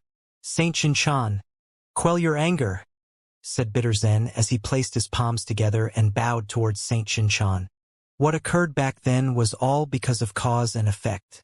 Saint Xianxia, you sowed the seeds yourself, so you also had to reap what you sow. Now that you are here, you can cultivate on Spirit Mountain for a period of time to resolve the hostility in your heart with Buddhist doctrine. That way, you might be able to get rid of your obsession. Bitter Zen continued. As for Benefactor Yi, the Lord of all Buddhas has arranged for him to cultivate on Spirit Mountain. It is because this is Benefactor Ye's fate with Buddha. Bitter Zen directly stated that this was arranged by the Lord of all Buddhas. The latter was the leader of the world of Buddhism. Nothing in Western heaven could escape his eyes. He naturally knew what had happened back then. Bitter Zen did not need to say more. Saint Xianxia should be able to read between the lines. Saint Xianxia naturally understood what he meant. Bitter Zen stated that Yifutian had done no wrong and that he should reflect on his actions while studying Buddhist scriptures. He was a Buddhist, but he had always been occupied with establishing his own force. His relationship with the Buddhist sects was not that close. However, his elder brother, Tongchan, was a top Buddha lord. All right, since the Lord of all Buddhas has arranged it, I will not do anything. However, away from Spirit Mountain, this personal vendetta still stands. I beg the forgiveness of the Lord of all Buddhas in advance, declared Saint Xianxia. His tone was not polite at all. The Buddhist sects were different from sects in other worlds. In other worlds, the underlings were subordinate to the great emperor-level figures. None of them would dare act so presumptuously to their superiors. However, the Lord of all Buddhas was merciful and did not interfere with worldly matters. Everything obeyed the laws of causality and fate. He would not force anything to happen nor interfere with it happening. Beyond Spirit Mountain, the Lord of all Buddhas would not meddle in worldly affairs. Also, the law enforcers of the world of Buddhism did not look kindly on Yifutian. Xianxia, you overstep your bounds, a voice called out. Saint Xianxia turned around and saw a Buddha appear. It was Tongchan Buddha Lord. Tongchan Buddha Lord, Saint Xianxia, and Lord Initial Zen were all under the same master. Back in the day, they had all cultivated under the same ancient Buddha. However, each of them chose their own cultivation path and they weren't that close. Tongchan Buddha Lord was of very high standing. Be it Saint Xianxia or Lord Initial Zen, neither of them was worthy of his attention. Nevertheless, Tongchan Buddha Lord did not have a good impression of Yifutian either. After all, they were still from the same sect. Initial Zen was killed by Yifutian. Xianxia had nearly perished as well.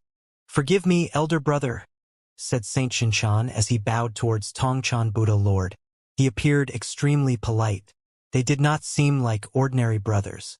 Tongchan Buddha Lord cast a glance at him and said, I know why you have come. You have yet to recover from your injuries. You wish to head to Veduria Pure World. Yes. Elder brother, please help me, Saint Xianxia replied with a bow. He naturally could not hide this from Tongchan Buddha Lord as the latter could read the minds of others. Veduria Pure World was an independent world in the world of Buddhism. The master of Veduria Pure World was an ancient Buddha, Medicine Buddha Lord. Medicine Buddha Lord was revered. Even the Lord of all Buddhas would be very polite towards him. He could be considered a true relic of the world of Buddhism. He rarely appeared in public, not even appearing during All Buddha's Fest. Only a few of his disciples had attended the festival.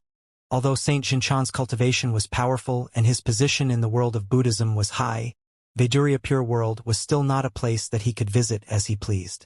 He still needed the help of Tongchan Buddha Lord to get there. On Spirit Mountain, there was a passageway that led to Veduria Pure World. He has yet to recover from his injuries and wishes to see Medicine Buddha Lord. Hua Qingxing told Yi Futian over transmitted thoughts. These past few years, Yi Futian had developed a greater understanding about the top figures in the world of Buddhism. Medicine Buddha Lord was considered a legendary existence, a true ancient Buddha. From the looks of it, Saint Xianxia had yet to recover from his injuries back then. Hence, he wanted to head over to Veduria Pure World to seek treatment from Medicine Buddha Lord. All right, I will help you. However, whether or not Medicine Buddha Lord is willing to treat you is up to your fate, replied Tongchan Buddha Lord in an indifferent tone. Elder brother, thank you for your help, Saint Xianxia responded with a bow. Follow me, Tongchan Buddha Lord instructed. Saint Xianxia stepped forward and followed him. Before he left, he did not forget to turn around and sweep a glance at Yi Futian. Over transmitted thoughts, he said, now that you no longer have the divine body, even if you have cultivated Buddhist doctrine on Spirit Mountain, what can you do? You'd better pray that you'll make it out of Western heaven alive. Yi Futian watched as Saint Xianxia left. His expression was calm. After the other party left, he said, it appears that I am not the main reason why Saint Xianxia came to Spirit Mountain. The various Buddhas also realized this. It turned out that Saint Xianxia had come to Spirit Mountain to meet Medicine Buddha Lord. It seemed that his injuries were very severe. With his cultivation, it might be that he couldn't recover from it on his own. Hence, he needed the aid of Medicine Buddha Lord. Still, you should be careful, mumbled Chen Yi as he walked up next to Yi Futian. Yi Futian nodded his head. Saint Xianxia's threat was still ringing in his ears. Saint Xianxia's main reason for coming here was to seek treatment. His secondary goal was to deal with Yi Futian. As long as he had the opportunity, Saint Xianxia would naturally not let Yi Futian go. The grudge between them was established, and not just in Western heaven. Most likely, even if Yi Futian returned to the divine prefecture, Saint Xianxia would not let him escape. After all, without the divine body, Yi Futian couldn't go against Saint Xianxia. Spirit Mountain is a place for quiet cultivation. Everyone, please return to your own cultivation courts, said Bitter Zen as he walked up before the ancient peak and bowed into the distance with his palms placed together. Although there was no one before him, in reality, the various Buddhas were all looking to where he was. He was asking the various Buddhas to leave. Very soon, the Buddhas retracted their auras. Seeing that the incident had been resolved so easily, they naturally did not see the need to remain here. All of them left one after another. Benefactor Yi, you may continue cultivating in peace, Bitter Zen said as he turned to face Yi Futian. Many thanks, master, replied Yi Futian as he bowed back at Bitter Zen. Bitter Zen and Yumu then bid farewell and left. Chan Yi walked up beside Yi Futian and asked, what do you plan to do now? Yi Futian was marked by Saint Xianxia. If he remained in Western heaven, he needed to be on his guard at all times. If he took the opportunity to leave now, he might be able to return to the divine prefecture before Saint Xianxia recovered from his injuries. Yi Futian replied, since Saint Xianxia wants to kill me, he probably won't let this opportunity slip past him so easily. If I leave, we might be stalked. After all, Saint Xianxia should be well aware that if Yi Futian returned to the divine prefecture, it wouldn't be as easy to kill him there as it was in Western heaven. If Yi Futian were in Saint Xianxia's shoes, he would have arranged for Yi Futian to be stalked. So, you plan to continue cultivating in Western heaven? Chun Yi further inquired. Responded Yi Futian as he nodded his head. He would first reach the 9th tier of the Renhuang Plain. Even if he returned to the divine prefecture, his main goal would still be to continue cultivating. It was a rare fateful encounter for him to be able to cultivate on Spirit Mountain. Aside from cultivating celerity, his aim was to reach the final tier of the Renhuang Plain. That way, when he returned to the divine prefecture, he could do as he pleased and need not be restricted by others. All right, answered Chun Yi as he nodded his head. Spirit Mountain was indeed very suitable for cultivating. After they made their decision, their group continued cultivating here. The peaceful mountain seemed to make them forget the flow of time. In the blink of an eye, Yi Futian welcomed his 100th year of life. Before the ancient peak, Yi Futian gazed at the golden sea of clouds. Hua Jieyu sat beside him, accompanying him in silence. "It has been 100 years," whispered Hua Jieyu with a smile. Both of them were the same age. They were now 100 years old. 100 years passed by in a flash, replied Yi Futian as he smiled. He recalled the time when they had met in Qingzhou Academy in the city of Qingzhou. Felt like a dream that had lasted for decades. "Although it passed in a flash, we have also changed greatly since then," said Hua Jieyu with a smile.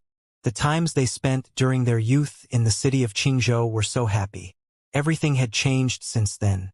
They also never imagined that they would spend their 100th year alive on Spirit Mountain, the holy land of Western Heaven.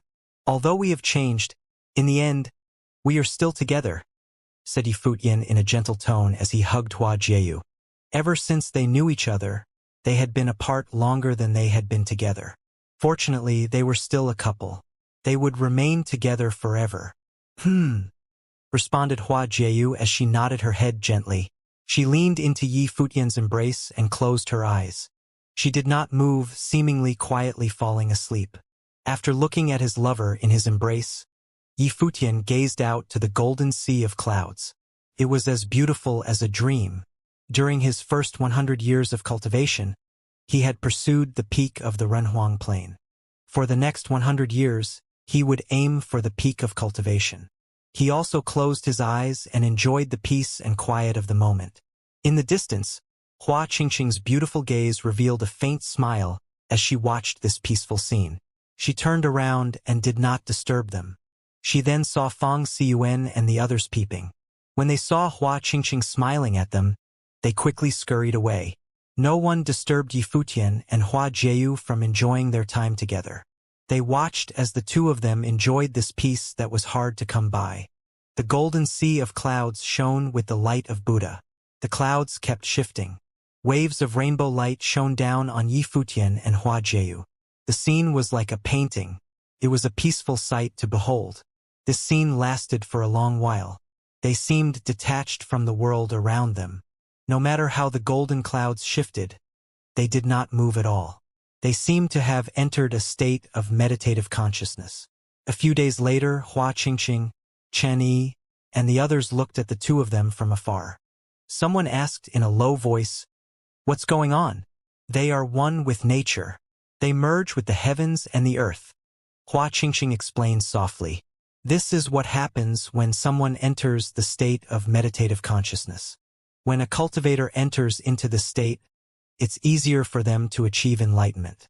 Perhaps this is a fateful encounter for them. Chen Yi nodded in agreement. The changes in the sea of clouds intensified as the clouds shifted frenziedly. They could faintly sense an aura of the great path flowing in the sky. This caused Chen Yi and Hua Qingqing to reveal a surprised expression. This was a sign. Who was about to break through to the next plane? Was it Yi Futian? Or was it Hua Jieyu? There were howling winds and churning clouds in the sky above Spirit Mountain. A terrifying aura flowed in the air. The golden light of Buddha dispersed, and dull thundering sounds could be heard. The sacred space was covered with a layer of haze. The aura was menacing, causing people's hearts to tremble in fear. "It's a divine tribulation," Chen Yi mumbled as a glint of surprise flashed past in his eyes. The person who was about to experience a breakthrough was Hua Jieyu. If Yi Futian were experiencing a breakthrough, he would advance to the 9th tier of the Renhuang Plain. There would not be any divine tribulation involved. Only if Hua Jieyu faced a breakthrough would the divine tribulation of the Great Path occur. Yi Futian sensed something. He opened his eyes and took a look at the sky. Joy flashed past his eyes. Hua Jieyu, who was in his embrace, similarly opened her eyes. They looked at each other and smiled. Then she left his arms. Clearly, both of them were well aware of what was going to happen. Yi Futian thought to himself.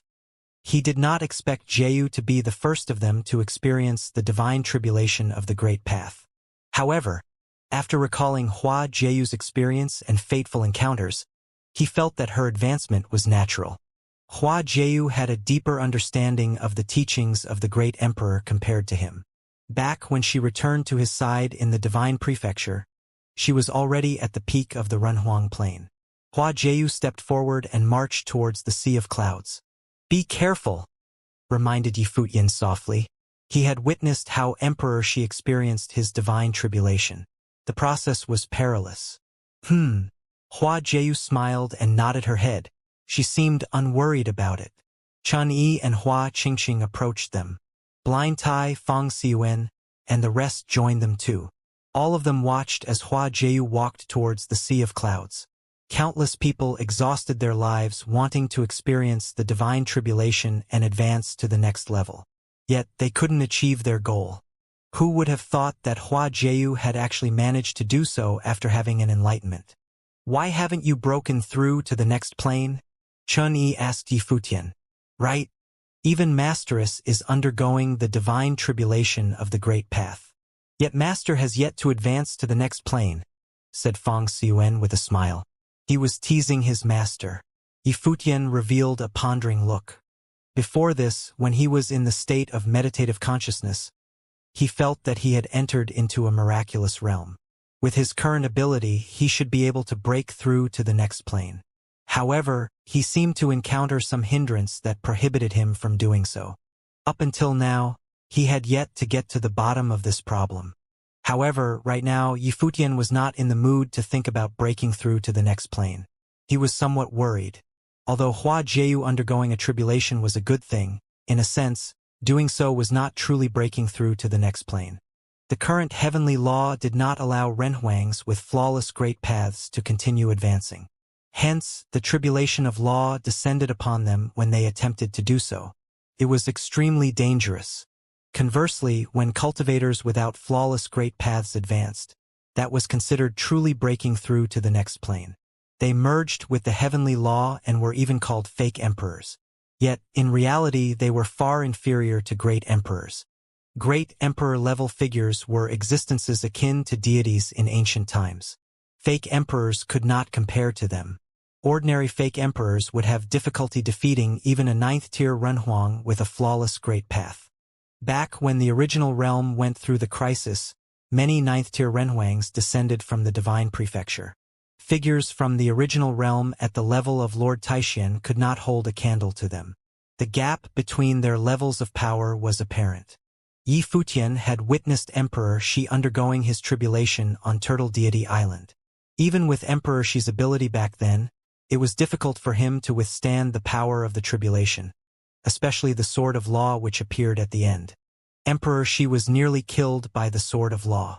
The Black Turtle of Turtle Deity Island appeared in the nick of time and took the terrifying slash on behalf of Emperor Shi. Only then did he manage to pass the divine tribulation of the Great Path. Of course, Hua Jieyu was different. In Yifutian's opinion, Hua Jieyu was not any weaker than Emperor Shi of the past. She was a successor of a great emperor. Moreover, she had a deep understanding of the teachings she received. She also improved a lot while cultivating on Spirit Mountain these past few years. Her comprehension of Buddhist doctrine greatly aided her in her cultivation. Exactly because of the reasons above, Hua Jieyu had this opportunity to break through the shackles of her current plane. Therefore, even though Yifutian was slightly worried about her, he was not afraid. Deep down, he believed that Hua Jieyu could succeed in this divine tribulation of the Great Path. It was just that there was still some risk. The two of them were very close. It was normal for Yifutian to be worried for her. More and more menacing phenomena appeared in the sky above Spirit Mountain. The light of catastrophe gathered, churned, and roared. It penetrated the light of Buddha, which hovered over Spirit Mountain. Great Buddha-level figures appeared, followed by the sound of Buddha reverberating in the heavens and the earth. Then, the light of Buddha enveloped Spirit Mountain, shielding the entire mountain with a layer of golden shimmer. This caused it not to be harmed by the divine tribulation. Otherwise, Spirit Mountain would be perforated with holes under the power of the divine tribulation. Hua Jieyu stood at the center of the storm. Her entire body was shining. She was as divine and beautiful as a goddess. The light of catastrophe that gathered penetrated the space. It was as though the end days had arrived and overshadowed the peaceful divinity of Spirit Mountain. Even though Spirit Mountain was enveloped in defensive power, an intense rumbling could be felt on it now. It's unexpected for a cultivator who hasn't cultivated Buddhist superpowers to undergo a tribulation on Spirit Mountain. This is interesting, commented a great Buddha while smiling. Right? This is the first time something like this has occurred, a Buddha responded. At this moment, many divine swords appeared around Hua Jieyu. All the divine swords were wheezing angrily as they surrounded her. They formed an unlimited domain with her in the center. The light of catastrophe rained down. The tribulation descended on Hua Jieyu. Hua Jieyu cast a glance at the sky. She was not afraid at all. She pointed a finger upwards. Immediately, countless divine swords appeared and collided head-on with the tribulation. Most of the light of catastrophe was eliminated. However, even so, there was still a myriad of light of catastrophe that landed on her. The light circulated around her body. On the ancient peak, Yi Futian and the others were somewhat nervous. Little Ling held her breath as her crystal-clear eyes stared at the silhouette before her. In her head, she prayed, "Masteress will surely be all right. Rest your worries. There are many great Buddhas on Spirit Mountain. If something were to happen, they could take the divine tribulation of the Great Path head-on." Hua Qingqing said softly to Yi Futian. Yi Futian nodded in agreement.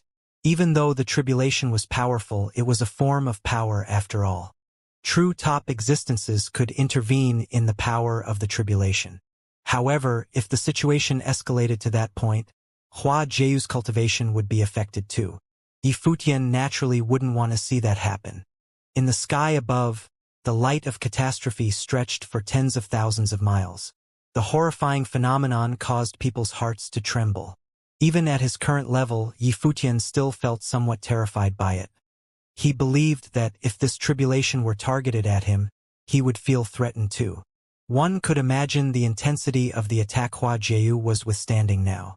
The heavens shook, and the power of the tribulation constantly descended. Hua Jieyu's clothes fluttered about, and her long, jet-black hair danced frenziedly in the wind. Her entire body seemed to become a divine body as she resisted the corrosion of the power of the tribulation. As time passed, the power of the tribulation showed no signs of weakening at all. Rumble. An even more frightening aura coalesced in the sky. Yi Futian felt that it was somewhat familiar. It was similar to the final attack that Emperor Shi withstood back then. The heavenly law was delivering its punishment, Yi Futian thought to himself. Last time, Emperor Shi had to withstand the sword of law. It was an extremely overbearing and sharp punishment. What would Hua Jieyu be facing? Each cultivator would experience a different power of law. The sword of law was a tribulation of law that had extremely overbearing attack power. What kind of power would Hua Jieyu experience? Yi Futian looked up at the sky above. Endless light of catastrophe gathered together. A face faintly appeared over where the light gathered. It seemed to be the face of a woman. It was majestic and domineering. It was filled with endless authority. An astonishing storm of will appeared in the heavens above. The power of law emanated from this storm. Yi Futian and the others felt an intense threat against their spiritual souls. It is the will of the law. It is a psychic attack of will, a Buddha commented as he looked at the face forming in the storm in the sky. Another Buddha commented, "This attack is extremely dangerous. However, for the will of the law to appear when she is undergoing the tribulation means that her psychic abilities are extremely powerful. She is impressive." Rumble. A dull thud could be heard. At that moment, it was as though the entire world fell silent. On Spirit Mountain, many cultivators felt as though their heads were about to explode. Their wills were collapsing, and their spiritual souls were about to shatter. This was especially so for people with low cultivation, such as Fang Xiyuan and the others. They held their heads in their hands as they felt a pang of pain. This power had not even attacked them yet. Yi Futian also sensed a terrifyingly powerful attack. It made his thoughts freeze for a brief moment. However, in just a split second, everything seemed to have ended. When he regained his senses, He saw Hua Jieyu's figure trembling slightly as she stood there. She seemed off balance. His figure dashed over and immediately appeared behind Hua Jieyu as he caught her. Hua Jieyu looked a little frail as she leaned on Yi Futian. However, she had a smile on her face. She raised her head and looked at Yi Futian, saying, "This is the first tribulation. Most likely, she would be capable enough to protect Yi Futian after she experienced the second tribulation." Many of Yi Futian's enemies were cultivators who had undergone the first tribulation. Yi Futian nodded and said, "This is the first tribulation." His eyes glistened with tenderness. He naturally understood why Hua Jieyu trained so hard. She did so because of him. Yi Futian himself also had to break through to the next plane as soon as possible. Atop Spirit Mountain, the tribulation clouds dissipated into the skies. As Buddhist light shrouded the glory of Spirit Mountain, everything returned to normal. It was as if everything before this had not happened at all. The Buddhas also left one after another. This incident today was considered rather unusual even for them. There had never been an outsider who came here to overcome the divine tribulations of the Great Path. Yi Futian brought Hua Jieyu to sit on the ancient mountain. The power of the Great Path of Life encased her and rejuvenated her vitality, causing her body to regenerate quickly. Hua Jieyu was sitting cross-legged as she stabilized her cultivation levels. Overcoming the divine tribulations depleted a great amount of her spiritual energy. Back then, Emperor, she only managed to withstand this divine tribulation by sacrificing the life of the black tortoise, while she powered through it with just her own body. Furthermore, in the end, Hua Jieyu was faced with a direct attack on her spiritual power by the will of the law, besieging her spiritual soul. It's not difficult to imagine how terrifying of an attack it was.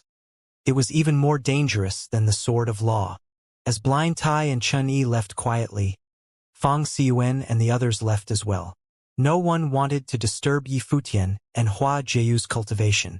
After seeing Hua Jieyu overcome the divine tribulation of the Great Path, they all felt that they should work hard too, so as not to hold them back.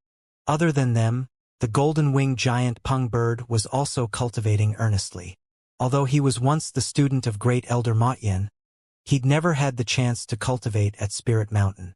This was an opportunity for him, and he was trying his best to seize it, even going to listen to the great Buddhas on Spirit Mountain teach Buddhist scripture. Spirit Mountain was the cultivation ground of the Lord of all Buddhas and the place where various Buddhas sought their paths. Other than the top great Buddhas from their respective regions, there was a significant number of great Buddhas who studied under Buddha elders cultivating at the Spirit Mountain, and they also held Buddhist scripture lectures. The golden-winged great Peng Bird Mo Yunzi frequently listened to these great Buddhas' lessons on scripture. As time passed, Yi Futian's group continued to strive and cultivate on the Spirit Mountain, and each of their cultivation levels increased by the day. Several years later, Chun Yi had perfected his great path, and his powers evolved after reaching the 9th level of the Runhuang Plain. Even Blind Tai could no longer fight him. The two had sparred on the Spirit Mountain, although Blind Tai also received the inheritance of the Imperial Star at the Starry Cultivation Court. He still couldn't compare to Chan Yi. After all, Chun Yi received the inheritance from the Bright Temple. Furthermore, he himself was the divine body of light and was born with extraordinary potential. Blind Chun was even willing to die for him to inherit the power of the light. Back then, at the Donghua domain, Chun Yi could already fight against Yi Futian. Now, he was far more powerful than back then, so much so that it would be difficult to even make an accurate comparison. On the other hand, for the past few years, Yi Futian felt the most troubled. Somehow, his cultivation was still stuck at the 8th level Renhuang Plain, and he had made no breakthrough. This made him feel rather uncanny, as he couldn't understand why and couldn't find any reason. At this time, many monks sat before a statue of a Buddha on Spirit Mountain. They were all sitting on zifus and listening in silence. Below the statue of the Buddha, a great Buddha was giving a lecture about Buddhist scripture. This great Buddha was a Buddha in Spirit Mountain and had a deep understanding of the Buddhist doctrine. Yi Futian came to know many of the Buddhist cultivators atop the Spirit Mountains. He was also sitting below, listening to the lecture. After some time, the lecture ended, Many Buddhist cultivators started raising questions regarding the scripture, and the great Buddha helped to clarify their doubts one by one. The Buddhas only dispersed when there was no one else asking any more questions. However, Yi Futian sat quietly in his place and didn't leave. "Benefactor Yi, what's the matter?" This great Buddha smiled and asked Yi Futian. He was the Vajra Buddha, Lord of the Spirit Mountain, and had the deepest understanding of the Vajra Sutra. He was also extremely well-versed in the Vajra spell, which Yi Futian learned and cultivated. "I do have something which I wish to seek your advice about, great Buddha," Yi Futian said. "Please tell me," Vajra Buddha Lord said with a smile. "Is it true that Buddhist cultivators could forge the divine wheel with their Buddha pure bodies?" Yi Futian asked. "Yes, indeed." The Vajra Buddha Lord nodded. "In fact, some Buddha pure bodies are the divine wheel of the great paths. There is no difference.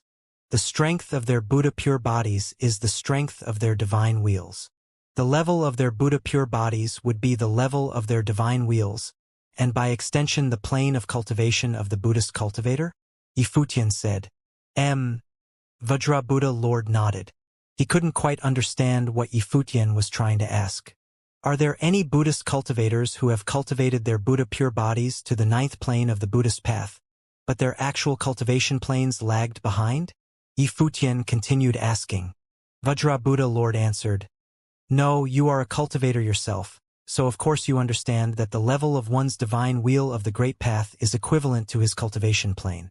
Having any of one's divine wheel of the great path reach the 9th level is the same as reaching the 9th level of the Renhuang plane himself." "There are no exceptions?" Yi Futian asked. "No exceptions." Vajra Buddha Lord shook his head. "Thank you, Buddha Lord, for clearing up my queries." Yi Futian put his palms together and bowed. He then excused himself to leave the place. He turned and walked a few steps before his figure just disappeared into thin air. It was as if he had teleported somewhere else. The next instant, he directly appeared at his cultivation place on the ancient peak. "How was it?" Hua Jie walked to him and asked. Yi Futian shook his head and said, "I think the Buddha Lord doesn't know as well. I guess we'll have to just wait for a while and see." Hua Jie nodded. "I'll cultivate first," Yi Futian said.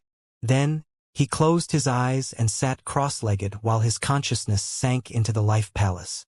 Inside the Life Palace, it was as though this was an entirely independent world. The world tree swayed gently as various powers of the Great Path circled it. The sun and moon hung in the sky, and celestial stars shone magnificently.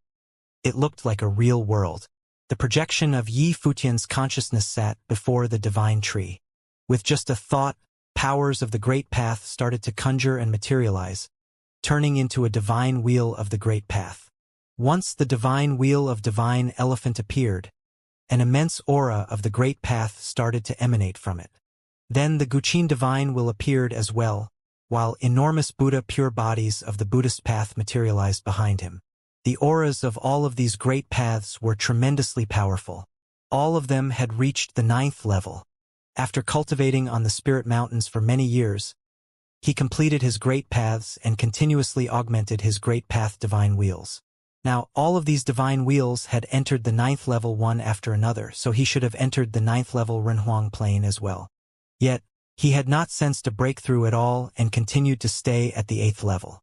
Based on the categorization of cultivation planes, as Vajra Buddha Lord said, once the divine will entered the 9th level, then the cultivator himself would enter the 9th level as well. Based on that, of course, he would be considered a 9th level cultivator. However, he didn't feel that he had broken through the 8th plane. Especially when he released his great path aura, Hua Jie also felt that he was still at the 8th plane. This seemed to run contrary to common sense and wasn't congruent to the rules of cultivation. The only possible explanation was that these divine wheels that have broken through to the 9th level were all derived and forged from the life spirits.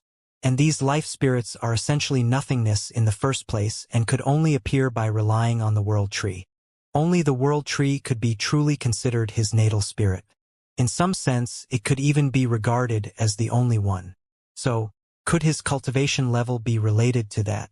Yi Futian closed his eyes, fully focusing on cultivating and perceiving the great path. By now, The only divine wheel that hadn't made the breakthrough was the boundary wheel, which was derived from the world tree. Perhaps that was the reason why he didn't sense the opportunity to break through the 8th level. However, all of his great path powers had reached 9th level strength, and they were all unified as one, so why was he unable to take this final step? This was the part that he couldn't find the answer to. Inside the Life Palace, the projection of Yi Futian's consciousness stood before the world tree of his natal soul. He seemed to be pondering something. Since he started cultivating, nearly everything revolved around his world tree. By meditating about it, he derived the other sublife souls. This was only possible with the world tree because this natal soul could accommodate any and everything in this world and provide endless energy for him. For instance, if he devoured the extreme powers of the yin or yang, he could extract them and convert them into his own power.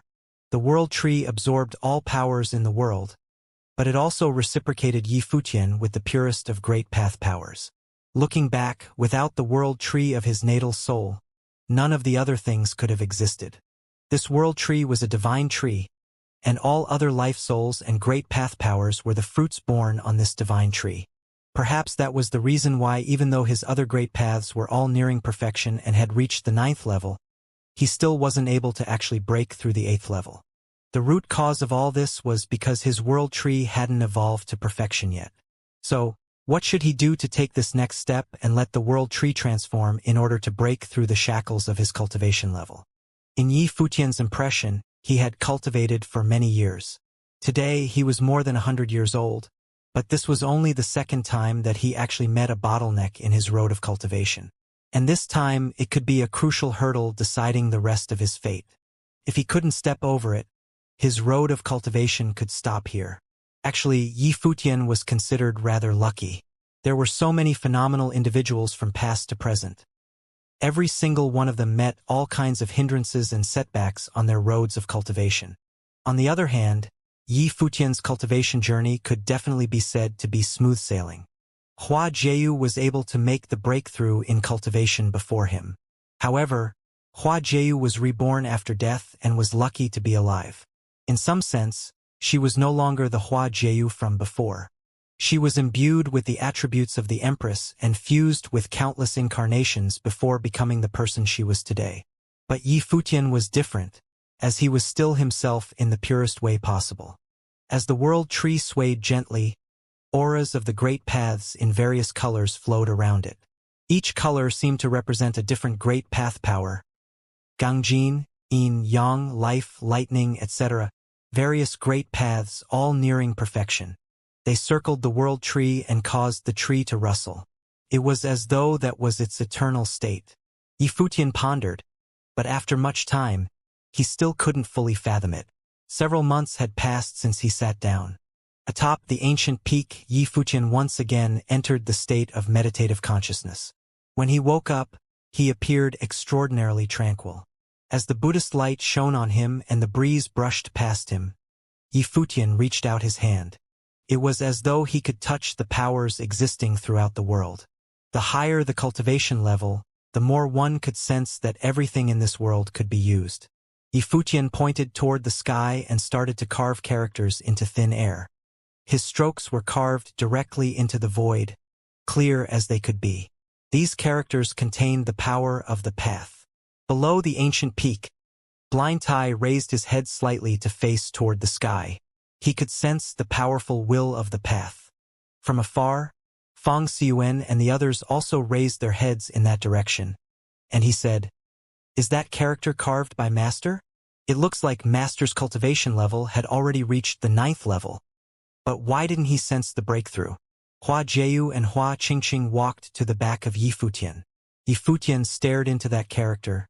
Then he sighed. With a wave of his hand, the word path disappeared from the sky. "Your path has already reached the 9th level, and it far surpasses normal 9th level cultivators," Hua Qingqing said softly. She had restored the memories from her previous life and was now extraordinary in every sense of the word. Naturally, she could sense that very clearly. Yi Futian's power of the Great Path was already very powerful. It was definitely not at the 8th level. When Hua Jieyu heard Yi Futian sigh, she had already understood that Yi Futian still couldn't solve the conundrum. He was trapped within it and couldn't see through it. She walked to the side of Yi Futian. Her pretty eyes looked toward him and smiled gently without saying anything. This smile was the best consolation for Yi Futian. Jieyu, Yi Futian held her hand. I still can't do it. With your learning capacity, there's no way that you can't make the breakthrough. Since the others and I had done it, of course you can too. Perhaps you haven't understood it fully yet because the path you will take is different from everyone else's. And because of that, this is happening. If your path were as easy as the others, then that would not be you. Hua Jieyu's voice was gentle and tender, perhaps because she also sensed the tinge of frustration in Yi Futian's heart. After all, anyone would be frustrated when faced with such circumstances. Because he was unable to see through it, he couldn't find the path before him. He couldn't even understand it. He was different from everyone else. Yi Futian nodded. He actually had the same feeling as well. He turned to look at Hua Qingqing and said, This is indeed the path might of a 9th-level cultivator, yet I still can't make the breakthrough. After all, I still have some ways to go in my understanding. Back then when the Buddha cultivated the Buddhist doctrine, there were ones which he had spent more than 100 years studying yet still failed to understand. One day when he woke up from sleep, and he had an epiphany. It was as though the cloudy skies had cleared out, suddenly allowing him to see the sun. Hua Qingqing continued, Moreover, this happened more than once. The Buddha elder often studied Buddhist scriptures thousands of times, even copying and dictating them tens of thousands of times, over and over again. Yet he still couldn't fully understand it. But one day he just suddenly got it, and the rest is history. Yi Futian seemed to come to a revelation after hearing what Hua Qingqing said. He smiled helplessly. That's indeed how cultivation is, a build-up to one point of completion. Perhaps this is happening because I haven't had any bottlenecks before this. Of course, the difference between the Buddha elder and me is that I don't have too much time. He's not concerned about being stuck at his current level forever. In the first place, there was no such thing as eternity. If he couldn't do it in 1 year, how about 10? If he couldn't do it in 10, how about 100? Back then, the Buddha elder poured his heart and soul into cultivating the Buddhist doctrine. He cared about nothing else, which was why he was known as the ancient Buddha Qingdeng. Yi Futian respected such a state of mind, but his circumstance was different. The great paths are interconnected, and all laws in the world have something common among them. If you feel frustrated from cultivation, you can try studying Buddhist scripture. Perhaps it will give you a change of pace. Hua Qingqing smiled and said, There's no need to cultivate the most powerful Buddhist superpowers. All you need to do is to read the Buddhist scriptures, calm your heart, and focus your mind. Yi Futian looked toward Hua Qingqing. She was definitely different from before. She had become wiser. After all, she was the Buddhist lamp that accompanied the Buddha elder for years in cultivation. After years of listening to the Buddha elder's lessons on scripture, she naturally gained great wisdom. Otherwise, she wouldn't be able to awaken intellect. I'll try it out, Yi Futian said as he nodded. Perhaps it would work. At the very least, it could calm his heart. As a matter of fact, over the past few days, his state of mind wasn't as composed as before. I'll accompany you, Hua Jieyu said with a smile. All right, Yi Futian nodded. Then, he walked down the ancient peak together with Hua Jieyu and off into another direction. Hopefully, reaching scriptures would be useful for him in finding a way to make the breakthrough. Yi Futian stopped cultivating in retreat and began to comprehend the Buddhist scriptures. In Spirit Mountain, this holy land of Buddhism, he went to the library every day to read and study Buddhist scriptures. Sometimes, he would also listen to the preaching of other great Buddhas.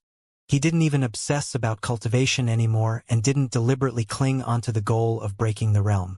The study of Buddhist scriptures could indeed quiet a person's mind and allow the person to enter into a wonderful state of mind that was free from any distraction. As Hua Qingqing said, during the Buddha's cultivation once upon a time, sometimes some Buddhist scriptures that could not be understood for hundreds of years would suddenly become so apparent that enlightenment was obtained in a day. Perhaps one day he would be able to do the same. Time flew by, and it had been more than 10 years since Yi Futian arrived in the Western world. During this time, many stories had taken place in the land of the divine prefecture and the land of the original realm, but none of them had anything to do with him. Back then, he was public enemy number 1 in the divine prefecture, with many people wanting to kill him. He had no choice but to seal himself inside Ziwei Segmentum. He could not step outside of it. Afterward, while delivering Hua Qingqing to the Western world, he also came for the trials.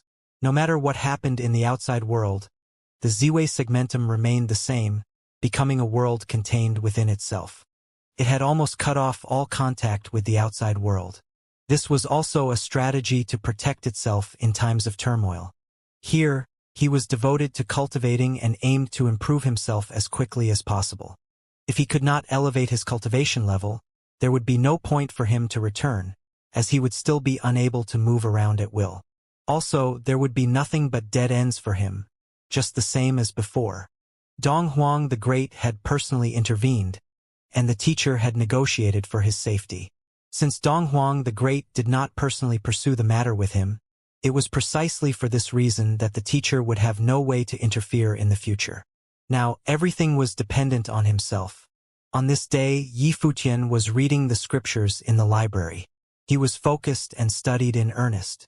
Not far away, there was a slight rustling noise. Someone was sweeping in the library. Yi Futian didn't pay any attention to it, and continued to immerse himself in his own little world. It was not until the monk sweeping in the library walked next to Yi Futian that Yi Futian became aware of his presence. He sat there and looked up with a smile. Grandmaster Bitter Zen. This monk was actually a caretaker by the name of Bitter Zen. Yi Futian had discovered over the years that even though he was already a great Buddha himself and respected by all, Bitter Zen was still responsible for the menial tasks on Spirit Mountain. Benefactor Yi has been hard at work in the study of the scriptures these past years. Have you found any insights? Bitter Zen smiled and inquired, his right hand raised in front of his forehead as a sign of courtesy. The Buddhist scriptures are extensive and profound. Many concepts are obscure and difficult to understand. Although I have read it, it is difficult to truly comprehend. Yi Futian responded with a smile. Among them, the most immediate thought is that while Buddhists cultivated in Buddhism, very few of them have mentioned the cultivation of the way. Are Buddhist methods and the Great Path one and the same? What is the way? Bitter Zen asked. The sun and the moon shine with no one to light them. The stars follow their own patterns with no one to arrange them. Animals self-produce with no one to create them. The wind blows with no one to fan it. Water flows with no one to push it. Plants grow with no one to tend them. The way is rule and order. It is the foundation of all things, Yi Futian responded. What Benefactor Yi said is all true. Therefore, people in the world are in constant contact with the way at all times, and everything is regulated by the way. If so, why does one need to cultivate? Bitter Zen asked. Yi Futian's brows furrowed. He said with a smile, the Grandmaster's question has confounded me. Is the way tangible or intangible? The sun, the moon, and the stars are all considered the way, just like the wind, the fire, the thunder, and the lightning are the way. However, why do you think a cultivator can create all these phenomena directly? Bitter Zen asked again. Yi Futian appeared thoughtful for a moment. He then looked at Bitter Zen and asked, Grandmaster, please elucidate. Amitba. Bitter Zen clasped his hands together and replied, how can little monk truly understand the truth of the world? Perhaps this is what they mean by form is emptiness and emptiness is form. Form itself is emptiness, and emptiness itself is form. Yi Futian murmured, and there seemed to be Buddhist scriptures, which had imprinted themselves in his mind, turning into runes of scriptures. Like a tiny drop of dew or a bubble floating in a stream, like a flash of lightning in a summer cloud, a flickering lamp, an illusion, a phantom, or a dream, so is all conditioned existence to be seen. Yi Futian murmured, remembering a saying in the Buddhist scriptures. After Bitter Zen heard this, he bowed to Yi Futian and said, it is good. From this perspective, Xianxia the great emperor has already seen through all things in the world. Yi Futian recalled the words he saw when he inherited the divine body of Xianxia the great emperor once upon a time. There was no such thing as the way in the world. Yi Futian got up and put his hands together in a salute to Bitter Zen, saying, "Thank you, Grandmaster, for your direction." Little monk didn't really say anything. "It was benefactor Yi yourself who had come to the conclusion," Bitter Zen replied. "I will take my leave now." Yi Futian didn't say anything more and politely bid his goodbye as he turned to leave. Bitter Zen clasped his hands together while watching him depart. In truth, he really did not do anything nor said anything. Everything was designed by fate. If Yi Futian had obtained enlightenment, it was only because he was already very close to it. Perhaps, there would be another powerful figure emerging from the divine prefecture in the future. In this world, since Donghuang the Great and Emperor Yi Qing, there had not been anyone else who had proven the way for many years. Who would be the next? Perhaps this was also the pursuit of every top figure. Enter the imperial realm, following in the footsteps of Donghuang the Great and Emperor Yi Qing. After Yi Futian walked out of the library, he disappeared right from where he was and reappeared on the ancient peak. He walked to the edge of the cliff on the peak, looking over the sea of clouds, and closed his eyes. In the world of the Life Palace, Yi Futian looked at the radiant scenery in front of him, the sun and the moon in the sky. The stars also were shining brightly. Those who had been cultivating with him had completed the world of the Life Palace, as it was gradually becoming ever closer to reality. But at this moment, only those few words echoed in his mind. There was no such thing as the way in the world. Like a tiny drop of dew, or a bubble floating in a stream. Like a flash of lightning in a summer cloud. A flickering lamp, an illusion, a phantom, or a dream. So is all conditioned existence to be seen. What was reality? Was all that was in front of him reality? Why did they come into being? Yi Futian watched all this quietly and fell into deep contemplation. The breeze passed him by, and the sun disappeared as if blown away by the wind, followed by the moon and then the stars. Everything in this world seemed to be blown away by the wind. In a blink of an eye, everything had turned into emptiness. In just a few moments, the whole world seemed to have lost its color, and everything ceased to exist. Or rather, it seemed as if nothing had never existed. It was all nothingness, an illusion. The world of the Life Palace seemed to have returned to its origin, and everything was like it was before. In the entire world, only the ancient tree of the world was swaying in the gentle breeze. Some branches and leaves were flying on the swaying tree, drifting towards this world of emptiness. Gradually, the aura of the ancient tree of the world permeated the entire world of the Life Palace, until it was filled with nothing. This aura filled his body through hundreds of meridians, extending throughout all his limbs. In the world of the Life Palace, Yi Futian was observing everything. With a thought, the sun, the moon, and the stars came into being instantly. With just his mind, he seemed to have created a world. He smiled and he moved his mind again. Everything disappeared once more. It seemed to have proven that Buddhist saying. The Buddhist scriptures were indeed all-encompassing. What great wisdom was imparted by the Buddhas who wrote these scriptures. Yi Futian finally had a sense of completion at this moment as he suddenly passed through the threshold. At this point, he had finally reached the 9th realm in cultivation. The aura of the ancient tree flowed to the outside world. At this moment, above the sky, a terrifying atmosphere was breeding. Yi Futian, who was inside the Life Palace, immediately had a look of caution on his face. On the ancient peak, Yi Futian opened his eyes and saw the light of Buddha flowing above the firmament.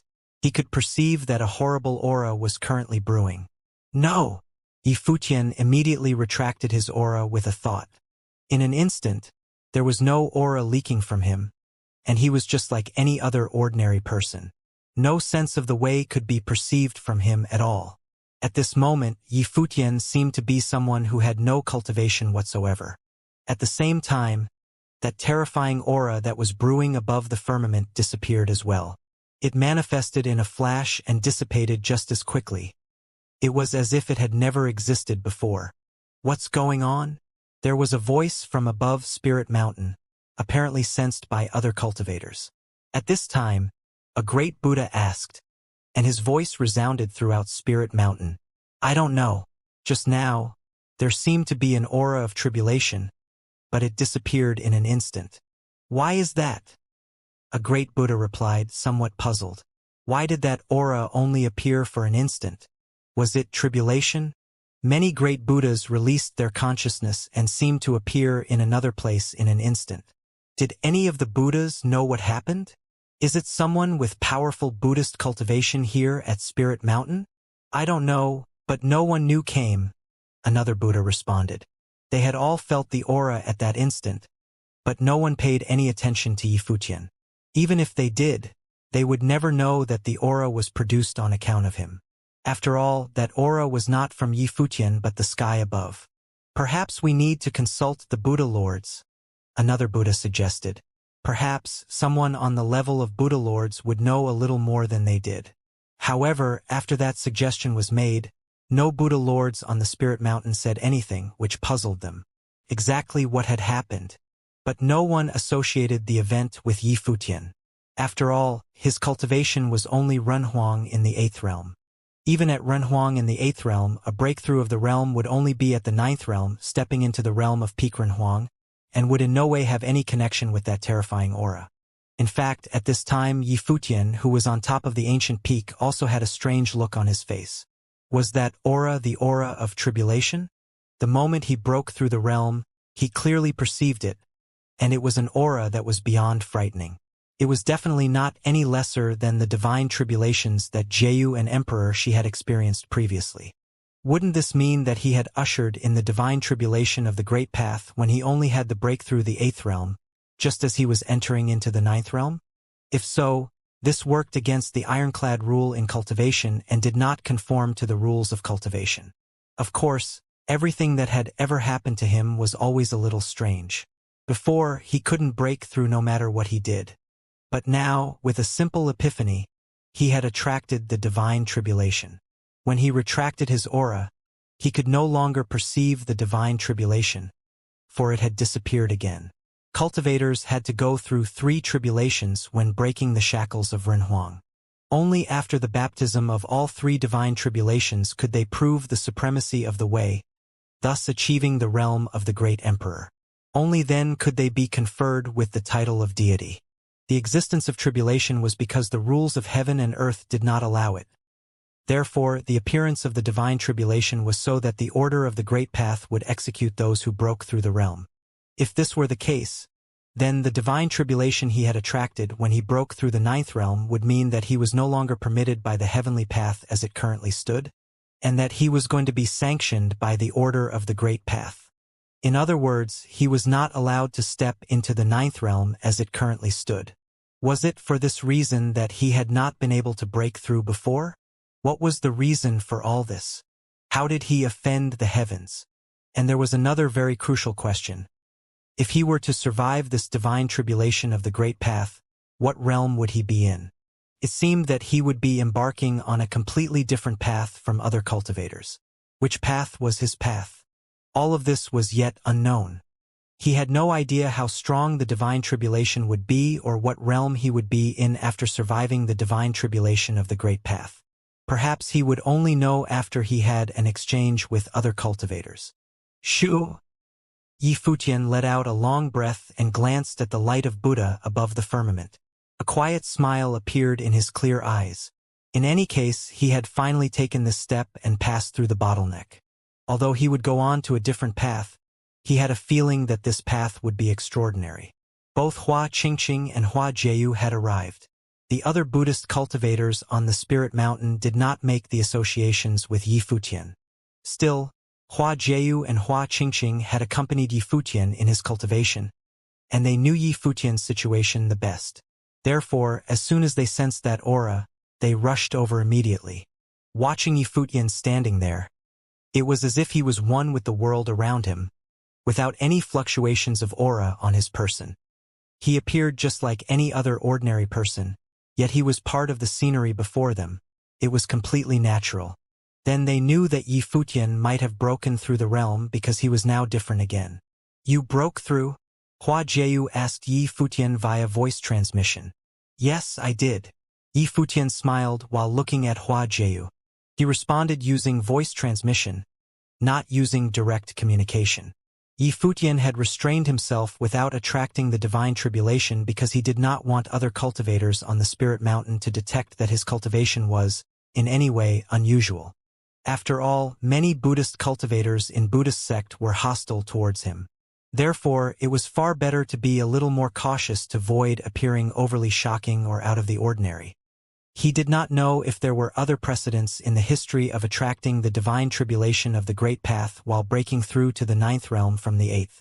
If there were, it might have only been in the legends. If so, he would inevitably attract too much attention again, and the news may even be carried back to the divine prefecture. Therefore, he did not want to be exposed and temporarily suppressed the thought of surviving the divine tribulation of the Great Path. "Was that you?" Hua Qingqing also asked through voice transmission. He was obviously inquiring about the phenomenon from before. "It was me," Yi Futian responded. "It seems that it was not too far from what we expected. Your cultivation path is different from all the others." Hua Qingqing responded with a smile. "Thanks to your guidance, I have been reading and comprehending Buddhist scriptures in the past few years. Not long ago, I had a conversation with Grandmaster Bitter Zen. Only then did I have an epiphany and finally broke through the shackles. Only, I didn't expect it to lead to the divine tribulation." Yi Futian said, "You have cultivated with the Buddha himself. Have you ever heard of anyone who had an experience like this?" "No," Hua Qingqing said. "Although Buddhist cultivation is somewhat different from the cultivation of the outside world, surviving the tribulation of the Great Path is the same everywhere. In fact, there is no difference between the cultivation of Buddhism and the cultivation of the Great Path in the divine prefecture," Yi Futian responded. "It's just using a different method to reach the other side. But the Great Paths are all interconnected. In essence, they are still the same. It seems that you have made great progress in comprehending Buddhist scriptures in these years, and your views on cultivation are different. Nonetheless, the ultimate pursuit is indeed the same," Hua Qingqing responded. "We should leave," Yi Futian suddenly said, transmitting his voice to both of them at the same time. He had been cultivating in the Western world for more than 10 years. Next, he would have to survive the tribulation, so there was no point in staying in Spirit Mountain any longer. He would now need to look for a place to prepare himself. In Spirit Mountain, if he exposed the slightest of his aura, he may attract the power of the tribulation. By then, everyone else would know. Hua Jieyu and Hua Qingqing both gave a slight nod, but they were a little worried. Yi Futian had been cultivating on Spirit Mountain for all these years, but they had never forgotten that there was still the existence of another threat. In the Western world of Buddhism, Saint Xianxia clearly wanted to kill them. Right now, Saint Xianxia was with the Medicine Buddha Lord, and no one had any information on his current condition. If they were to leave Spirit Mountain, Saint Xianxia would definitely have ways of knowing that. Never mind that Saint Xianxia still had his own power base to support him. As far as the Western world of Buddhism was concerned, many others besides Saint Xianxia held grudges against Yi Futian. Faced with such a significant threat, Yi Futian and the others would naturally have to pay close attention. After all, that was an existence that had survived the second divine tribulation of the Great Path. In the beginning, Yi Futian could not contend with him even with the divine body of Xianxia the Great Emperor. He had to self-destruct the divine body in order to wound his opponent. Even then, he was unable to kill him, which demonstrated just how powerful beings of that level were. "Jieyu, Qingqing, you guys leave first. I will cultivate on the Spirit Mountain for a while longer. Once you have left the Western world of Buddhism, I will go and meet you guys then," Yi Futian said. When Hua Jieyu and Hua Qingqing heard what Yi Futian said, they knew his intention immediately. Hua Jieyu frowned slightly. Hua Qingqing had a unique position, so Xianxia would not dare to do anything to her. Moreover, if Yi Futian stayed in Spirit Mountain, Saint Xianxia would definitely not risk doing anything to Hua Qingqing and Hua Jieyu. Neither would those who disapproved of Yi Futian. After all, they still had to consider the Buddha and would not touch the companion who had cultivated with the Lord of all Buddhas. Yi Futian planned to go it alone. Then, the eyes of Saint Xianxia would only focus on him. "Saint Xianxia has strong cultivation. How do you plan to deal with him?" Hua Jieyu asked. I am a cultivator who had survived the divine tribulation. I can help you. However, Yi Futian merely shook his head. Those who had survived the divine tribulation of the Great Path and those in the ninth realm of Renhuang were as distinct as existences in two different worlds. It was the same with those who had survived the second divine tribulation of the Great Path and those who had only survived the first divine tribulation, as they were not on the same level either. The gap between the two was considerable. He had clearly felt this gap while he was battling using the divine body. After the peak of Renhunag, one must go through the three tribulations. As divine tribulations, one step was akin to a step into the heavens, and after all three tribulations, one became a deity. Therefore, the gap between these last few realms was the most terrifying. Although Hua Jieyu had survived one divine tribulation of the Great Path, she would not be an adequate opponent when facing Saint Xinchan. So there was no need for her to risk her life by participating. Don't forget, I have cultivated Buddha's celerity, and I can go anywhere in the world that I wish. I will find a way to get rid of him, replied Yi Futian. But the gap between the realms, Hua Jieyu frowned. Even though Buddha's celerity was one of the 6 superpowers of Buddhism, the realm gap between Yi Futian and Saint Xinchan was far too great. It was the kind of gap that couldn't be bridged with the help of the divine body. Although Yi Futian had now entered the 9th realm, the gap remained a chasm in reality. No matter how strong his Buddha's celerity was, it would be difficult for him to escape from his opponent's hands. Jieyu, on this trip to Spirit Mountain of Western Heaven, don't you see that I am a person of great fortune, judging by the attitudes of all the other Buddhas?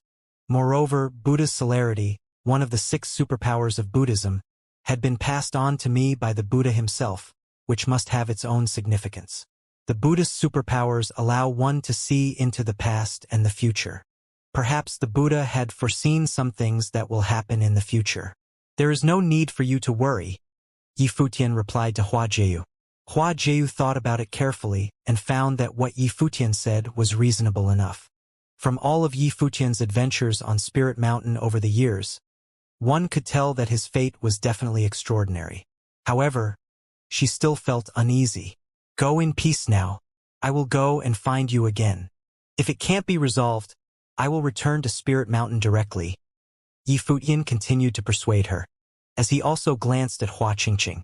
At the moment, Hua Qingqing said to Hua Jieyu, I have been cultivating with the Buddha for many years. The Buddha's actions have always had deep significance. Nothing would go awry. Hua Jieyu nodded, finally agreeing to Yi Futian's suggestion. She decided to leave first. Afterward, Hua Qingqing did not deliberately bid anybody goodbye. The Buddha was no longer on the Spirit Mountain, but nothing that happened here would escape the Buddha's all-seeing eyes. When their group was about to leave, many great Buddhas appeared, saying loudly and clearly, respectfully sending off the great Buddha, respectfully sending off the great Buddha. Many voices were heard at the same time, coming from different directions on Spirit Mountain. Hua Qingqing faced Spirit Mountain, bowed slightly, and said, Thanks to all the Buddhas. When I return to Spirit Mountain in the future, I will discuss Buddhism again with all the Buddhas. After that being said, Hua Qingqing turned around, and the group walked onto the back of the golden-winged rock. The rock's wings shook as it suddenly took off into the air, heading outside of the Spirit Mountain. Hua Jieyu, Fang Xiyuan, and the others were standing on the back of golden-winged rock and looking at Yi Futian. Master, be careful, Little Ling said through voice transmission. She was still a little worried about Yi Futian. But Yi Futian smiled without a care in the world and waved. Now his state of mind was very peaceful. Even if he knew that danger was imminent, he was not disturbed. All the Buddhas on the Spirit Mountain knew why Hua Qingqing and the others decided to leave first. They were guarding against Jinshan. In the distance, many Buddhist cultivators looked at the ancient peak where Yi Futian was. Their expressions revealed their indifference. It was enough as long as they watched him and made sure Yi Futian did not leave. No one cared too much as far as Hua Qingqing and the others were concerned. When Yi Futian saw the golden-winged rock disappeared into the distance, he continued sitting atop the ancient peak to cultivate, entering into a deep state of meditation as he continued with his cultivation of Buddhist methods. Although he had broken through the realm, the cultivation was helpful to the cultivation of Buddha's celerity. Now that he had stepped into the 9th realm, his Buddha's celebrity was also getting stronger. It was just that he hadn't yet had a chance to really showcase it, even to this day. Outside the library, a plainly dressed monk was sweeping the fallen leaves with a broom, as if he was blended into this scenery and became one with it. This monk was none other than Bitter Zen. When the wind blew, the leaves scattered. Bitter Zen swept them together again and murmured, "Buddhism should be a land of purity. But if the hearts are not calm, then the wind will not stop blowing." With that, he raised his head and cast a glance into the distance, sighing secretly in his heart. At this time, in another part of the world, which was also on the pure land of Buddhism, the Vaidurya pure world, where the medicine Buddha Lord resided. In front of a Vaidurya pagoda, a cultivator was sitting cross-legged, cultivating quietly, surrounded by the light of Buddha. However, at this moment, the Buddha beads on his neck moved, and a light seemed to appear. It penetrated directly into his brow chakra. This cultivator received a message instantly as he opened his eyes, and a cold ray flashed through them. Did they finally decide to depart? Xianxia. At this moment, a voice came from the ether. When Saint Xianxia heard this voice, he was immediately solemn. He clasped hands together and said, "Buddha Lord, since your mind has not been made up, go back."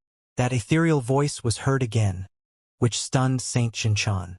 His eyes focused into the far distance for a moment before he got up and bowed in the direction, saying, "Thank you, Buddha Lord." He knew that he should leave now. For several months after Hua Jieyu's departure, Yi Futian had been cultivating Buddhism with great concentration in Spirit Mountain. His aura was not exposed to the outside.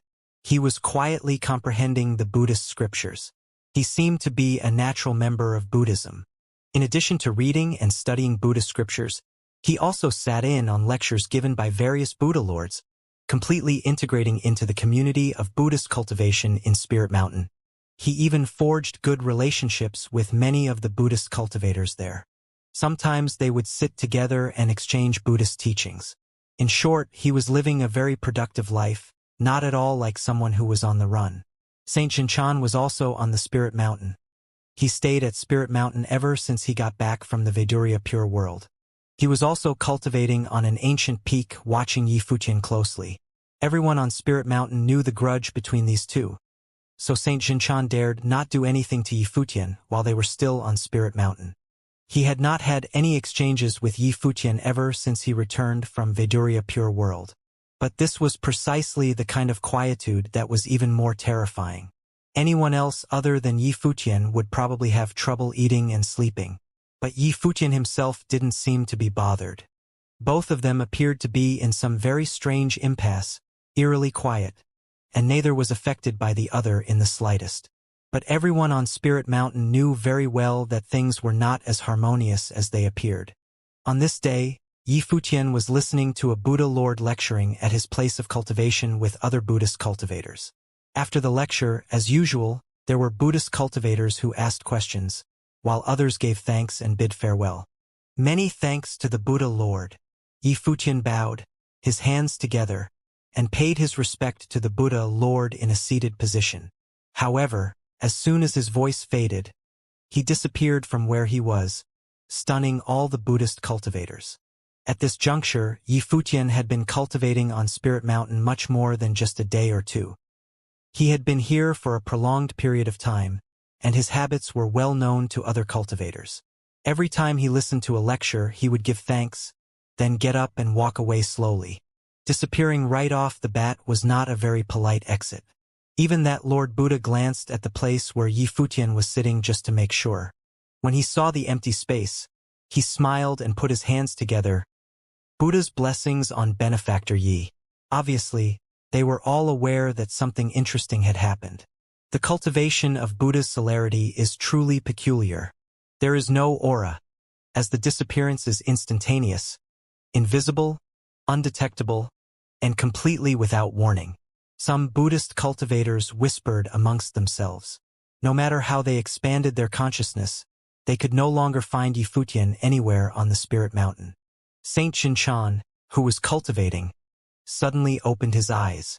An extremely sharp divine aurora shot out from them as his consciousness spread out and covered the entire Spirit Mountain. He's gone. Saint Xianxia got up. The light of Buddha shone upon him, as he too disappeared. He wanted to see if Yifutian, who had cultivated Buddha's celerity, could escape his clutches so easily. Many Buddhist cultivators walked outside and looked into the distance. They wondered if Yifutian could truly escape from Saint Xianxia. If not, then there might be nothing but death that awaited him. In the holy land of the Western Heaven, Saint Xianxia appeared high above the sky and released his consciousness to cover the boundless space. His eyes were terribly frightening as he looked through the Western Heaven. Everything seemed to be within his sight. Countless imageries and infinite faces appeared in his mind, but Yifutian was not one of them. The entire Western Heaven was searched and covered, but he still could not find him. What's going on? Saint Xianxia frowned. Yifutian couldn't have been so fast. Even though Yifutian had cultivated Buddha's celerity, it was not omnipotent because of the constraints imposed by the limitation of his realm. No one had been able to completely maximize any of the superpowers in spite of their realms. Ultimately, Yifutian was just a Renhuang in the 8th realm, at least he was in the eyes of Saint Xianxia. However, he could not find Yifutian anywhere in the Western Heaven, which was a little odd. He's not in the Western Heaven. At this time, a voice was heard in the head of Saint Xianxia, which caused a shudder in his heart. He nodded slightly to the void, at no one in particular. He knew who it was that told him. Except if Yifutian was not in the Western Heaven, then where was he hiding? Still in the Spirit Mountain. The voice came again, and Saint Xianxia's eyes sharpened. His expression hardened with this knowledge. It seemed that Yifutian was playing him for a fool. He came here to look for Yifutian, but Yifutian was still on the Spirit Mountain. This was deliberately toying with him. The Buddhist cultivators on Spirit Mountain had discovered that Yifutian was still there. He was in the library. The library was a place where all telekinetic powers were blocked out and could not be invaded even by divine consciousness. Yifutian had appeared directly inside the library using Buddha's celerity. Just when there was a lot of chatter on Spirit Mountain, a Buddhist cultivator came out of the library and informed everyone that Yifutian was there.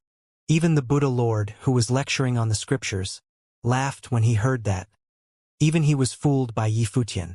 After a while, Yifutian slowly came out of the library, holding a few scriptures. He nodded at bitter zen, then walked down the stairs. At the bottom of the stairs, Saint Xianxia was standing there, waiting. He stared at Yifutian with an extremely chilly look in his eyes. Yifutian looked neither left nor right, as if he hadn't seen him at all, and continued to move forward. Do you plan on hiding in Spirit Mountain in the name of cultivation? Saint Xianxia suppressed the anger in his heart and asked indifferently. Yifutian stopped with his back still facing Saint Xianxia. The two did not look at each other, but Yifutian said with a smile, Spirit Mountain is the Buddhist holy land, contained profound numbers of Buddhist scriptures, with Buddha Lords lecturing and preaching. I plan to cultivate on Spirit Mountain for decades until I have survived 2 divine tribulations. Are you afraid of that? Saint Xianxia's face was dark and gloomy. If Yifutian was this determined, not leaving Spirit Mountain and continuing to cultivate here, there was nothing he could do. Furthermore, if he really planned on cultivating here until he had survived 2 divine tribulations, by then, would Xianxia even be able to fight him? Yifutian had forced his way into the Spirit Mountain while he was yet in the 8th realm when he defeated the Arhat.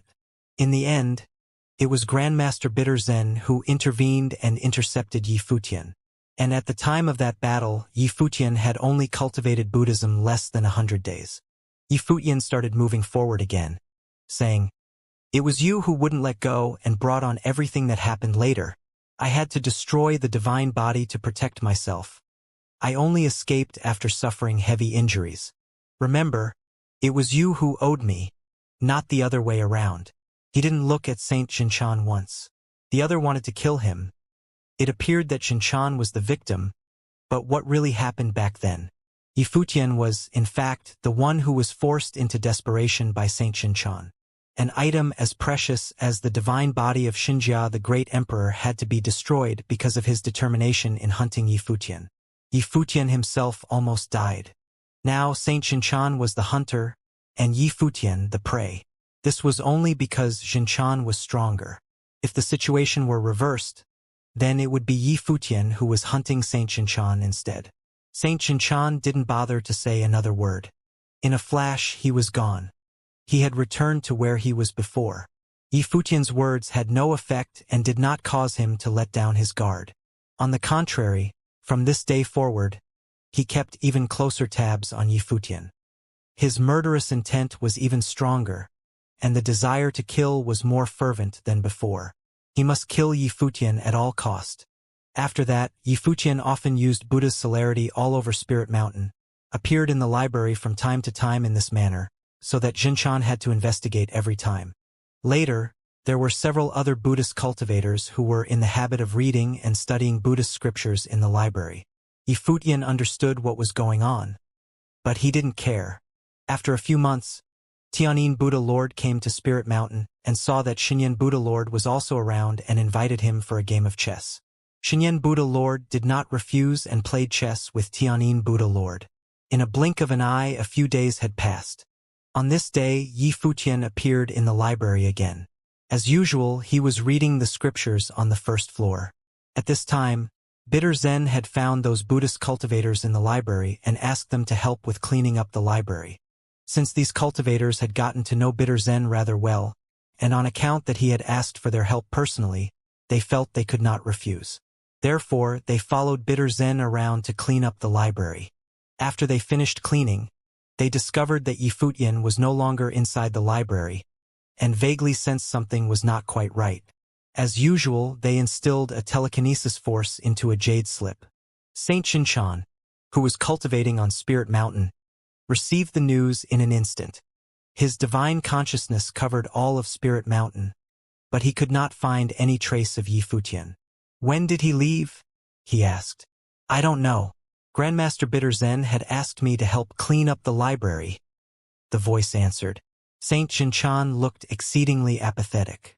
He simply replied, "Idiot." Every time Yifutian left the library, the people inside would inform Saint Xianxia so that he could locate Yifutian outside the library. It was precisely to prevent losing track of him once he left the library. Buddha's celerity was an incredible superpower that he had to take measures to guard against. Could Grandmaster Bitter Zen be in cahoots with Yifutian? Yifutian left. Saint Xianxia sent a message to someone else. His figure was gone in a flash. He left Spirit Mountain immediately and headed towards the Western Heaven. Xinyan Buddha Lord, who was playing chess with Tianyin Buddha Lord, received a message from Bitter Zen. The chess piece in his hand had not yet been placed. As he looked up at the smiling Tianyin Buddha Lord and understood something. "Xinyan, why haven't you made your move yet?" Tianyin Buddha Lord asked. "Just a minute." Xinyan Buddha Lord turned his eyes and looked into the distance. His eyes just now had become extremely terrifying. But in the next moment, the light of Buddha shrouded this entire space. As Tianyin Buddha Lord said, "Xinyan, if you want to play chess, then focus on it. If you are distracted, I am afraid you will lose again." His heavenly eyes blocked. Xinyan Buddha Lord now looked at the Tianyin Buddha Lord and asked, "Why are you helping him? Even the Buddha has said that he is a person who is predestined in Buddhism. This matter is between him and Xianxia. Why do you interject yourself between them?" Tianyin Buddha Lord said. "Aren't you interjecting?" Xinyan Buddha Lord asked rhetorically. "I don't want you to interject, that's all. Once they are outside of Spirit Mountain, I don't care about what goes on between him and Xianxia," Tianyin Buddha Lord continued. As a strange look flashed through Xinyan Buddha Lord's eyes, he lowered his head and glanced at the chessboard before he made his move. He said, "Even if I don't intervene, can he escape from Xianxia? That's his business. Everything has its own cause and effect. Why should we cling to this?" Tianyin Buddha Lord said, "Isn't it much better to play chess with peace of mind? Right?" Shinyan Buddha Lord didn't say anything but settled down to play chess in peace without further distraction. If Saint Xianxia, as someone who had survived the second divine tribulation of the Great Path, could not take down a latecomer like Yi Futian, then he had truly squandered these many years cultivating in vain. Many people on Spirit Mountain felt that Yi Futian had a destiny in Buddhism. His fortune had been great, and many of them wanted to see just how great this fortune of Yi Futian's might be. In Western Heaven, the telekinetic power of Saint Xianxia shrouded the entire sacred land of the Western Heaven, but Yi Futian could no longer be found. This time was different from last time. Last time he was fooled by Yi Futian, who did not leave Spirit Mountain at all. However, this time Yi Futian may have already left Western Heaven for all he knew. He took advantage of reading Buddhist scriptures inside the library and escaped. Grandmaster Bitter Zen helped him by detaining the Buddhist cultivators who were supposed to be watching him and bought Yi Futian some time to get away from the sacred land of the Western Heaven. Did he really find an opportunity to escape? Saint Xianxia had a horrible look on his face. The light of Buddha radiated upon his body as he disappeared directly from where he was. Its speed was extremely fast, and he reappeared in a very remote location in an instant.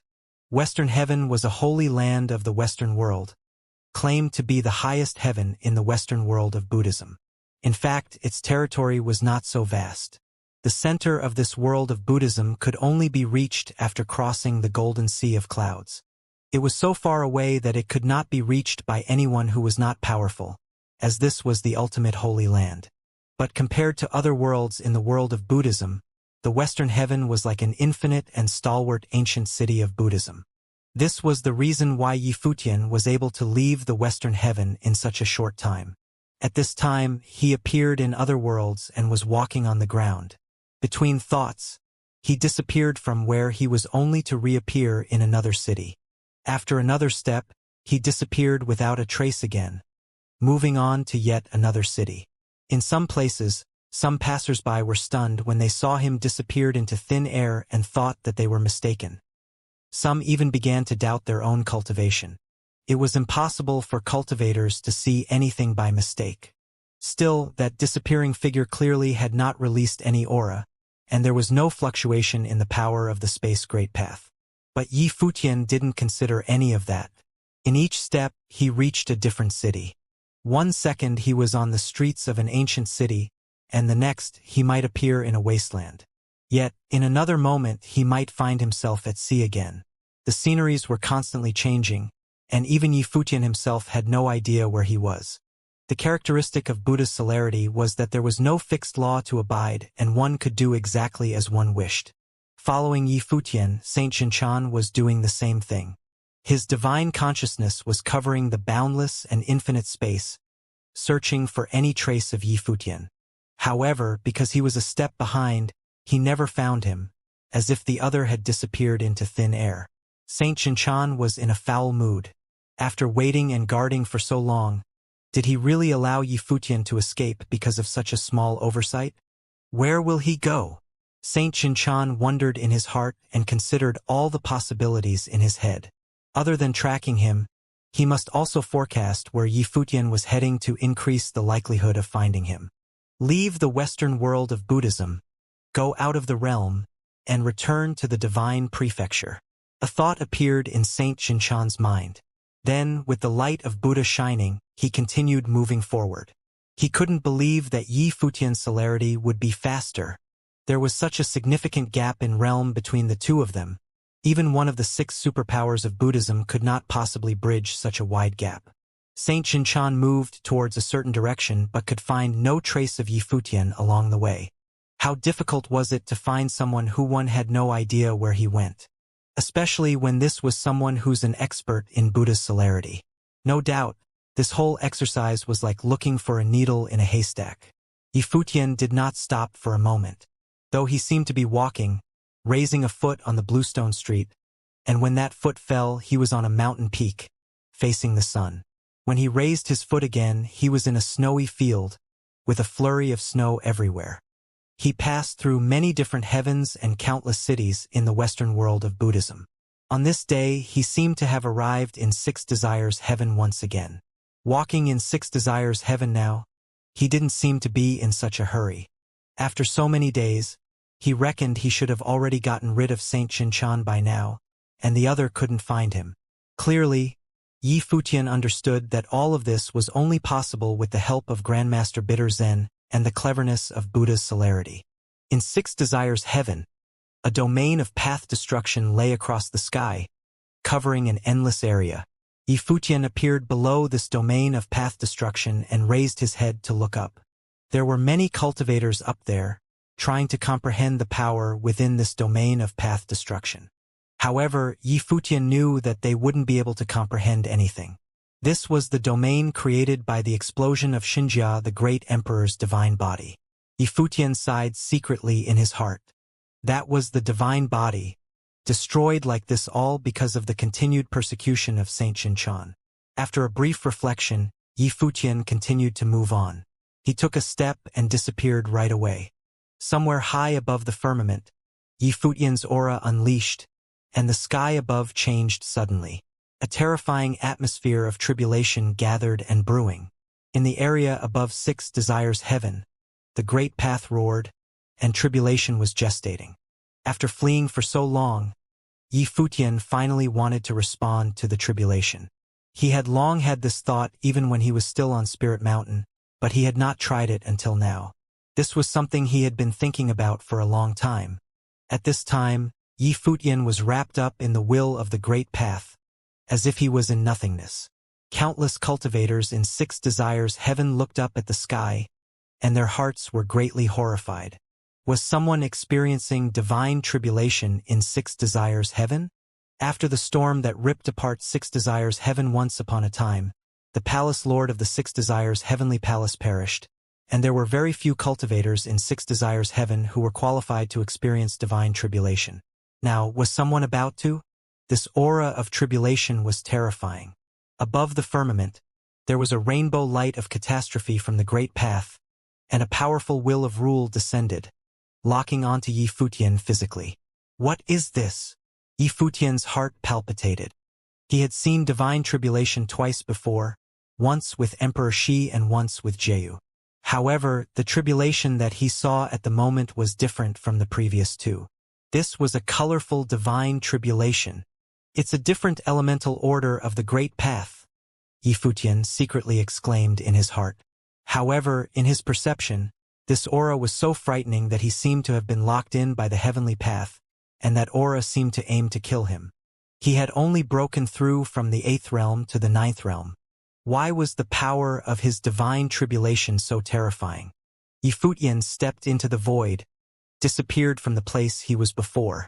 However, the tribulation above the sky had covered an infinite area. Even if he moved about using Buddha's celerity, he could not dodge the lock on his body, and he could not shake the power of the tribulation. A divine light descended, like the order of the great path, landing it squarely on Yi Futian by locking onto him. Yi Futian's entire body was as bright as a divine body of the great path, but the moment when the light of catastrophe fell, he felt as if his body was penetrated, and all the meridians in his body were shaken. His blood tumbling and roaring within him. With a muffled groan, he vomited a mouthful of blood, and his face turned pale. Furthermore, the power of the divine tribulation still remained in his body, raging as if it was another kind of baptism. Yi Futian moved a thought, and his aura instantly retracted. Then he disappeared from the place he was. The horrific power that was gestating above the sky could find no target to attack suddenly, raging indiscriminately, as if it was alive. After not being able to find a target, it then gradually dissipated. When everything in the void was restored again, countless people gathered in this space under the firmament. Among them, many Runhuang-level cultivators stared dumbly at all that had happened. "What's going on?"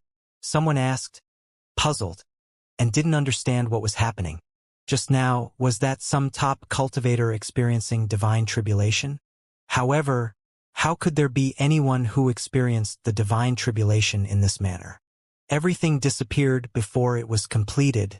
They had never heard of anything like this before. Aside from them, Yi Futian himself couldn't understand it either.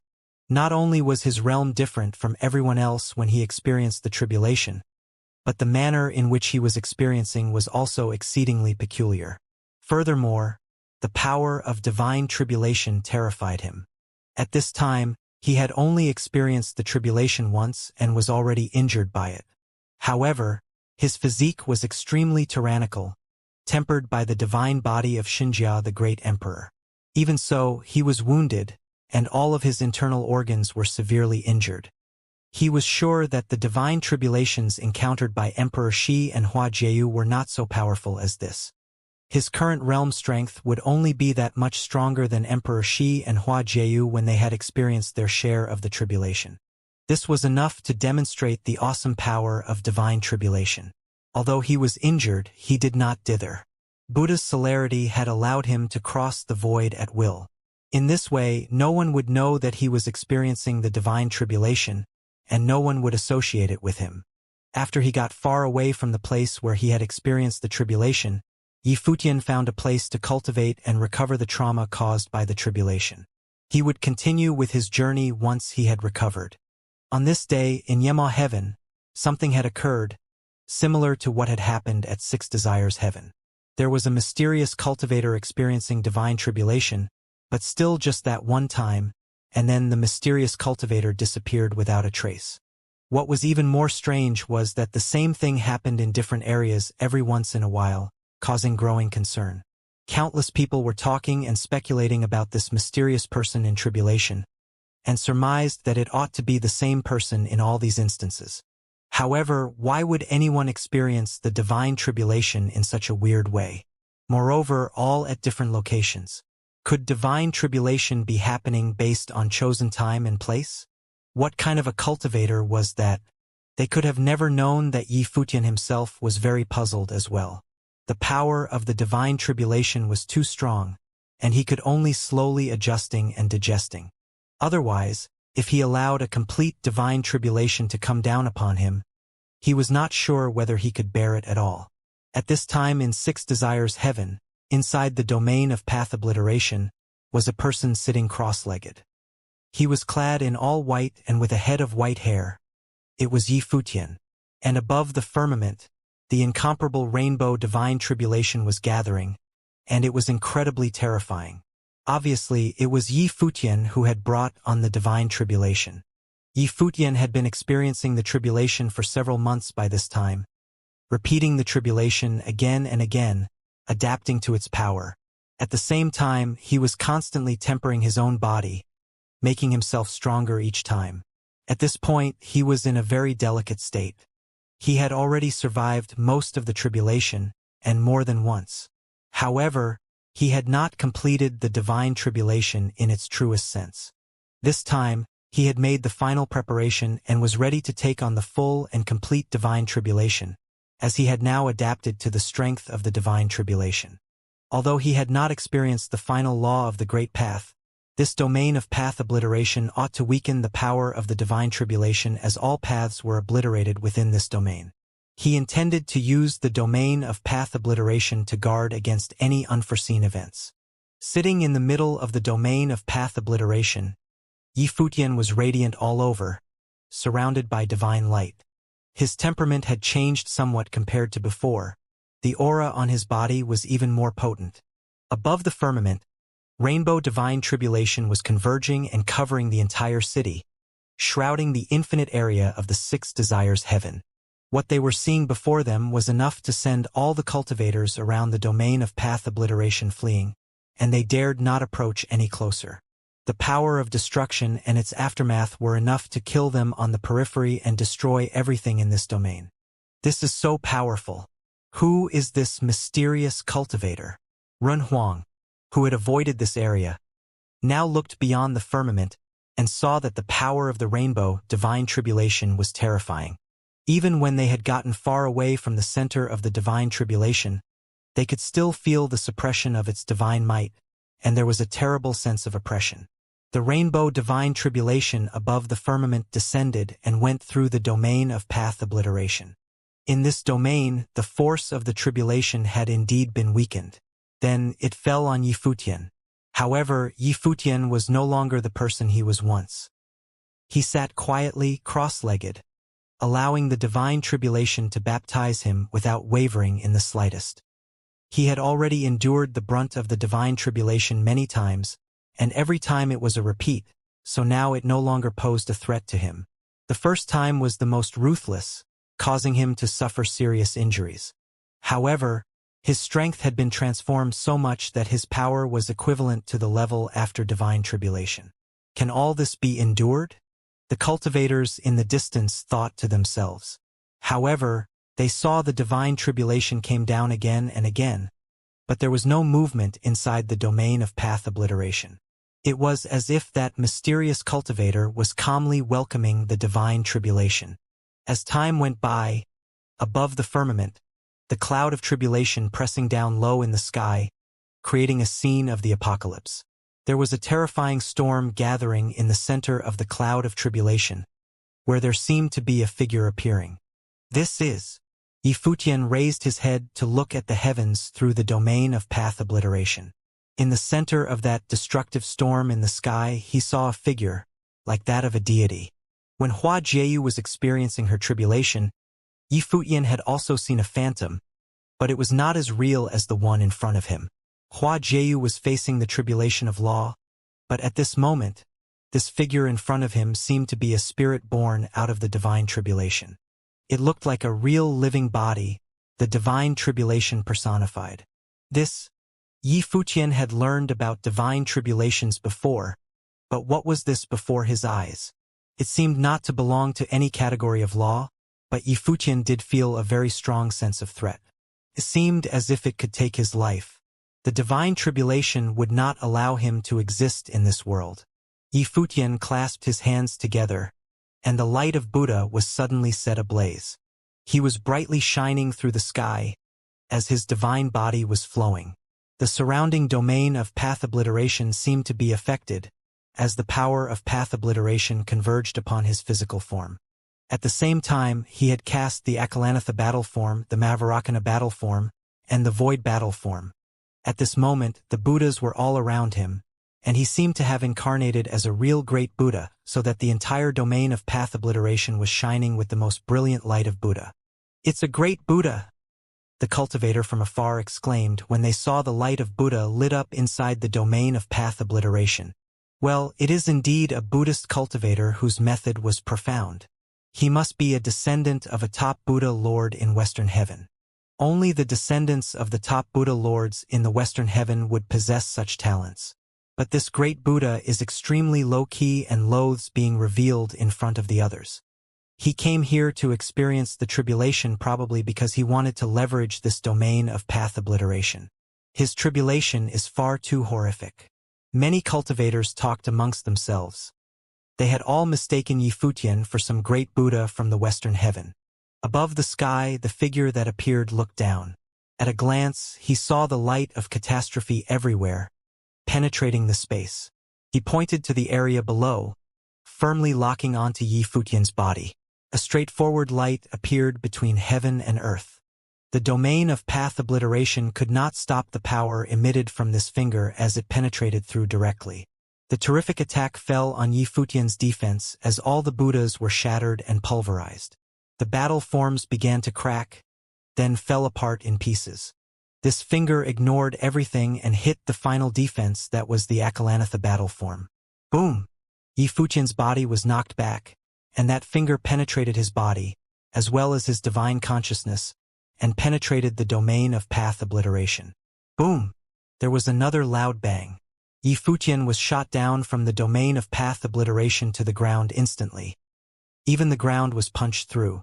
The terrifying light of catastrophe above the firmament fell down with it, and everything below was integrating and collapsing, turning into ruins. The cultivator in the distance felt a violent tremor in their hearts.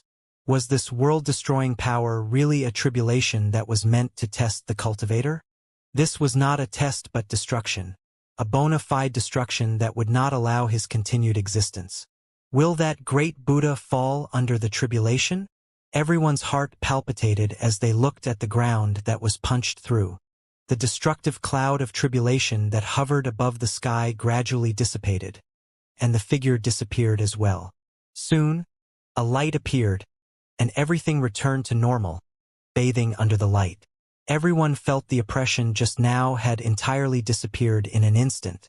Many shadows flickered, looking towards the place where Yifutian had fallen.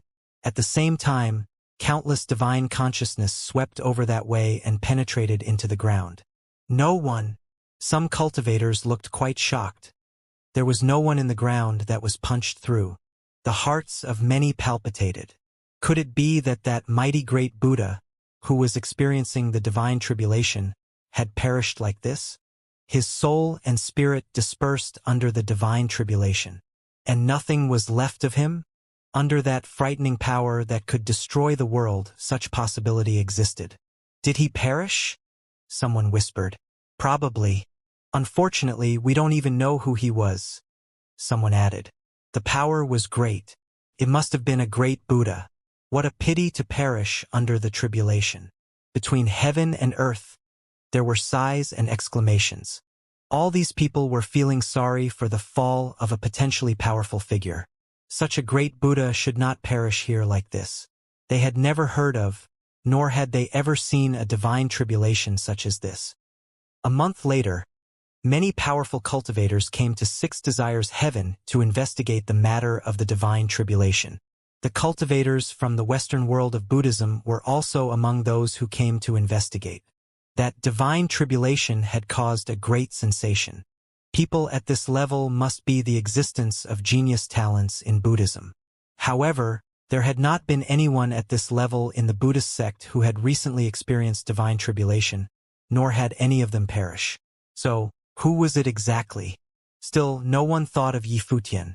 After all, his realm was still quite far away from experiencing divine tribulation. No one could have known that he would be ready for the divine tribulation just as he entered the ninth realm. In Six Desires Heaven, before the domain of path obliteration, a man appeared, and it was Saint Xianxia. In the beginning, they came to Six Desires Heaven to intercept and kill Yifutian, and it was here that he was gravely injured by Yifutian using the divine body. Everyone from Xianxia Temple had fallen here in this domain of path obliteration, except for him. He also heard that there was a mysterious cultivator not long ago who was experiencing divine tribulation in this domain of path obliteration. Vaguely, he felt something was not right, but he didn't associate the phenomenon with Yifutian. Even if Yifutian had broken into the ninth realm, he was still a long way away from divine tribulation. Then, who was the Buddhist cultivator that was experiencing the tribulation here? And it was said that the person failed and fell under the tribulation. He glanced coldly at the domain of path obliteration in front of him, and his murderous intent toward Yifutian was a little stronger. However, until now, he had not found a trace of Yifutian. Perhaps he had really left already. Even so, he would continue to hunt him down. The divine consciousness of Saint Xianxia covered this boundless space as his gaze swept through the empty space below. At this moment, Saint Xianxia was stunned with a strange look on his face. In the area that was scanned by his divine consciousness, countless faces appeared. Inside a city, a figure in white was walking quietly on the street, appearing careless and at ease. This man in white had a head of silvery white hair. He was handsome, with a devil-may-care attitude, full of unrestrained spirits. It was none other than Yifutian. It was all so effortless. Just as he was searching for Yifutian everywhere, here he was, right in front of him. In a direction far away, Yifutian also seemed to have sensed something. He raised his head and glanced in the distance. He knew that Saint Xianxia had arrived. There was a smile on Saint Xianxia's face, but it was an icy smile. This time, he wanted to see just how Yifutian would escape. As soon as he took a step, Saint Xianxia disappeared from where he was. However, at the same moment he took that step, Yifutian had also disappeared. The two of them were very far apart, but Saint Xianxia's divine consciousness had locked onto Yifutian. However, when he attempted to press down with the might of the way, Yifutian disappeared instantly. It was far too fast. Buddha's celerity was free to move around in an instant. Although Saint Xianxia's cultivation was higher than Yifutian's, he could not detain Yifutian with the might of the way. Can't lock onto him. Saint Xianxia traveled at a speed fast to the extreme. But every time he shortened the distance between them, Yi Futian would disappear so that he could not put a lock on him. He was also a cultivator of Buddhism. Even though Yi Futian had cultivated Buddha's celerity, why was he so powerful?